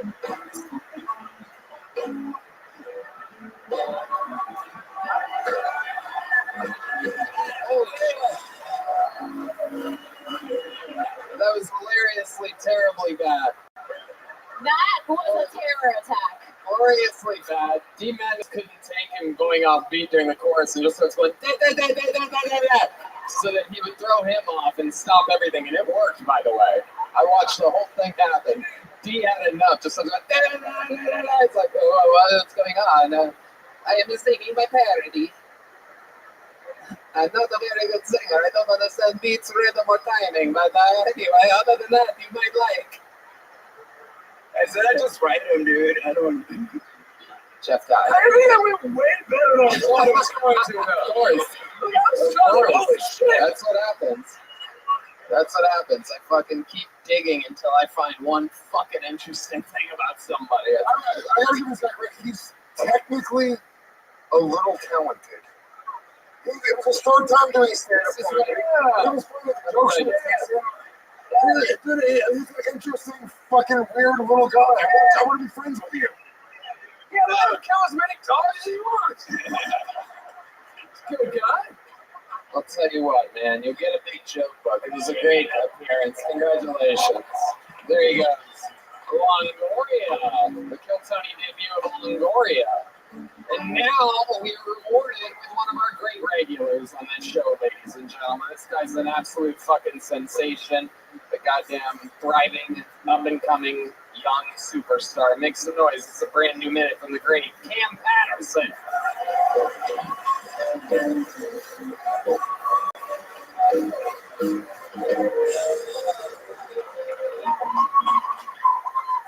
I was doing a show a couple nights ago. As a dude in the front row, he was giving me like this death stare. Like everybody else was enjoying it. He was like, "Nigga, I hate what the fuck." He was like, "Nigga, I hate you." Like, the whole time he just wouldn't break or wouldn't crack a smile. So I to myself, like, "Hey man, what do you do for work?" Bro, he was like, "I'm a cop." And I'm like, "That's why you don't like me." That makes sense. That makes perfect sense. And then by my last joke, I finally got him to laugh. I finally got him to crack open and smile. And after that, I said, "Hey man, you have a good time." So I really enjoyed it. You have a good enough time.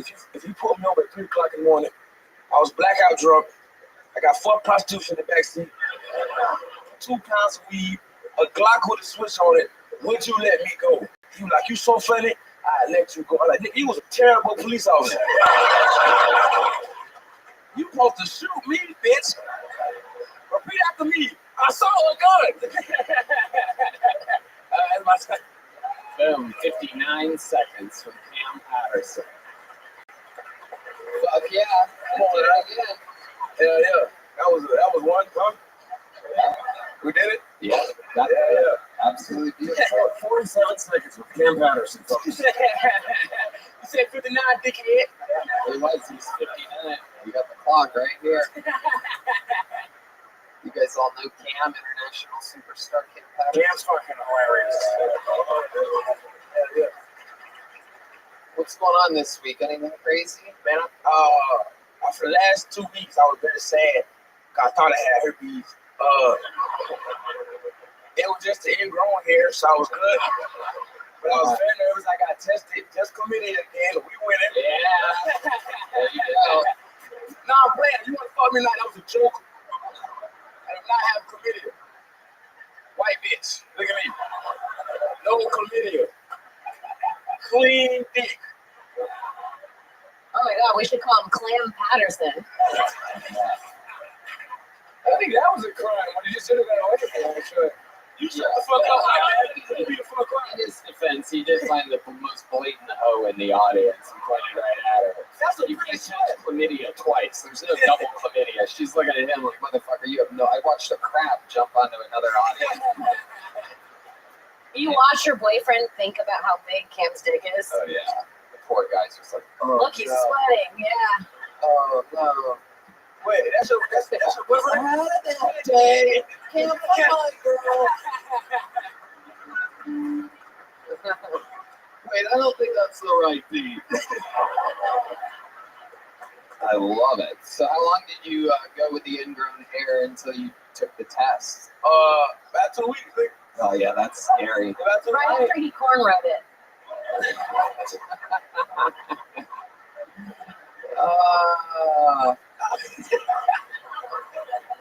I did do that. That was Do black people ever do anything like that? Is that a tradition? Do they have any pubic? What do you do, Sean? What do you got down there? You got fucking candy cornrows? What? Oh, I don't need. you realize he's talking to a room full of white people. That's right. I love it. Cam, when you thought you had this scare, did you stay away from pussy or? I ain't fuck nobody. I was being very good. It was whole. Yeah, it was. Yeah, I ain't fuck nobody. Better guy than Philanthropist. When we was in Vancouver, we were like 2 hoes. I was like, I want to fuck you, and I was like, I don't think you should. I don't think it's a good idea for your health right now. And I thought about it deeply. I should have did it. Take it back. Yep. Nothing was wrong. Yep. It's true. Just some fucking. Dude, Really we got on some pain. pussy, man. I love it. Pain. That's what that is. See my face? Pain. Did you get the hair out? Did you pop it and like it had a little baby hair thing that was all twirled So like a messed up. You Yeah. looked at the hair when you pulled it out. Yeah, Smell it? fucking, that's, I smell it. Right Yeah, there. you always smell it. It smells it. Yeah. Did you also eat it, right, man? I full it and look at it. It's cool. I get a lot of ingrown hairs. I'm hairy. Disgusting. Wow, this is another episode of Disgusting Red Band with Disgusting Red Band. Brought to you by Disgusting Red Band and only enjoyed by Disgusting Red Band. And we're back to Kill Tony. I love it. Camp, what else is going on? Anything else we need to know about? I got these two. I called them my two girlfriends, but they just two sluts. I know. Ooh, sluts. Yeah, sluts. Ooh, damn. Yeah. I like how I say it, man. Sluts. Yeah. Child, you said just say dusty sluts. Sluts. There you go. That sounded Jewish. Oh, yeah, it's all you sluts. Give a reference. Just putting it out there. I saw the coin toss. We're just gonna schlots around here. This is Schlutzberg, and this is Schlutzby. It makes sense because he did have to come through a tunnel to get here. So. Absolutely. That was beautiful. An underground railroad, if you will. Anything else for Cam, guys? Killing it, thriving, headlining, major tours, out on the road with me. We're having so much fun. How about one more time for the great Cam Patterson? Great minute every week, great interview every week, and the fun goes on. Hey y'all, this podcast is indeed sponsored by Squarespace, the all-in-one website platform for entrepreneurs who stand up and succeed. Whether you're just starting out or managing a growing brand, Squarespace makes it easy to create a beautiful website, engage with your audience, and sell anything from products to content to time, all in one place, all on your terms with Fluid Engine, a next-generation website design system from Squarespace. It's never been easier for anyone to unlock unbreakable creativity. Start with a best-in-class website template. Customize every design detail. Reimagine drag-and-drop technology for desktop or mobile. Stretch your imagination or mind with Fluid Engine. Built in, ready to go.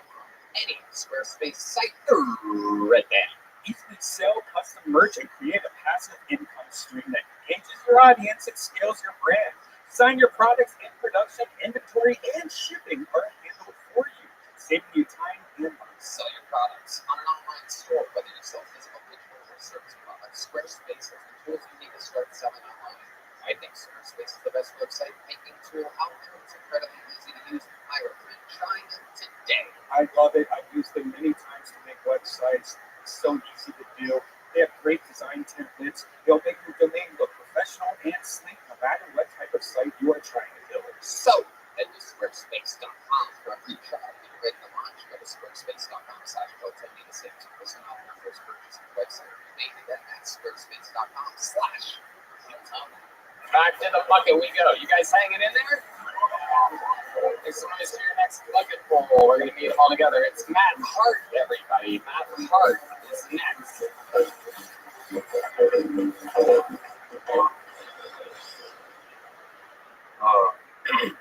Been having kind of a weird day.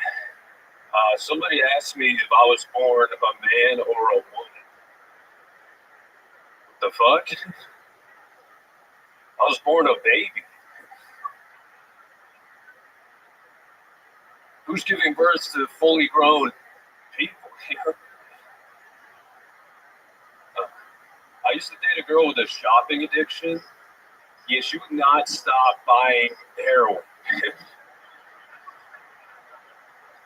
Yeah, it's kind of sad. She actually shopped till she drops.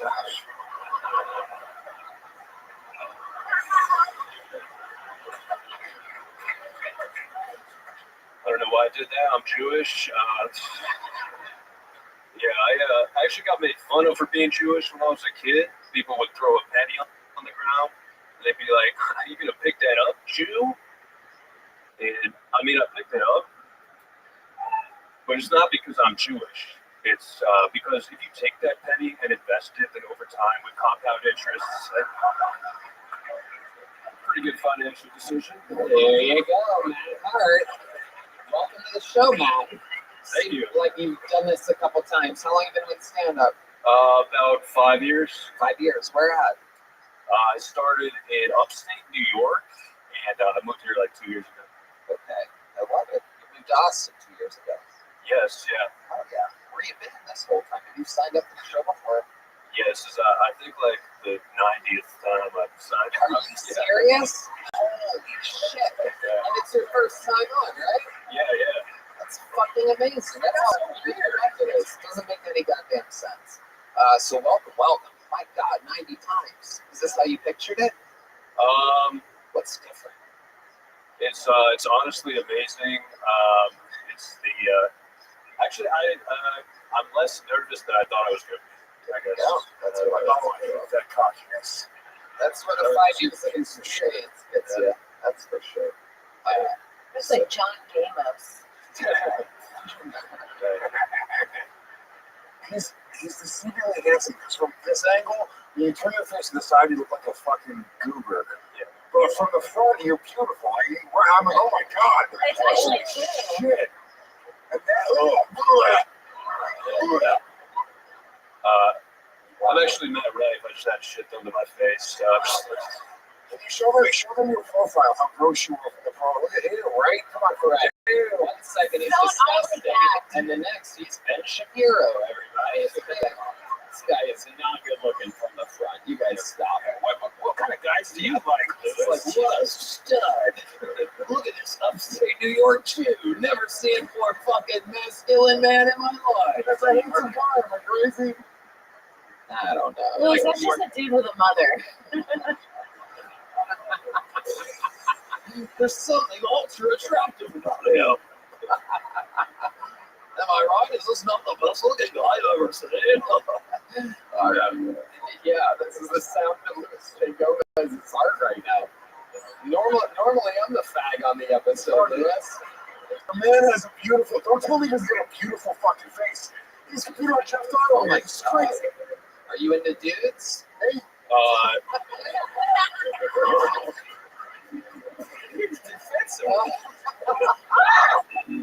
Whatever gets me into Hollywood, you know what I mean? Oh, he is Matt Rife. Yeah. No, I have a fiance that's a lady. So. Yeah, what does she do? She is just a breadwinner. Yeah, she's a therapist, so yeah, it's pretty much okay. makes most of the money. What do you do? I'm a bartender right now. So wow, on 6th Street?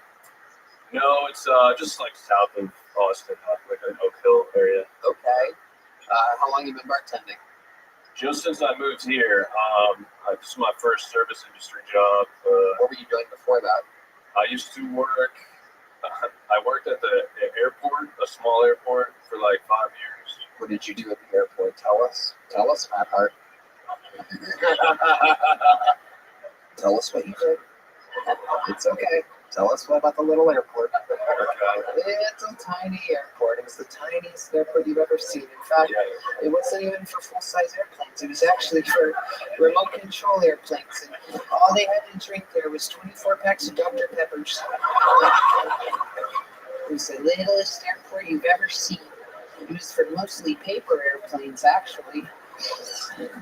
Oops, I stepped on one of my toys. I'll tell you about oops, that hurt. All right, here it is. What is alfalfa in you right now? You look like a bitch. What I alfalfa you 5 minutes ago, you faggot. Don't you remember? How did you forget that? It just happened. You're overcompensating for it. You don't even realize it. Oh, you're good. Oh, I like you. No, you're good. Yeah. Okay, tell us about the lead to time here. All right. I mean, you pretty much nailed it, but it's like, yeah, just small airport, Albany. Smallest. My goodness. Yeah. I feel like it's big for you though. Yeah. Tell you, all the pilots had a hard time finding the airport. Because from up there in the sky, it was so tiny, it was even tinier from when you're way up in the sky. I don't even have any help when I go in there. It's like, what am I going to do all alone in this airport? Well, maybe if I had a friend, I could go to the airport alone. Maybe I could sign up for Kill Tony. 90 times. But I swear to God, if I don't get picked on that 91st time, I'm out of there for good. I'm going to go back to the tiny airport and make something out of myself. They always said they wanted me back there anyway. I'm going to give it 90 chances until I head back to the world's tiniest little airport that you've ever seen. Hey, don't let him get in your head. You're fucking hot, dude. You're hot.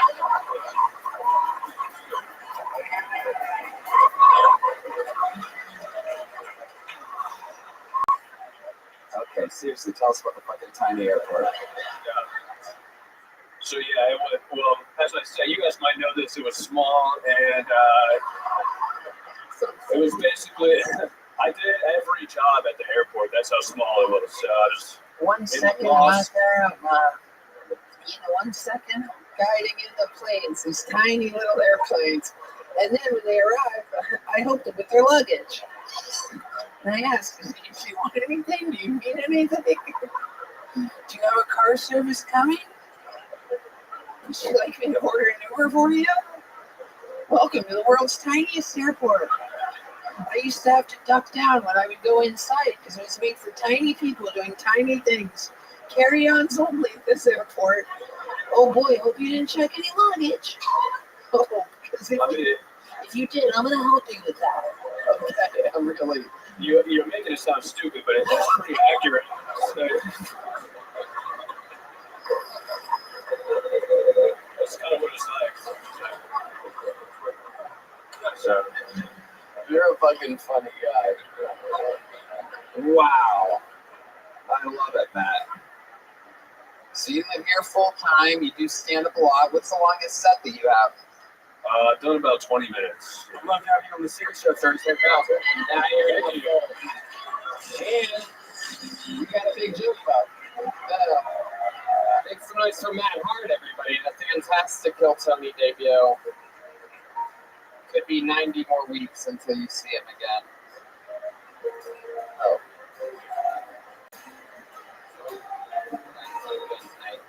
Another bucket full. We having fun out there? Make some noise. 60 seconds uninterrupted. Going to Shelby Boyd, everybody. Here we go. Shelby Boyd, everyone. Make some noise for Shelby, everybody.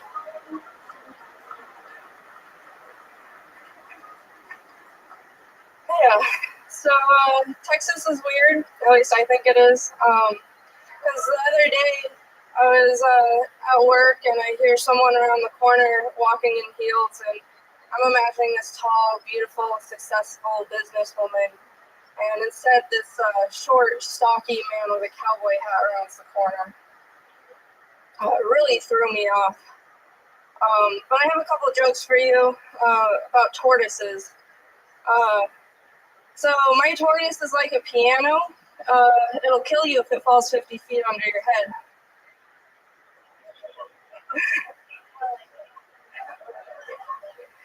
My brother saw a turtle in Cancun, but I went up to him because I see a turtle every night when I shower with my husband.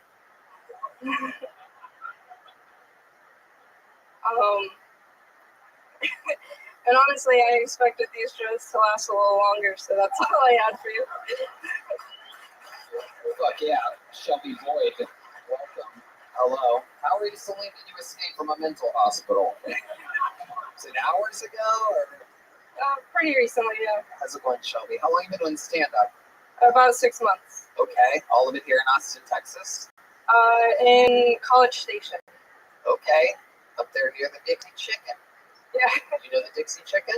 Nope. You don't know what I'm talking about? No. You said yep. Yep. Okay, very good. It's a giant bar there where everybody goes after Texas A&M games. I just so happen to be friends with one of the greatest college football players and football players of all time, the great Johnny Manziel, Texas' own. Make some noise for Johnny Manziel, everybody. Here. There he is right there. What's up with your tortoise? Are you crazy? Do you have a tortoise? I do have a tortoise. How big is it? About that big. Okay. I saw this on an episode of Love on the Spectrum. You broke up with her. Well, tell us more about this tortoise. How did you get into the tortoises? Did it start as a snake addiction or something? How do you get to tortoises? No, my brother-in-law actually got it when he was a kid. And typical, he doesn't take care of his pets, so I stole it from him. Typically, I sure my people don't take care of the tortoises. Yeah. They live a long They're time. pretty hard to take care of. What do you have to do? You have to feed them once a day. Wow. It's easier than a cat. These answers are exactly what I would expect about a tortoise. When I asked her, I was like, this isn't going to be interesting at all. And I was right. Yeah. No, it is you, though. You love your tortoise? I do. Hell yeah, there you go. Don't fucking disrespect I'm this sorry. tortoise. She's obviously, you know. I don't think with female comedians. Shelby, what do you do for a living? I'm a marine biologist. You're what? What? A marine biologist. You're a marine? Yes. Marine. Yes. Biologist. Yes. So I'm a comedian, thank you. So you work for the Marines. You're a Marine. I am a marine. And I am Marines, also your role is being a marine biologist, or that's two separate things? two separate things. So you're a marine and you're also a marine biologist. Yes. You're not a marine biologist. I am. Well, no, you're a marine and you're also a marine biologist. If you were a marine biologist, that means you can put on camo, go to a base, and then study fucking underwater animals. Sorry, that bad news for you. You don't do that. That's a fucking separate thing. I can put on cameos if I want And to. you're also, in addition to being a marine, you are also a marine biologist. That's two of my careers. Okay. Shelby, what do you do for fun? Just the kind of girl likes to crack the can of Mountain Dews. I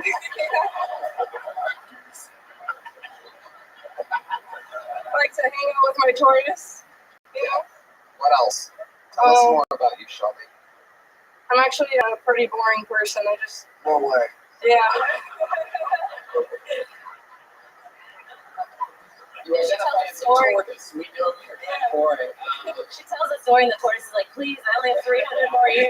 This is like, get the fuck out of there. Jesus fucking Christ.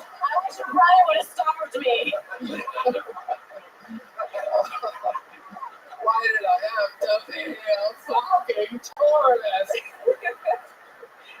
It's an easy job. All I need is fed once a day.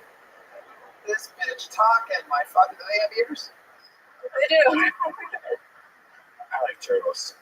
Oh, whoa! Is that offensive to the tortoise community that just didn't like turtles?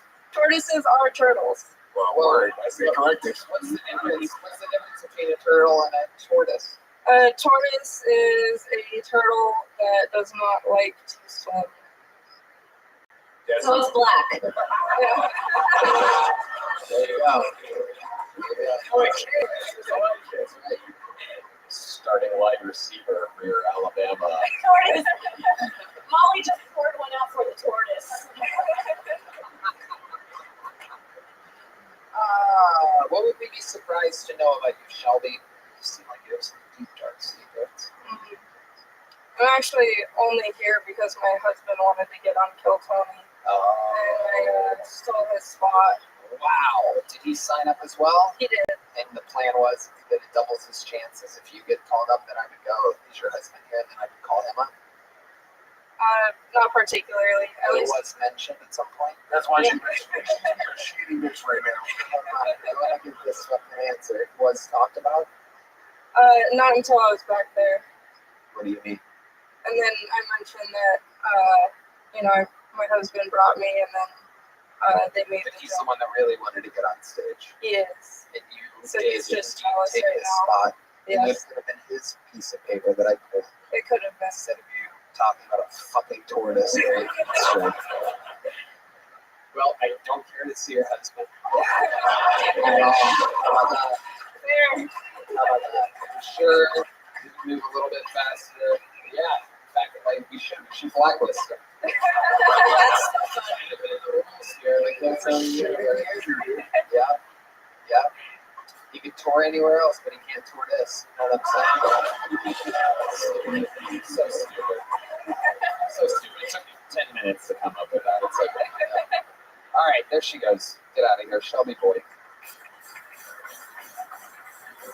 There you go, Shelby. Here's a little joke about them. There you go. All right. Pulling another name out. They wrangled the person. Make some noise for Shahab. Shahab Trenasa. Shahab.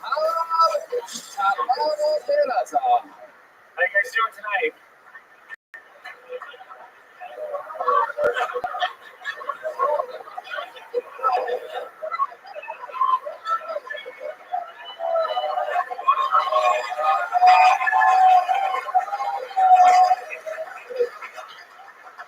Okay. Oh, fuck. Oh, these lights are bright. Pull together. Okay.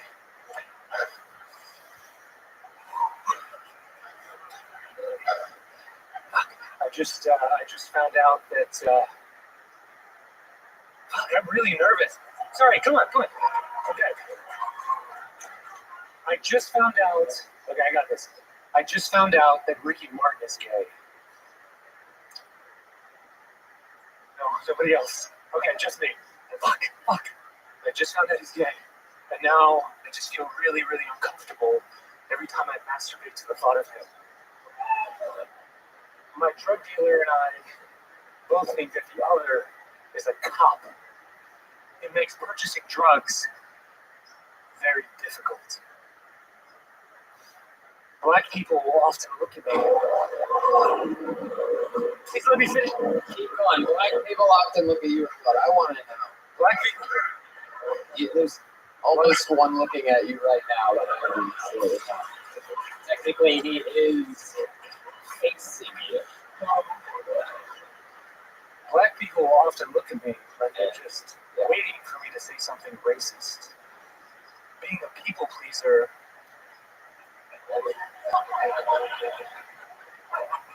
I'm conflicted. That's it. That's oh no, there should be so much more there. That's it. No, you had me on the edge of my seat. Wow. I'm conflicted. This guy's like a. Yeah, it's right there. You got it all right there. You're like a master of setups. Zero punchlines. That's right. Fucking, you are just the you had us all. And then you show weakness at every turn. I know. The last thing I was expecting you to say after a 20-second, this guy's naturally funny applause break was, oh, the lights are bright. It was such Dude, you can't have anxiety in leather. Yeah. You're a charisma-less dice. What is going on right now? Good going dick on the cock. This guy's comedy sucks cock. Oh! You're like Dicey Clay. Yeah. You're like if they had fucking testosterone and medicine for Freddie Mercury back in the day. It's you seem like you should be a fucking rock star. What is your story? What was that? How many times have you done stand-up comedy? I've done stand-up for about a year and a half. Okay, where at? In Chicago. In Chicago.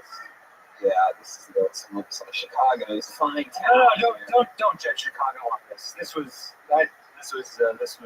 What are you looking for?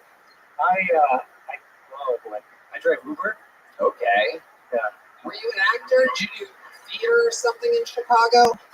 No, I worked at a university for 14 years, and then I did stand up one time, and I was like, I want to do this. And what did you do at the university? Administration, so all the back end paperwork stuff. Yeah, I bet you back end paperwork. You gay? No. Really? You just said that you jerked off to Ricky Martin and acted gay for a minute? No, I just had to get uncomfortable when I jerk off. There's a penis in my mug. Who are you? Oh my god, oh no. Sorry, hi. Oh, that's hilarious.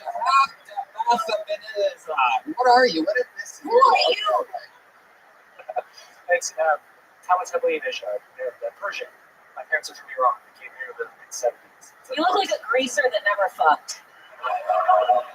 Dude, you seem very shy and reserved. And like, what's going on here? Tell us about you. Are you like a conservative guy? You stick to your Iranian roots? No. I was like straight edge until 38, and then I got divorced. I did MDMA with a beautiful Dominican woman and had a religious experience. So that's. I hate this guy.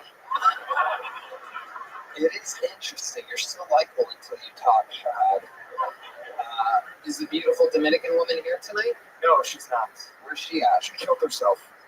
Okay, all right. Let's stick with the interview here. Stick with me, Shahad. Keep answering fucking questions.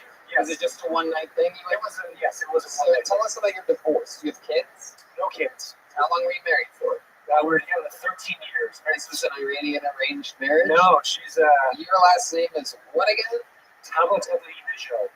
Right. And you weren't in an arranged marriage? No. You got to just do whatever you want? Say it again? I say it again.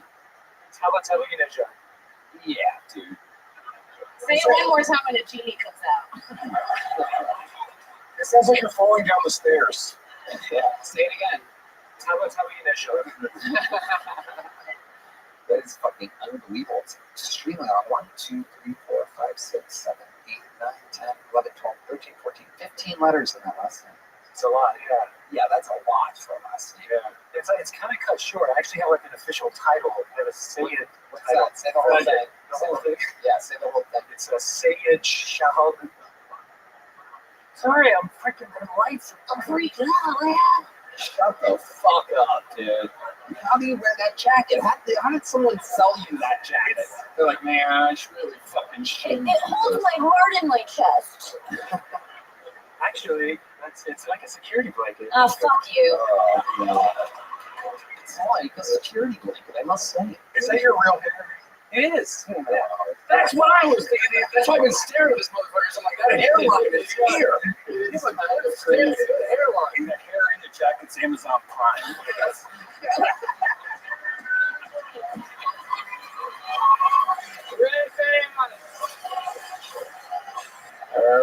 Red band, not the highest batting average, but when he gets a hold of that shit, it goes out of the park. They gotta go in the river. They have to go get their kayak to get that home run ball. It's deep out of the arena. It does look like that. You look like that. You look like we ordered you off of Amazon Prime. Good job, Red Band. Hell yeah. Fucking 2-day delivery. Look at this guy. My goodness. So, did I ask you what you do for work? Uber driver? That's the whole fucking answer? You're like a creepy Uber driver? I'm not a creep. I think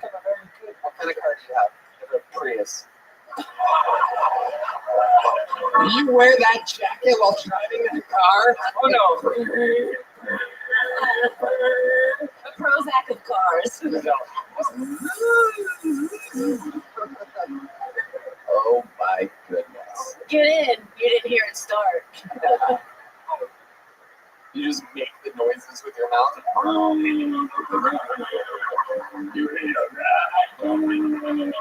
Oh, welcome to my Uber. God, I'm so nervous. I'm driving you today. Ooh, I'm not really good at I hope this. we make it to your destination, but if we don't, The headlights coming at us are very bright. oh no, is that a stoplight? Is that a stoplight ahead? I'll tell you, black people often think I'm gonna say something racist.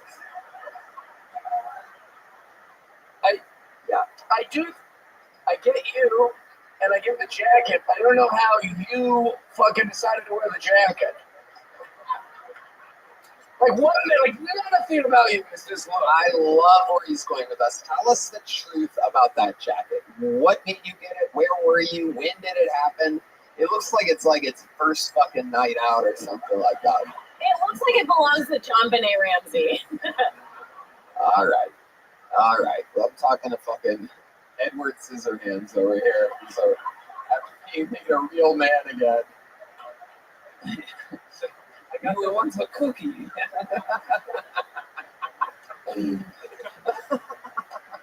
So, okay.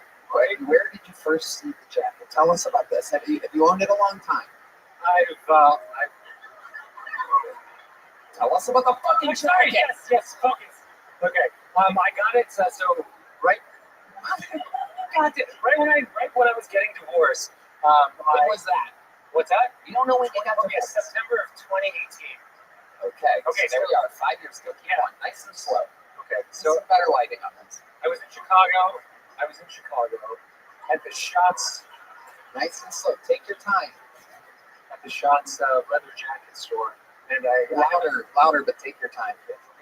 At the Shots leather jacket store, and I tried this on, and I took a picture of it, and then for 2 years I just thought about this jacket. I'm serious. Oh God.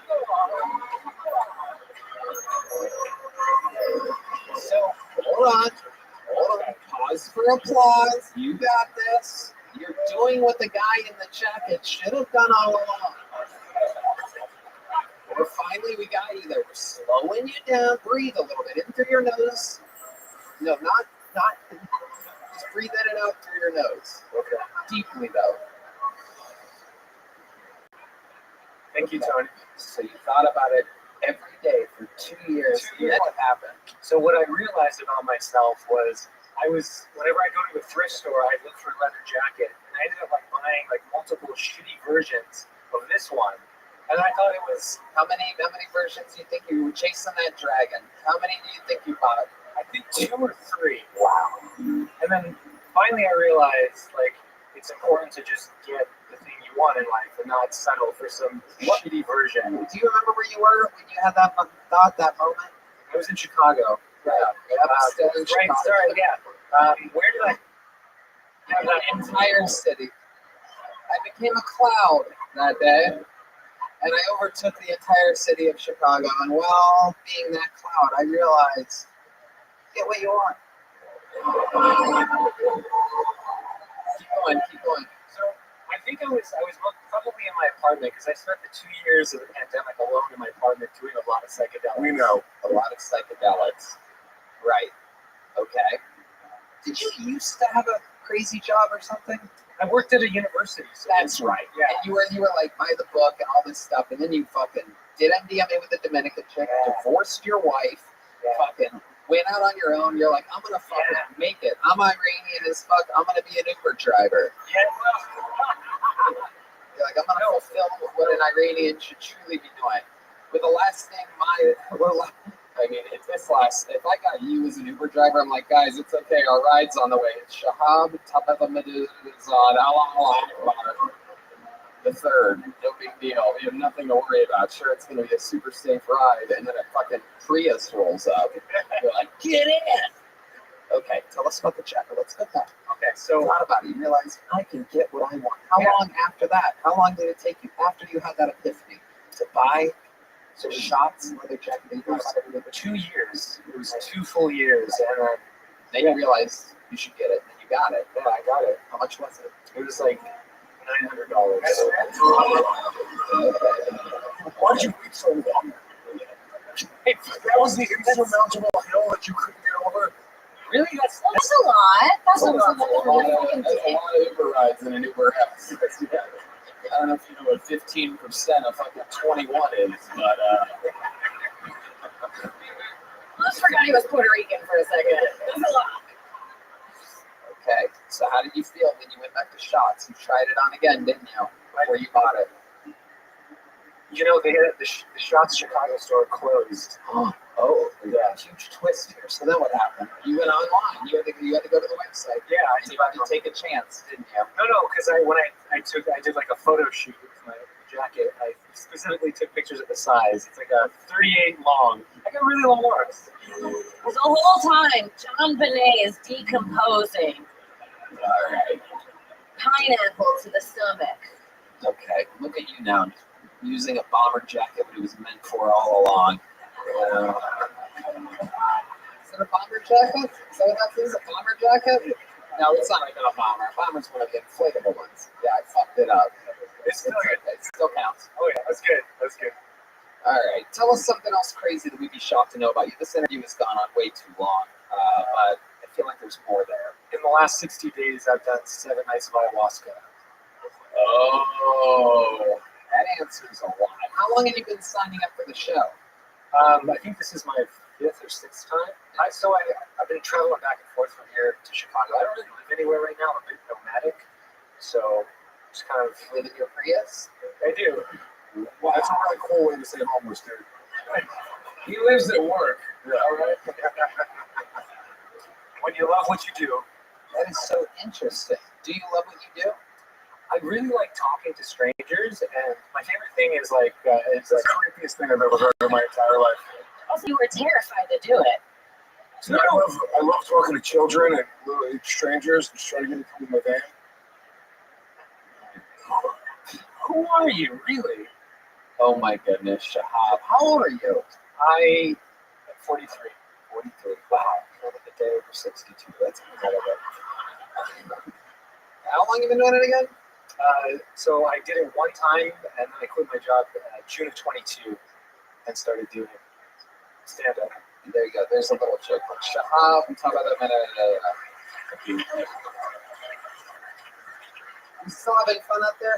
How do you feel? You good? Yeah, I feel really good. Happy? Yeah. I mean, I wish I would have done better, but I appreciate you guys being so nice. So human. Okay, You're so human. Why are you so sweet? Hold on, stop. I'm going to keep him here longer.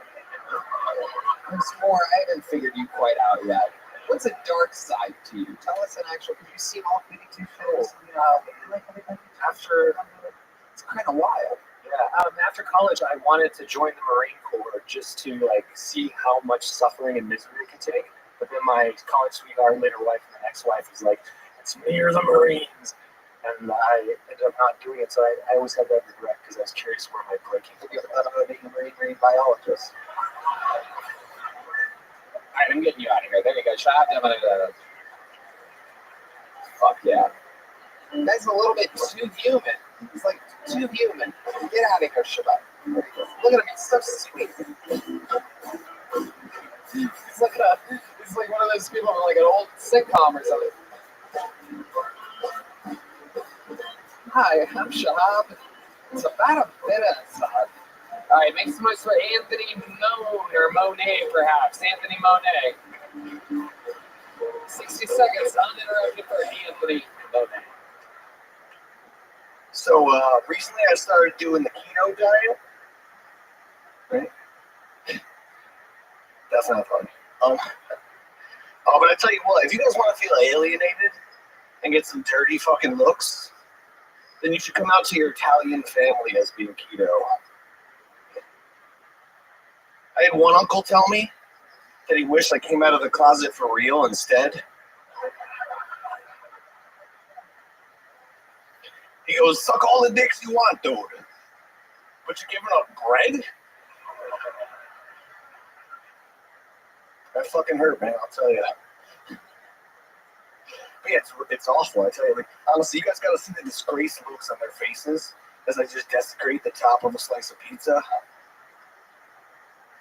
They treat me like I'm a fucking disgrace, you know? Like they treat me like we're a Muslim family, and I'm the only member of the family who eats pork exclusively. They treat me like we're an Indian family, and I'm the only member of the family who didn't become a doctor or an IT guy. All right, there it is. Thank you, Monet. Am I saying it right, Monet? No. Yep. Hell yeah. Welcome, Anthony. How long have you been on stand-up? 2 years. Where at? Upstate New York. Oh, wow. Yeah. Ongoing theme in tonight's episode. Where, Rochester? Towards the East Coast near Albany. Okay. Yeah. It's rough out there. The worst. Yeah, it's one of those places there's not a lot to say. You know, You've lived there your whole life? Yeah, a little closer to Saratoga, but Albany's like the closest. Yeah. How old are you? 33. 33. You see all your old buddies from high school and everything. Yeah, I mean, my high school was like one of those like extra white high schools. You know what I'm saying? Yeah, no, upstate New York. We definitely know. What do you do for work? That's nice. I'm a barber, unfortunately, buddy. Okay. It's a fucking terrible job. Yikes. I love it. Where do you live now? I just moved to Austin about 6 months ago. Okay, how do you like Austin? I like it, man. I'm from the suburbs, though, so it's like a little bit more like homeless guy dick than I'm used to seeing. So it's been eye-opening, you know. It's a lot of nudity and fucking just random meth use. But in Austin? Yeah. Where do you live? You live right underneath the freeway or something like that? What exact neighborhood are you in? Homeless dick, meth use, and syringes everywhere. I requested it actually from the real estate agent. I was like, "Where are the dicks and the meth?" Okay. Yeah. Okay. What's something you'd be surprised to know about you? I got arrested for the first time since I moved here. What happened? I had a fucking weed vape, man. What? Yeah. What do you mean you got arrested for a weed vape? So, I mean, I'm not trying to compare New York to Texas because people get all mad when you do that. But just because I'm used to being in New York, you don't want people to get mad. You shouldn't say that part either. Touche. What happened with this? There's something more to this story. Yeah, it was a bad start. So you're not allowed to hit a weed vape while practicing pedophilia. Try it. They got me with a weed vape. Okay, he's trying it, right? Totally the weed vape. But no, I'm saying like I was so lax about it, like a moron. You know, because I was like in New York, where it's tell us what happened. Leave the shit. Well, they asked me if it was fucking Delta 8, and I just was being honest like a moron. I was like, no, it's weed. Were you pulled over? It's decriminalized out here. So, well, the pens are still. Listen to this shit. Did you get pulled over? Yes, sir. Or were you on the street? I got pulled over. It's called a DUI, dude. No, I wasn't high. No, I wasn't high. No. I wish I was fucking high. The arrest would make more sense. Like I was fucking stone sober. It was in my cup holder, and I was just honest. I said it was weed. But I knew I was fucked because the cop was like real Texas, like small town Texas. And he goes, he literally let me look at Team Madness on that. Like, what you hate when you get pulled over, my friend? Anyway. But he's just like, what? I knew you were talking to me. Is that how he lost his eyes? Oh, you don't lose your eyes, kid. She took the Wait, what the fuck? But like, so the cop was like real small town Texas. Oh my god. He was real small town Texas, and he said at one point, he goes, "I don't know how they do things in New York." And that's when I knew I was fucked. Yep, you are. You seem like you have like bookie energies. Do you partake in any of your? Is the Italian blood keep you doing illegal things you find, or you just weed stuff, man? I mean, like I like Texas, but I just don't get why like everybody's packing heat and chugging whiskey, but if you have a fucking weed vape, you're a terrorist. No, you're so unlikable that he wanted to get you on something. Is what happens. My face. It's my face. Like none of us want to jump in and tell jokes right now. That's how unlikable you are. We're all all kind of sitting there silent. Like, what's up with this guy? And what's wrong with whiskey and guns? They're dope too. No, why didn't you just say it was D8 though? Why didn't you? Because you wouldn't have known. They're not gonna test it. There's no lab. That's what you get for trying to be honest. Yeah, seriously though. No, I just figured like I've gotten in situations where I was honest and it worked out, but this just wasn't one of them. You're like if Turtle from Entourage was a tortoise. Stupid. fucking honor. Right. Okay. Anthony. I get another one. Is this the last one? Oh, son of a bitch. Let's do one more. Let's go snag one more of it. Tell us something else. Do you have any special skills or talents? You ever freelance rap or anything like that? Do you have any parodies? Not really. Nothing musical. I mean, I'm nasty at ping pong. Are those necklaces real? No. You're very kind. Very kind. For that big fake diamond necklace. Well, it's one of those where it's like fake but not too fake. Like it's real silver, but the stones are fake. So I fuck with that. He is honest. Yeah, seriously. Wait, no, that was a fucking fake. I'm going to test your diamonds. These are real. If you want to, bro, bust it out. Test here. Bust it out. Bust it out.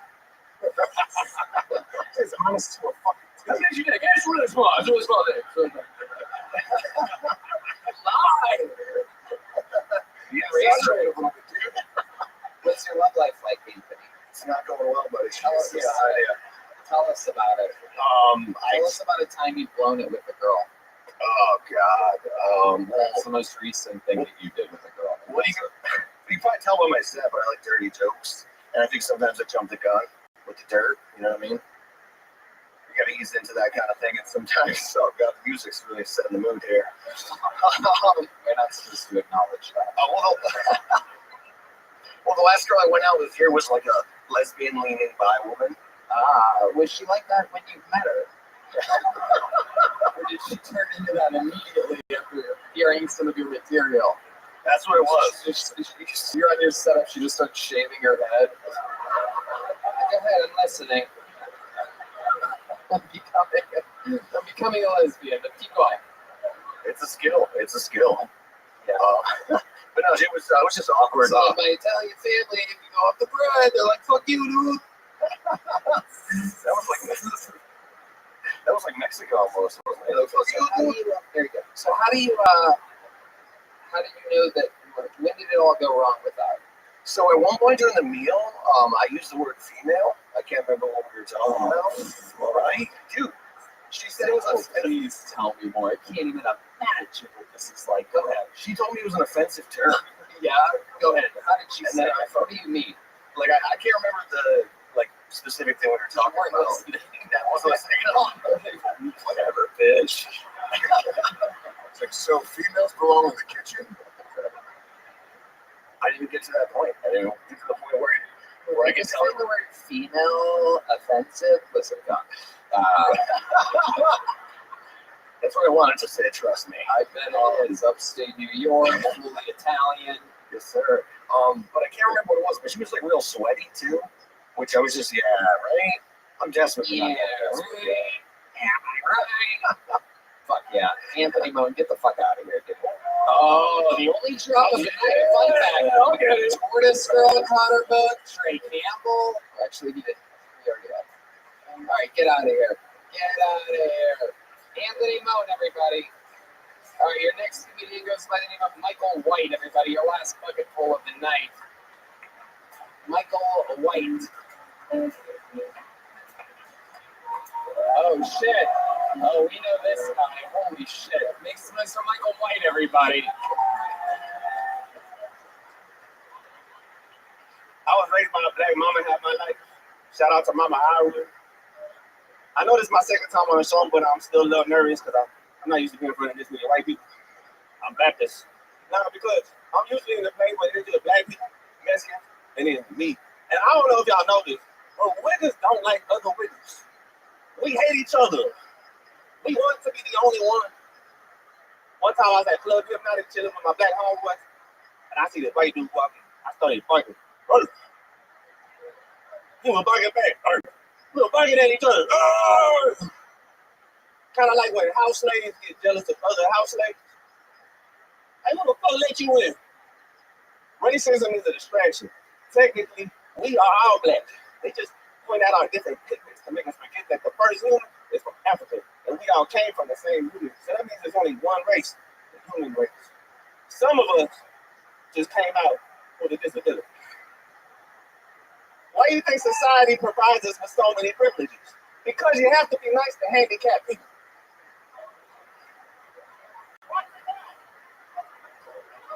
Madness getting water. Hi, brothers. How about a hand for Michael White, everybody? A true performance, if you will. A little one-man show there. Louis, go ahead. There we go. Weird Braveheart speech in the middle of that. That was, I don't know what the fuck that was, but I got inspired. I was like, yo, we're all wiggers. It was unbelievable. Yeah, I was just confused because I don't see race. I just see everyone as white. Is that beautiful? It's very positive. It's beautiful. Glass is half full, Jeff. Holy shit. Michael White, you've been on this show once before, instant legend. I remember you make spaghetti and you sell spaghetti.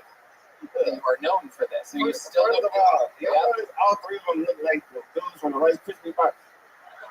Okay, look. No one wants your snaps, your crackle, or your pops here tonight, you son of a bitch. You stop it. I didn't realize the Keebler Elves had a power forward, but this is... Yeah, you look like Minnie Mouse's slave owner. I actually am Minnie Mouse's slave owner, so... Wait, do you make your mom spaghetti?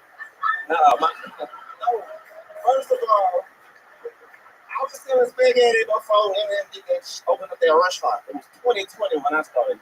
It was like the end of the 21. My ex-girlfriend from Italy taught me how to make it. It's stupid. Oh, tell us about it. I already told y'all last episode, man. Go watch it. The Kurt Box one. Okay, but how's it been going? How's the spaghetti business been going? Man, that last episode blew me the fuck up. Yeah? Everybody blowing up my DMs like, what is spaghetti? People from Canada, what is spaghetti? I'm like, stop it. Have you been selling it?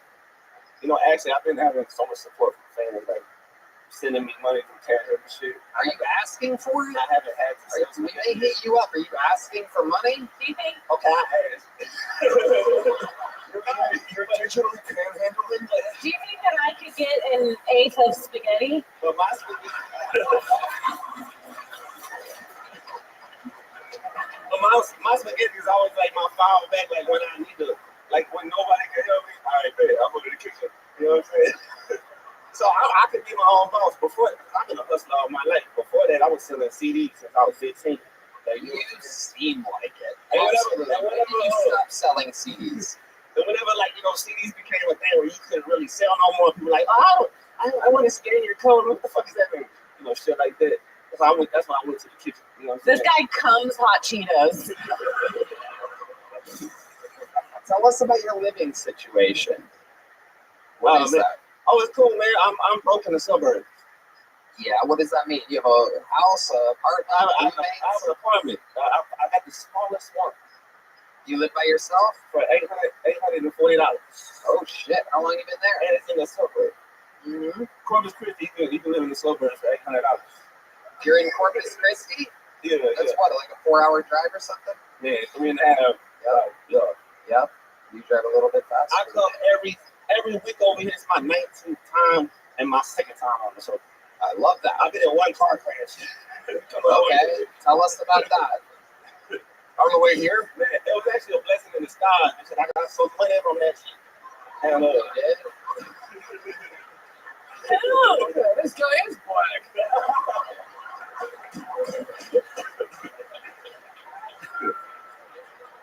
So one thing I noticed about visiting Austin, Texas, man, is I'm grateful that I'm the only white person in Corpus Christi. Man, I had this white bitch walk up to me. Well, let me call her Street County. She talking about, I grew up, I'm from the streets and I ain't grew up with white people, but I don't sound like you. Like, okay, bitch, well, we can't all be winners.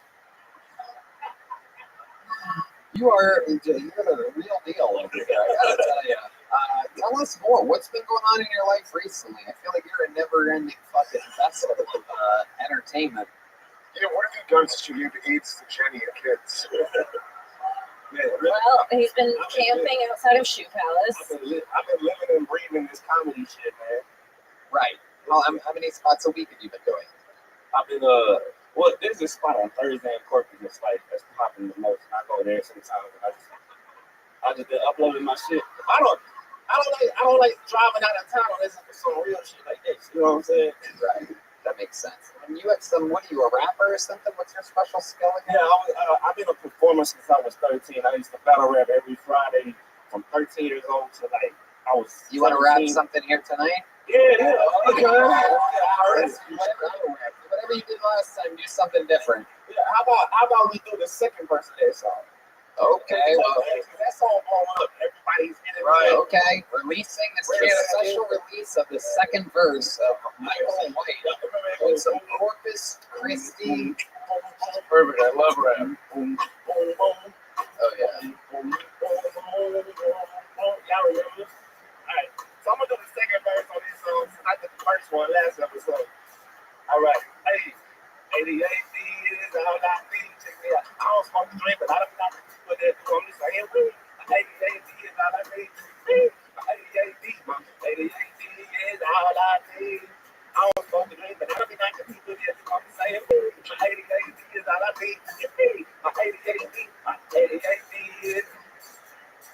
Middle finger to the middle lip here. And that's Dr. Oshman. I should be on this bill. I can tell it on. I really don't like the way this pill makes me feel. The room of appetite that makes my life feel boring as hell. I'm be the first to take natural energy on top. If we get out of line, everything called the bell. I got speaking like a mother, but they say that you can help it because they had a lot of my childhood mentally in a prison cell. But they messed up. Now I'm out of my cage and free to be myself. I was special ed and resource class. I got school to waste of time and all I wanted to do was rhyme. So I sit next to the park, get caught out things, but they go back to my door.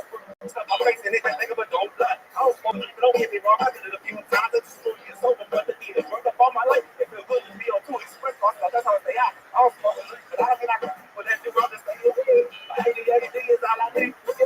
My 88 is all I need. That was the second verse.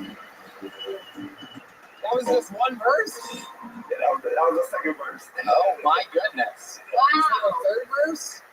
No, it's just two songs. Okay, all right. Just checking. Dean, was that good? Yeah. Unfortunately, you don't see color. There you go. Congratulations. That is the 500th time that joke has been done. He probably still didn't know I'm like. I love it. Now, what did you say during that verse? Can we kind of slow it down a little bit? I want to hear what you were saying. Something about ADHD. Not the chorus. Let's get the chorus. We're going to do it to the beat or I can tell it? All right, like Let's that. go nice and slow. Oh, wow. Middle finger to the really pill. And fuck Dr.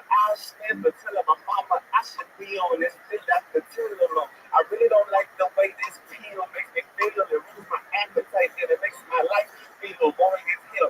I'm too young to be depressed. This ain't natural. Let us be ourselves. And if we get out of line, there's a thing called the belt. I got spanked like a mother, but they said that it didn't help. They felt they had to lock up my childhood mentally in a prison cell. But they didn't mess up. And now I'm out of my cage and free to be myself. I was in special ed and resource class, I'm sure you can tell. I thought school was a waste of time, and all I wanted to do was rhyme. So I was sitting next to the smart kids. Copy out their paper and go back to my notebook, stuff my face in it, and think of a dope. I was smoking drink, don't get me wrong. I done it a few times. I just enjoy being sober more after being drunk up all my life. It feels good just to be able to express myself. That's how I stay high.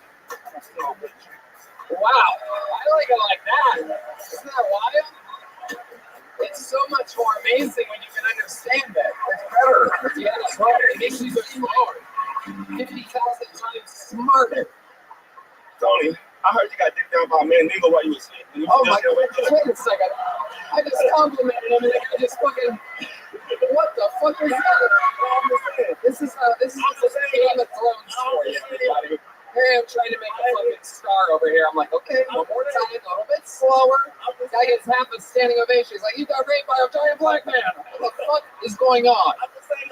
What is this? Yo, This is a whole business, people. I could fuck you and it wouldn't be that. Because my dick wouldn't fit. Looking like, what the fuck? No, you were doing so good. Oh my God. Self-destruction. This is why you live in an $800 apartment. You make terrible decisions. You had it all. I was about to announce he was the newest regular on the show.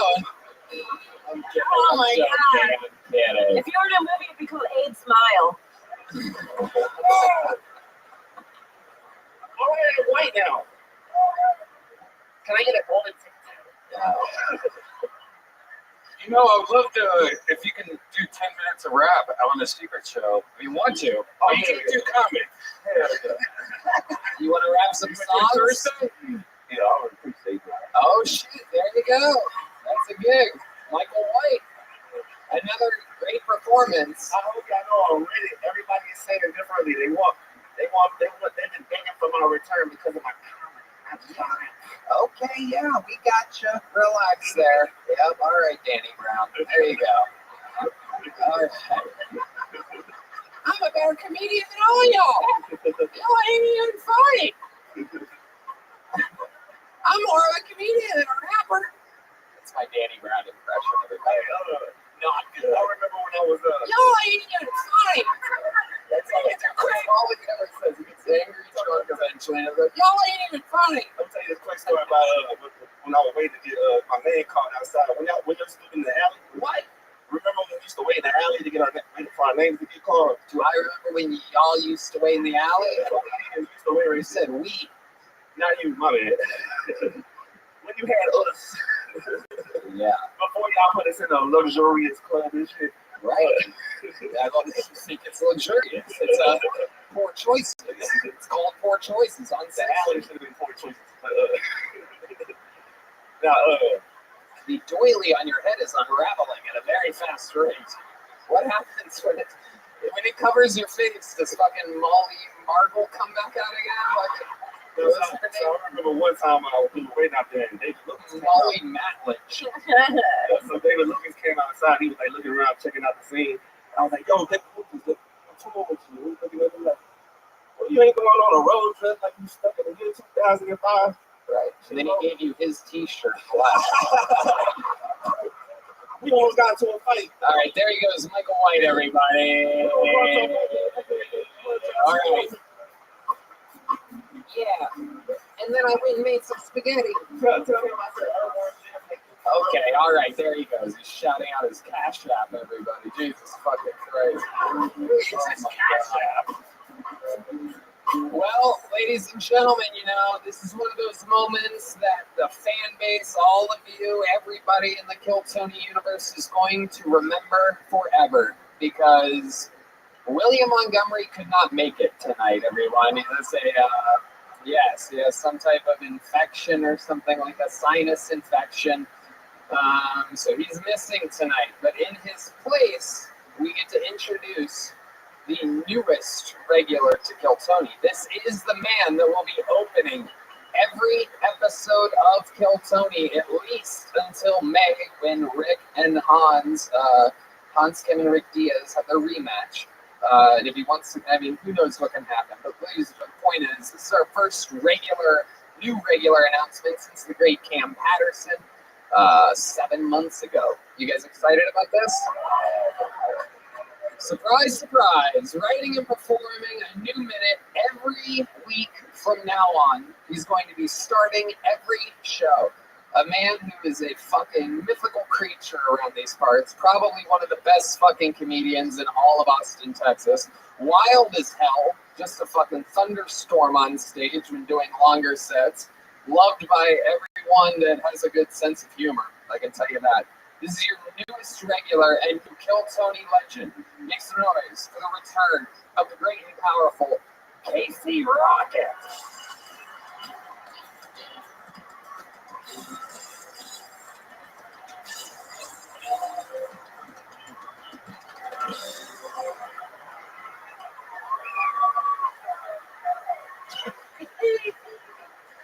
Some folks are born made to wave the flag. All right, very cool. Hell yeah. Happy birthday, Santa. All right. Very cool. God, I wish Santa was here to see that. Okay. I loves it when a good boy goes bad. All right. Hell yeah. Get lost. Yeah, I've had a lot of weird jobs in my life. I was a lobster in a grocery store tank for a summer. Great job, great benefits, all you can wear, rubber bands. I gotta get out of here. I promised my fiance I'd watch monster truck videos really loud while she's asleep, so. Babe, wake up, Gravedigger's going berserk. Hell yeah. Just riffing. Cal Rifkin Jr. Hell yeah. Raw Riff Energy. RRE. What's that spell? Casey Rocket, thank you guys. Happy to be here. Holy shit. Yeah. Yeah. The feast from the garage, ladies and gentlemen. Casey motherfucking Rocket. Hell yeah. That's how you start an episode, right there. The man is a freak of nature. It is, yes. You know what that sound means. The Rocket has a tongue stuff. Doing some tongue work. Hell yeah. Everybody likes it. Yeah, William's sick. He ate an apple tag. We were in Utah and dared him to eat an apple tag. God bless him. He went through it. So more of a man than I am. Pretty cool. It's just cool to kind of see him just go for it. So. Oh, I love it. Casey, welcome to the fold. An absolute freak of nature. Luis J. Gomez. I mean, he is Adderall personified. Holy shit, dude. I don't know Casey. He was at Skankfest, I believe, a year ago. I hear so much about you. At Kimfest. He was at Kimfest, which is the more important festival. I had him first. Dougie, this is my first time actually watching you. You're fucking wild. You're unique. It was so fun, dude. Like, just, it was almost choreography. I watched you just fucking own these people. They're idiots. But you were fucking really great, dude. You were really great. I'm very impressed with what that was. Oh, thanks, man. They seem really nice. You guys are nice. Another fool. In the green room here, there's 2 televisions that show each of the showrooms and what's going on the stage. I had Casey do a spot on my late night show, whatever it was, Wednesday or Thursday or whatever this past week. And I'm sitting there next to Ron White. He goes, man, that guy likes to be around a lot on stage, doesn't he? And I go, because the sound isn't on, we're listening to music, but you can see people moving. He's flying from one side, picking up the mic stand, fucking crap, all this shit. And I go, you've never seen Casey Rocket, Ron? And he goes, no, what's going on out there? I go, come on. And he showed him from the balcony. In about 10 seconds, Ron was fucking choking up tobacco from 1963. It was unbelievable watching his reaction. He got so excited and was laughing so hard. Oh, thanks. I actually name dropped you on Rogan as my favorite comedian. The reason I'm saying Casey, the reason I'm saying that is because I got about 50 fucking texts from like my closest comedy friends in LA. They're like, "Fuck you, dude. You see Casey twice, you know." All my openers are like, "Fuck off, dude. What's with the Casey? You're the fucking G, dude." Oh, thank you, man. Yeah, me and Jeff did a show at a Mexican restaurant in LA, and that's like, my type of gig. It's just us. Yeah. there's something wrong with him, but he is the future. Like, I'm not kidding. Thank you. Thank you. Everyone's so nice tonight. You guys have been so nice. Hell yeah. Hold on, we gotta be more mean. Hold on. No. You don't need to be. The guy's a fucking sensation. We're excited to be working with you. The show has evolved. When it first started, Kim started the day that she started doing comedy. She started writing a minute, so it's so fitting that you're even here for the newest regular, because the whole thing has evolved to where I'm excited to even have you. Thank you. Happy to be here. Casey, imagine how many fun minutes and how much crazy shit we're slowly going to learn about your life through these interviews. We have a lot to get to. It's exciting stuff. It is exciting. I'm happy to be here. Casey Rocket, class 2013. So excited. Happy birthday, Santa. I can't say it enough. You're my biggest inspiration. Tony, do you hear Red clapping right now? Do you hear all of that? No, I don't give a shit. I feel like Casey is if AI got wet. Like sexually wet? Like yeah. Hold on, I need to rub my voice. Hold on. This is AI. Just a peek behind the curtain. Get ready. Dude, this is AI if it was getting really, really wet. All right. Good morning. I'm so horny, baby. Yeah. Okay. Kind of funny. Oh, yeah. That was the least robotic he's ever been. It sounds really good. It sounds really good. I love it. So Casey, welcome to the fold. I'm very excited. How do you feel about opening the Excited, shows? very excited. Thank you. Yeah, this is cool. It's really fun. Yeah, me and William were in Utah all weekend. I get back, I get the call, walking off Air Force One. Tony calls me. Obama was taking us around to the gig. It's pretty sweet. Yeah, I get the call. Yeah, phone rings. What hurts the most? I'm like, I gotta take this. And William's over there just choking on the Apple tag. So I was like, I'll help you in a minute, but this seems pretty important. And sure enough, it's Tony. He's like, you're up. Like, fucking, I'll be there. And William's still on the plane. So God bless. God bless, my man. Me and William are really good friends. It's true. You guys do the room together. I love it. Very exciting stuff. So you're in, dude. It's going to be you kicking off shows for the foreseeable future. Oh, yeah. I'm glad about it. He's in. The future has arrived. Casey Rocket joining the fray here on Kelly. Every week. Amazing stuff. Make some noise for Casey Rocket, everybody. Did you guys have fun tonight? Fuck yeah. Make some noise for our guest, Luis J. Gomez. The Meaty Ogre Tour on sale now. LewisofSkanks.com. Make some noise for the great Jeff Dye, everybody. JeffDye.com for tour tickets. He's going everywhere, every weekend. And her new special, Childless MILF, is out now. Check it out. The original regular Kim Condon. 10 and a half years in the game, started on Kill Tony. The drawing from Ryan J. Feld is in. It's amazing. How about one more time for the best band in the land? Michael Gonzalez on the drums. Matt Mueling on the electric guitar. John Nees on the keys. And D. Magnus on the bass. Let's see what Chris Rogers drew tonight. Oh, William Montgomery. He wasn't even here tonight, but there you go. William Montgomery, that's a sweet one. Chris Rogers art on social media. Guys, check out the Sunset Strip right next door at SunsetStripATX.com. I love you guys. That's right, the Sunset Strip Comedy Club. Connect Global Health, NinjaBuses.com, Studio Service, Yellow Rose, Red Rose, Shell Blaster, CM Smokehouse, and all of our good friends. We love you guys. Good night, everybody. Thank you.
Sunset Strip Comedy Club in Austin, Texas is now open. Check out Red Man's secret show every Thursday. Go to SunsetStripATX.com for tickets.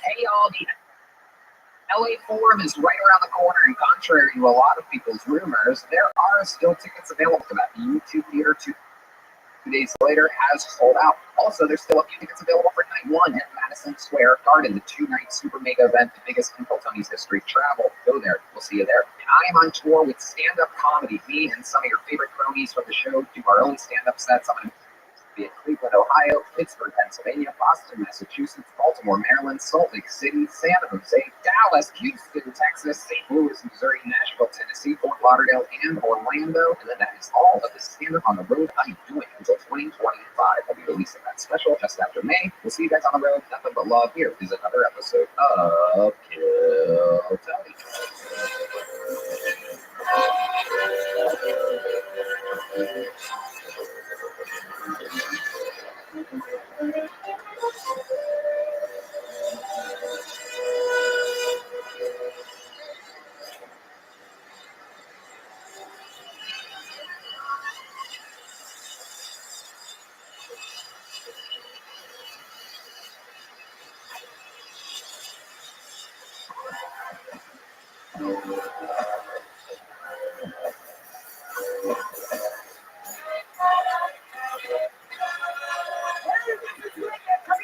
From the comedy mothership here in Austin, Texas. For a brand new episode of Kill Tony, get up for Tony!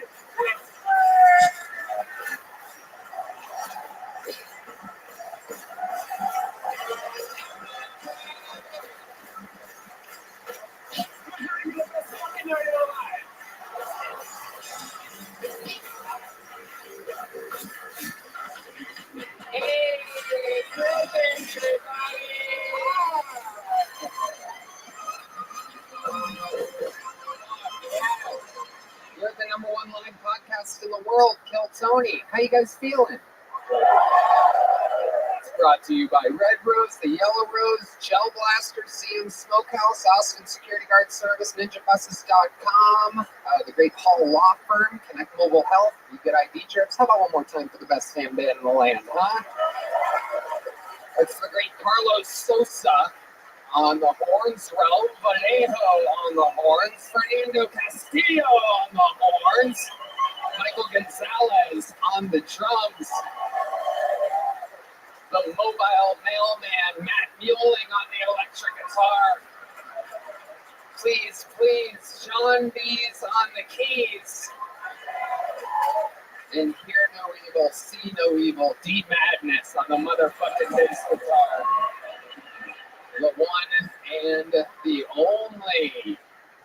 Here's a little bit more from the amazing sponsors who made tonight's episode available for you here right now. The Sunset Strip Comedy Club in Austin, Texas is now open. Check out Red Band's secret show every Thursday. Go to sunsetstripatx.com for tickets.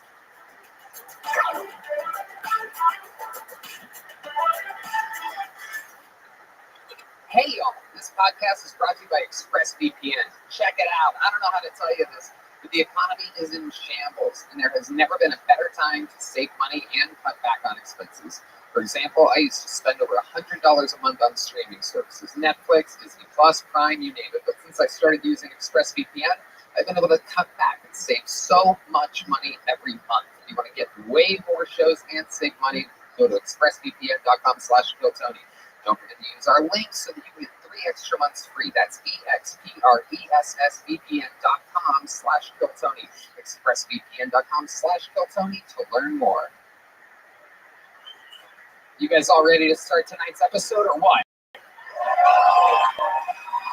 Every single week I present one of the funniest comedians in the world to be on this show. I'm excited about this one. You know, when it's somebody's first time on the show, I always have them with other people, kind of get them acclimated to the flow of everything. This is one of the funniest and smartest and coolest stand-up comedians out of New York.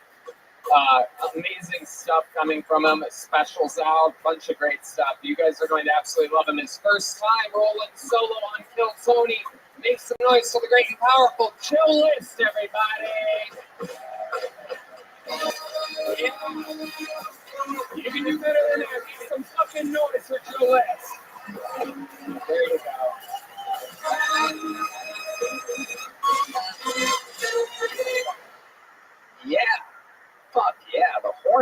is a fucking on one tonight. I love that shit. Still in the room. Joe List, how we doing? I'm doing great. I've actually been on the show before. No, I know. You were on my sugar show. Yeah. Oh, okay. Sorry. Yeah, I was saying when I have people on for their first time, I have them on with other people to acclimate them, that they understand the flow of everything. And now you're here. I misunderstood. I thought you forgot about me. I almost killed myself back there. I told the guy, I'm not going out. He forgot about me. I blew it. Joe, tell us what you got going on. What do you want people to go see? Where's it at? Big show, May 2nd, Los Angeles, Region Theater. Fly in, come out, go see. I'm up against Burr, that crazy show. Bill Burr, Maniscalco, Nate Bargatze, they're all at Hollywood Bowl at the same time. And my show's on Skid Row, so I'm a little nervous. On May 2nd. I might bring in homeless people if no one comes, so please. Unbelievable. You're also 1 week before we do a fucking arena in Los Angeles, the LA Forum, May 10th. A little fun fact for you, the return to Los Angeles where it all started. It's very exciting. We're going to your hometown, beautiful Madison Square Garden, doing 2 nights, August 9th and 10th. Fuck yeah, that's a nice room. I've done it before. Yeah. I opened for somebody. I didn't sell it out, obviously. It's fun. It's a good room. Legendary. We're very played there. That is true. And Roddy Piper. Yes. They fought each other. They actually did. Actually, no, that was a separate thing, but they did.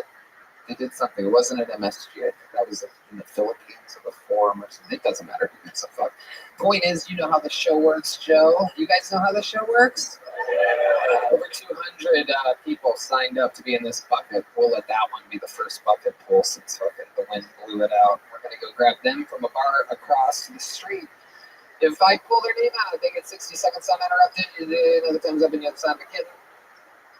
That means they have to wrap it up now, so they bring out the angry West Hollywood Bear. And then that means they have to wrap it up immediately after that. Doesn't really apply for our regulars. We kind of let them do whatever they kind of want, and the rest is history. You guys ready to start tonight's show? Well, you guys are in for a very, very, very, very, very special treat. Last week, we announced that Hans Kim, who's opened shows for almost 3 years continuously for us, is taking a hiatus until May when he battles Rick Diaz in the rematch at the LA Forum for regular shifts. Since Rick Diaz didn't have to write and perform a new minute every week, until then we found it unfair that Hans Kim would have to. So last week we announced a brand new regular for the first time since Cam Patterson, a new regular who's going to start every show from now on. And this is his first scheduled opening of the show. Are you guys excited? Make some noise for the present and the future. It's the one and only Casey Rocket.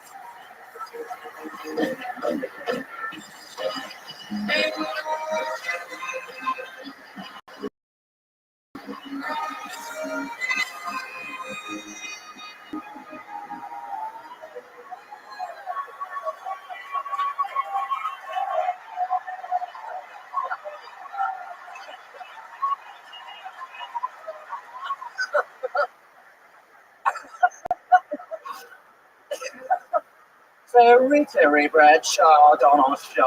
Is this your hero? Pass that around. We're having fun. All right. Sorry I'm late, guys. I drank a bottle of Robitussin last night and I'm gemology again, so it hasn't been the best summer. Ain't no fuss when you're on the tuss. All right. Folks, researchers say there's 2 types of people in this world. Sure, I know what you're thinking. Yeah, they're researchers. But what do they say? They say there's 2 types of people in this world. The men who go to war and the women who love them. If you ask me, ladies and gentlemen, there's 3 types of people in this world. The men who go to war, the women, who love them. And the 3rd type of person, the type of guy who likes to cool down at night with a nice warm glass of tuss.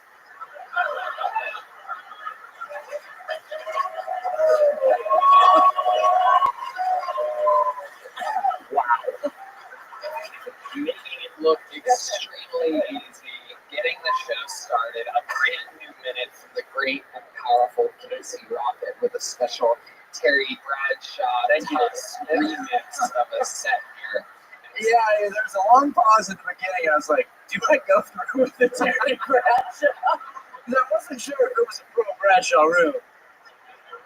Turns out it most definitely was. It definitely was. It's super topical. Coming fresh off of the Super Bowl last night, people are thinking about Terry Bradshaw. He's fresh on the mind, and you nailed it. Who can blame him? John Bradshaw on the brain. Yep, that's out here. His photo's still getting passed around the room right now, by the way. I just saw it. It is. It's being passed around. No one's selfishly holding on to it. It is being spread like absolute wildfire. A goddamn sensation. Casey Rocket has arrived. Joe List, have you seen Casey before? I have. Casey's the first comic I saw at Mothership, and I thought I was going to see, Joe Rogan, Tom Segura, and this fucking lunatic came out. And I was like, oh, this is different. Yeah. And my favorite thing is watching the people that did not get it. That was really just these two are just baffled by this. So like, I hope this isn't all night. It was really fun. I'm a fan. It is amazing. He has this thing where if you don't know him, it's kind of interesting, and then once you see him the second time, you're like, okay, and then it just increases from there, over and over and over again. The more you understand that this is actually how this man operates on stage, the funnier it gets. The longer sets are some of my favorites, because you could actually watch him lose weight during the actual set. And just to let people know, like, he is being heavily restricted here. I mean, he has drums directly behind him, a cliff to the right, a table to the left.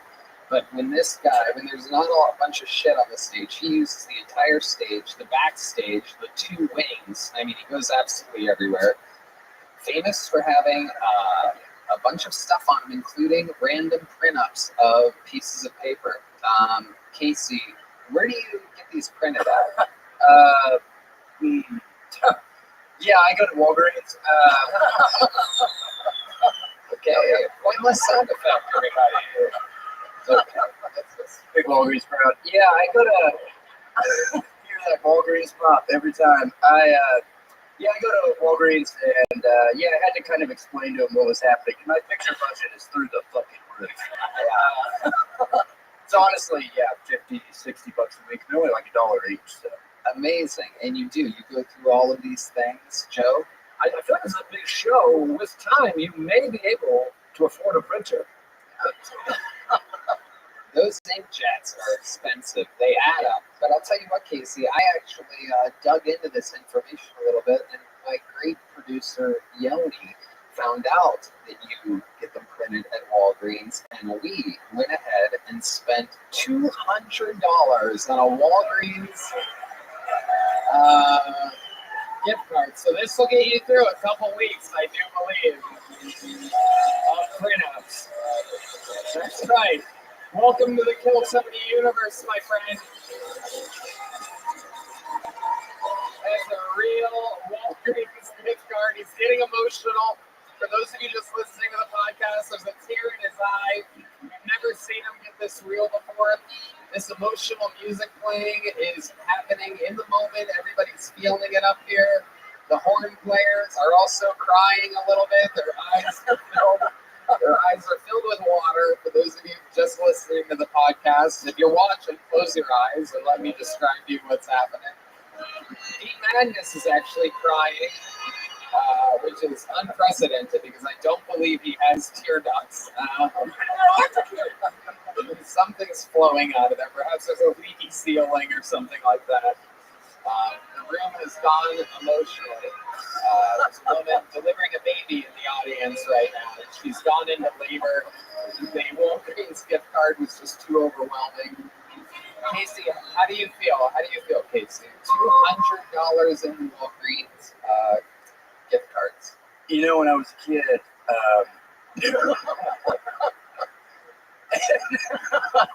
my dad said, Teddy Boy LaCroix, what are you...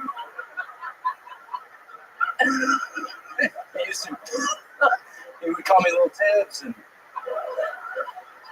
but he loved me in his own way. And he said, what do you want when you grow up? And I said, $200 to Walgreens. And he stopped me, and he said, shh, and he said, what do you want it for? And I said, I want to print out pictures of Terry Bradshaw. And I want to print out pictures, not just of Terry Bradshaw, but I want to print out pictures of John Hawks. Okay? And I want to print out another picture of Terry Bradshaw. Is that so wrong?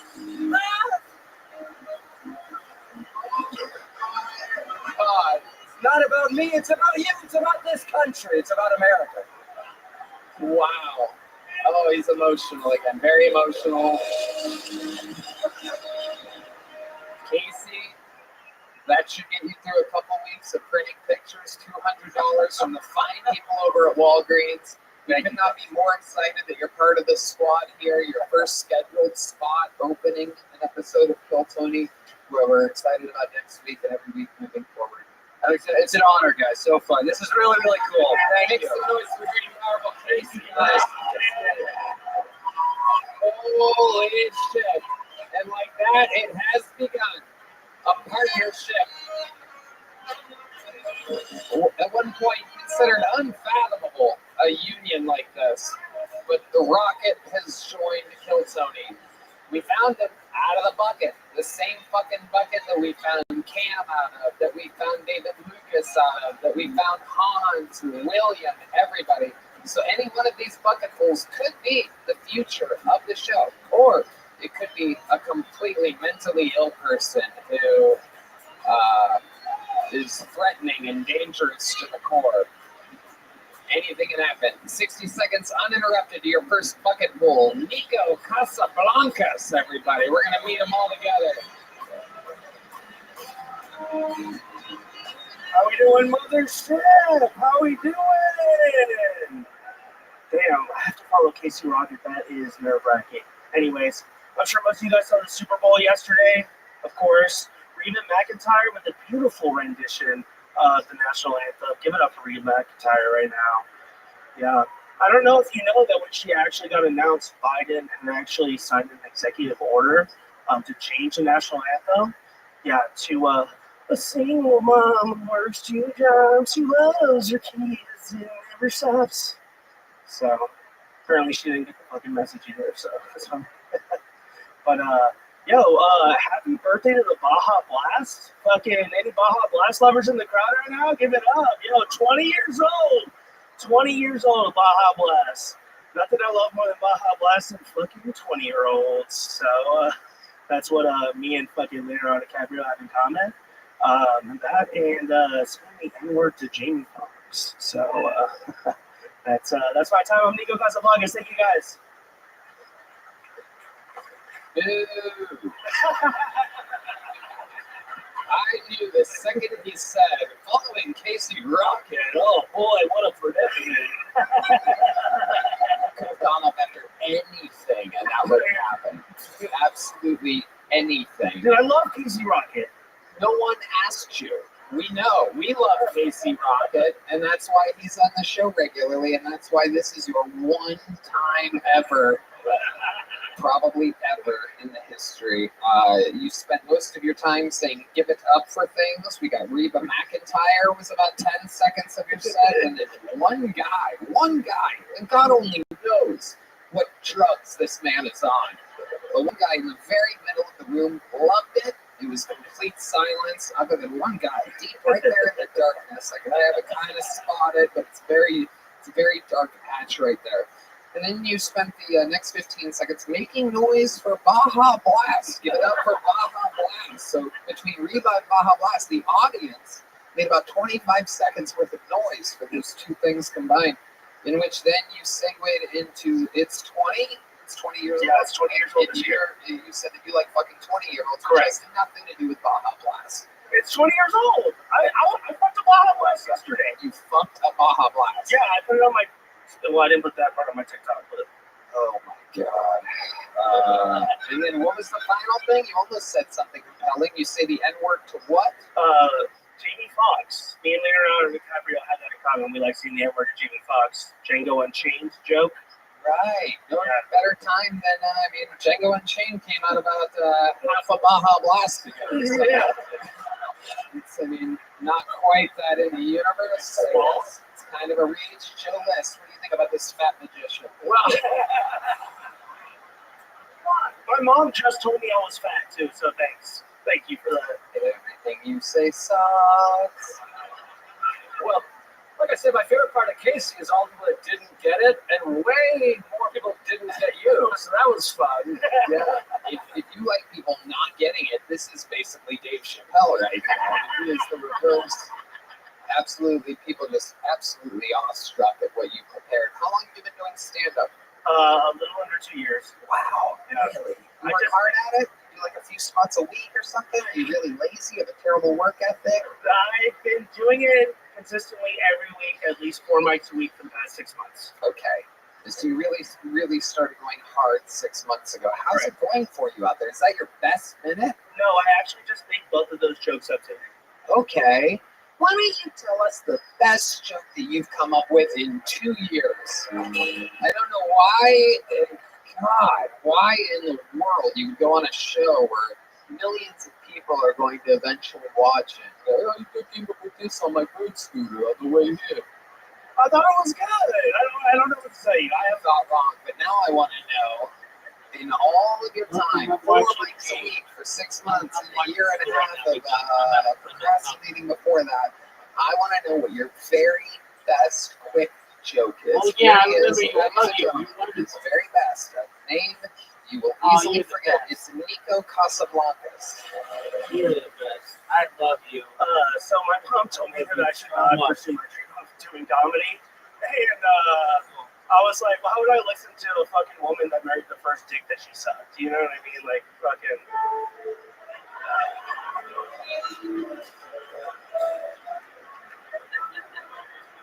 Your mom sounds wise beyond her years. Sounds like a brilliant woman to me. What do you do for work, Nico? How do you make a living? What kind of weed do you deliver? I am a consultant at a accounting company. What kind of consulting are you doing at a comedy bar? Are you making things less funny? Because I'm charging them more money to tell us what you do.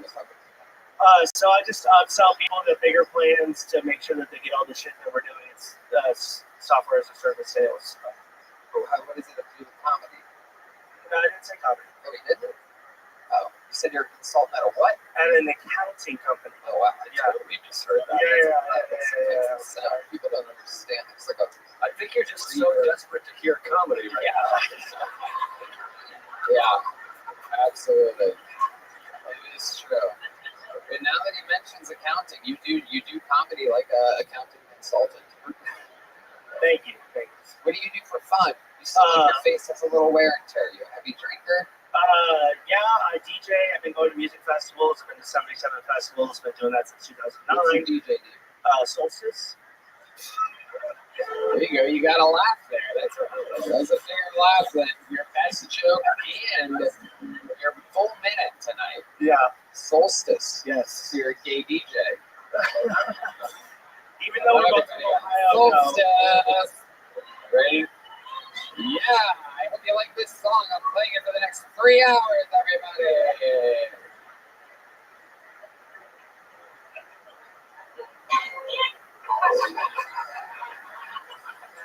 Why Solstice? Equinox was just too much. You were gonna go with Equinox? I wanted something that embraced the themes of two different opposing things. So I thought summer and winter would be good. I wanted to get deep in it because I have a passion for music. So what about funny and you? Something like. Holy shit, bro. What are some of the songs that you play? What do? You have your own music? You have your own style? No, nothing up right now. So you just play other people's music? Yes. Right. Yes. Okay.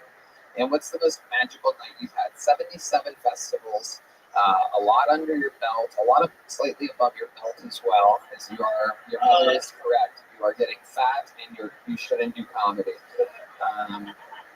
Fuck.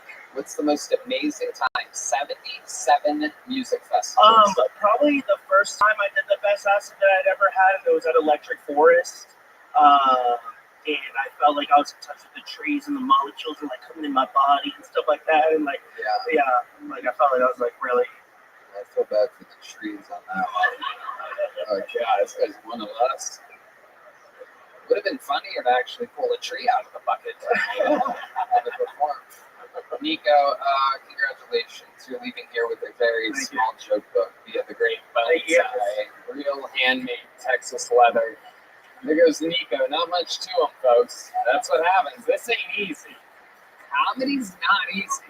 Only about a small percentage of people are funny. Hey, y'all. This podcast is brought to you by ExpressVPN. Check it out. I don't know how to tell you this, but the economy is in shambles, and there has never been a better time to save money and cut back on expenses. For example, I used to spend over $100 a month on streaming services, Netflix, Disney Plus, Prime, you name it. But since I started using ExpressVPN, I've been able to cut back and save so much money every month. Man. See, all these streaming services like Netflix actually have thousands of more shows than you think. You just don't see them all because they give you different shows depending on your country. So what you see on Netflix here is completely different to what someone in Italy or South Korea sees. But using the ExpressVPN app, I can change my online location. It has over 90 countries to choose from, so every time I run out of stuff to watch, I just switch my ExpressVPN over to another country to unlock new shows. And on top of that, I can even use some ExpressVPN great deals to get discounts. Some services cost less in other countries. For example, if you buy Netflix from Argentina, it costs a fraction of the price, at less than $7 a month. ExpressVPN pays for itself and so much more. Because we're traveling so much, I use ExpressVPN to make sure I'm staying current with all my shows, and I feel safer knowing that my data is protected. It's a no-brainer. So if you want to get way more shows and save money, go to expressvpn.com/KillTony. Don't forget to use our link so that you can get 3 extra months free. That's expressvpn.com/KillTony. expressvpn.com/KillTony to learn more. Hey everyone, this podcast is brought to you by Game Time. I'll be honest with y'all, I tried buying concert tickets last week and was appalled at the ticket buying experience. I couldn't tell if the seats were good, so I took a gamble, and guess what? The seats sucked. You shouldn't have to worry when you buy tickets to your next big event. Game Time is the fast and easy way to buy tickets for all the sports, music, comedy, and theater events near you. With killer last-minute deals, all-in prices, views from seat, and their best price guarantee, Game Time takes the guesswork out of buying tickets. Red Band. I'm looking at the app right now. We got Neil Young, Pixies, new kids on the block. It's awesome. I love Game Time, Tony. From last-minute tickets to flash deals and zone deals, I feel like I'm in great hands whenever I'm buying tickets. I personally love that you can view all the seats in the venue so you know exactly what you're getting. Damn right. Game Time is the only ticketing app that gives you complete peace of mind with your purchase. All-in prices show your total up front, so you know you're getting a great deal before you check out.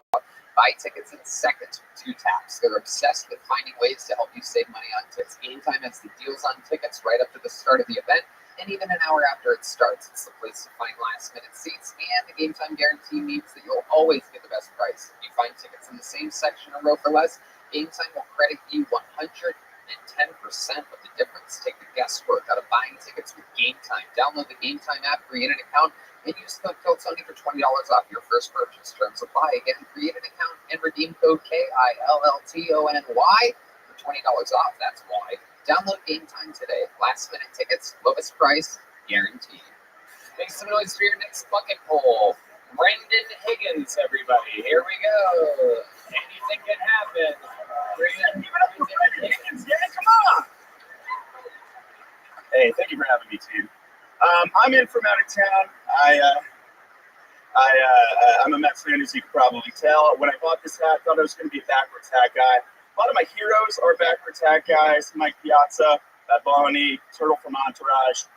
I realize it's a very specific kind of white boy. Pull out the backwards hat. Forwards, I look relatively stable, right? You know, maybe I get a girlfriend. Maybe I'm married. Maybe I have kids. Maybe they love me, right? It's all on the table.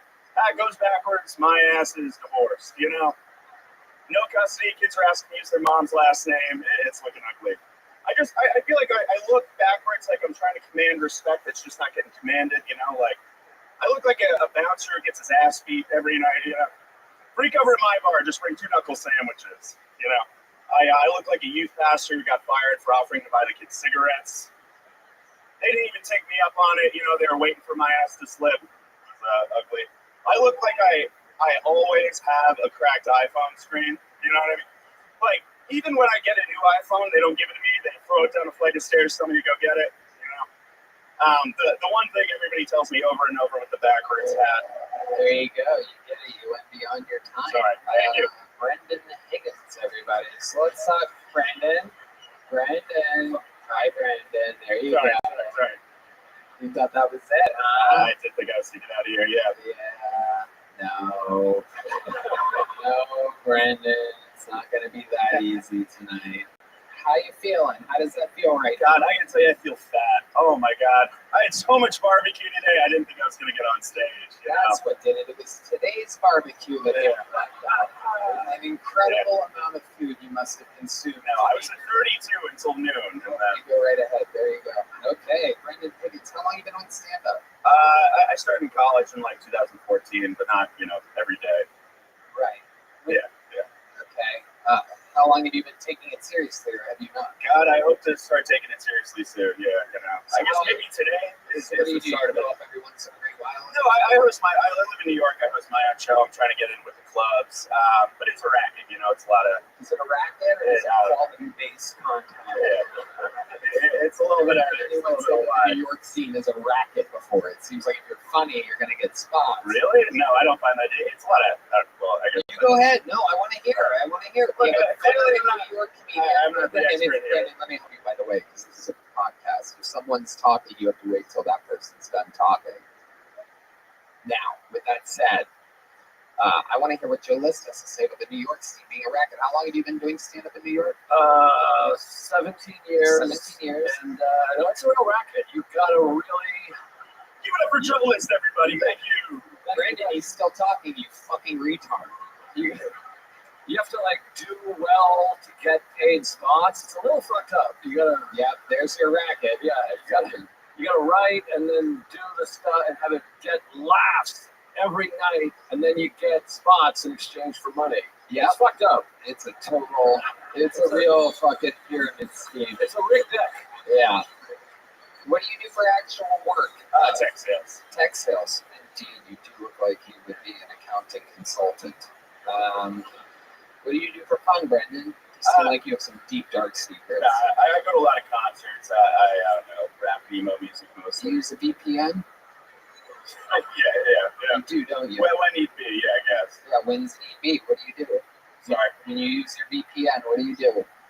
And nothing that cool, like watching TV shows from other countries, you know? There's a Wong Kar-wai TV show coming out of China right now I'm trying to get my hands on. There's a what? It doesn't matter. You're a great interview.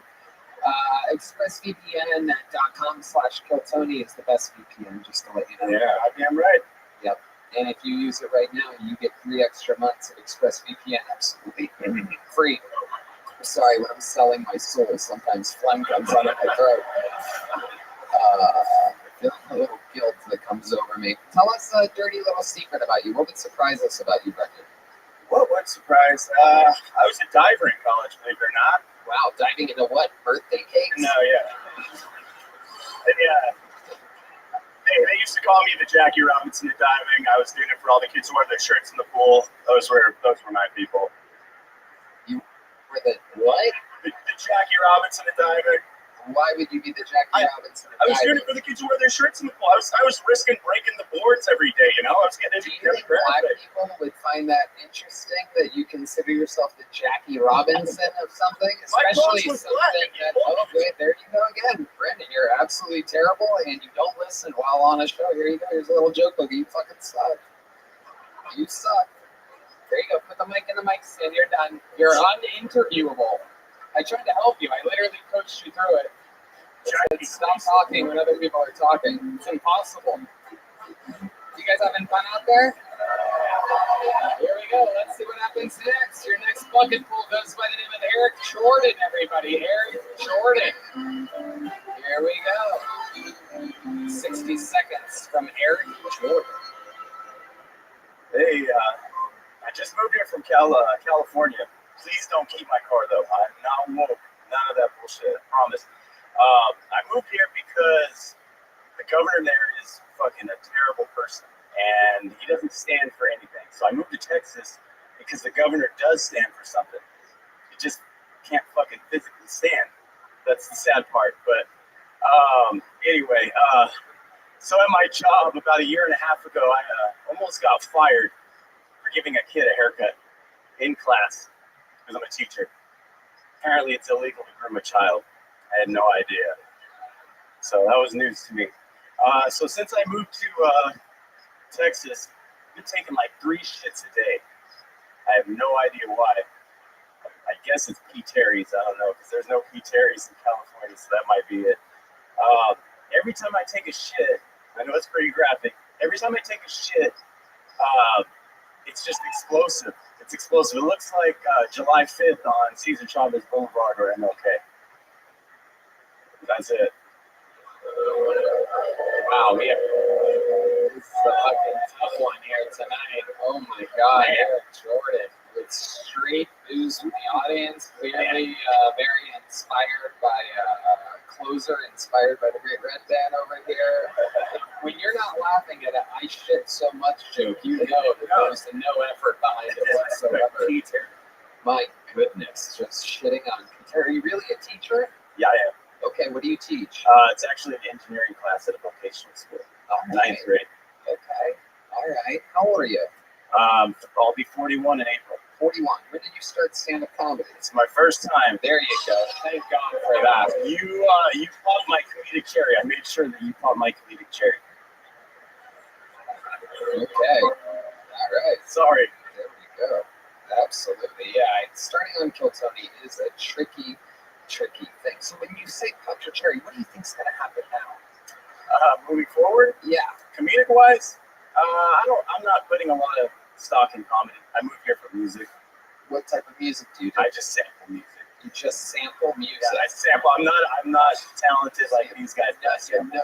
What do you have any talents at all? Do you have any special skills? I mean, I'm good at building stuff because I'm an engineer teacher. So okay, Jim, let's read it. Could you build an act? No, I mean, you have great teeth, you're very handsome, and I feel like you probably have a good life. You're teaching children, you don't belong here. You're a beautiful man, and you're serving the community. You should move forward into the audience, turn around, and enjoy a nice show. I actually teach in California. I'm on a sabbatical. Oh, even better. You teach in California. Yeah. You a surfer? No, I live in Fresno, worst part of California. Jesus Christ. Okay, so he does. Joe has a great point. You're a good-looking guy. What do you utilize that? You single? I am single. What type of a game do you have? What's your move to get ladies? Oh man, I'm meat and potatoes, man. As you can tell, these people didn't really accept me, and they don't really accept me. Is that true? Girls don't like you? You go to bars or anything? I don't know. It's weird, man. I don't know. You're a little bit shy. Maybe so. I mean, you know this. Austin's got the most beautiful women in the world. I do know that. None of them are here tonight, but they're out there somewhere, deep, perhaps in the darkness or something like that. Still in Vegas. I mean, I get laid. You must. How are you not getting laid? Explain to us what goes wrong. Oh, you want to mimic a date? Let's pretend like we're on a date. Let's do it. Pretend like I'm a hot chick. Okay. Okay, here we go. I'm just a hot chick. Just got my hair cut super short because I just got out of a really bad relationship. Oh, hi. How are you? Yeah, I'm good. How are you? Good. What's your name? Eric. What's your name? I'm Tanya. Tanya. Yeah, I like Tanya. Man, you're a really good-looking guy. What do you do? I'm a teacher. You want to get out of here? Yeah, I can teach you a few things. Whoa! Look at that. All right, let's get an actual girl up here to see how he buckles under the pressure. How long have you been in Austin? About a month and a half. Month and a half. And you have no game whatsoever. You haven't hooked up with a chick. I did. You did. Have, Tell us what happened there. Find her out. On Bumble. goes on probably. That's the one where what, chick decides or something? Yeah, they have to initiate the contact. Right. Okay, so someone initiated contact with you. What did she say? She was really pushy. She was really pushy. In what way? You could tell she was more like, she wants a relationship, and I'm not here for a relationship. Okay. Sorry. So what happened? You guys go on a date? Actually, she just came to my place. It happened, and yada, yada, yada. Doesn't sound We're like sorry she was to get into a relationship. Pretty much sounds like she wanted to get fucked. Well, she did, but she wanted more than that. How do you know? What did she say? You're laying there in bed, you just busted it up. Where'd you come at? In a condom, or what'd you do? Hers or yours? You came on your own stomach? No, not on mine, on hers. Hey, it could happen. Yeah, of course it could happen. If you're in bottom position and they have to get up quick, sometimes you have to just fucking blow it where it lies. Yeah, absolutely. You have to play it as it lies. You know what I mean? You just have to go with it. It's fucking Happy Gilmore style. Absolutely. Rule 22A says play it as it lies. You have to shoot your load. I mean, no point in getting the fucking comforter and sheets all fucked up, right? Take a look, grab a fucking side towel, right? Paper towel. If you seem like you'd have some P. Terry's napkins next to that. Loaded with those. Whatever you got, whatever it takes. So perhaps a joke book you could wipe it up with. It's empty, nice clean pages there. I love it. So you on her stomach, and then you got a towel or something? I let her go to my shower. You let her. She went straight to the shower. Yeah, okay. I was achy. Oh, Well, you got to wipe first. You icky. What fucking icky? It's your cum. It's not some other dude's cum you would wipe up or something. That would be kind of creepy, but it's yours. Is it your balls? That's true. That is very true. You consider it icky? Well, I don't want to touch it. You don't want to touch your own cum? It smells like first aid. Your cum smells like first aid? Aid? First aid?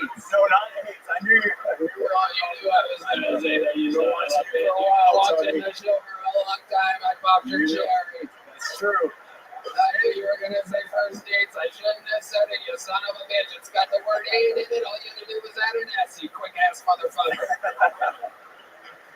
Did you watch the Super Bowl on Nickelodeon? I didn't like I don't get it.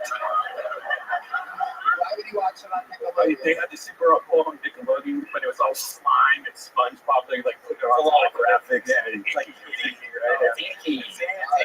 The reach was for icky on that one. Okay. Okay. Wow. Most interesting thing, Joe. What do you think? I just think that your cum smells like first aid is way funnier than anything in that notebook. Yes. If you came out with cum smells like first aid, I don't even know what that means, but I'm like, I'm listening. Yeah. You know? Yeah. Okay. Yeah. There's hope for you. I just gave that new hope. Maybe this is 100% going out your throat. 41 years of life. It doesn't have to be funny, but just tell us something that makes you different than everybody else. Something that happened to you, or perhaps how you were raised, or some fun fact about your life. Well, I talked about I came out here for music, and I sample music, and you and I were kind of grew up in the same era. So I know, hey, I'm a big fan. I know you're a little younger than me. What are you getting at? Let's go. Well, I sample music, and I've been doing a lot of 8-bit stuff, so a lot of like old Nintendo games that you probably both grew up on. And it's different. A lot of people that have heard it have said, hey, where's it at? It's on my MacBook at home. Not here. Wow, you are a marketing genius. There it is. 3 little joke books in a row. It's a fairy tale. This is like a kid's book right now. 3 little joke books. 3 little joke books. I have a friend that's visiting. He's writing a children's book. Make some noise for my friend Willie Hunter up there, visiting from LA. Comedy store legend, former multiple-time guest of the show. All right, this person is on the inside. You've seen 3 little joke books handed out tonight. Perhaps someone from your very own audience, a representative of you, will turn the tide for the bucket bulls tonight. Make some noise for the inside zone. Chef Scott, everybody. Chef Scott. I'm not seeing it. Where's Chef at? From the farthest corner, of course.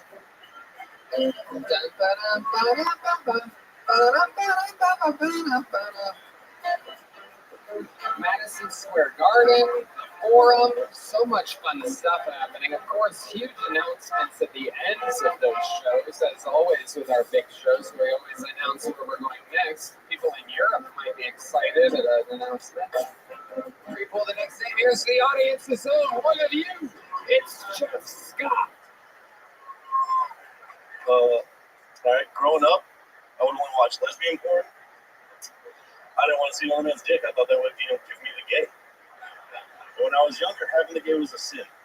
When you see porn, well, that's where I learned all my sex moves from.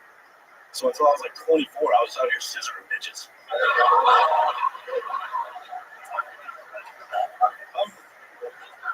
I'm trying to get back in the dating scene right now. I just had a first date recently with a girl.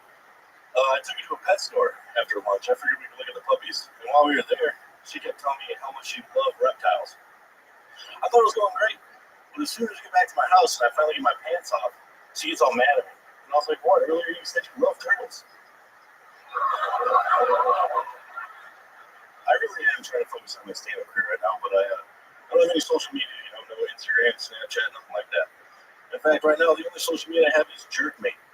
I don't know if it's on my career or not, but the chicks keep laughing. Seriously though, if I would have known there was going to be this many hot chicks here, I would have put a sock in my pants or something. My problem is I'm all balls. Well, they say 1 in 50 men do have a micro penis. My question is, which president was it? No way it was Obama. Michelle's not putting up with that. Clinton, Kennedy, they're out for obvious reasons. But personally, I kind of think it was Lincoln, dude. Because what type of cuckold shit was that? We had such a good thing going. Very good. Jeff Scott. Straight out of the audience. I love it. Let's get into it. How long have you been doing stand-up? About a year now. About a year. Where at? Chicago. I love it. Chicago. Very good place for comedy. What do you do for work? I build swimming pools. You build swimming pools in Chicago. In Chicago, sure. Fuck yeah. You like swimming 2 months out of the year. Exactly. Jeff Scott. That's why I'm here. Yes. I love it. So, very interesting, Jeff. Lesbian porn, turtles, Jerkmate, all the way through. I love the Lincoln joke. It's great. Joe List, what do you think about this guy? Yeah, that was fantastic. I mean, straight out of the audience, you killed, you make your own sweatshirts. It was really I mean, what can't he do? You are in the audience tonight. You're a fan of the show. You came here with people. How did you end up here? I came with my girlfriend. I've been in standby for like the last 6 weeks. Since you stopped doing the HEB, standby tickets. Right, so you've been like waiting in line. First, yeah, every day. Every month. Really? What time do you get here? This is an interesting thing. I've heard rumors about this. About like people, how long people wait. I don't want to give it away. I get here at noon. Okay, yeah, you're afraid people show up at 11:30 now. I don't want to give it away. I see what's going on. So you get here at noon, you bring like a chair or something? Yeah, I get here early so I get the parking spot right next to it. Then I bring a chair. I just keep it all day. Fucking cool, man. And you've been signing up every week? Every week, yeah. Sundays. And then you finally got cold. Finally, yeah. How many's it been? How many weeks? Since you've been back from HEB, so 6, I think. Yeah, 6 weeks. That sounds about right. Amazing stuff. I love it. Tell us more about you. Oh, well, actually, I knew I was going to get picked tonight, so I was standing in line and a bird pooped on me. Really? And everyone, I didn't know I was bad, but everyone in line was like, "It's good luck, you get on tonight." And I can't believe I got on tonight. That was great. Fucking incredible. I was going to say, how the fuck did you know that you were getting on tonight? Everybody always has conspiracy theories. I'm very excited to find out. Right there, you can't see it. My girlfriend did a good job cleaning it up. Hell yeah. Absolutely. Incredible. Hell yeah. She fell in love with your scissoring abilities? Yeah, that's how I want her. Yeah. She's right up there. Yep. No, I know. I get it. I know how the architecture of the building is. It's definitely out there somewhere. I love it. So, how old are you? 31. 31. What have you been doing with your life up until this point? You've been building swimming pools? Swimming pools, loving it. Plumbing, electrician, all the fun stuff. Look at you, a man with many talents. How long have you been with your girl? 13 years. Wow. Incredible.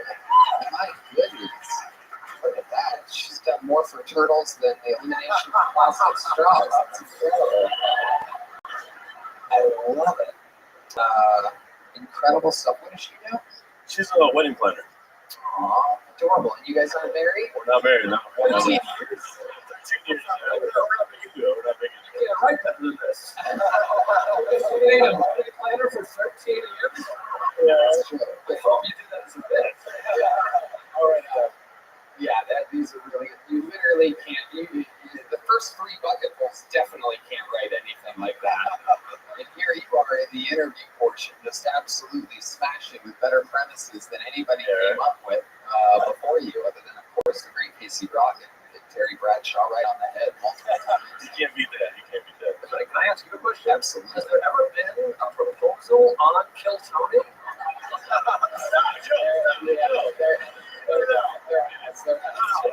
There was one in Sydney, Australia, and between a chubby white guy and an Asian girl, and then there was one on New Year's Eve. You'll never believe it. Chubby white guy and an Asian girl. She didn't prepare a minute though, right? No, she doesn't. She doesn't do stand up. Right? And you don't want to bring her up here, do you? We don't. If you want, she'll come up. She loves attention, so. Oh, shit. Oh, my God. Wow. I see why you've been dating for 13 years. Holy shit. I love that you know she loves attention, but still won't propose and give her away. Is there a reason why you haven't proposed yet? I guess not. We're not big into it. No kids, no marriage. Ready to go in the deep end? Swimming pool builder? Son of bitches. What about the tax break? I guess, yeah, I guess. Doesn't make a lot of sense. Good question right now. What about the tax break? What's the longest set you've ever done? Like 10 minutes. 10, 15. I would love to have you for like a 5-minute set on the Secret Chef. Secret Chef. And guess what, my friend? 6 weeks in the making, the first big joke book of the night. Jeff Scott, everybody. He's Jeff Scott Jokes on Twitter or Instagram or one of the two. Jeff Scott, famously the name of a 30-year Comedy Store piano player legend who passed away during the global pandemic. One of the reasons why so many people left the Comedy Store in LA, he was really the guy that was a staple there. So his spirit lives on in new comedian Jeff Scott. One more time for your own Jeff Scott, everybody. Hello. This podcast is brought to you by ZipRecruiter. Look, people, daylight savings time is upon us. And you may be asking yourselves, what's the point? I'll tell you. To give us more daylight from March through November by setting our clocks forward if you feel like there are more hours in the day. But if you're hiring, it doesn't necessarily help you find qualified candidates for your roles any sooner. There's only one way to do that. ZipRecruiter. And right now, you can try it for free at ZipRecruiter.com/KillTony. Man. I love ZipRecruiter, Tony, and I tell you that at least 3 times per week, completely unprompted, I love that ZipRecruiter works around the clock to find qualified candidates for you. Once you post your job at ZipRecruiter, they send it to 100+ job sites so you reach more of the right people, and hiring the right people is so important. Isn't that true? Isn't it fun working with people that are great at what they do?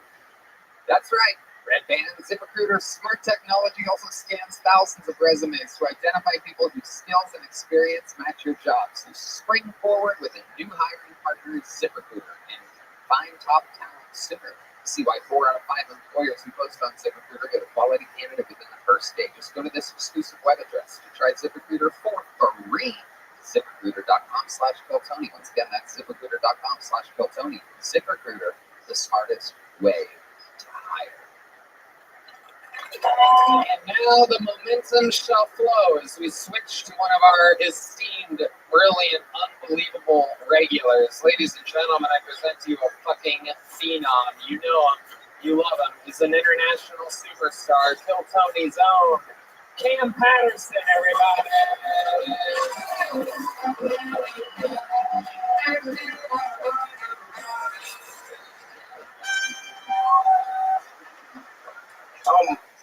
I'm talking to a white girl right now.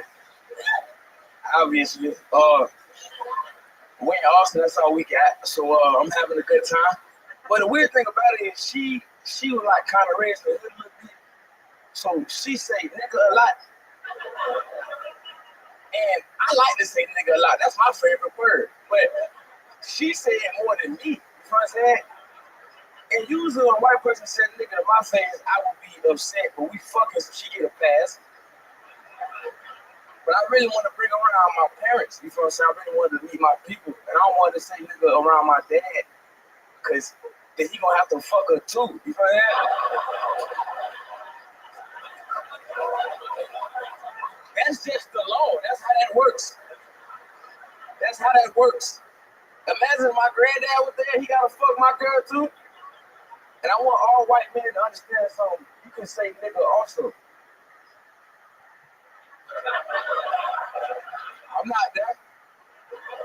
You can also say nigga. Would you like to say nigga, sir? If you want to say nigga, all you gotta do is get fucked in the ass by a big ass black gay man. And you earned it also. That wasn't a great ending.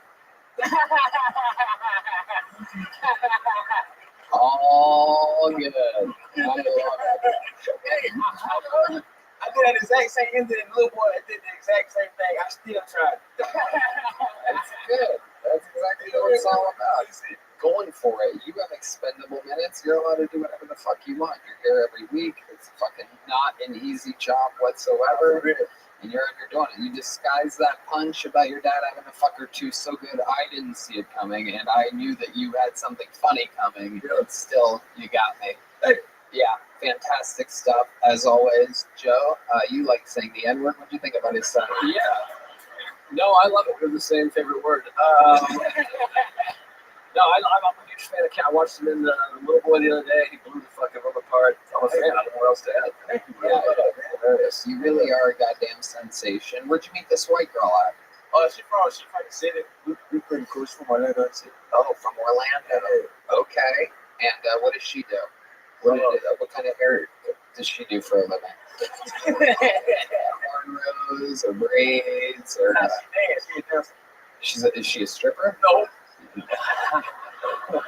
No. She's a professional dancer on a pole sometimes. Yeah. Amazing. Sometimes there's a pole there. Are the strip clubs in Orlando, are they fully nude? Yeah, they get ass naked. Of course. It's Florida. As it's coming out of my mouth, I'm like, it's Florida. Bucket naked. Bucket? Bucket naked. Bucket? Oh, naked. damn, super naked. Yeah. Wow, I can't even imagine how much more naked you could get. Regular naked. Like, what are they doing? Shaving their pubes up there or something? Yeah, it's crazy. I love it. I love it. Absolutely incredible. Joe? It's just funny. Normally when someone says, you know what I'm saying, you almost always do. But in that instance, I actually didn't know what you were saying. I was like, I have no idea what you're saying. Did you say bucket naked? Bucket naked, like super naked. Like bucket. Yeah, like bucket naked. You get what I'm saying, right, ball nigga? Look, you're adding. You understand it? You understand? Ball nigga get it? Yeah. He understands. His head is bucket naked. The audience can't see, but this is handsome Ari Shafir. You look like a very attractive artist. It really is. Yeah. It's incredible. Like, well, you Jewish? You got what do you think this is? World War II, bro? Come on. Everyone thinks I'm Jewish, but I'm not. Not even everyone thinks I'm Jewish. Everyone says I'm Jewish. People are like, you're a Jew. Yeah. Goddamn Jew. What are you? You went to Catholic school? Yeah, a lot of people went to Catholic school, you fucking Jew. Anyway, Catholic school, what does that matter? I love you. Oh, look at that. Look at that. A little Ash Wednesday for you, Catholic school boy. Mark on his forehead now. We gotta get canceled. Hand lotion ASAP. Hey, Yoni, we have any fucking Vaseline? We got a thumbs up from Yoni. Hey, man, you get a case of gift card. I be going to Walgreens all the time. Oh, shit. I'm always at Walgreens stealing a whole bunch of shit. Yeah, you're looting, dude. You don't need a gift card, dude. You're just allowed to do whatever you want as long as it's not behind the plastic cases. You know how it works. I love it. So you met the stripper in Orlando or out here? Yeah, in the city. Okay, in the city of Orlando. Yeah. I love it. Next city over here. Was it this last time or you knew her from before? Yeah, before. Okay, so you've known her a while. Yeah. Does she have a good stripper name? Nah, I don't know it. You don't know her stripper? I don't like to ask about her job. Like, Her job life. you come home, baby, enjoy yourself. You know what I'm saying? That's right. You only know her by her real name. Yeah, I don't even know that, but I love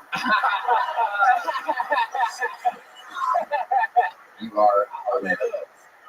You are. What's your most favorite thing about her? Does she do something special in She your got a bed? fat ass. Oh shit.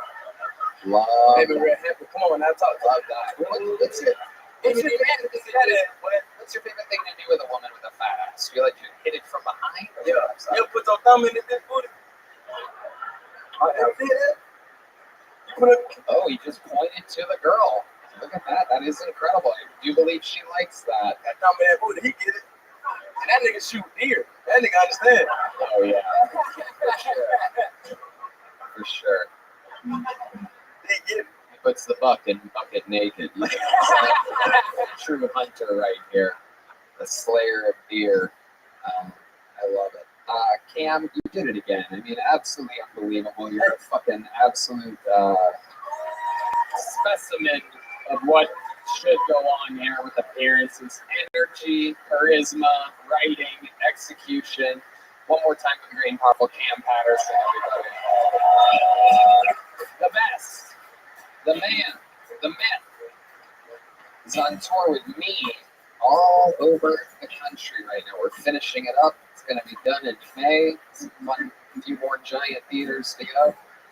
Big swings for your next bucket pool. His name is Roy Mendoza, everybody. Roy or Ray Mendoza. Here we go. Oh, Austin, Texas. How the fuck are we doing out here tonight, man? Y'all looking beautiful. I'm a local, by the way, just so I know. So give me a little extra love. Come on, give me a little extra love. No, by the way, me and Cam have a lot in common. He loves saying the N-word a lot. I actually say the N-word for my breakfast. I have my bacon and eggs and the N-word 5 times and brush my teeth. That's just my natural regimen. But anyways, on a serious note, guys, I just came out of a very long-term relationship. So, you know, it's been tough. My ex was actually my nephew's ex. So, obviously, I can see I'm Hispanic, if you haven't seen the mustache yet. But I have, I guess, some trailer trash genetics somewhere along the way. So it's been difficult, you know, because I almost became a great uncle to myself. So it's been interesting. It's been interesting. But yeah, man, this is beautiful. This is you know, seeing Joe List people like this out here, you know, it's inspiring. Try to do my thing out here, you know. I'm trying to get some Louis C.K. money out here. All right, thank you guys. That's my time. What the fuck? What is going on?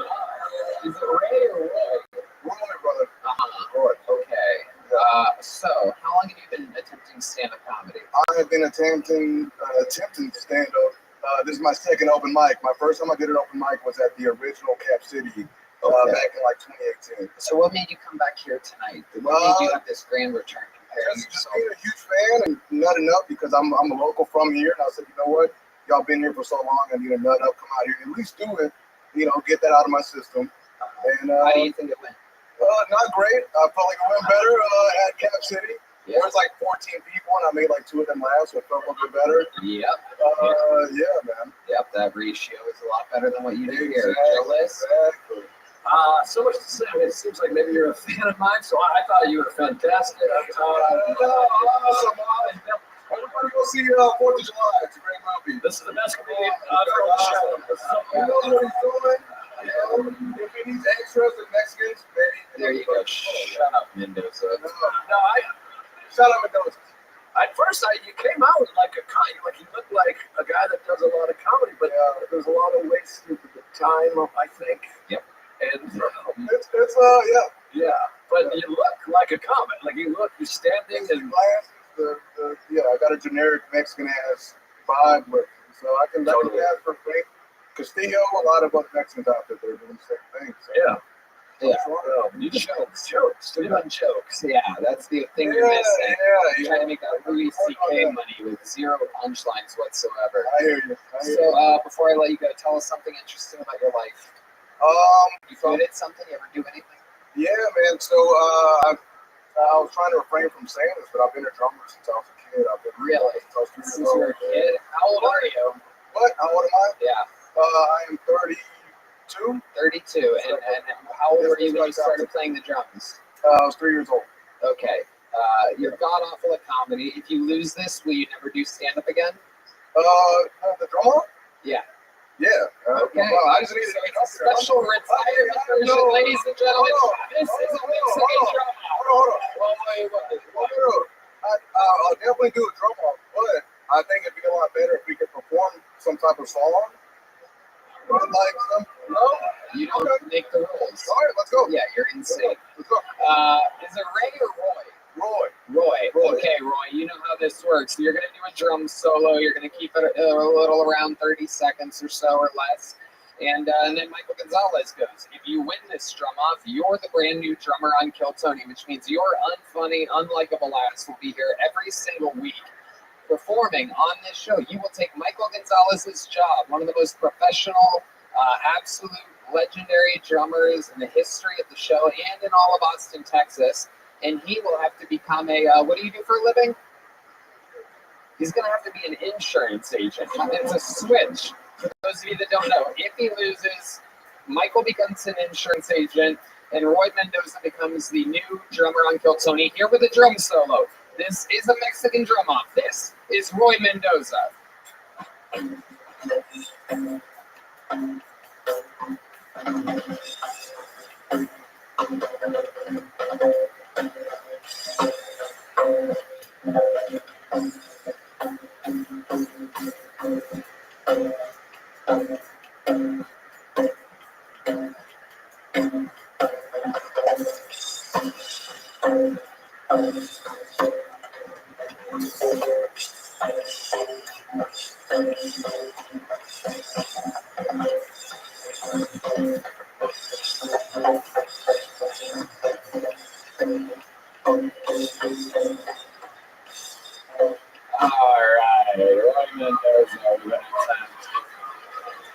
An absolute attempt, and here to defend his throne, undefeated all-time in Mexican drum offs. This is indeed Kill Tony's very own Michael Gonzalez.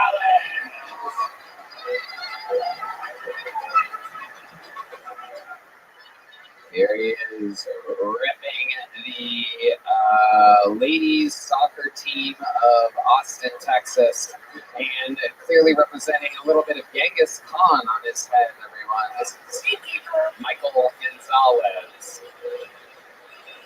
with a drum solo. Michael Gonzalez.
Oh, God. Oh, boy. I think we're having a little retirement party here tonight, everyone. How many of you have Roy Mendoza winning that? Ooh, Rick Diaz-like response there. How many of you have Michael Gonzalez winning? People on the internet, believe it or not, with the people that will say the Roy Mendoza that. It's very funny. I swear to God, this was facing me. Backwards, the backside of this little joke book with a hanging little man on a noose that says "No Bueno" on the back of this little joke book, and I'm giving you this as a retirement present. You understand? You're no longer allowed to do stand-up comedy. Do you understand? Deal? You want to shake on it? You're retired. Roy Mendoza, everybody. There he goes. Holy shit, the first ever retirement edition of a Mexican drum off. We having fun tonight? Anything can happen. Let's keep it moving. Your next bucket pool, 60 seconds uninterrupted, going to Deshaun Johnson, everybody. 1, 2, 3, 4. Hey, hey, zip.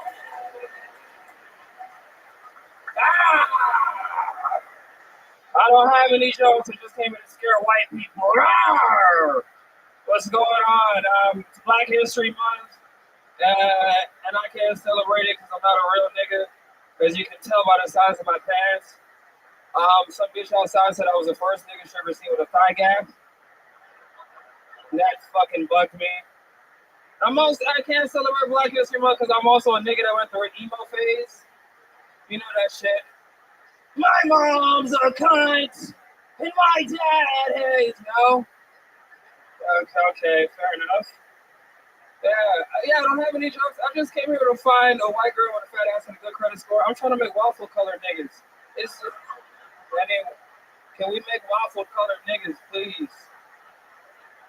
I'm trying to fuck my way into a cottage. Does anyone have a cottage? Do you have a cottage, sir? All right.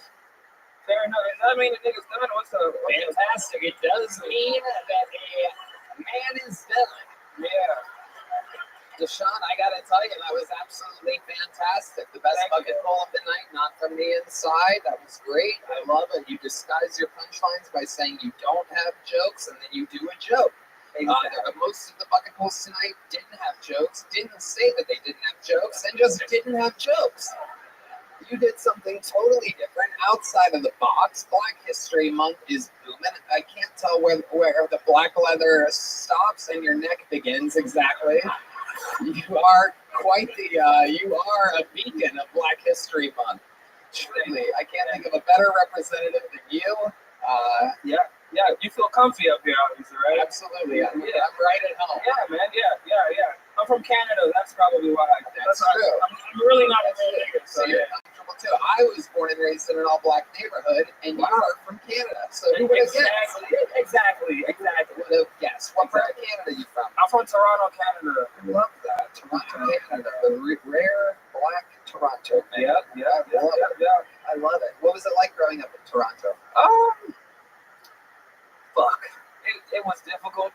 Yeah. A lot of people such as yourselves, calling me niggers and so. Really? They do that in Canada? They apologize immediately after? No. I mean, I was outnumbered too, right? So there's not much I can do. Right. So yeah. Okay. Yeah. Tell us more about your life. What do you do how old are you? I'm 28. Wow, 28. Okay, beautiful. And what do you do for work? I'm a scammer. I scam white people for a living. I'm a retired scammer, so everything's fine. You're fine. How do you do it? What's your scam? Tell us about it. Hey, come on.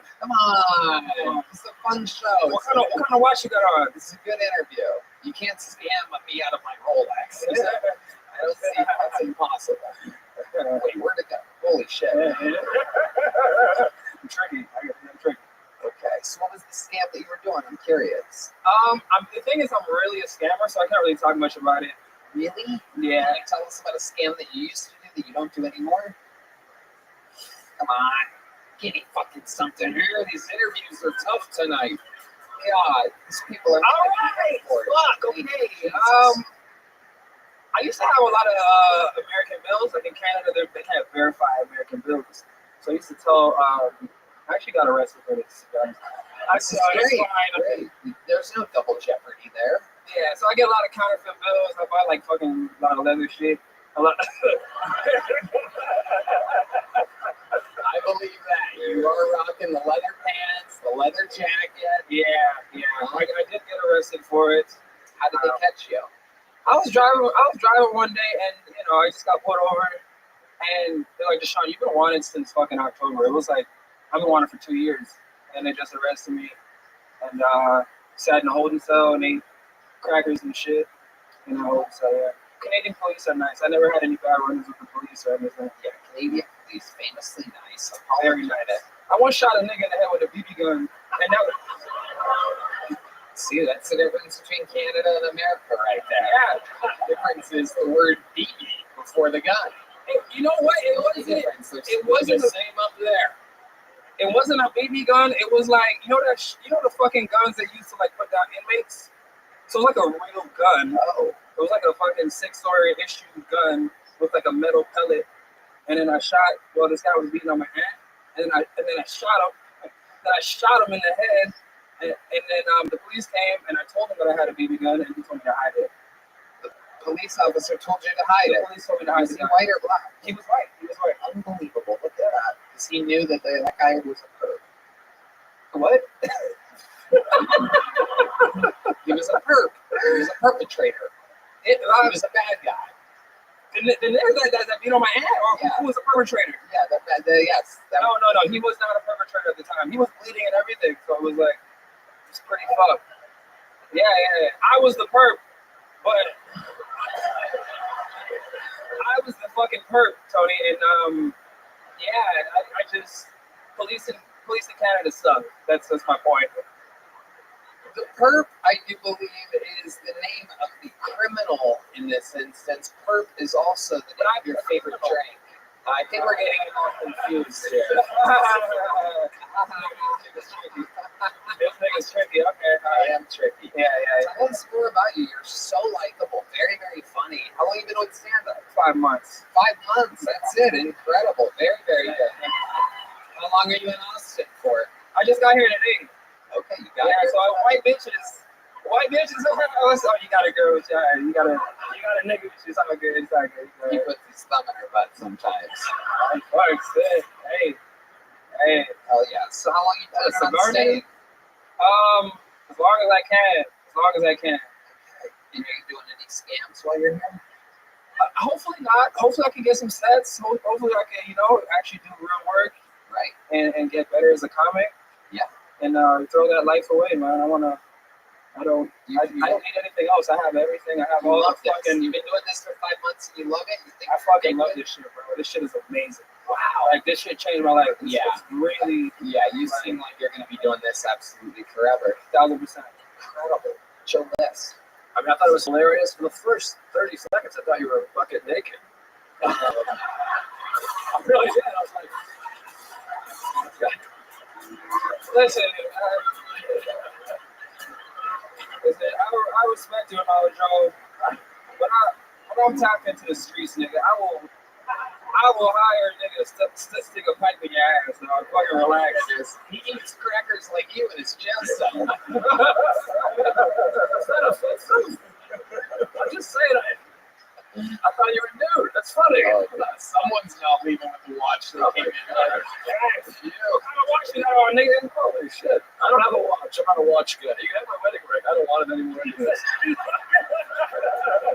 No, it was hilarious. I loved it. I think you're great. Thank you. You know, pick me up. What the fuck? He loves you. He's a big fan. He loves you so much. He's been smoking your thumb since he got out there.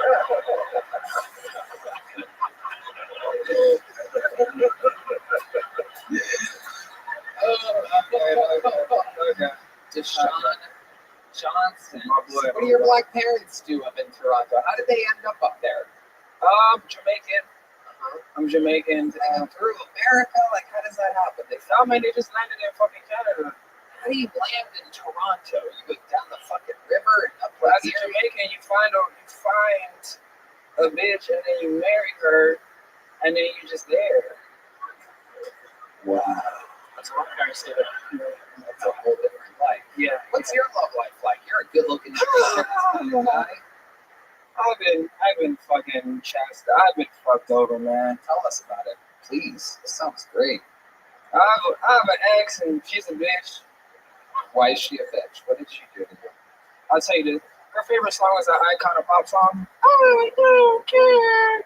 I love it. And that shit is like the national anthem for I fuck niggas, but I'm too afraid to tell my dad. Get it?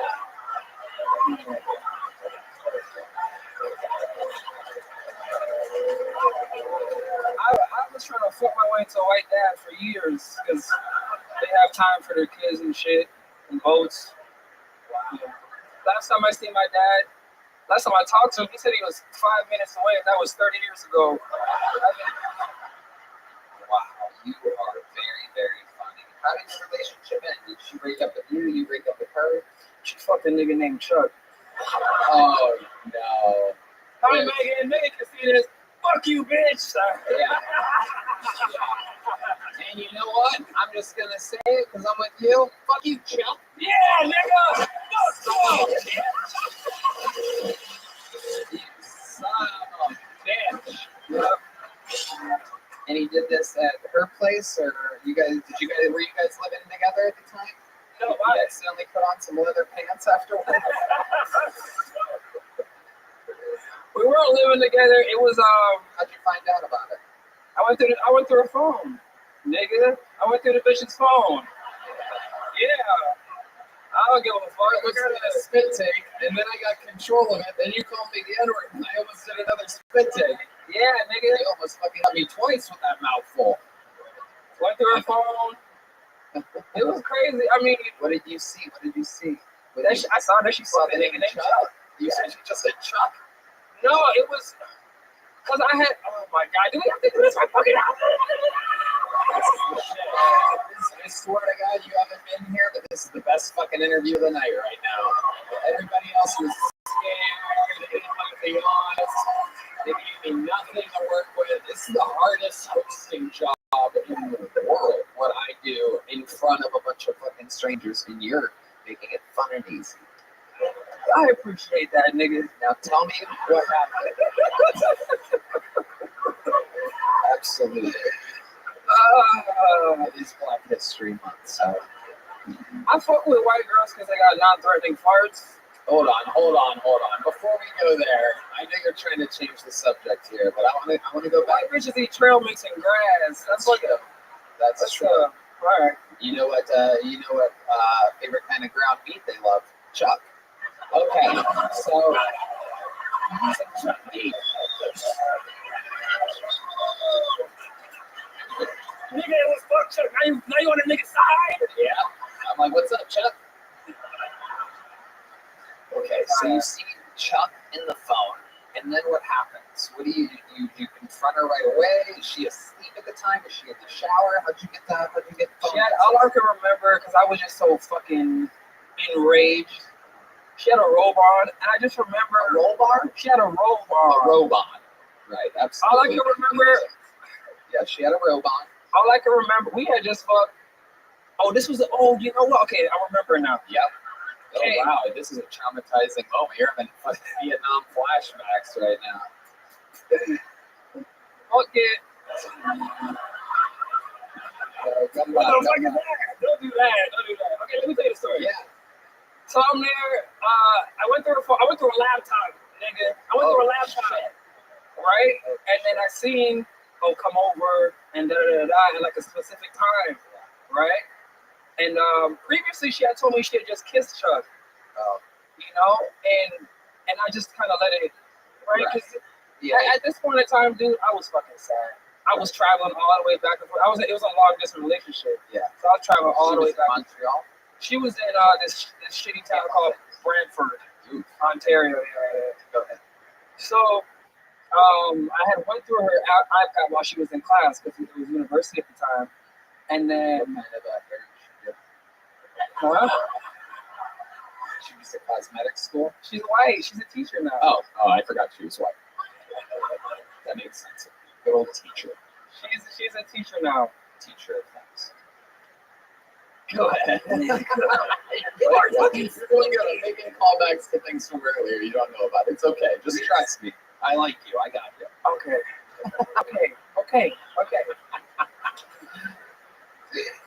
So I had my car.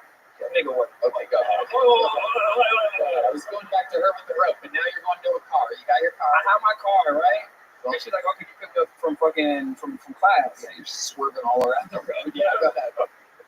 I pick her up, and like I know that she had fucked Chuck.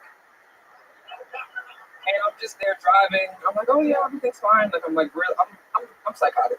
So yeah, I'm psychotic. Yeah. So I'm just driving them back like everything's normal. We get back to the house, and I say, you know, I'm gonna fuck this bitch one last time. Oh, that's fuck her one last time. Oh, that's why she had the robe on. Right.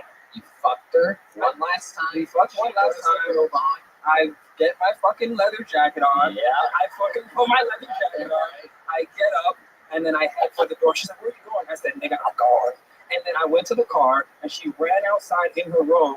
I can remember this vividly. It is very traumatic, and I'm telling you because I'm going to kill something. And then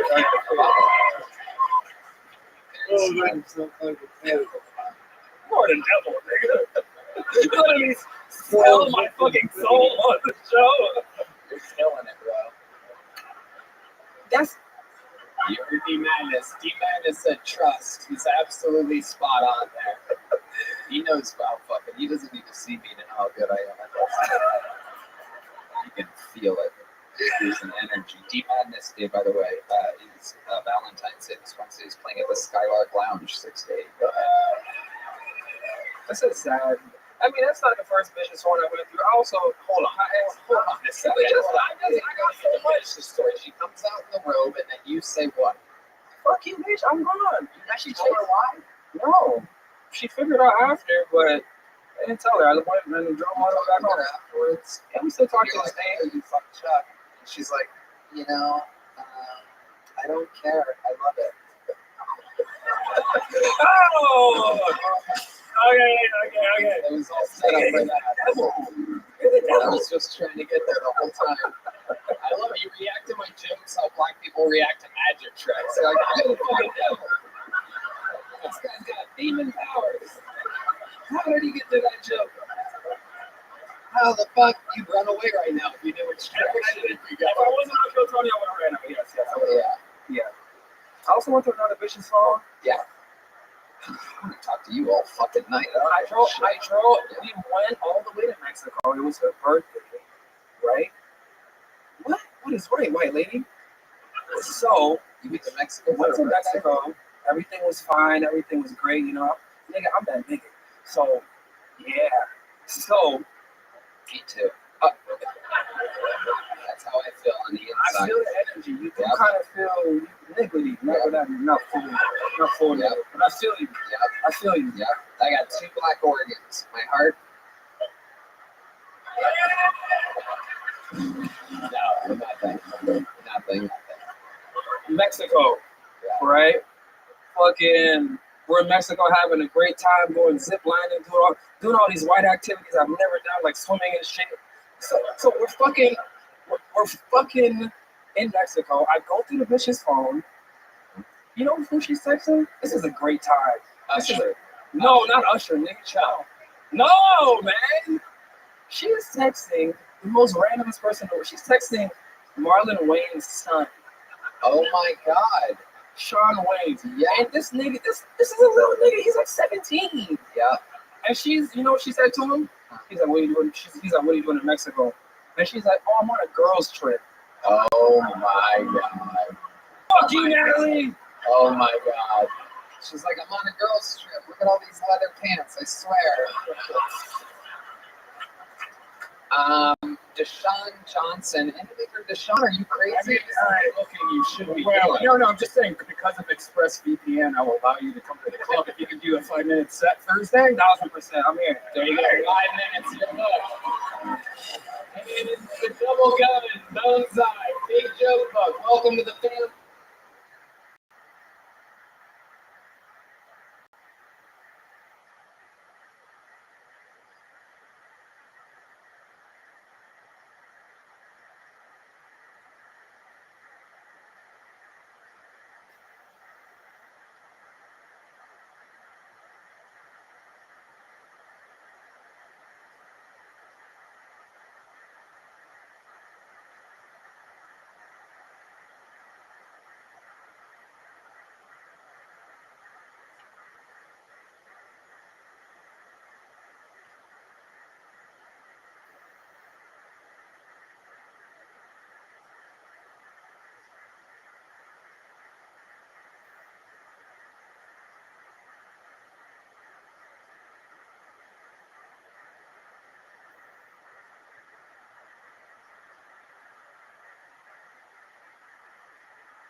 Here on Kill Tony.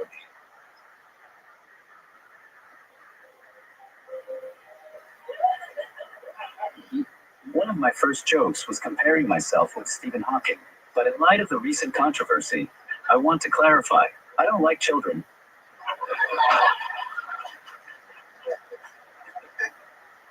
closest I've ever been to Epstein Island was Chuck E. Cheese.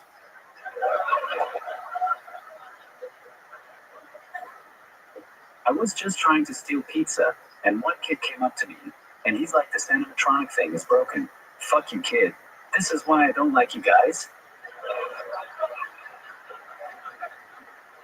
I could never keep up with all the kids running around. Hawking must have had turbo on his fuck chair.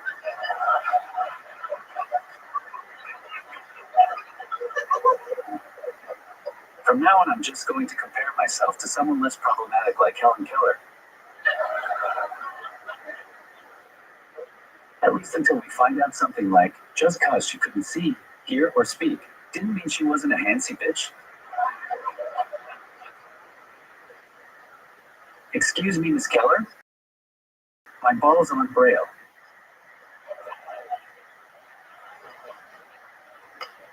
The great Aaron,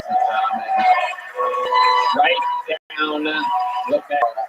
His own position, his own perspective, material that only he can do. Another absolutely fantastic set, Aaron. How we feeling tonight? How's it going? What's shaking, other than your left hand? Oh shit. Oh my god. Oh my god. What is happening? Oh, that's gross! Oh my god. Oh shit. That So this week is actually my 1-year Kill Tony anniversary. Oh. I want to try something different here. Can I be real for a sec? Hold on. Repeat that again. You don't have to type it all the way out, do you? Oh, you do. I want to be real for a sec. Yeah. Growing up in my situation was really shitty. I wanted to be understood, and nobody wanted to listen, and it made me depressed for 25 years. Then I started therapy and comedy and got on Kill Tony, and now I'm making a living having fun. People care what I have to say, and it's partly because I work 80 hours a week like I have 8 arms. But it all started here. You're always doing what you can to help, and I really appreciate that. Damn. Don't touch me, ever, for the rest of the history of the show. Don't touch me. Wow. Thank you, Aaron. That's very, very sweet of you. I mean, absolutely unbelievable. The type of love that I feel from you, I really can only describe and by typing it through a phone and having a robot voice speak back to you. I'm speaking the language of comedy, which turns out to be my real voice, from a guy who has always wanted to be heard. Thank you. You're like the Jesus of the special needs community. Please don't die. If you die, we are all fucked. It is true, except I actually exist, unlike Jesus. But I do. I text with you quite often. You are one of the nicest human beings, a true Canadian, not like that last guy that was up here. Have you ever seen him do stand-up? Deshaun Johnson? He's from Toronto. Funny guy. You don't remember him? The one black guy in Toronto? You were too busy crossing the other side of the street when you saw him? They're all black, dude. Yeah, he's like, Deshaun's like, there's no way I can get the watch off this guy's left wrist. I don't know what's going on here. Lockdown. That shit is more crooked than Hillary Clinton. I don't know what's going on there. Is that thing reaching? Is it stay the same? Has it always been at that angle? It's kind of going backwards. It's getting tighter. Yeah, it seems like you're trying to grab your own wrist right now. It's some type of jujitsu or something like that. It is absolutely incredible. The clock is about to strike 3:30 here on your left hand. Here he goes. He got my 3:30 chip. That's what that was. Little Canadian. There's a transaction currency exchange. Can you get me a gift card for stem cells? We might be able to actually do something. We are friends with the great Brigham over at Ways Too Well, which actually famously injects stem cells into people and heals them rapidly and does miraculous stuff. The reason why Aaron Rodgers was ready for the playoffs and the Jets not completely blown it is because of Austin's own Ways Too Well. I would be interested to see what would happen if we injected your wrist with stem cells. It seems like it couldn't fucking hurt, that's for sure. I'm pretty sure it's not going to get any worse. Is that something you'd actually want to do? Yeah, okay. Let's fucking try it. That'll be a fun episode. Just keep some Narcan on deck and fucking do a GIF animation. Like, hey, holy shit! The fucking hold on, Deshaun Johnson's inside is to get back to his seat real quick. Look at this fucking white guy. Oh boy, it's a long walk.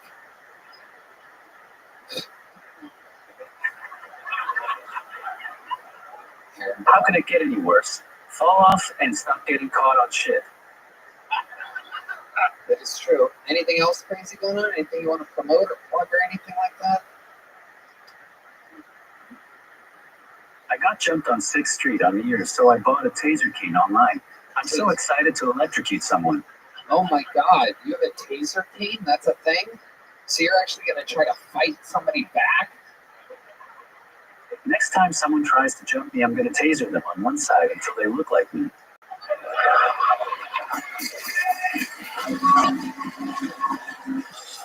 Unbelievable. Pretty soon all of 6th Street is going to look like a scene from a zombie movie. Everybody can say it. Hell yeah. D loves it. Aaron, you're a freak. What else? On the way here, a crackhead comes up to me, and this is not a joke. He says, "Oh my God, do you have the polio?" "No, but I have the thunder." I don't get that one. Oh, the electric cane. Well, I thought I was addicted to my phone.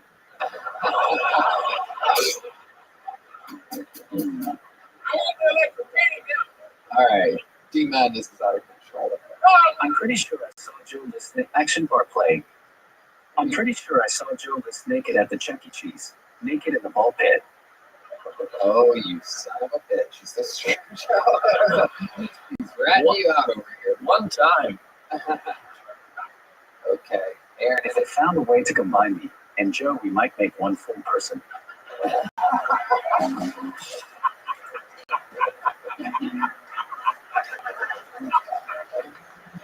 Holy shit.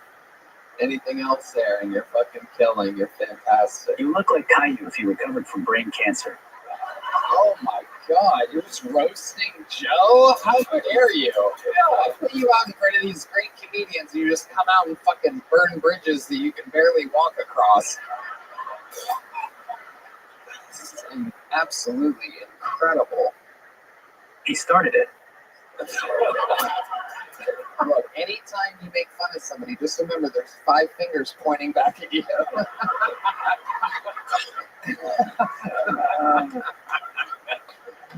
Anything else there? I'm sorry. Do you want a hug? Sure.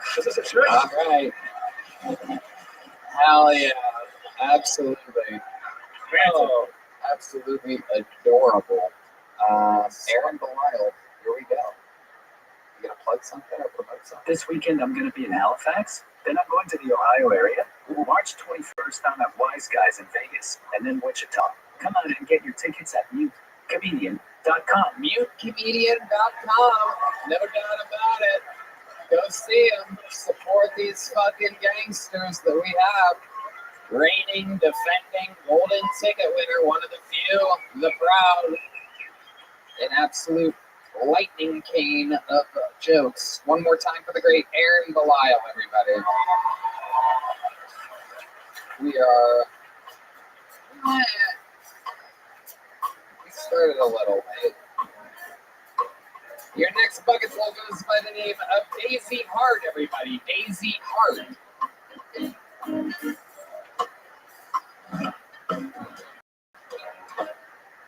Hi, everybody. I'm Daisy.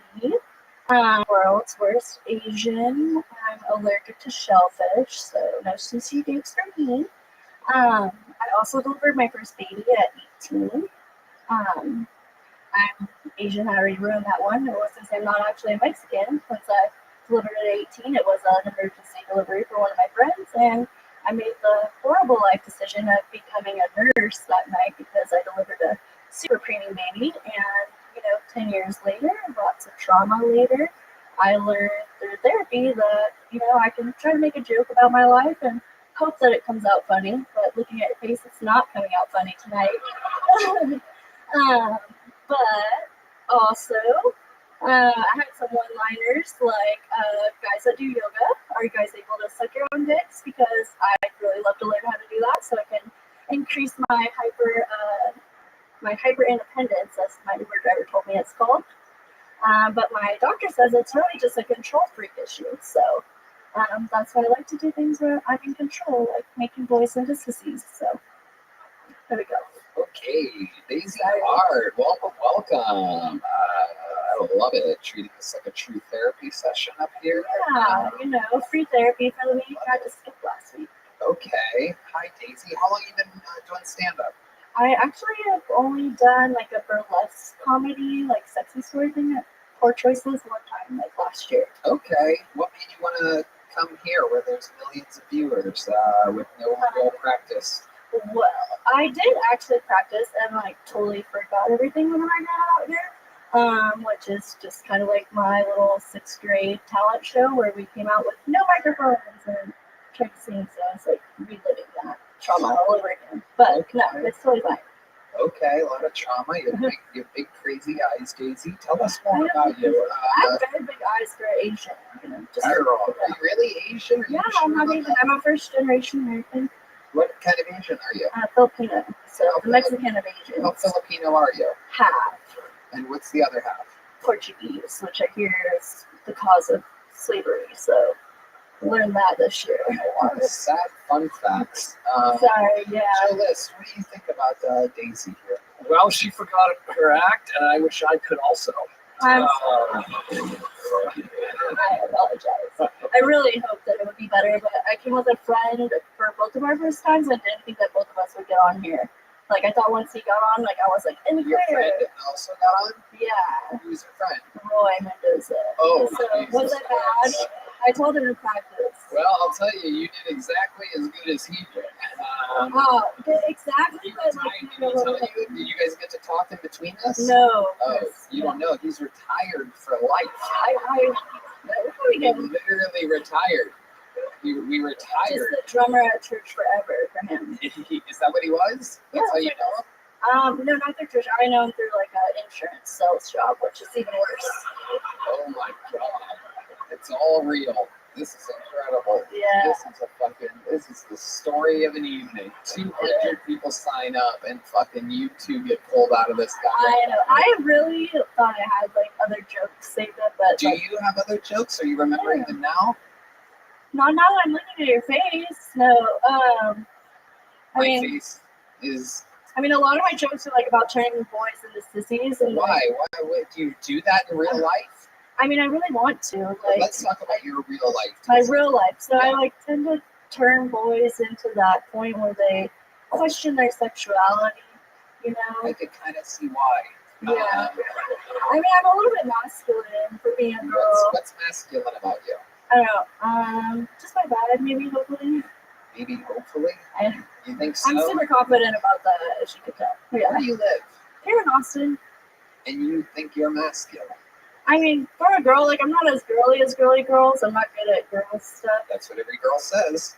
I mean, some girls say that. Like, some girls are good at it. You know, they can contour and, like, make themselves look like a completely different person. But I at least, like, look the same when I take my makeup off, so. When you take your makeup off? Okay, you look the same. Pretty much the same. What do you look like without glasses? Like this. Okay. All right. Like I can see less a little bit. Okay. Yeah, you definitely don't look. You look better. No, just kidding. You look great. That was a good one. You look great. Almost got a laugh there. You got a but it was close. At least it was some kind of a reaction. A little bit. That's good. You're getting closer to being compelling, Daisy. Oh. So you're allergic to shellfish. You had to help a chick have a baby when you were 18. Yeah. Okay. I didn't mean to say like I delivered it with clothes hanger, but. And you want to learn how to suck your own dick? I mean, if I had a dick, I would definitely want to learn how to suck it. I feel like it'd be very efficient that way. Seems like you want one. I do. I've tried to be on, you know, with the strap-on sets. You can take your own stuff. So you were in with a woman before? Yeah. You enjoy that more than being with a man? I'm 50-50. I'm very in the unicorn land of people. How old are you? How old do I look? 40. 40. I always tell people I'm 40. Do I really look 40? Yeah. It's Botox. It's your eyes. It's your eyes. Oh Yeah, my God, really? you've seen a lot with those I eyes. have seen a lot. I was forced into like childhood nursing slavery at like 5.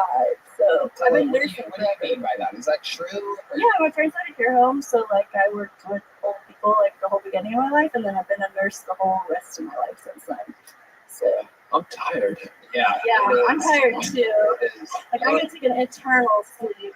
Whatever trauma that you've suffered is like airborne. You carry it with I'm so you. sorry. It's contagious. I was really hoping that I'd healed enough to come out and make it funny, and then like have a good time with it. Everyone here having a good time. She ruined my Asian fetish. Like I mean, it's good that you're getting married though. You found one, so There you go. you tricked her into it. Look, she knows her stuff. You are right. You tricked her. all that money. Daisy, anything interesting about your life before we let you go? I've done a lot of awake liposuction and tummy tucks, so that's really fun. What do you mean you've done that? I worked for a company that does, I worked in surgery before as a nurse, but I didn't realize when I did my interview that our company does the. Isn't it weird when you're doing surgery and you're the one in the corner that just keeps cutting yourself? I mean, I didn't really cut myself too much. I'm scared of my own blood. You're scared. But I'm really good at cutting people's tummies. Really? They let you do that? I mean, they let you with a cauterizer. You do tummy tucks and get rid of all that extra skin that the girls get after they have all the babies. They would let you? Well, me and the doctor, so, the doctors that are like, the surgeons that are okay with you, doing more, they let you do a little bit more because they're training you. So, I mean, you're just cutting off skin that's going to go in the garbage anyways, so. Okay, Daisy. Yeah. Well, very interesting. You're something more scary that they can you catch? I don't know. Catch like a boy. You think you're so manly. Put your glasses on. I don't want you to. I don't know if that's going to make it any better. I'm still Asian. You're so manly for a girl. Here comes the joke book. Oh, that's not fair. Just kidding. There she goes. Daisy Hart, everybody. Daisy Hart. Oof. Oof.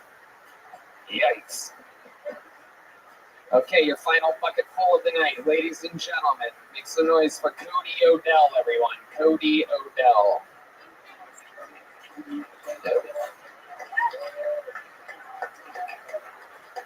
Here he is, Cody Odell. Hey, how's it going, guys? Do I just start? I guess I've never done this. How's it going, guys? I was listening to this podcast, and this guy was like, "These OnlyFans girls aren't traditional women." Right? I was like, "This guy's clearly never heard of the oldest child in the world."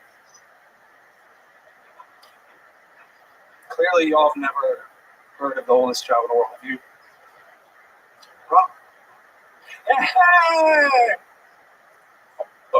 OF girls are traditional, right? All right. I've been looking for an apartment. I saw a listing and it said the walls were painted agreeable gray, and I have a problem with that. We don't even agree on how to spell gray. Right? Some people spell it Grey, right? And other people spell it wrong. Right. Exactly.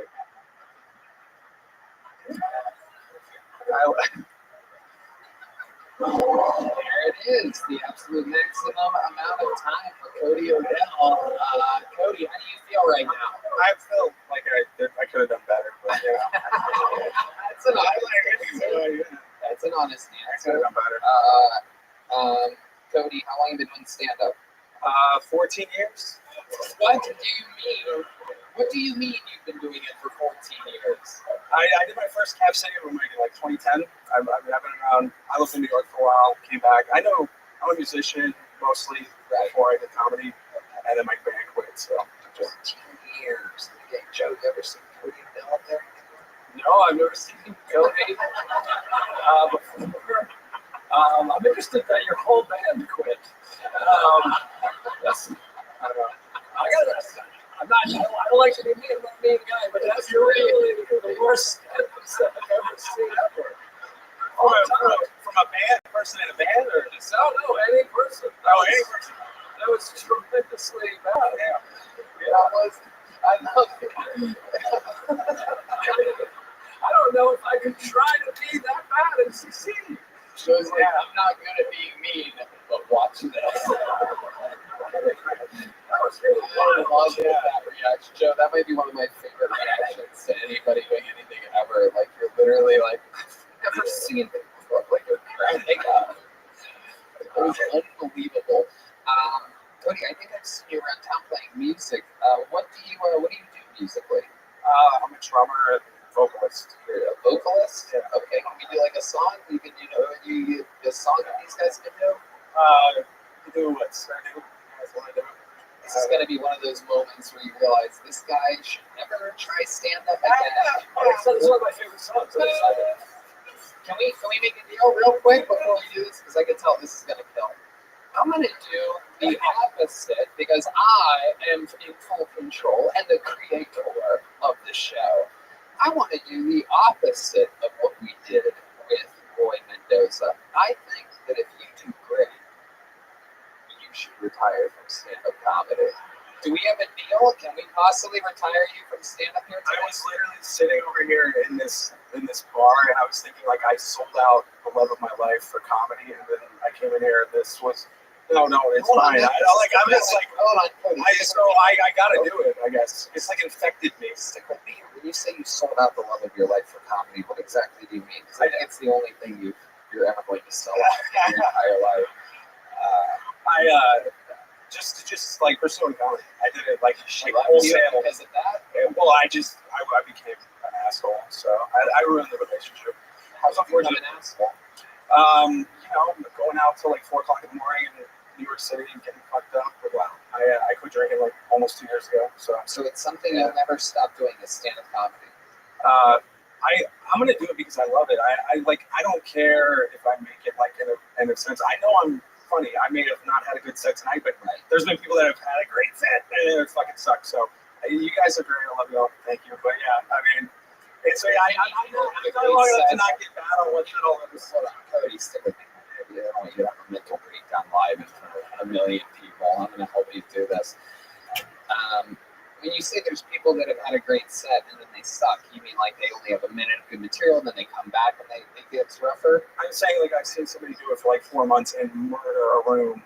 Everything I've seen somebody that do it for a long period of time and like might just not have a good set, Kind of how it goes. Worst set Joe that's ever seen in his life. Yeah, that's crazy. You must not have been a very. Let me ask you this: 14 years in the game. Was that a newer minute? The grade? That's a newer minute for sure. Okay, how about this? How about we do 14 years? Your best, most effective joke you've ever written in 14 years. Here it is, ladies and gentlemen. 14 years. This is the best joke ever from Cody Odell. I think Disney ruined relationships just because they set the bar too high. Guys, am I right? I mean, like, do y'all have anybody have a castle? Yeah. Like the Beast, even. He was a mutant. He had an enchanted castle, right? Like, of course, she's not gonna be satisfied with my one bed, one bath. Like, yeah, exactly. No, I'm not taking a girl on a magic carpet ride. Like maybe a magic key ride. Just be like, I can show you a mortgage. Shining, shimmering interest. Tell me, princess, now when did you last let someone co-sign? A whole new loan, a dazzling rate. You never knew, no one to tell us no. You need collateral. That's the end of this joke. All right, that's better than the first minute. Let's end it with the song. A 1, a 2, a 1, 2, 3.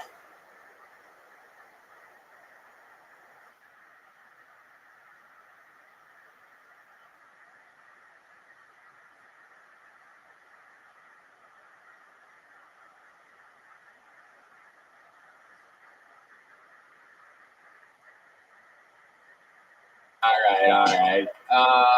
Okay, Cody Odell. Honestly, before I thought you should retire from stand-up and be a musician. Now I think you should retire from both. But here you go with a little joke book. There he goes, Cody Odell, ladies and gentlemen. These musicians, something else. Go to MatthewTM.org, check out Matt Muelling's new single, and go to JohnD's.bandcamp.com and check out his whole repertoire of music there. Again, D Magnus Day's Valentine's Day. Check him out at the Skylark Lounge, 6 to 8. All right, Jesus Christ. The last two bucket pulls. I'm sure there's a few people watching online that have killed themselves and won't even get to see the final comedian of the night. He's a legend. Everybody, he is the only, actually he's not, we have two living members of the Hall of Fame now. David Lucas has also joined the fray, but this man, record for most sets, most interviews, most everything.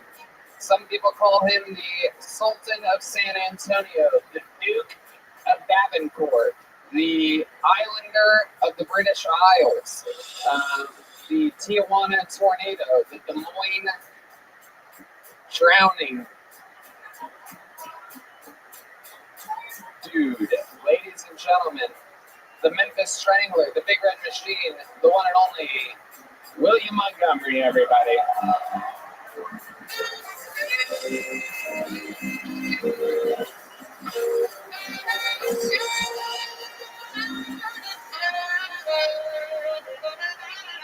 I just would like to first off say, Cody, the singing wasn't that much better, you fucking idiot. And I swear to God, I felt a little threatened when he was like, oh, some people have good minutes. I'm thinking, dude, fuck it, kill yourself. Okay, they recently found 3 Chiefs fans frozen to death in their buddy's backyard. Apparently, right before they died, one of them said, wouldn't it be cool if you watched the Super Bowl with Toby Keith? They're in hell. I'm insinuating they're in hell. Okay. Real quick housekeeping note. If anybody finds a Tamagotchi pet lying around, please return to Red Band. He was going to feed it, but he was too hungry and it fell out of his pocket. Knuckles from the Sonic universe is getting a standalone film. Not to be outdone, Kirby from the Nintendo universe is getting a standalone OnlyFans. Apparently, Kirby has a special talent that I had to see to believe it. Yeah, it's true. Kirby swallows that shit whole. Okay, that's my time. Thank you. I love it. 1 minute, 15 seconds from the legend. The man that's done it more than anyone ever has in the history of the show, The Big Red Machine, William Lights Out Montgomery. Yeah, I mean, I would honestly like to see that piece of shit Cody try to do this fucking week in and week out. Just by his stinky fucking attitude, Tony. I swear to God, right off the bat, it's like he thinks he can. Dude, you could never do this shit, you piece of shit.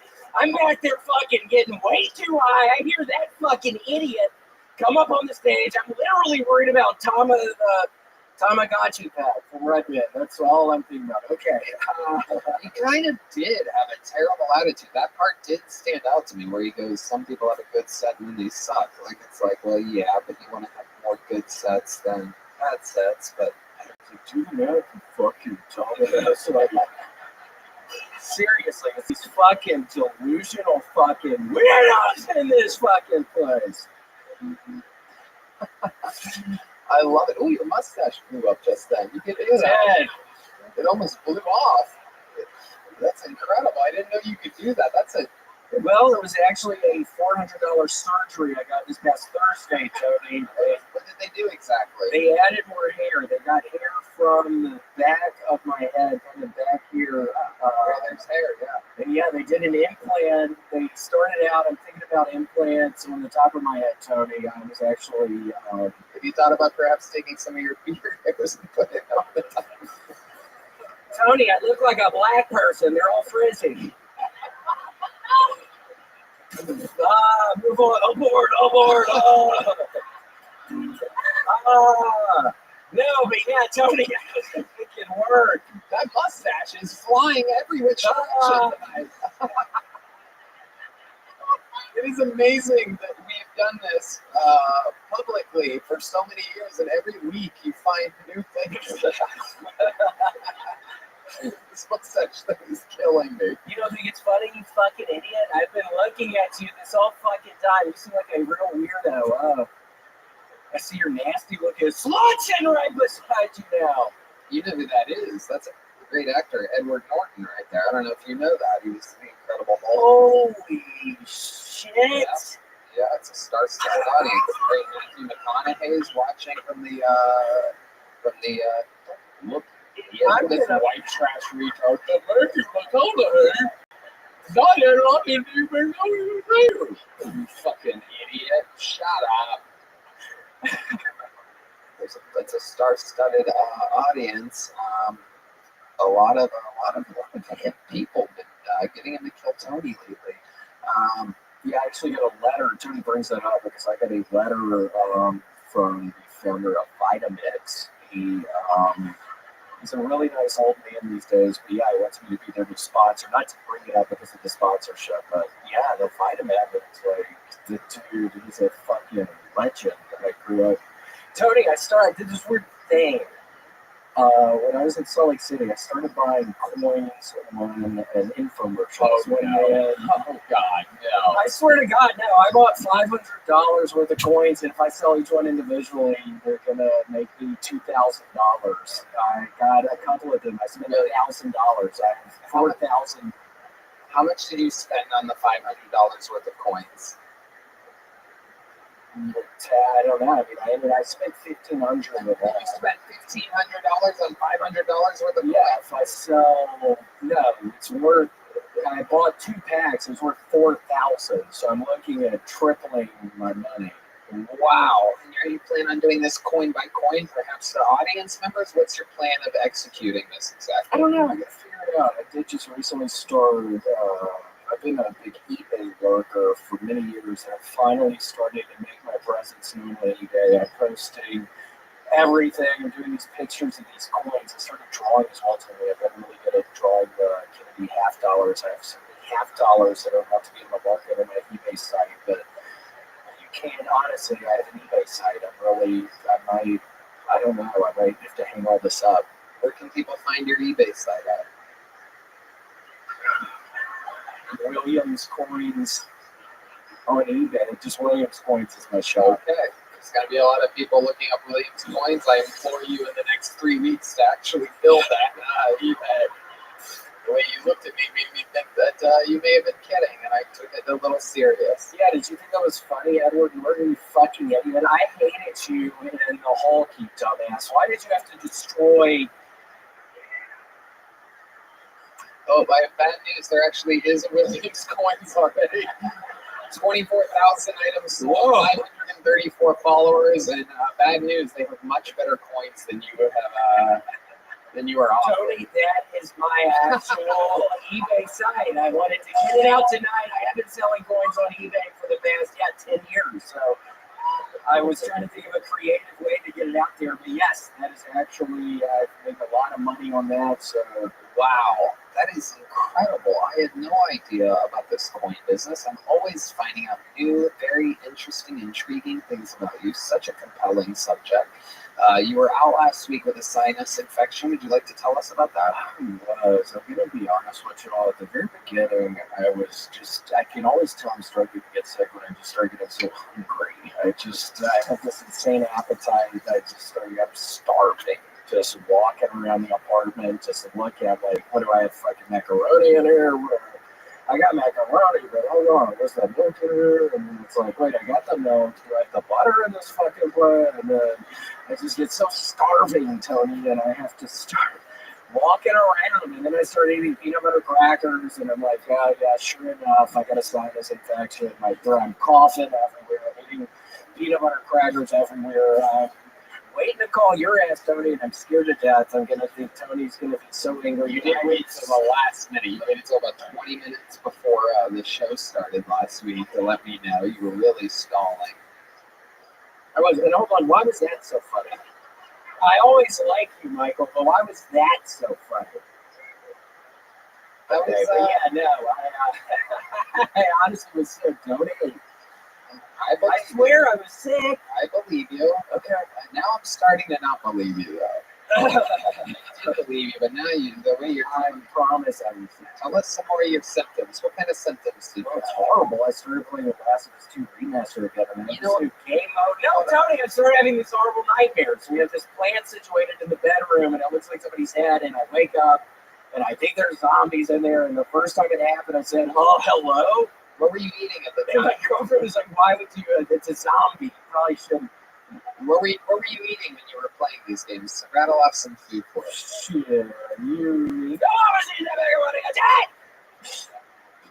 You know I started eating the macaroni and cheese! It's macaroni and cheese, for those of you that don't understand. And prunes. The prunes have been helping my bowel movements. Tony, I took a shit today that was, I swear to God, 3 feet long. I had to get it out of the water to fucking get my tape measure out. I had to figure out how to use the tape measure to measure it because the shit is so fucking floppy. So then I had to tape measure that shit, Tony. It was fucking nasty, and there's shit everywhere. I'm trying another puzzle tonight. What's on the puzzle this week? Oh, the mustache almost blew completely off on that one. What kind of puzzle are you doing this week? It's weirdly enough, it's a bunch of Jewish people that look like him. It's oh wow, spotted again. Yeah, it's a wow. Oh my gosh, are you a Gentile? And you're Jewish as well. Okay, cool. Wow, that almost hit the ceiling on that one. The mustache is climbing up the walls. All right. Hold on a second here. William, what are you passionate about this week before we let you go? Joe, what have you seen William before? What do you think about this performance? Many times. I love to tell me straight.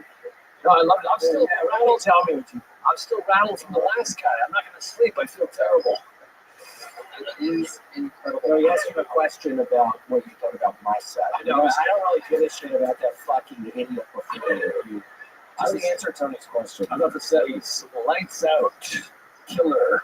You don't believe that. Totally, I don't believe you. So, and that's fine. Everybody's got their own opinion. No, I loved it. I still love it. Still going. Yeah.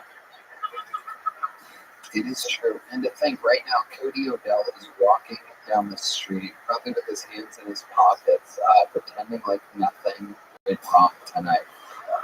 Rationalizing, like, yeah, I had a bad set this time, but I'm going to go back and I'm going to fucking show them. Because when they see some other jokes that I've written over the last 14 years, you know, that relationships be like Disney World was just the tip of the iceberg, the tip of the spear. Yeah, I mean, he's got a lot of promise. If he just sticks with it, I think he really can turn it around. I mean, it's 14 years, whatever. Rabbi's doing, what, 20 years? And he's still,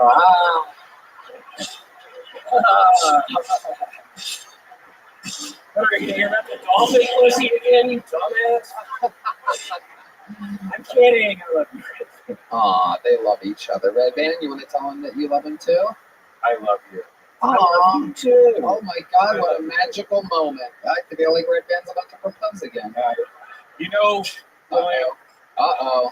Look at this. Look at this. All right. William, anything else before we let you go? Anything you want to promote or anything like that?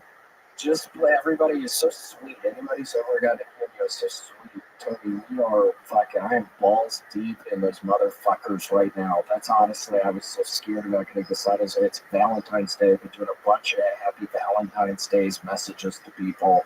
It's been a whole lot of fun, and I greatly appreciate it, but it starts turning into my biggest fucking nightmare when it seems like every fucking thing that comes out of my mouth. Okay, I don't know where I was going. Okay. I'll board.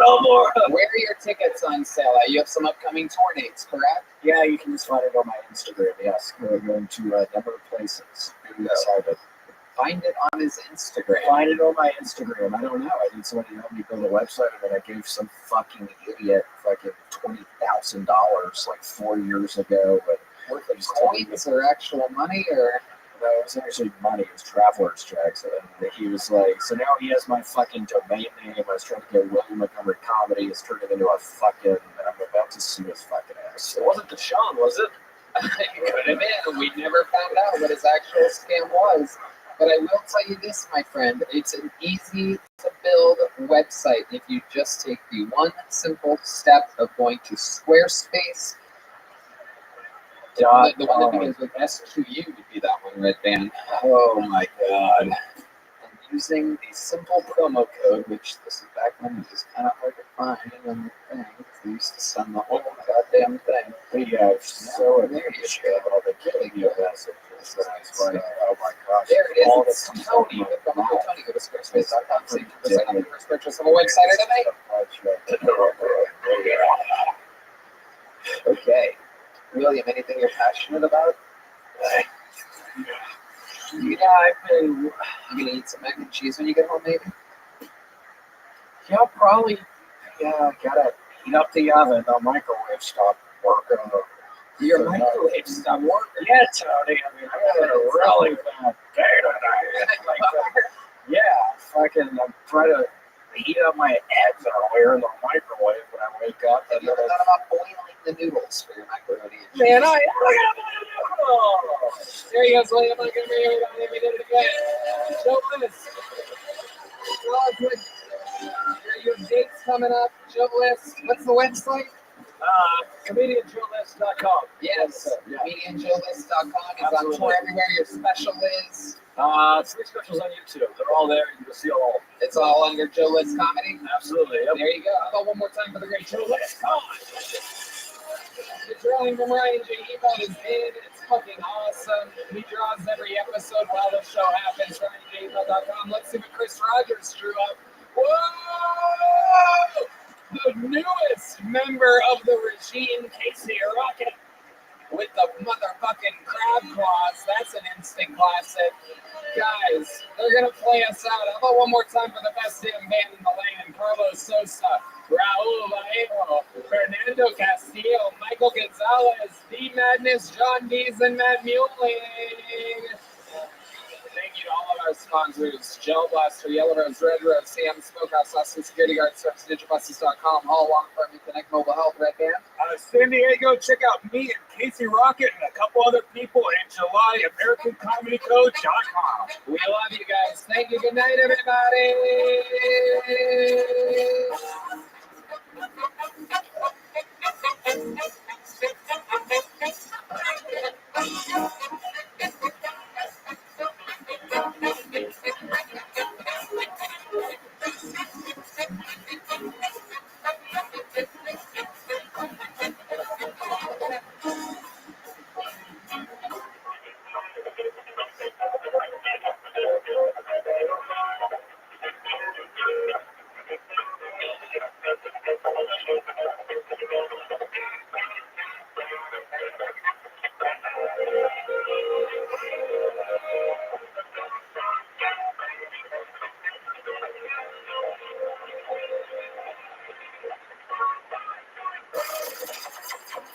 Sunset Strip Comedy Club in Austin, Texas is now open.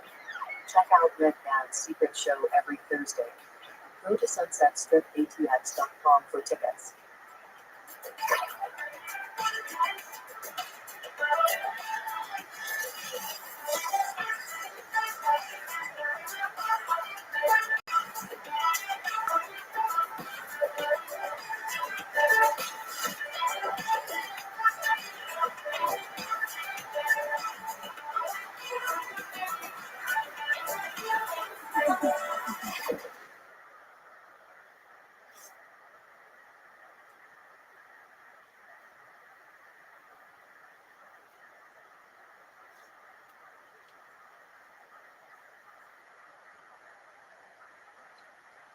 Hey, y'all, the LA Forum is right around the corner.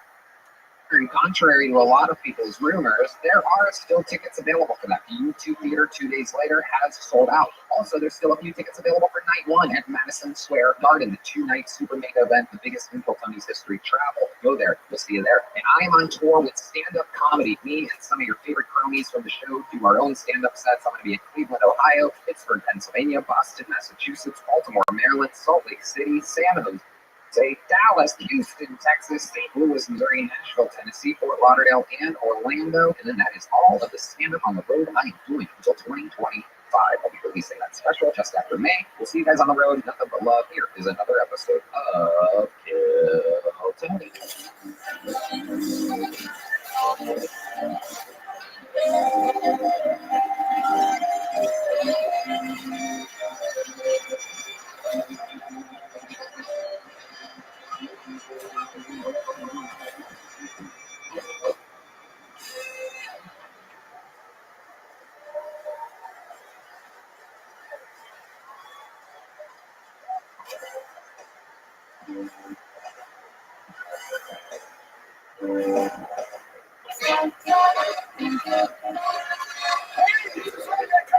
From the Comedy Mothership here in Austin, Texas, for a brand new episode of Kill Tony, you're in for Jeopardy! It's clear!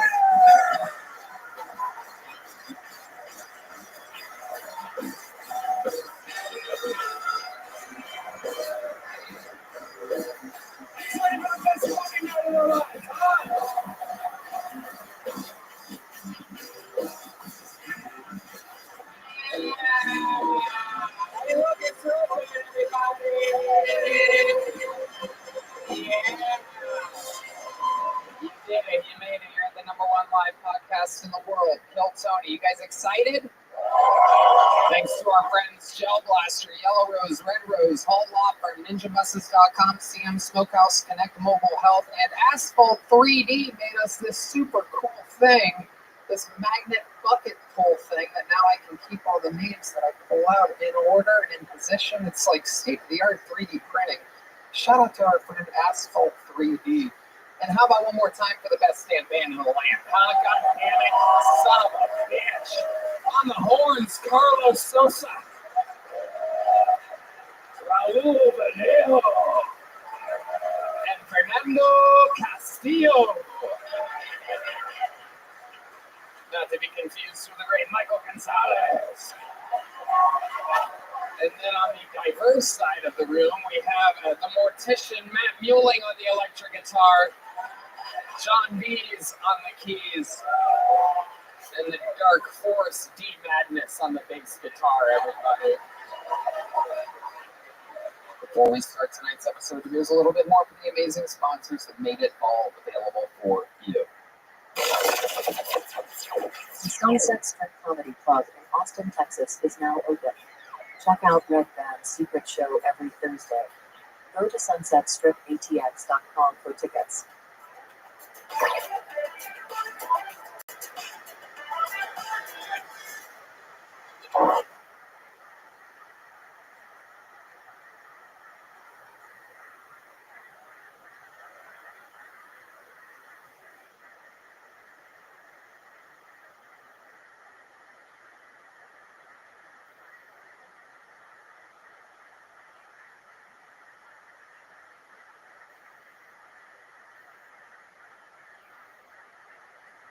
You guys ready to start tonight's episode, huh?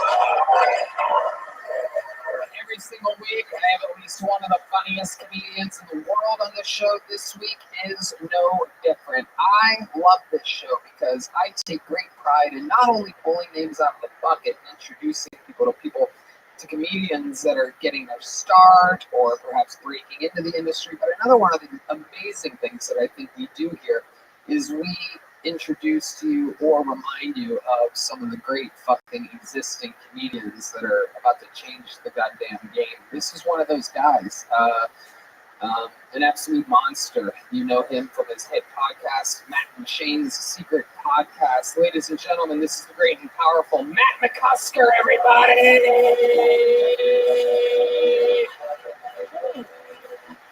Yeah. His second time ever on the show. The first one being the New Year's Eve episode. This is his first time at Kill Tony, at the Mothership.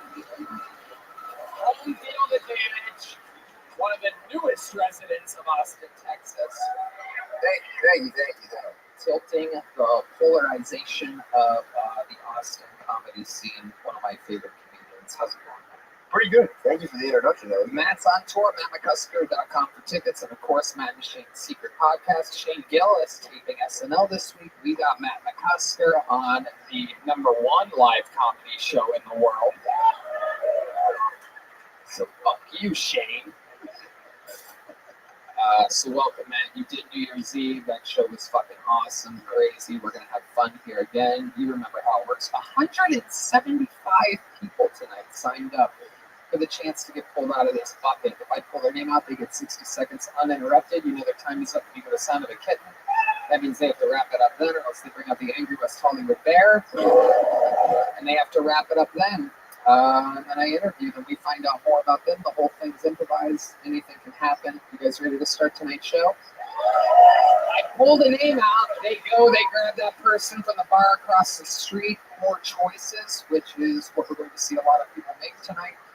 And we will begin with one of our regulars, everybody. Now, some of you might not know yet, but there is a new regular that starts every episode of the show. He's a goddamn force of nature. You probably know him from his hit appearances on, of all things, Kill Tony. I present to you one of the top young rising comedians in the world, Austin's own. This is Casey Rocket.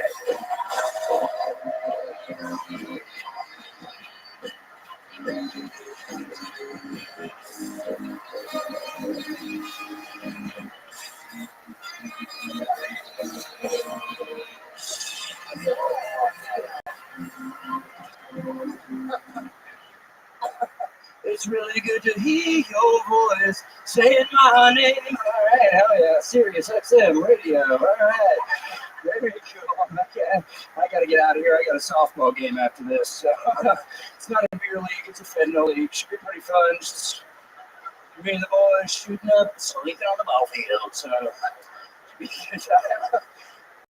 most of you probably know me as the creator of the smartwatch, but I also donate to a number of successful charities, most notably the Reverse Ice Bucket Challenge. That's where I dump a bucket of hot water on somebody who has ALS. Easy money. Oh, yeah. Yeah, there we go. Look at this guy rubbing his eyes. You're not dreaming, sweetie. This dude's fast as fuck. All right. Come on. Get lost. That's what I do every time I see a police horse. I just gargle his lips a little bit. Solve any crimes lately, Brainiac? You know, it's Biden's America. Police are horses. Okay, we're done. Thank you. Yes, you're rocking.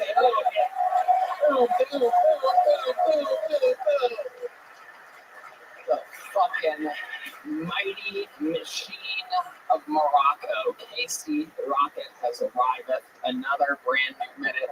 Thank you. So much goddamn fun. Whee! All right, yeah, fun. You know why I thought you were all gonna yell like that too. Okay. I feel good. Okay. Oh, yeah. Are a fucking phenom.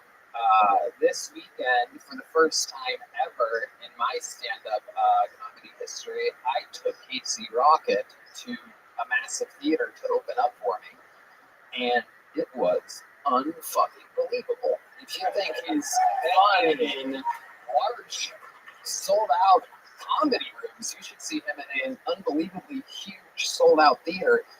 His crab walk from side to side is so fast. Have you ever measured it? Like, have you ever measured, like, what's your 40 crab walk? Oh, crab 40? Yeah, 3.5. Yeah, it's unbelievable. Yeah, it's not Mach 3. Yeah, Mach 3 or 4. The key is small steps. I don't want to tell you too much, but he uses the entire stage. I mean, you actually watch him lose like 3 or 4 pounds in 15 minutes on a theater stage. It is absolutely incredible. Your cardio is amazing. How do you stay in shape? One day at a time, just spending time with my friends and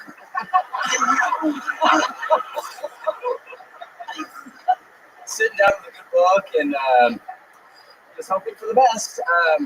Yeah, playing, nope, I don't know what I was going to say. Playing something, just hanging with the boys and crabbing a lot. We're doing stand-up all the time, so I a very specific skill set of just crab-based cardio that doesn't translate to almost anything else in life, except the bedroom. And just fucking crabbing circles around there. Are you close yet? Where did the crab walk originate from? What was your inspiration? Honestly, okay. So me and my friend, me and my friend Tommy drank a bunch of Robitussin when we were 15 years old. It's absolutely true. And he was walking around. He was the original crab. I paid him $100,000 for it. He was. We were tripping on Robitussin, and he got really red. He got flushed, right? Because it's like poison or whatever. And like, but at the time we're like, "Oh, you're so red," and he was walking around going, "Crab boy." And I was like, "Oh my God." It's perfect. And so it became a thing in our friend group that we would all crab around all the time.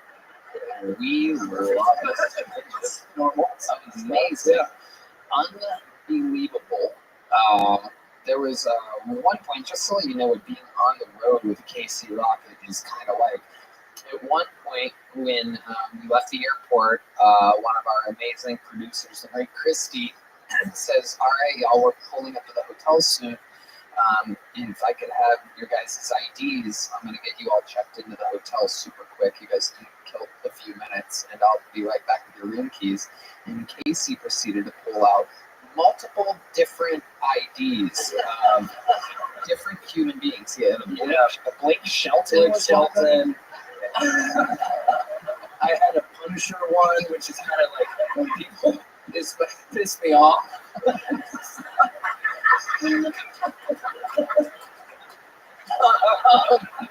Yeah, Blake Shelton. There was what's her name, Billie Eilish. Yeah, so it was a bad girl license, is what it says. Yeah, I'm bringing it, but yeah.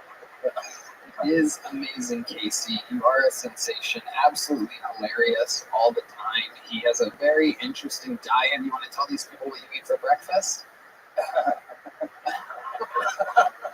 What was it? Nitrogen bar. Space stuff. Nitrogen bar, gumball. Add a butter. Yeah. The nitrogen bar is really big though, so mostly just one of those. Yeah. Just a reminder how stupid Redman is. And just then he goes, "Really? No, you really eat a nitrogen bar. He's doing comedy." No, I thought that was an actual like protein bar. Yeah, like a bodybuilder. What is a nitrogen bar? It's not some. That's just. I mean, what's a joke? It's a fake. Well, there could be a protein bar called nitrogen. It sounds like a protein bar. Yeah, I don't know. It sounds like some kind of thing. Yeah. Did you ever hit the oxygen bar at the boardwalk? Where's that? They used to sell oxygen at the boardwalk at the Jersey Shore. Oh, okay. Yeah, I've never been to the Jersey Shore. Have you ever done a vodka shot that's like they make it air? Well, you breathe it in, Yeah, you breathe it in. Not the same thing. You freebase it. Yeah, you freebase it. Yeah, freebase it. That's more high speed. Oxygen. What if it was straight up? I didn't inhale the shot though. Yeah, you faked it. I faked it. Oh yeah. What? Oh, it's so cool, guys. I'm so drunk on oxygen. I love it. Well, Casey, what a great way to get the show started. You did it again. You're an absolute phenom. So much fun on the road. Can't wait to get you back out there more. Make some noise for the great and powerful Casey. Thank you guys.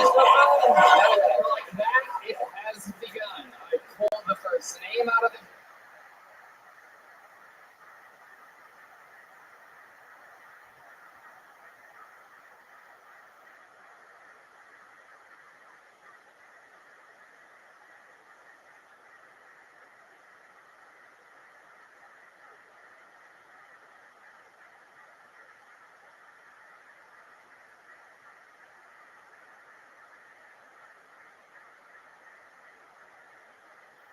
Do you know what the problem with gay comics is? They're too fucking gay. Like, I'm gay, but you ain't ever gonna catch me skipping. My dad, when he found out I was gay, he took it pretty hard. He was like, "Jackson, are you gay?" I said, "I'm not gonna give you a straight answer."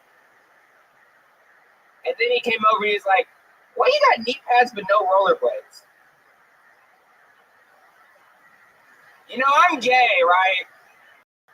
But I'm not an ally.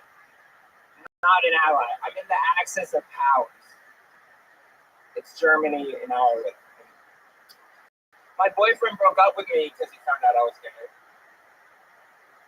He took it hard. He took it right on the chin. Black girl asked me if I say the N-word. I said, ever? Ever, ever? Ever, ever? You know, the N-word like the stove. You gotta touch it at least once. You gotta see that shit's high. Alright, thanks. Jackson, Mamie? Mamie, welcome to the show, Jackson. How long you been doing stand-up? 6 fucking years. 6 fucking years, man. Incredible. Where at? Houston, Texas. That's why I'm good. Okay, sure. That's why. Houston, we know you love pumping for oil. I love it. So welcome, Jackson. This is incredible for you, Matt. Your best friend Shane is the newest Bud Light spokesman. This was the one right before him.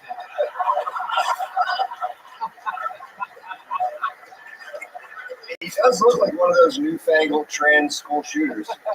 No doubt about it. Liberal arts school shooter. I love it. Jackson, what do you do for a living? I work at a hair store.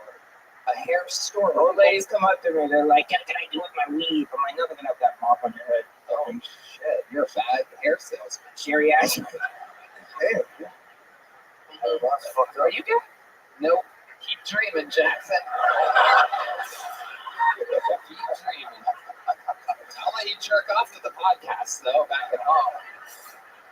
I love it. So, how often do you come to Austin to perform? This is my first time. Your first time? Wow, 6 years in Houston. This is your first time coming to Austin. And you got pulled out of the bucket first. What are the fucking odds? You're a lucky little gay guy, aren't you?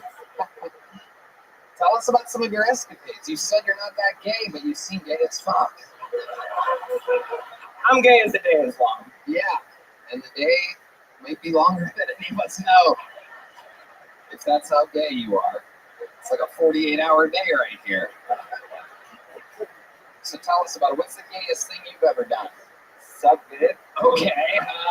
Well, I mean, fellatio. Okay, yeah, I know what that is. All over. Okay. You did what?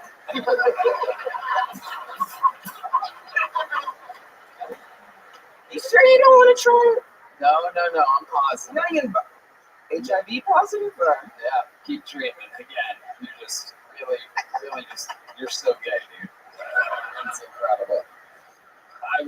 Usually I'm so gay on this show, but you came and you make me look like fucking Red Dad. You make me just look like a perk. Error? Yeah, exactly.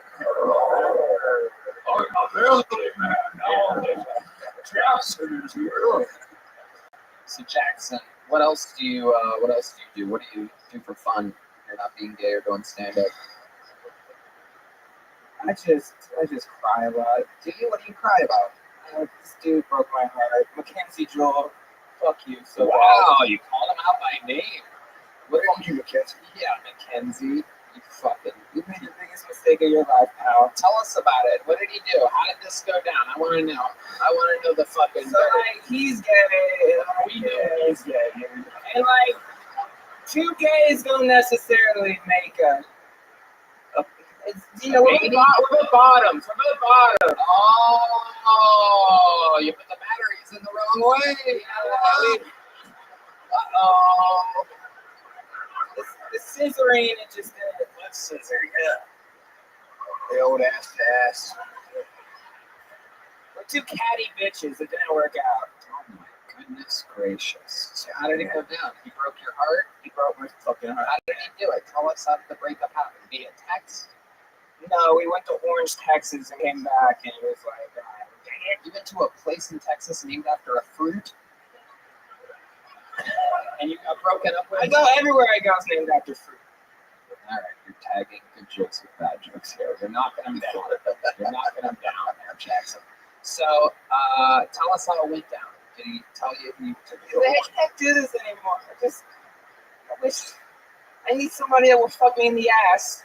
You wouldn't fuck him in the ass. I want to be fucked, man. You just like being fucked. I just want to be fucked. I don't want to So fuck. how do you come? Sounds like a good marriage. Like, very hard. Like, You come hard while getting fucked in the ass. if I think of gay shit, I come really hard. Like, Okay.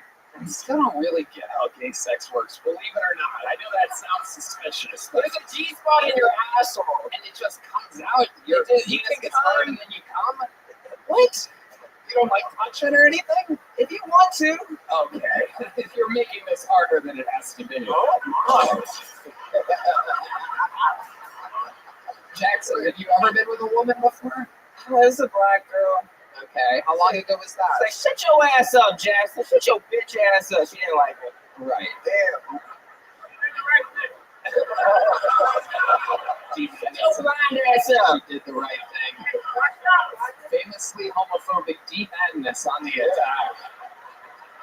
And he did. He got right in his face there for a second. I don't know if you saw that lean. Oh, shit. Looking at my ass, but Whoa. Whoa. D, you were nowhere close to his ass, by the way. Jackson, just up here. No, D, stop reaching for it. You're not going to get what you're looking for. This is a treat to get fucked in the ass. Don't fall for it, dude. Keep that face out of here. I like Stevie Wonder. Come on. Okay, Jesus, Jackson. Okay, D, relax, D. Jesus Christ. All right, Jackson, fun times. Congratulations. D, sit down. Gay people. It's a thing. It's like a wild animal. It's like a bear can smell a woman's period. It can smell semen in an asshole, and it's not like it. You got a lot of attitude, man. A lot of gay attitude. Yeah, dude. I like your YouTube special. Thank you, sir. This guy's not gay at all. My special was like conversion therapy. Just like, You think I still have hope? Like I can find the light. I can. absolutely. Okay, tell my dad that. He needs Like help. heavy, I'm gonna throw your head. around the tunnel. Ever since I've been gay, my dad just work on the fence all day, man. He don't even stop. It's not even broken. He just hates me. These works on the fence. I'm gonna fuck him on the fence. I'm gonna fuck your dad. Don't worry. How old are you, He's Jackson? gonna get it. 23. Do you still live with your parents? Yeah. Okay. Nice. And what does your dad do for a living? I don't fucking know. You don't know what your dad does for a living. Okay. I don't know. Where's the gay away? I don't know. He's fucking. Okay. We're gonna let you out of here, guys. And there you go. When they stop answering, that's when the fun ends. Jackson caught the little joke book. Not easy for a gay guy to catch things, but he did it. I don't know if you know this, D Madness, but this podcast is sponsored by Squarespace, the all-in-one website platform for entrepreneurs to stand out and succeed online. Whether you're just starting out or managing a growing brand, Squarespace makes it easy to create a beautiful website, engage with your audience, and sell anything from products to content to time. All in one place, all on your terms. I've used it a few times, Tony, and I'm obsessed with Squarespace. There's no other website building tool I turn to when I need to make a sleek, professional-looking website. With Fluid Engine, a next-generation website design system from Squarespace, it's never been easier for anyone to unlock unbreakable creativity. Start with a best-in-class website template and customize every design detail with reimagined drag-and-drop technology for desktop or mobile. Stretch your imagination online with Fluid Engine, built in and ready to go on any Squarespace site. That's right, Red Band. You can easily sell custom merch and create a passive income stream that engages your audience and scales your brand. Design your products and production inventory, and shipping is handled for you, saving you time and money. Plus, sell your products on an online store. Whether you sell physical, digital, or service products, Squarespace has the tools you need to start selling online. No doubt about it, I love how easy Squarespace is to use. Making a website has never been easier thanks to Squarespace. So head to squarespace.com for a free trial when you're ready to launch. Go to squarespace.com/Kiltony to save 10% off your first purchase of a website or domain. That's squarespace.com/KillTony. Your next comedian goes by the name of Gordon Sumner, everybody. Gordon Sumner. Moving on to Gordon Sumner. I got full number 2. Oh, look, it's the great Heidi, everybody. I forgot to mention we have a new member of the crew. Heidi Nick, everyone.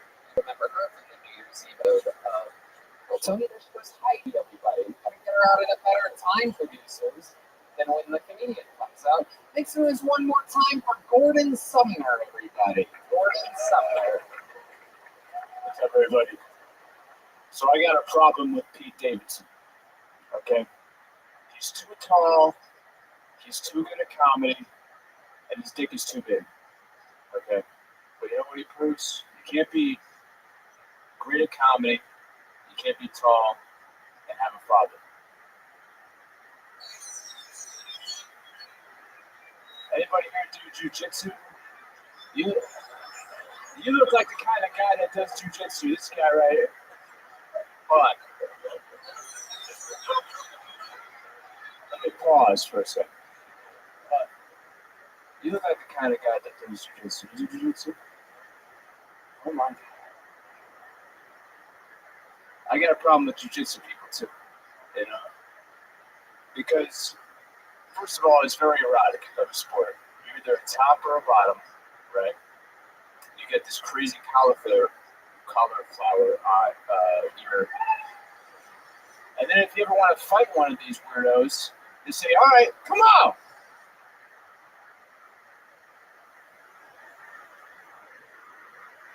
That's what it's Gordon Sumner. All right, we started the show with a gay guy and then a faggot. This is exciting. Oh my God. Gordon, absolutely terrible. Demanding to do crowd work with this tough guy in the front row. He said, do you do jujitsu? And the guy said, better than your comedy. You guys didn't get to hear that, but he got lit the fuck up by a Kill Tony fan in the front row. Be careful what you wish for, trying to bring people to your set. What? I was scared. I'm sorry for cutting you off. There you go. Okay. How long have you been doing stand-up? On and off about 6 years. Jesus Christ. On and off for 6 years.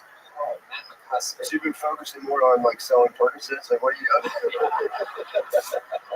You're dressed like every Perc dealer I knew. Early 2000s. No doubt about it. Do you sell some kind of drugs? I used to, Yeah. What kind of drugs did you sell? I can't. Well, there's no cops here, right? Coke, weed, right? Yeah, coke.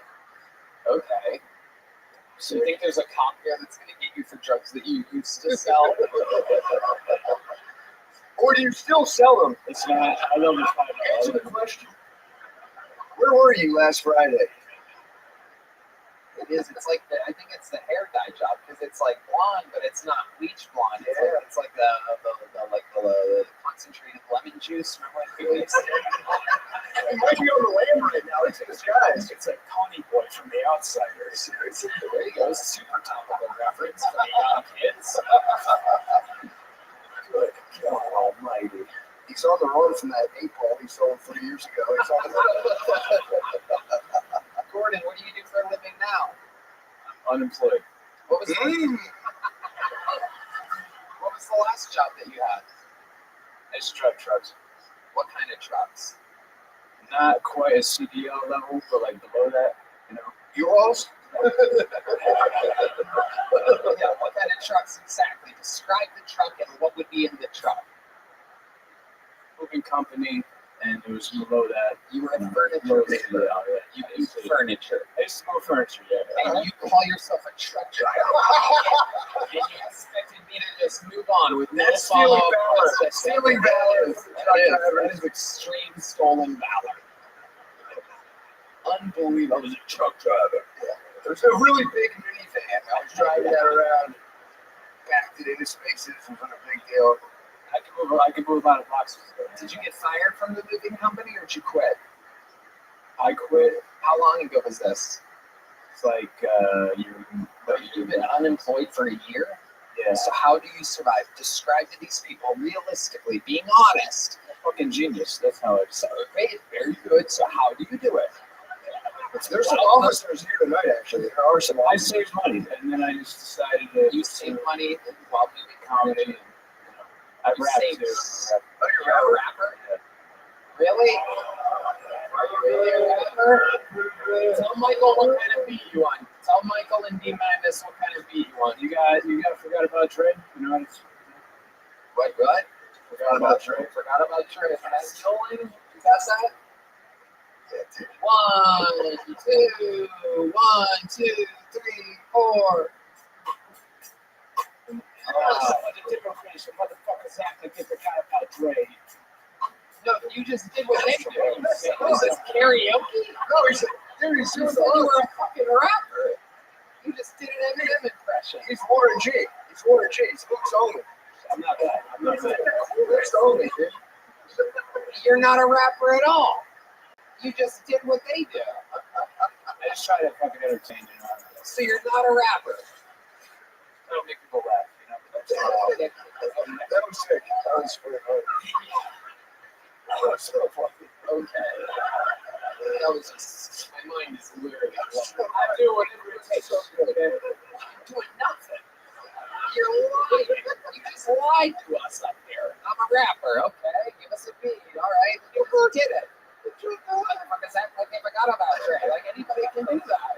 Anybody can fucking do that. The chick from Houston with her arms crossed can do that. Yeah, she's fucking pissed. Yeah, I can't. Finally woke her ass up. I can actually see the American flag. She has uncrossed her arms. Do you have any talent whatsoever in any field? 6 years on and off of comedy. Your rap game is atrocious. You don't rap. Do you do anything? You saved up money buying furniture to survive. There's nothing to you. This guy is just me. The more that I look at him, I'm like, fuck, dude, this is just me. 5 years ago. I sing. No, you don't. You know what I'm saying? That he can sing. Yo. Okay. Thank you. Okay, there he goes, everybody. We're going to keep moving along here. Gordon Summer. Even on the floor, you got a little jump up? For the first time. You do now. There he goes. Gordon Summer, everybody. Okay. You don't need to do that, but you have an open wound on your hand, by the way. This is disgusting. Absolutely disgusting. Right on its knuckle. Okay. Yeah, punching the steering wheel cut is funny. Make some noise for your next bucket full. Billy Swift, everybody. Billy Swift.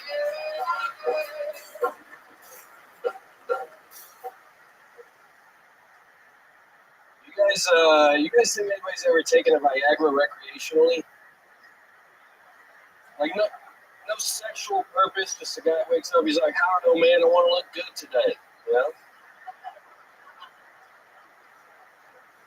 I think we should normalize that shit. You know, all these chicks getting half-price coffees with their tits hanging out. I want to pop a Viagra and try buy a 2008 Toyota. You know? Oh, you sure you can't take $1,500 off the price? How about that, big boy?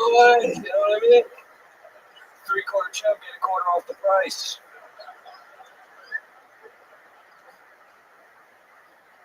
I'm recently single, and I realized that I like different things sexually now that I'm single.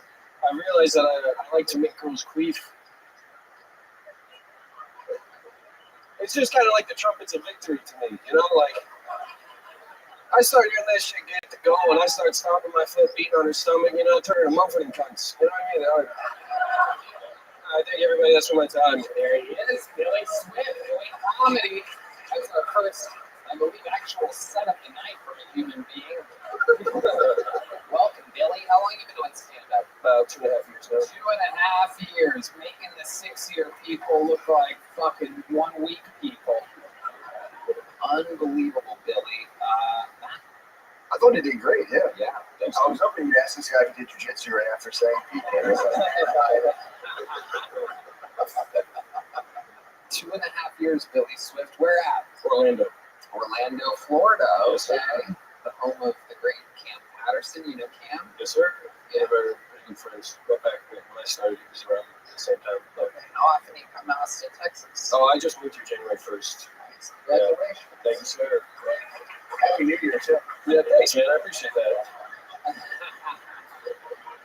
What do you do for work, Billy? I install blinds, so shades. Oh, madness. Be careful.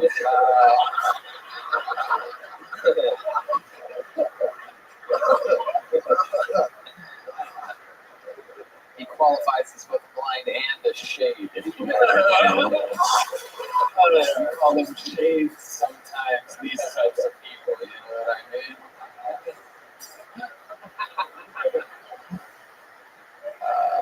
Not to be confused with Slim Shady, whose amazing music we just heard a moment ago. So Billy Swift from Orlando, you moved here and you're installing blinds here? Yes, sir. Yeah. And everything's going good? Yeah, it's going great. I love the city. It's awesome. What do you love about Austin, Texas? Tell these people watching all around the world. The homeless are a lot crazier here. I like that. Than in Orlando? Oh, yeah. Really? What's crazier here than in Orlando? I was just in LA and I forgot they're different there. It all really depends, I think, what drugs are on the streets. A lot of people with blankets over their heads, publicly urinating. San Francisco they shit on the streets for some reason. Tell us about the Orlando homeless. What are they known for? They're fucking chill. I mean, they don't really do much. You know, they're more heroin guys, so they take naps and stuff. Yeah. Well-rested people. Yeah. Out there in the heat of Orlando. Yeah. The most magical place on earth. In Orlando, I lived there for 6-7 years. Then when I moved here, I've never seen a homeless pair of tits before I came here. And I've seen so many. They're a lot. Yeah. They're not bad either. Oh, there you go. There you go, Red Band, working on new material. Hey, those tits aren't that bad, lady. You want to look at my Tesla? Exactly. Hop in the back with me. We'll let it drive. You got a nice place, mister.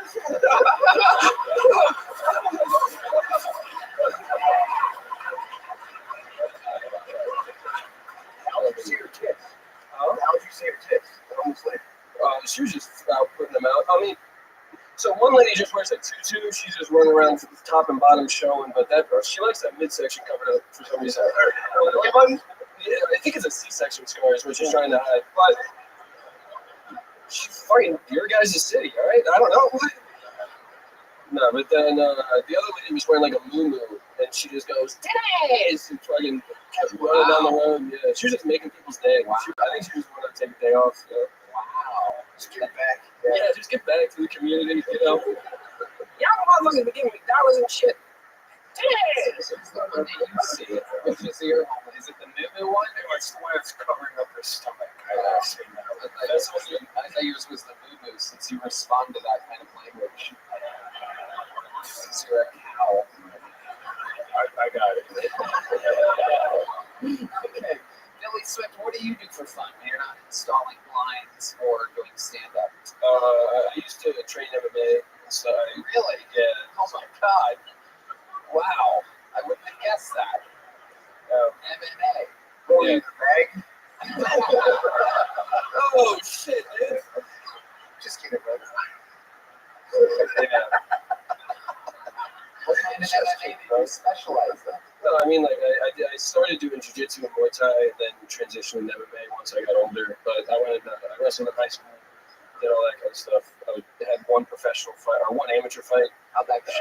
Knocked the guy out like in 52 seconds. You knocked him out in 52 seconds Yeah. and you retired? Yep. Undefeated, bitch. Wow. Yeah. I'm out. You're like, oh, she's fucking was he the Bob? Okay.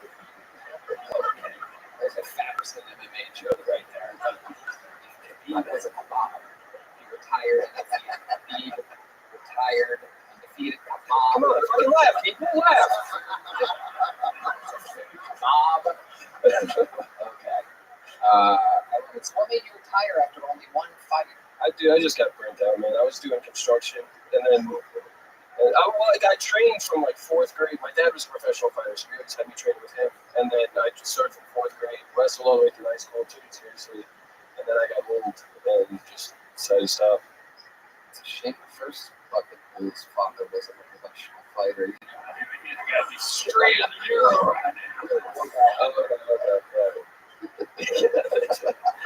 What's your love life like, Billy Swift? You talk a lot about doing Viagra, having a boner. Have you ever do that?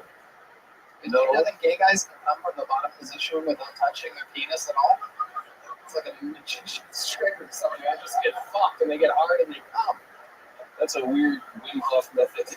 That's how I feel.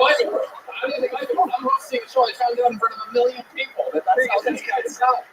I'm like, how do you come? No. What do you mean? By getting fucked in the ass. I'm like, what?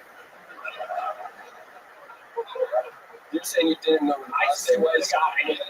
Right? But there has to be something, right? Yeah, sure. Have you never heard of getting milked before? Dude, you get milked. Yeah, dude. Really? Yeah. This is the fucking weirdest ploy, dude. I know you're lying, all right? You know exactly what we're talking about right now. He's like, no! I have no idea. That's why I'm so busy eating pussy. I have no clue.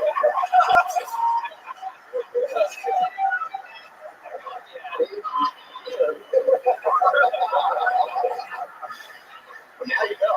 Now you know. Billy Swift. I don't remember. What'd you say your love life's like?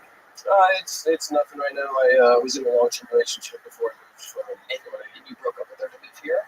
No, but it just ended up happening that way. I was like, what else do I have to stay in? To Orange, Texas, and told her it's not working out. So opened up the minivan door. Have you been with a girl since you've been in Austin? No. Have you kissed a girl since you've been in Austin? No. Really? Yeah. Well, you know, we have a little history on this show. We have some of the best female fans in the world on this comedy show. They know how to play along. So if there's any girl out there that wants to come give this very funny man his first Austin kiss, let's do it. You guys think we should, huh? There's the red light. Anybody out there? Fucking nobody? Yes. No. Come on now. You fucking don't milk it. I just learned what milking was. All the way down. She's actually a pretty girl. Yeah. Billy Swift's about to get a deal on a car. Oh my goodness. All right. Yo, no. Whoa. Billy Swift getting his first Austin kiss. Here we go. Whoa. That was a weak kiss. That was a very weak kiss. Come on, give him a real kiss.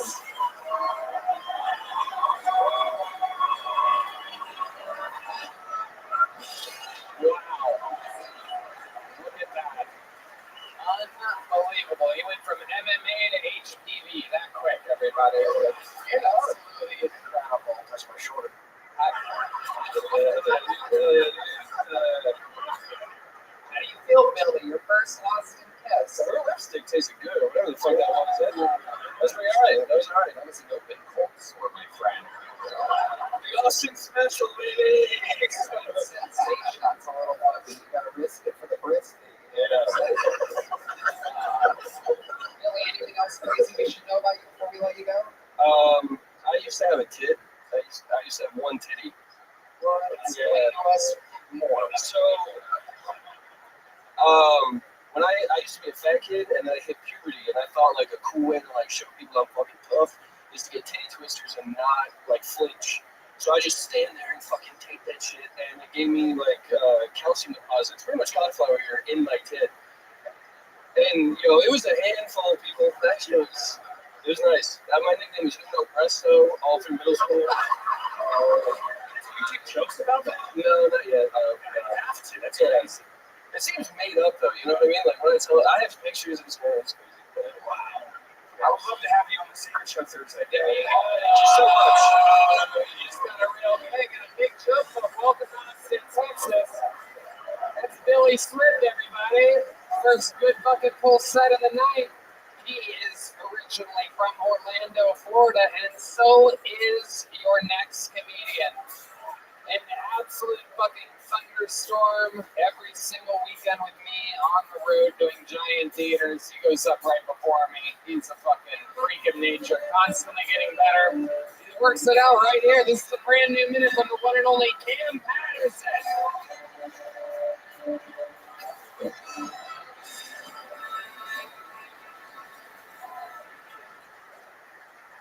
Billy just kissed my dick. All right, nah, that's a big second joke. All right, let's get it started. I don't do crowd work no more shows. Somebody fucked it up for y'all. I was doing a show one time. I asked if I said, "Where you get to work?" Like, I fuck your mother every Tuesday and Thursday. Her pussy was bad, and my whole set went straight downhill. I had no response for that bullshit. Cause listen, the first part, okay, you know what I'm saying? Fuck my mama, cool. You feel me? But her pussy being bad, that's some fucked up shit, sir. I would like them all got great pussy. That's what I would like to think. I don't know, but I would like to think that. I also have a good pussy theory. Yeah, all right. I think you got good. You have good pussy. Your kids got good hair. That's what that is. Your mama got good pussy. You got good hair. Like you, ma'am, mama had good pussy. You, sir, your mama had good pussy. That nigga bald. So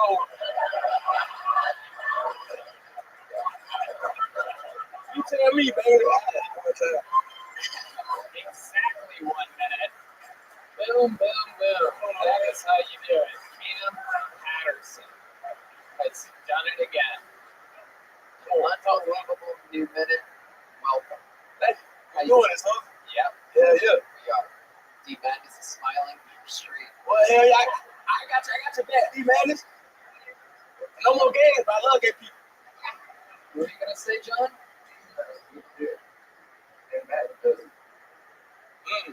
Damn! Oh shit.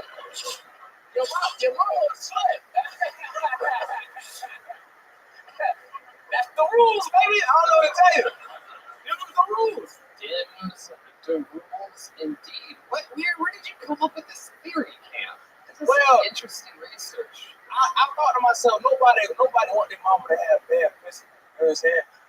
And I got good hair, so I just wanted to make sure that my mama got good pussy. That's right. That actually makes total sense. Do you think guys with big dicks have daughters with huge pussies? Yes. Okay, fair enough. That's sound logic right up. That makes sense. I was just curious. That makes sense. Trust me, I'm a scientist. I don't feel like this. That's correct. This is incredible. We've done more research into the hair pussy, big dick, big pussy. I do believe we've done more research than they did on the COVID vaccine already. So it's very excited. Anthony Fauci's watching. His mind's blown. Who that is? Who the fuck is that? That nigga got a cool ass name. Nigga named Fauci. That nigga sound like a character in a cartoon or something. That's hard. Fauci. I like that. That's a good ass name. I don't know what he did, but I like his name. I guess, yeah, if you don't know how to spell it, yeah, it's a How you spell it? Fauci. Call my dad, you get it. Cam's dad famously can't spell. He shows up on the road all the time. He is so much fun, such a cool guy, and he had his feet out. I was roasting his feet. Yeah. He has these crazy toes. My dad got the worst toes in the world. Me and my dad both had bad toes. My mama would always say, if he ever said I'm like a kid, she would take my feet out. Right. Yeah. I love it, nigga. You guys have Same toes. Yeah. You are a man of many talents. Yeah, but what I'll tell you, like, if I ever like, but I can't play fixing with women in the bed. That's oh my God, that's great. Now that I've seen your dad's feet, it makes total sense. Like, what's wrong with your toes? They have like Freddy Krueger style fucking. Yeah, if I told her like, nah, nigga. I told her like, I really fuck somebody on my toes, dog. Like, I got like talents, you know what I'm saying? Yeah. It's bad. It's not good. It's like Edward Scissor feet. Yeah. Just sharp piggies. Like that's what they are. They're like It's wool, dog. You sound gay. I got wolves for feet. But I love gay people. That's true. That's true. It's funny, his face twitches every time. Ooh, the lovely Heidi is here. believe that is a water from the That's Heidi, everybody. She's on Instagram at Gina with 3 A's .hg. For those of you that like the Instagram handle, that is also a Wi-Fi password. Hard to figure out, but I'm sure you fucking internet people will find her with 3Ds. Cam, what else is going on? Anything else crazy this I like week? her titties. Oh, Yeah, that is true. good titties. Good titties. That is absolutely Look, spot on. This week, honestly, on the road with you. You know what I mean? Yep. I got distracted. Yeah, it's on the road too. You understand? Right. It's been fun, man. I had a threesome. Oh, wow. I didn't know that. Yeah. Awesome. How did that go? That was terrible. I hated it. I did not like it at all. Yeah, why? One of the girls know how to share. She wanted to share it. Oh. Yeah, she ain't know how to do that to her. She could work the child. So. Right. Yeah. Oh, I ain't like that. I ain't like that shit at all. It wasn't fun. Well, I'm sure we're going to hear more about that in the near future. No, I won't. I won't talk about it again. Really? Ready to go kill me, nigga. I don't play with them niggas, eh? I don't play with niggas already, but I'll murder somebody's grandma about that. You know what I'm saying? What, a threesome? Why would you murder? No, see, if I do it again as a real joke, people get upset. Oh, yeah.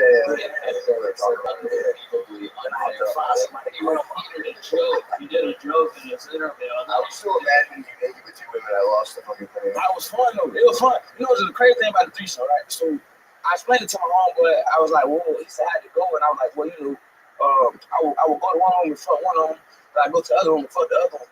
And then he was like, that wasn't a threesome. They ran a train on you. And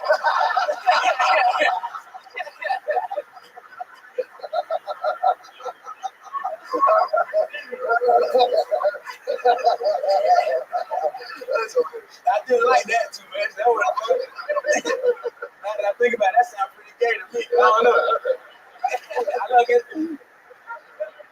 Cam Patterson, you did it again. Another amazing minute. A perfect example of what a regular on this show does. Make some noise for Cam, everybody. Come on. Cam Patterson. There you go. Hey, top of the morning to you. This episode is brought to you by St. Patrick's Day Shamrock Shavers Manscaped. This year, don't just chase strangers, make your own pot of gold and put your little button on the haters and the living gold. Say goodbye to your lower force with Manscaped's Lawnmower 5.0 and let your confidence shine bright. Embrace the lumberjack and join the 10 million men worldwide who trust Manscaped. Head over to manscaped.com and use code Tony for 20% off plus free shipping. Tony, can I be honest with you? My St. Patty's Day of the past were terrible. I would try to shave my head, like my whole body, head to toe. Go to my local pub and drink a big green beer, clean and smooth. With my St. Patty's Day wish. But guess what? It never happened. Because the razors I used couldn't do the job. That was my life before Manscaped. This St. Patty's Day, I'm going to enjoy a shepherd's pie completely hairless. Thanks to Manscaped. Completely disgusting. Meet your new lucky charm for St. Patrick's Day. The Lawnmower 5.0 Ultra this trim comes with 200 changeable jet safe blade models. No doubt about it. They are next-gen skin-safe blade. Has one for a classic trim and a new foil blade to go smooth wherever your heart desires. You know where my heart desires. Equipped with dual LED spotlights, you can navigate your Shamrock packaging piece, or you'll make a mess fear not. This wonder is born. Shaded by the misty waters under a waterfall, even during a rain dance. Its compact case makes it an ideal companion ready for any adventure or last-minute plans. Whether you're sculpting your beard or cleaning up your neckline, there's always the right tools for the job. That's 20% off and free shipping with code Tony. Get 20% off and free shipping with code Tony at manscaped.com to save Patrick's Day. Make sure you work with what you got on this. All right, onward we go. Back to the bucket. We're facing a dangerous real quick. This is 60 seconds for Angelo Seville, everyone. Here we go. Angelo Seville. I thought I got molested one time. What else? I just found out my dog's gay. You know, I got him from the shelter, and I started thinking he was gay because he kept doing a lot of gay shit. But what confirmed my suspicions was I took him out, I fed him, and I left to work. But when I got home, I opened the door, and he's sitting on the couch, and this time the peanut butter was on his nuts. So I did it that one time, but, you know, I'm getting rid of him now. Not because he's gay. I'm not getting rid of him because he's gay. That'd be fucked up. I'm getting rid of him because I was gone for work for a couple of weeks, and I got home earlier than expected, and when I got home, he was fucking a black dude.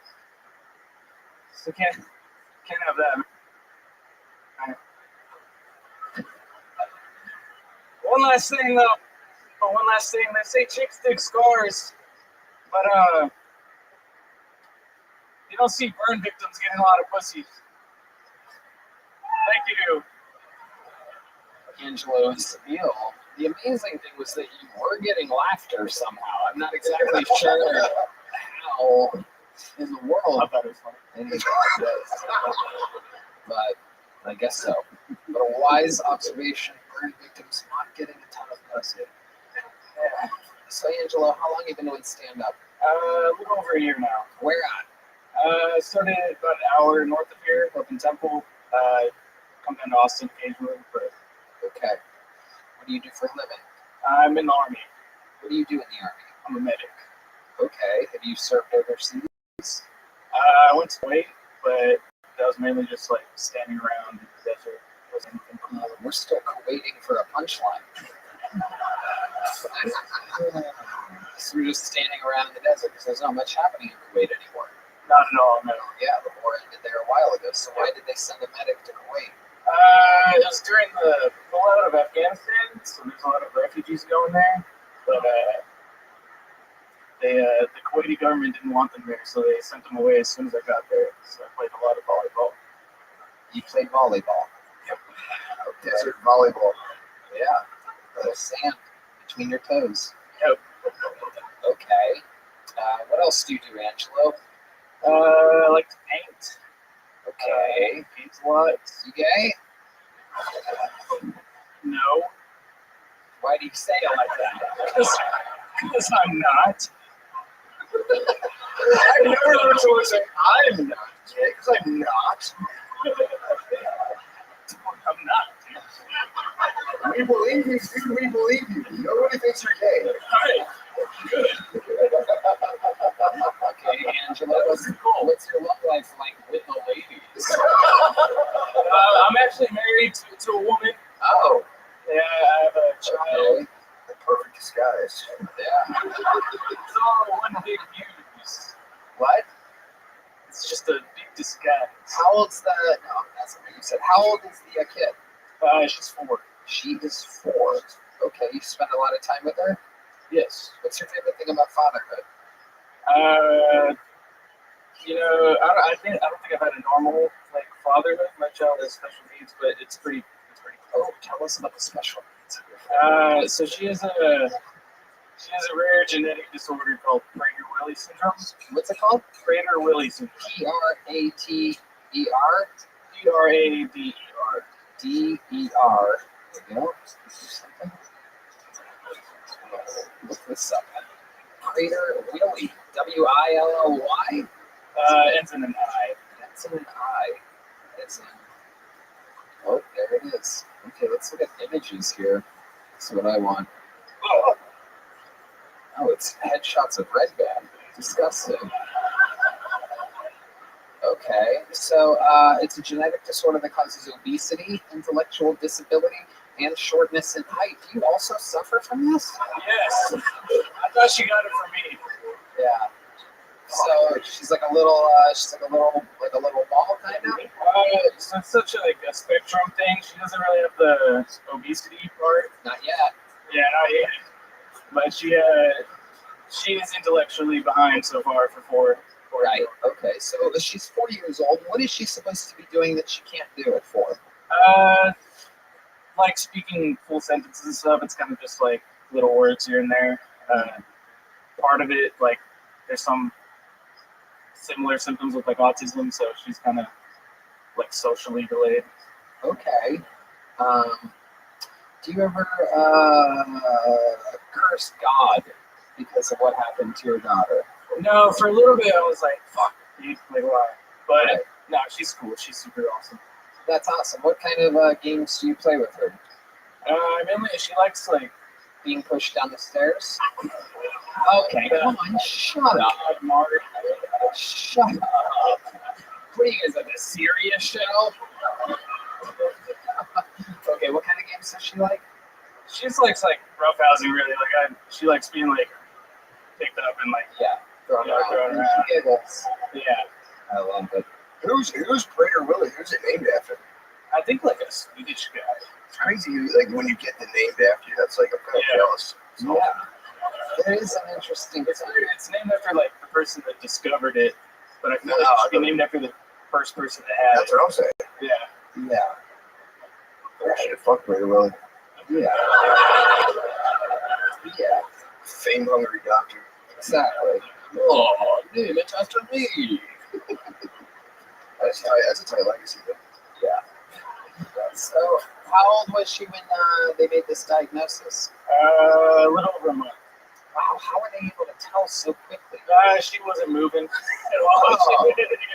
Wow. She just kind of laid there. She was just kind of like there. Like something's not right. So we gotta find out.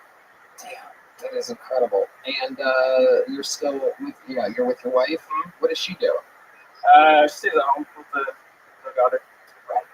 I mean, it seems like that'd be a pretty easy babysitting job, though, since she doesn't move around. Yeah, well, actually, now she's all over the place. But Oh, okay. yeah, she's doing good now. That's good. Yeah. Congratulations. That's fun. What else do you do for fun, Angelo? Do this, stand up, like to shoot, paint. What do you shoot? Gel blasters? Fucking shooting ropes. No, no guns. You know, like a street guy would do. Yes. Yes. There you go. Now he is proven his streetness. It wasn't the child. It wasn't the. Now that you can shoot guns, we know. Battle nurse. That's right. An army of one. Okay. All right, Angelo. So 1 year in stand-up comedy, do you think that's your best minute? I think that was the most like punchlines I could pack into 1 minute. Okay. I think. All right. How often do you get to perform?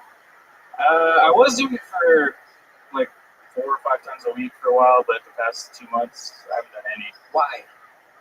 So I just bought a house, and then I've just been busy with work and that. So Work. And you're still in the army. Yep. What do they make you do here?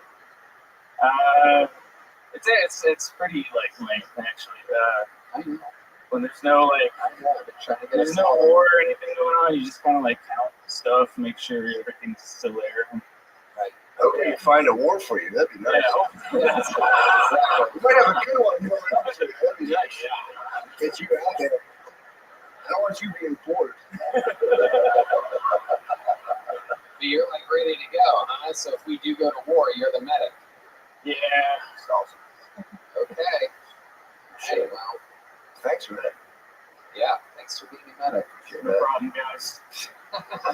A real straight hero. Anthony Seville. There's a little joke of my friend. There he goes. Angelo Seville. Thank you, everybody. We're going to keep it moving along here. You guys having fun out there?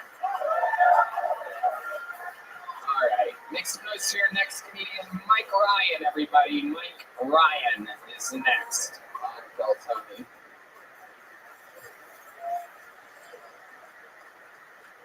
How's everybody feeling tonight? I was feeling pretty good.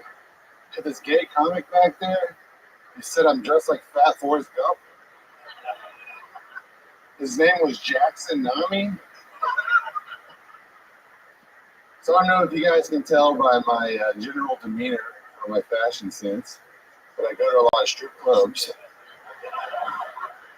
Recently, I went to the Yellow Rose. Right? Yeah. I heard about it on the show. Wanted to go check it out. I actually saw a blind guy there. I was like, damn, dude, it's probably cheaper to listen to Akon at home.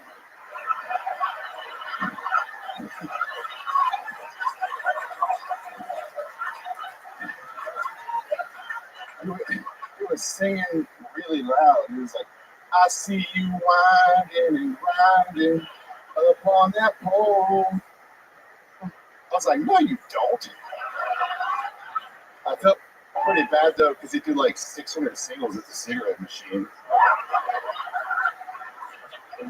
Thank you.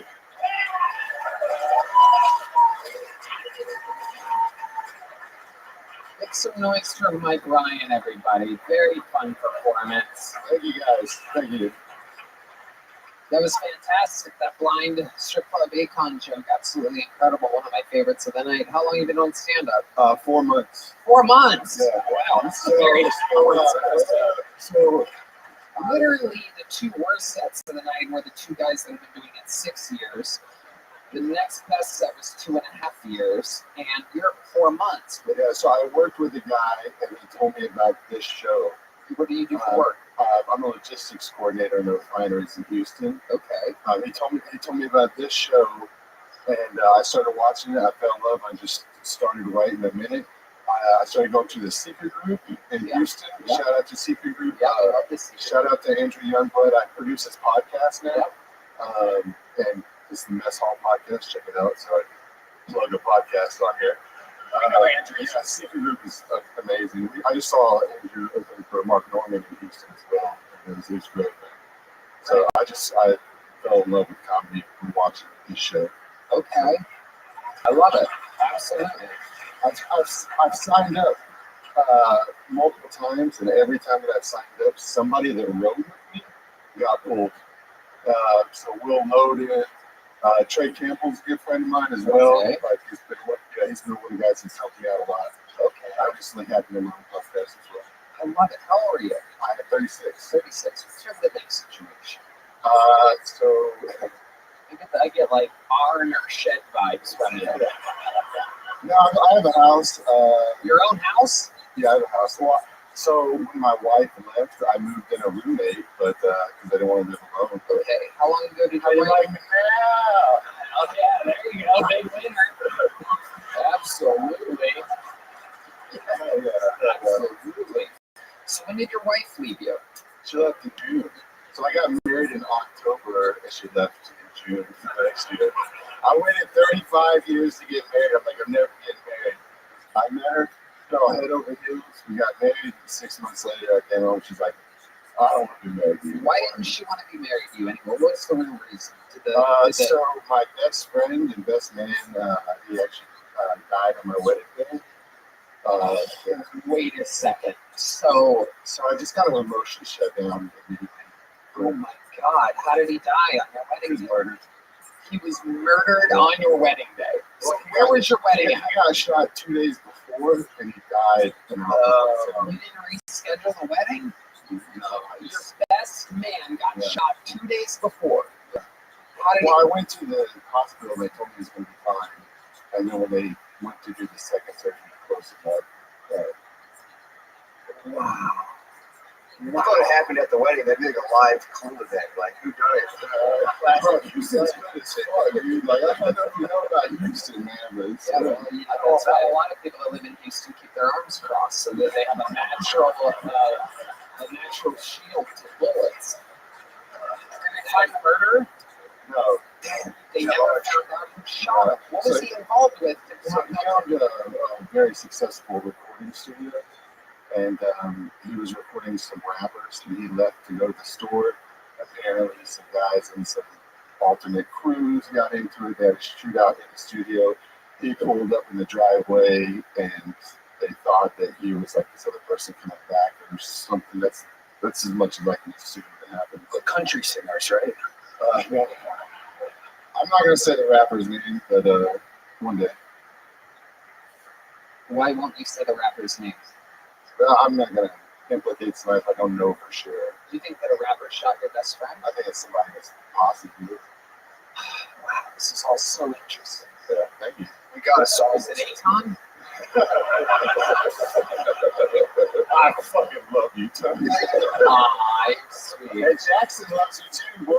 Man, he rode with me. Jackson rode with me. Not me. Yeah, he rode with me. Oh, you guys are friends. Yeah, bro.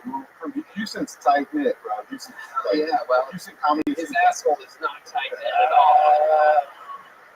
Let me tell you, I know from experience. How do you think you got that?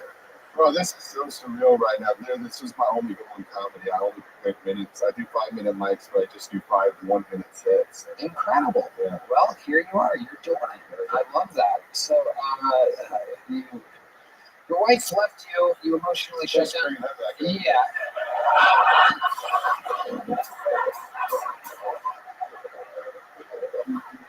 Have you communicated with her at all? Yeah, she texted me today. Yeah. They're also friends. Like, that's the thing is, she's younger, and when she said that she didn't want to be with me, I loved her enough to let her go. Like, I didn't want her to be unhappy and just stay with me just to do it. She's got a whole life ahead of her. You're a sweet man. Thanks. Look at you. Thanks. Incredible. Guess what? If she comes back, she's yours. Yeah, that's true. That's what they say. If they come back, it's time to kick your roommate out. You have so much charisma. You do other things on stage. You have any other special skills? So I used to be a rapper. No way. You gotta be kidding. I'm not doing it. I'm not doing it. No, you gotta be kidding. Yeah, so I rapped over dubstep. This was when you forgot about Dre? Yeah, no. So when dubstep first became popular, I was one of the promoters in Houston that was doing dubstep shows, and I also emceed over it. And I had a fairly successful local career, playing on a few festivals, stuff like that. But you never believe by looking at me, huh? We absolutely have to get at least a sample. You can improvise. If you don't do good, it's okay, because we know we're just putting you on the spot. All things improvise. 1, 2, 1, 2, 3, 4. That's dubstep.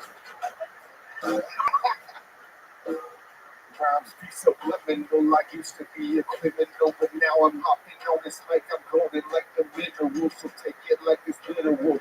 Real talk, real walk. If a hater's talking shit, his body's lined in white chalk.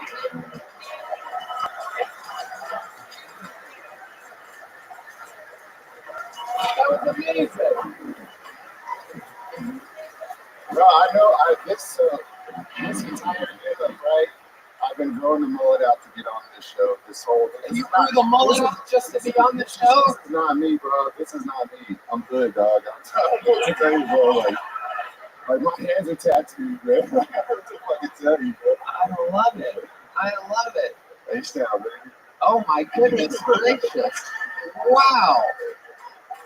This is incredible. You do have tattooed hand. H-Town till I drown. Okay. We almost did in Harvey, too, man. You almost drowned in the hurricane? Bad, bro. Oh my goodness. A bunch of my friends lost their houses. It's not that funny. Wow.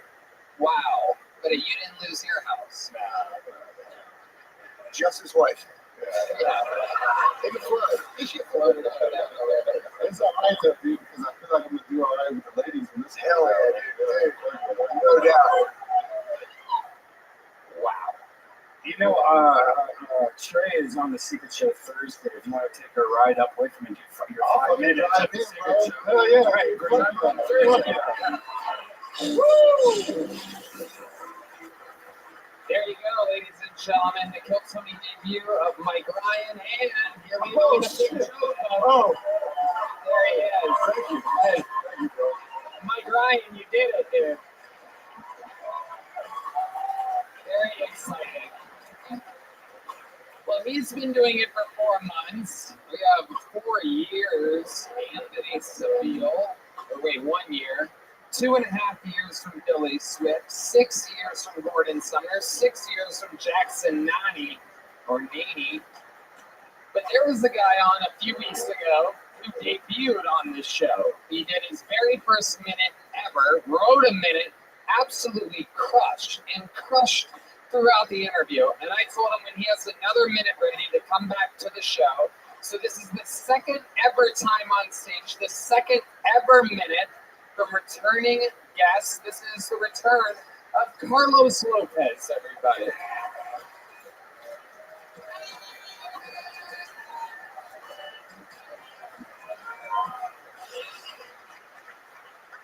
Howdy. Well, my name is Carlos. My pronouns are he, y'all. And they try to cancel me for that. Well, shit.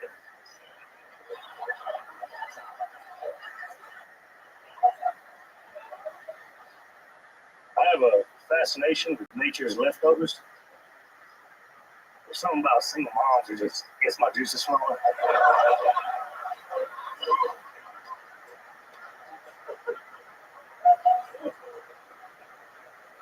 I volunteered to fuck a sex robot for AI research purposes.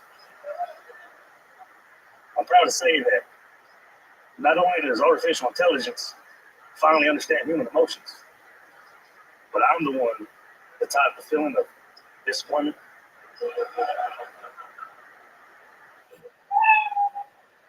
Thank you. One after the other. Carlos Lopez. With a grand total of 2 minutes. It's not 2 rock solid minutes. How do you feel, Carlos? Fucking incredible, man. Thank you for having me. You have so much swagger to you, so much fucking cadence, such a powerful presence on stage. You drive horses around in an actual truck, not one of these fucking furniture movers. You're a real fucking cowboy out there lugging around horses. Tell us more. I just live on the road, man. I've been blessed to see the whole country. Most people where I grew up, they don't ever leave town, much less see her. I get to see it. I'm just blessed, man. It's been a good life. There you go. God loves white people. Carlos, you mentioned having a love for single mothers. What is it about single mothers that you like so much? What is it? Can you always tell when they're single? Well, I know they put out. That's actually good. Yeah. Yep. Great answer. They're very loving and nurturing. I can use that in my life, you know. Yeah. You're out there taking care of the horses. Goddamn, it's time for someone to take care of you. Yeah, and if they're shitty moms, I don't have to worry about them sticking around. That's right. Absolutely. They'll leave you even after your best friend gets murdered on your wedding day. That's how it works. That is how it works. This is real life. I love it. Carlos, you ever been married? Hell no. Hell no. Just out here hauling horses, slaying a dick, and dodging babies. There he is. There it is. Oh shit. We woke him up. Goddamn it. Dude, how did the cowboy community take Brokeback Mountain? Were you guys pissed or like does it happen up there if you're out there with your boy for like too long? You guys get cattle fever? Hell no. I run in the cell barn because I have to before that. Hell no. Did you ever see the movie? Oh, it's very poetic. Yeah. That's a perfect answer. Hey, the best line is after they fuck. He's like, well, I ain't gay. He's like, well, I ain't either. That's just motherfucking dumb. He's some Brady already there. He's some racist.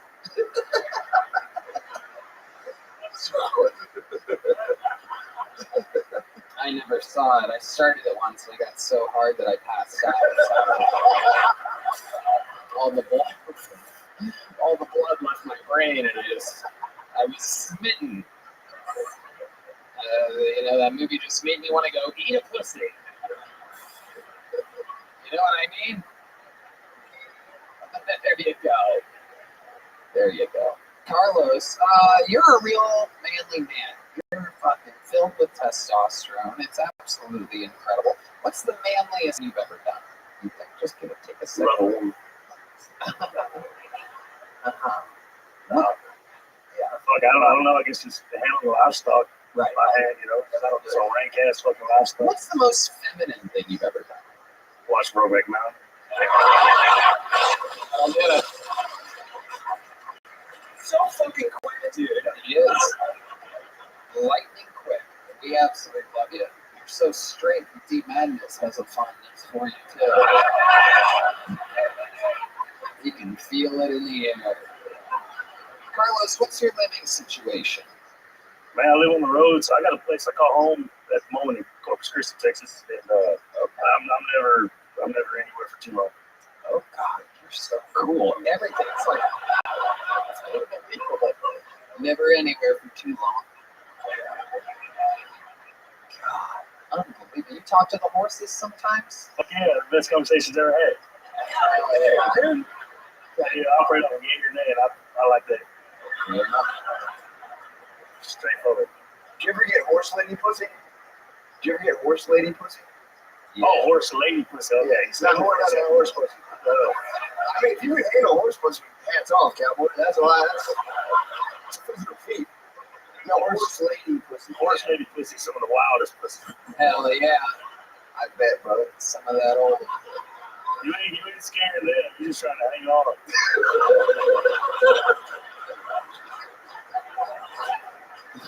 Don't believe me, fucking try it. I believe you. It's absolutely incredible. What's your favorite position to have sexual relations with a woman in? Anyone with a woman, that's fine with me. Make a quick and make a stick, I ain't too big. Wow. No doubt about it. You ever breed horses? Not on purpose.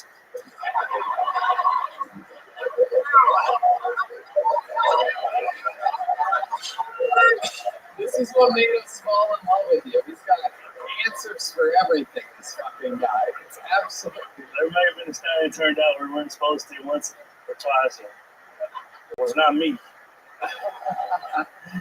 Wow. Now, wow, that is incredible. What else do you do for fun? What is I know you're out on the road a lot. You never took one place too long. Rodeos. Wild rodeos. Have you ever done a rodeo? No, I'm not a rodeo cowboy. No. But rodeos, wild women, and one-night taco stands. Wow. One-night taco stands. Every fucking thing he says. Silent bones.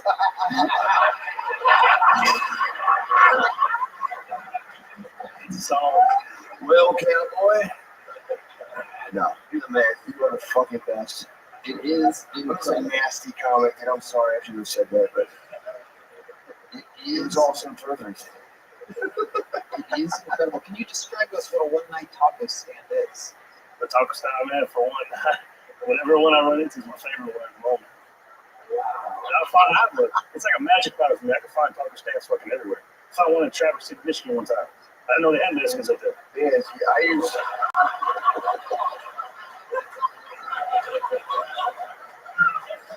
I usually use Google. I can locate them pretty easily as well. I just check into my phone. I find them everywhere I go. What kind of cell phone do you have? I want to know what a cowboy's cell phone is. It's a notebook. It's a broken one now. Wow. Broken iPhone. Oh, dang. It's punchy. Yeah, that's what happens. Got you break, partner. I fucking can't ever keep it in the tag and around livestock. Yeah, I got 2 dogs myself. I always shitting on the road. Pick it up with my bare hands and throw it out the window. Yeah. You're in Austin tomorrow night? I can be. Okay. The great Brian Simpson has a show called Bottom of the Barrel, where people have to pull topics out of a bucket and improvise in the moment jokes. You're so quick. I want to see how that goes for you. So the late show tomorrow night, Bottom of the Barrel, here at the Mothership. That's an official spot. Not the comedy Mothership. Not the fucking secret show. This is the Mothership. Is that okay? Yes, sir. Yes, sir. All right, there he goes. Carlos Lopez, everybody, making his second ever appearance. Only has 2 minutes, but he's going to be improvising tomorrow on Bottom of the Barrel, late show here at the Mothership. Pull another name out of the bucket. Whoa, Heidi. Make some noise for your next bucket pull. 60 seconds uninterrupted from Jason Vest, everybody. Jason Vest. Here we go. Make some noise, Austin! Little bit about me. I'm a retired veteran. I served 20 years in the military. Make some noise for that. I'm a 100% disabled American war hero. When I tripped and fell and my boys come during a motel gangbang in 1996, people. Whoa, don't cringe, people. I was lied to when I joined the military. I was lied to. The recruiter told me, JC, you're going to be saving lives on the battlefield of Baghdad, Iraq. I was not saving lives on the battlefield of Baghdad, Iraq. I was giving grown men STD tests. I wasn't saving lives on the battlefield. I was a pecker checker. I was saving Ryan's privates one fat cock at a time. I was the Dick Doctor of Baghdad. And I'm proud to be an American. You don't have an STD. Wrap it up next time and you'll be fine from herpes and HPV. But now I have PTSD because 5 of them dicks I handled were black. Do you know? Okay, Jason Vest. Wrap it up indeed. Oh my goodness gracious. Jason. Tony. Hi, buddy. How are you? How are you? How long have you been doing stand-up, Jason? About 3 years. 3 years. Wow. Where at? Detroit, Chicago, and out here in Austin. Okay. Detroit, Chicago. What made you move to Austin? Yeah, I started making content on the internet. I was in Chicago, and I decided that I wanted to be closer to Texas. I'm a veteran. My fan base is kind of down here. I've got a tiny little following on the internet. And I moved here to be a little bit closer to the service members. Okay. What type of content do you make on the internet? So I hosted a butthole contest at a strip club in Lansing, Michigan, Tony. I hear you trying to be extreme, but just explain to us slowly. Just answer the questions on it. Clearly, your delivery isn't that effective. So let's try it. You've got that silly Willy syndrome that other guy was talking about.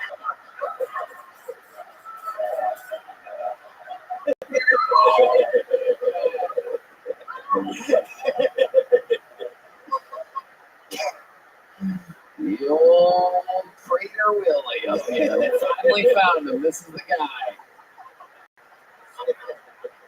So, what type of content do you make? Nice and slowly and calmly.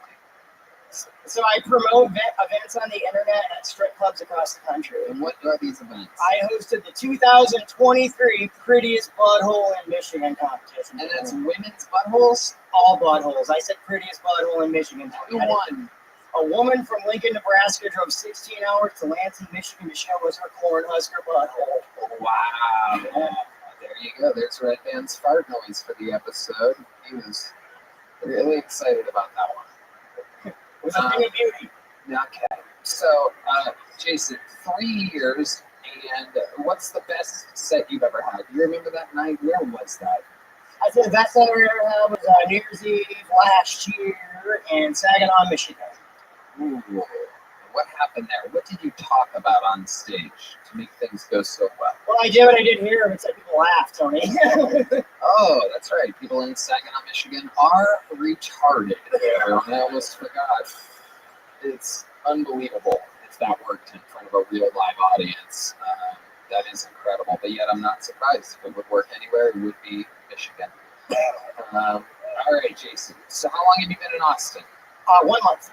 1 month. And how's it going for you? What do you love about Austin? I don't know, it's cheap to live. It's better than Chicago. I live in like Pflugerville, just north of town. I love it. Ooh, Pflugerville, the home of Robbie Redway. Another one of your people here we found. That Ohio guy. Aw, there you go. Okay. And Jason, you're gay, right? No, I'm straight. I've been married for 17 years. What? Not straight as hell, man. Really? Hey, fun stuff is fun stuff. It don't mean you're gay. I'm just a Tony. Come on. I think Don't Ask, Don't Tell is thriving in the military, right? Have you ever been milked before? No, but I milked someone in Iraq. I handled dicks in Iraq. Tony, I gave grown men STD tests. I milked a dick in my day. Doesn't mean I'm gay. So wait, how do you milk a dick doing an STD test? So when I gave this dude an STD test, he came into the clinic and the doctor said, you got to milk his dick a little bit to get the sample because you have to put a rod in it. And so then when I got done with the exam, the doctor asked me, he's like, Jason, how did that exam go? And I got milked and I got a sample. He's like, you didn't milk that guy's dick. I just made that up. It was a fucking joke. You jerked that guy off for no reason.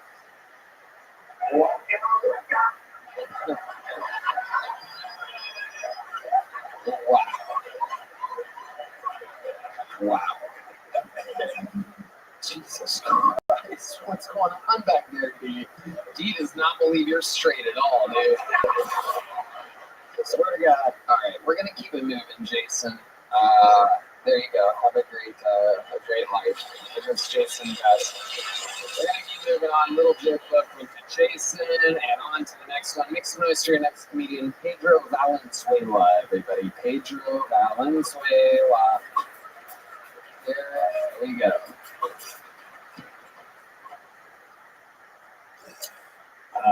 Kamala Harris looks just like my mom. That's exactly why I can't trust that bitch. You know what I'm saying? Like, I trust Kamala Harris like I trust Biden with Barron Trump. You know, he's going to touch that kid. That's all I'm saying. He's probably going to touch him. I think it's funny how people that like Donald Trump, they'll never admit that they actually like him. Like, they'd rather say something worse. Like, I asked my boy, I was like, hey, man, you like Donald Trump? He was like, yeah. I was like, what'd you say? He was like, no, actually, what I said was, I like watching dykes get jumped. He said that. That was me. I don't like it.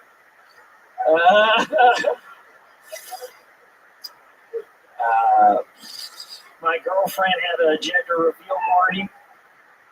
Turns out she was a hermaphrodite the whole time.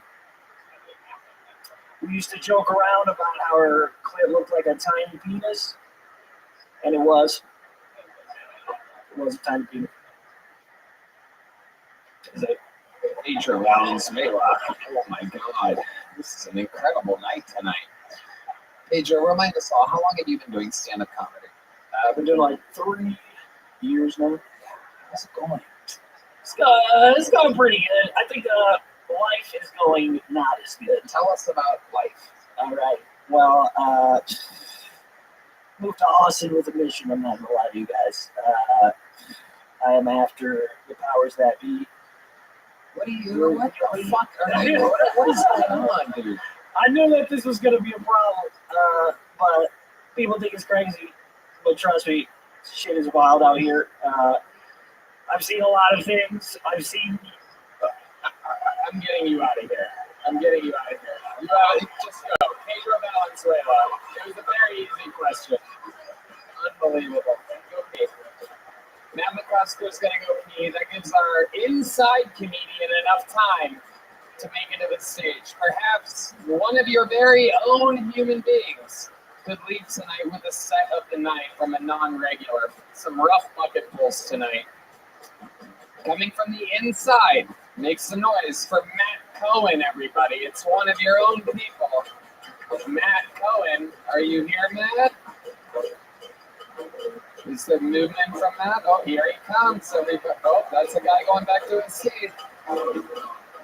Matt Cohen, we're getting, okay, from the farthest away possible position.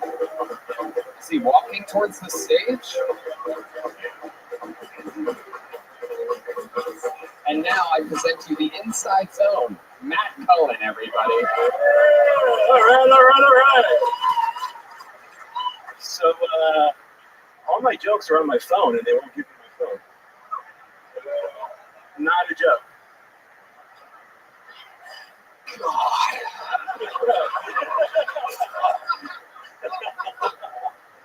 So you don't remember anything that you wrote? Really? Like,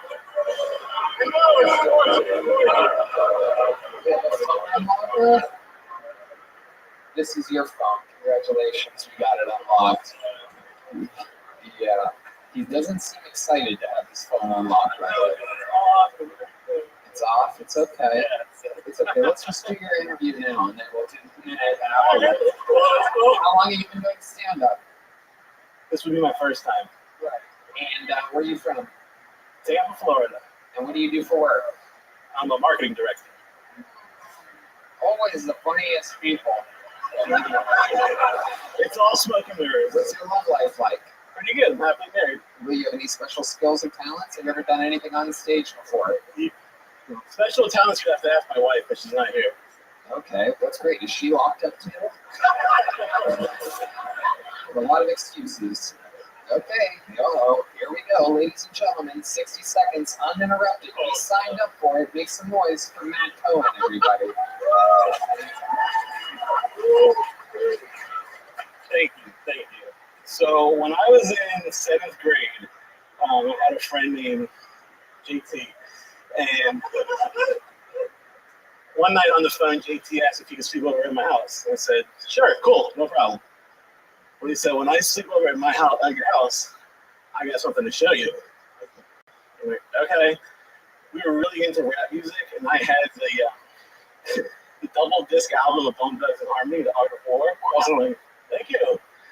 So I was really excited to show him that CD. Like, we were gonna listen to hip hop music together. That's what white boys in 7th grade did. Listen to rap music and sleepovers. So there's a big buildup. It's coming. So it's Friday night. He's at the house. We're sleeping over, hanging out, listening to Bone Thugs and Harmony, Art of War. I mean, listen to everything. We listen to all the hits. Body Rock, Thug Love, Look Into My Eyes. You know it. So last song plays, JT says, I'm ready to show you my surprise. Keep going? Yeah. There's the stupid man. Go, fucking go, dude. Go, get to it, bro. You guys want to know what his surprise was? His dick. His preteen cock. He started stroking his dick. Okay, there he goes, everybody. True story. True story. There you go. You guys can do better than that.